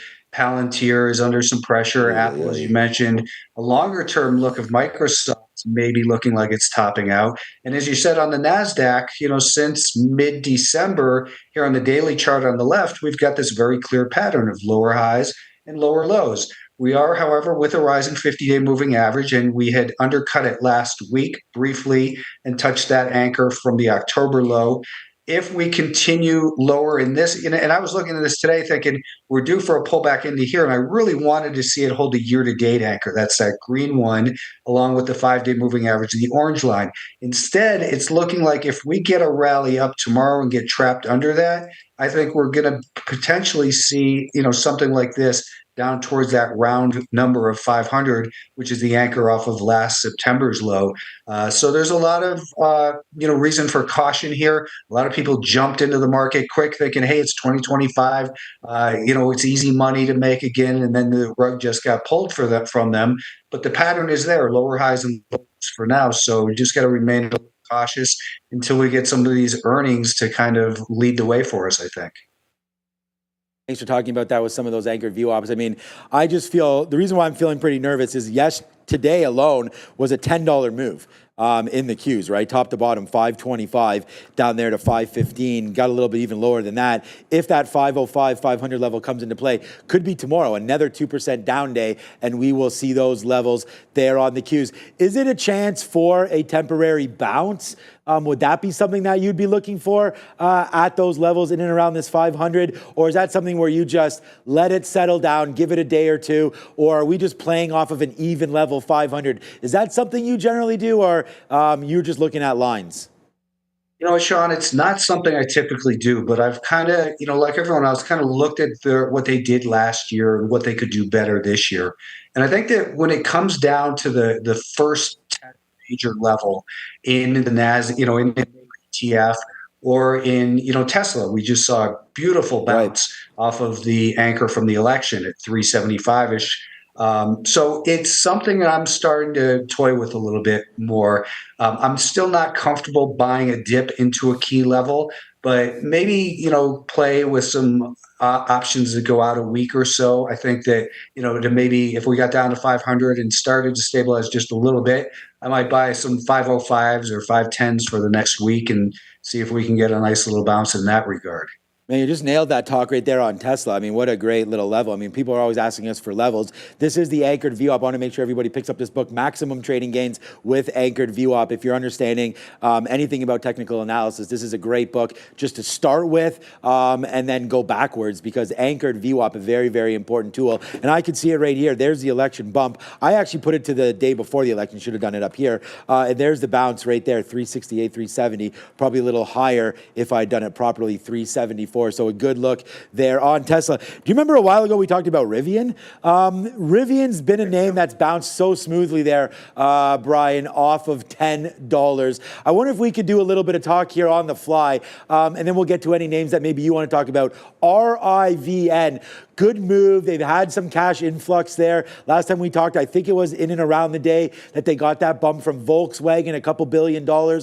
I'm seeing more and more of these trucks on the road. They're coming out with a little bit of a lesser model there, lower chassis there to get through. Right now, their cars are about 120 grand or so on the high side, looking for a little bit of a lesser model. I like Rivian here. Technically, are you seeing anything? For me, I look at the chart and say, hey, just simple minds, the 200 period moving average, I like that back down there to 12, but I feel like we miss an opportunity trying to load up down here near $10. For anybody trying to maybe play any pullbacks in Rivian, are you seeing anything that's catching your eye?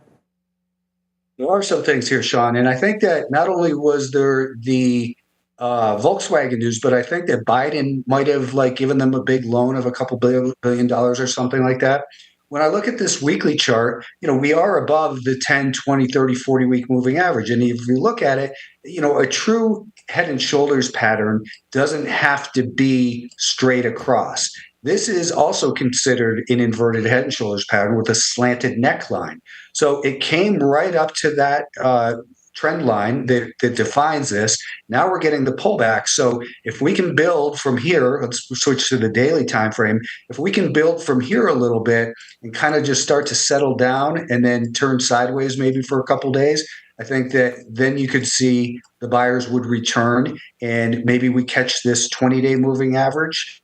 So it's looking like now's not, we don't want to buy it yet because it's pulling back, but it certainly has the look of something that could be loading up for this higher low and then to emerge out of that inverted head and shoulders pattern. And if you're sorry for switching around so much.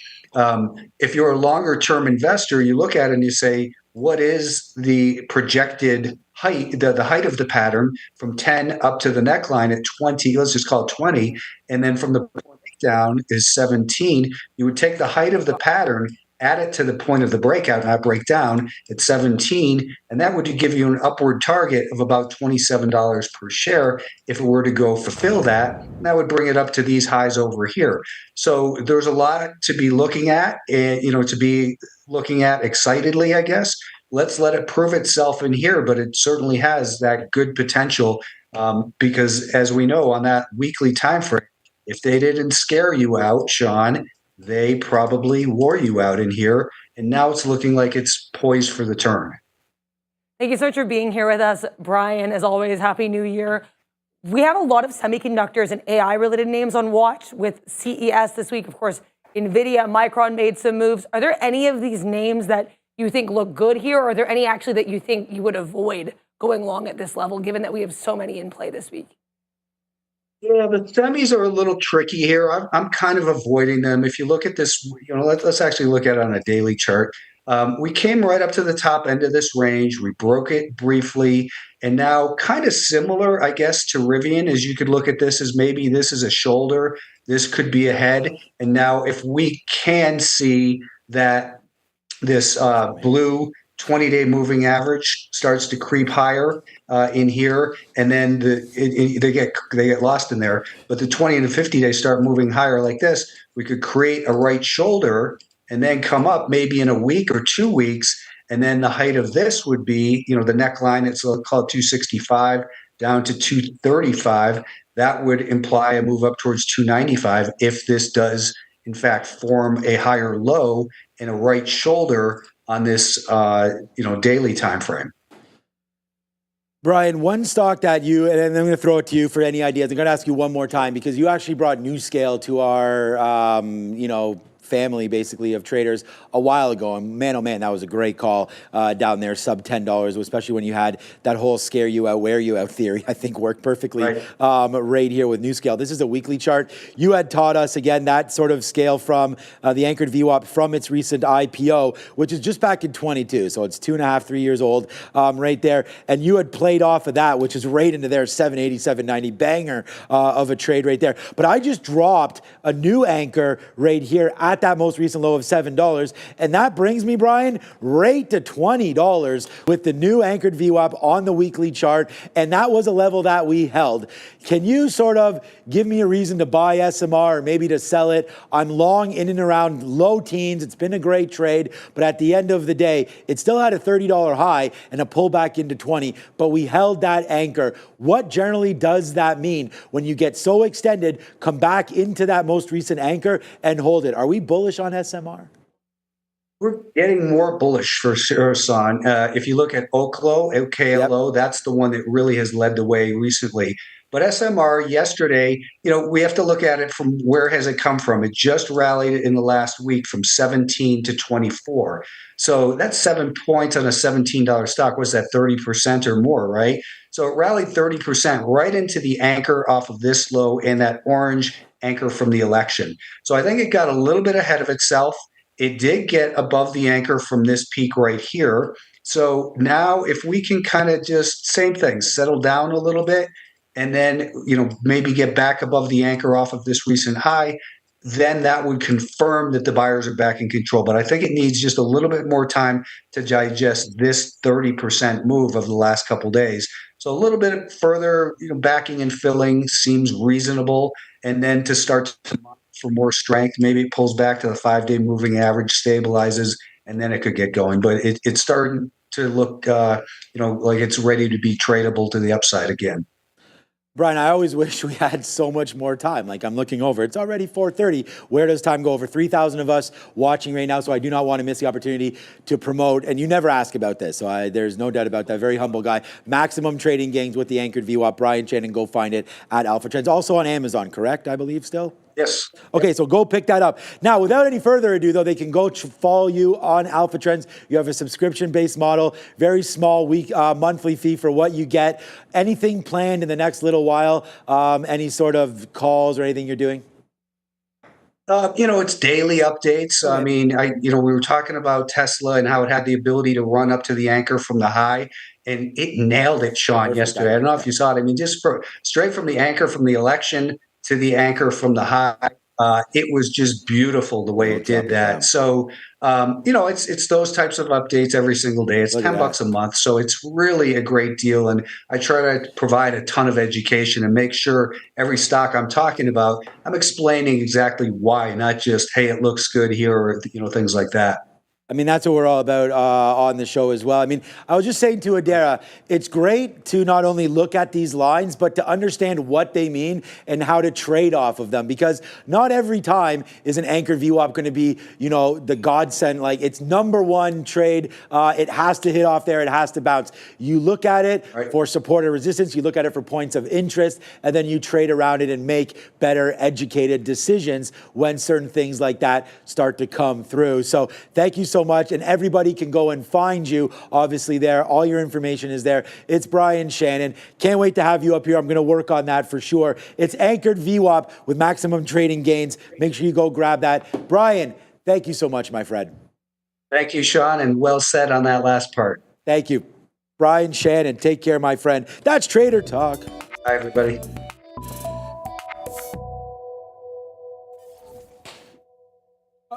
I was going to say something, but we don't have a teleprompter, right? We do not. Never had one. It's us. I screw this up. Sometimes when we're doing some of those videos, it's like there's scripts that they want me to read, and I'm just like, see ya. And we ad lib it, which sometimes creates problems because then we got to redo it because I just keep screwing it up. And it's like, you forgot to say this, you forgot to say that. But when we're talking with our guests on here, it just comes really, this is going to sound a little, whatever, but it does come from the heart.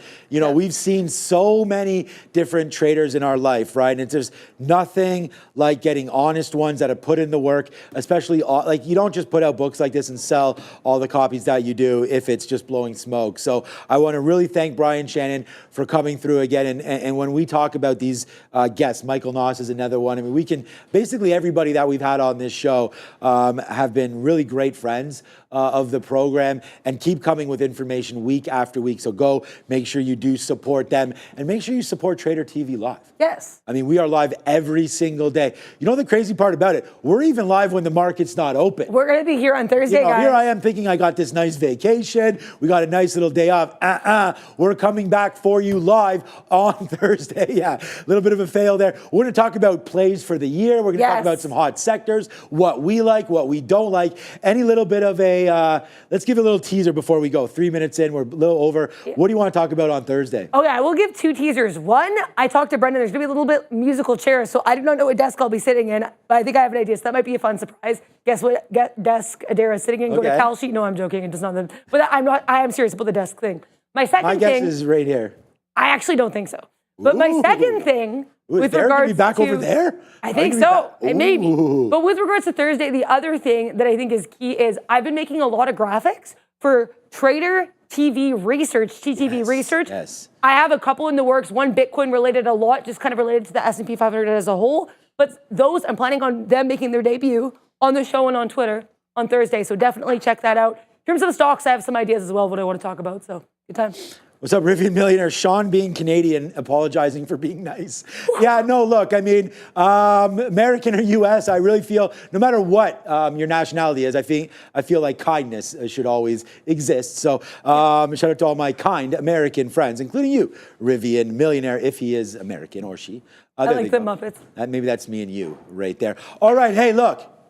You're rocking with the best. It's Trader TV Live. You've got me and Adara. We're live right now, but we're about to be off the air. We're going overtime for you. Join us tomorrow at 8:30, where do. Sharif will be back. Yes. So that's... Welcome back. Merry Christmas. Oh my God, we forgot something.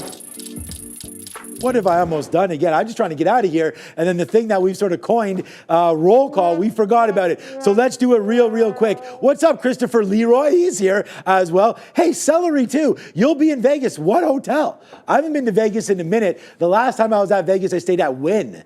Wynn is gorgeous. My friend just went and stayed at MGM. Oh, that's a good one. like I haven't, Bellagio was one. I like that's right in the middle. I haven't stayed there yet. Venetian was really good. When I was there about 10 years ago, too much perfume. You know, they piped this into the air. No, seriously, Venetian, it was very, anyways. They also have the fake gondola rides. It's actual water. There's actual gondolas there. Why do you look so... I just didn't know this was a thing. Yeah, you got to go to Vegas, man. Great time there. I need to go. What's up, Andrew Chow? What's up, Arch, GJ Computers? If anybody has any hookups in Vegas, man, hit me up at Trader TV Show. I want to go. So you let me know I'm there at your hotel. And then we'll grab some dinner. Let's get some dinner. All right. What's up, Matt C? I'll bring my wife. What's up, Matt C? What's up, NYC Urbanista? Anybody catching your eye here? Yeah, I mean, we have Crypto FOMO, we have Bears versus Bulls, which we always have to thank every single day. Tyrone Hamilton, St. Vincent and the Grenadines, Dewey, Celery too, Nightbot, I will shout out, even though it is a bot, I'm aware. And we'll stop here with Money Bag Cat and Jay Haas. Yeah, Moneybag Cat saying he loves us too. Well, thank you so much. We love all of the viewers and all of the traders as well. So we've even got our friendship bracelets on there. We didn't have TPVL friendship bracelets. You can make them for your love for Taylor Swift. All right, for Adara, I am Sean. Thank you so much to Mr. Brian Shannon. Thank you to Hive as well for coming through on the midday show in and around 2 o'clock. It's a potato. And then it is a French fry. And then it's French fries. See you, everybody. See you tomorrow, 8:30. Ciao. See you guys.